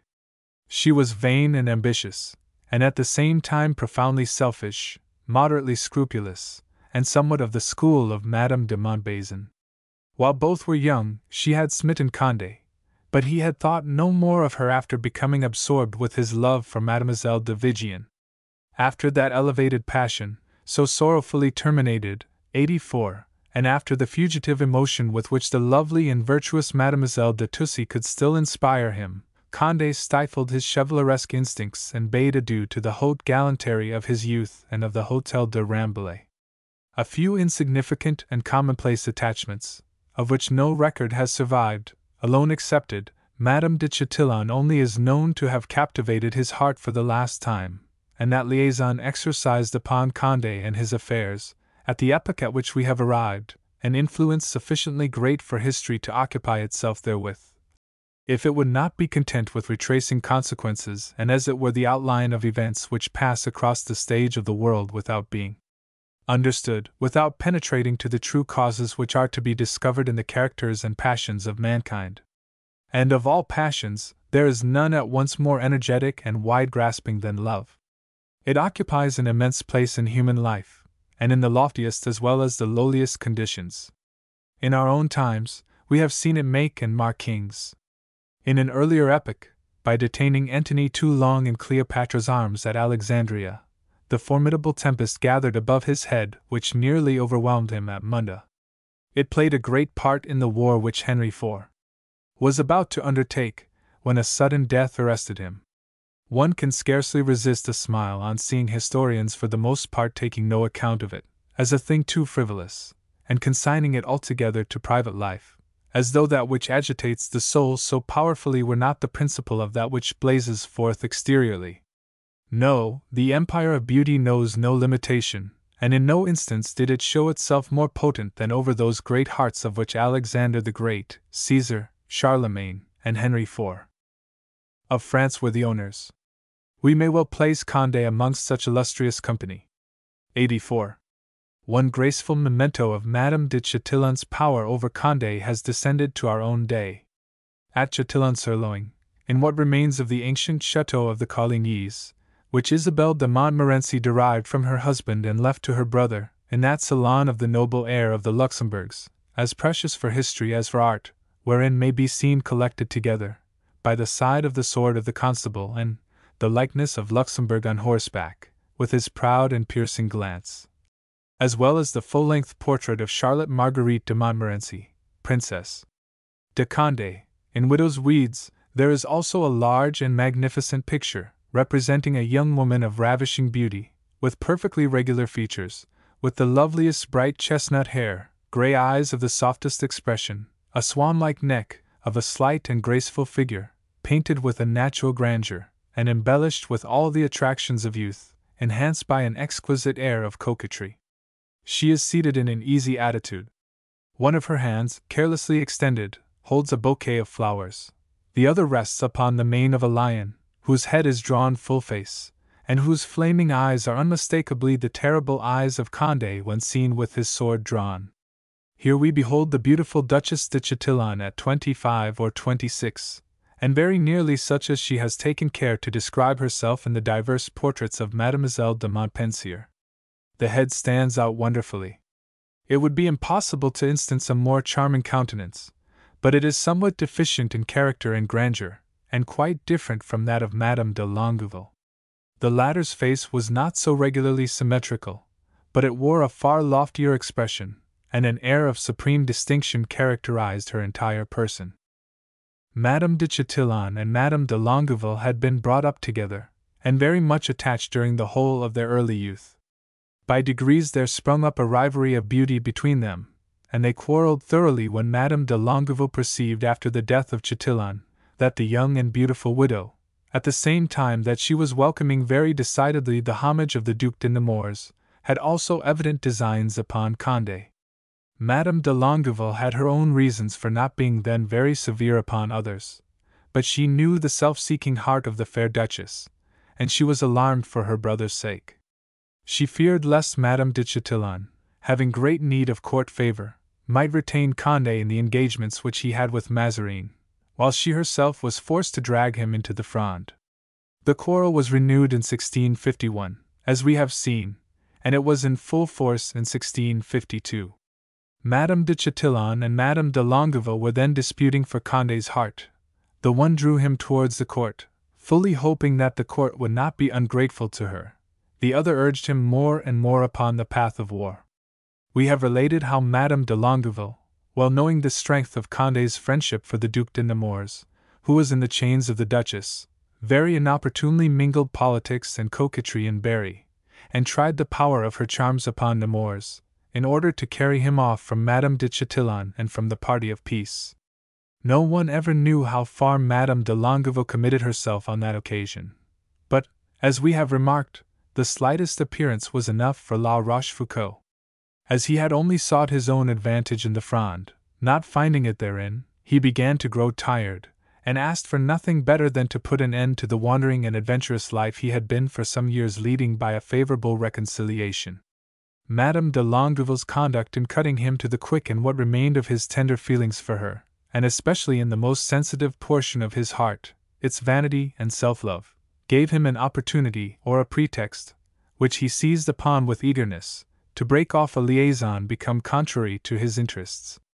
Thus, in April, 1652, when he returned to Paris with Condé, and there found Madame de Chatillon, he entered at once into all her prejudices and all her designs, as he afterwards owned to Madame de Motteville, 85, he placed at her service all that was in him of skill and ability, and descended to the indulgence of a revenge against Madame de Longueville wholly unworthy of an honorable man, and which after the lapse of 2 centuries is as revolting to every right-minded person as it was to his contemporaries. 85. Madame de Chatillon was not contented with carrying off the giddy and inconstant Duc de Nemours from his new love then absent. She exacted at his hands the public and outrageous sacrifice of her rival. The reprisals of feminine vanity did not stop there. The ambitious and intriguing Duchess went further. She undertook to ruin Madame de Longueville in her brother's estimation. With that object she set herself, with the assistance of La Rochefoucauld, to decry her in every way to him, and sought even to persuade him that his sister was not attached to him as she made it appear, and that she had promised the Duc de Nemours to serve him at his expense, whilst Madame de Longueville had never dreamed in any way of separating Nemours from Condé, but only from her, Madame de Chatillon, purposely to engage him more deeply in Condé's interests, in the light that she understood them. Madame de Longueville's policy was very simple, and it was the true one, the Fronde once admitted. Assuredly it would have been better alike for Madame de Longueville, for Condé, and for France not to have entered upon that fatal path by which the national greatness was for 10 years arrested, and through which the house of Condé very nearly perished. But, after having embraced that sinister step, no other alternative remained to a firm and logical mind than to resolutely pursue its triumph. And that triumph, in Madame de Longueville's eyes, was the overthrow of Mazarin, a necessary condition of the domination of Condé. Such was the end pointed out to her by La Rochefoucauld when engaging her in the Fronde at the beginning of 1648, and she had never lost sight of it. It was to attain it that she had flung herself into the Civil War, and that she had ended by dragging therein her brother, that, worsted at Paris in 1649, she had striven in 1650 to raise Normandy, that she had risked her life, braved exile, made alliance with a foreign enemy, and unfurled at Stenay the banner of the princes. In 1651, she had advised the resumption of arms, and now she maintained the impossibility of laying them down, and that, instead of losing himself in useless negotiations with the subtle and skilful cardinal, it was upon his sword alone that Condé should rely. She thought him incapable of extricating himself advantageously from the intrigues by which he was surrounded, and therefore urged him towards the field of battle. She had always exercised a great sway over him, because he knew that her heart was of like temper to his own, and if passion had not blinded him, he would have rejected with disdain the odious accusations they had dared to raise against her, as he had done in 1643, in the affair of the letters attributed to her by Madame de Montbazon. He would have easily recognized that Madame de Chatillon, Nemours, and La Rochefoucauld would not have joined to blacken her in his eyes, as a vulgar creature, ever ready to betray him for the latest lover, save in the manifest design of embroiling them both, of securing him, and of making him subserve their particular views. Nemours alone knew what had taken place during that journey from Montrond to Bordeaux, and the man who is base enough to constitute himself the denouncer of a woman to whom he has paid the warmest homage, is not very worthy of being believed on his word. Besides, Nemours has not himself spoken, but Madame de Chatillon and Rochefoucauld, who have attributed to him certain sentiments, and we know with what motive. It would be difficult to imagine a conspiracy more disgraceful than that formed at this juncture against Madame de Longueville, and that feature in it the more shameful perhaps was that La Rochefoucauld himself boasts of having invented and worked this machinery, as he terms it. The three conspirators were dumb, but through different but equally despicable reasons. Madame de Chatillon desired singly to govern Condé, and alone to represent him at court, in order to reap the profits of the negotiation. Nemours was desirous of pleasing Madame de Chatillon, and looked forward also to have his share in the great advantages promised him. And lastly, La Rochefoucauld was actuated by a pitiless spirit of revenge, and in the hope of a reconciliation necessary to his own immediate fortunes. But here arose a delicate point, if we may speak of delicacy in such a matter. In the whole cabal, the least odious was, after all, the Duc de Nemours, more frivolous than perfidious, and who was deeply smitten with Madame de Chatillon. He loved her, and was beloved. The return of the Prince de Condé, with his well-declared pretensions, caused him cruel suffering, and his rage threatened to upset the well-concerted scheme. The lovely lady herself could not sometimes help being embarrassed between an imperious prince and a jealous lover. Happily the future author of the maxims was at hand. La Rochefoucauld took upon himself to arrange everything in the best way possible. It was not very difficult for him to direct Madame de Chatillon how to manage Condé and Nemours both at once, and to contrive in such a way that she might secure them both. He made the moody Nemours comprehend that, in truth, he had no reason to complain of an inevitable liaison. Que any Louis devoit pas être suspect, puisqu'on veut Louis en rendre compte, et any sans serveur que pour Louis donner la principale part aux affaires. At the same time, he urged le prince to occupy himself with Madame de Chatillon, and to give her in freehold the estate of Merlin. In such a fashion, thanks to the honest intervention of La Rochefoucauld, a good understanding was kept up, and the conspiracy went quietly forwards. Condé had no mistrust whatever. A veil had been cast over his eyes. His martial disposition lulled asleep in the lap of pleasure and in a labyrinth of negotiations, and cradled in the hope of an approaching peace.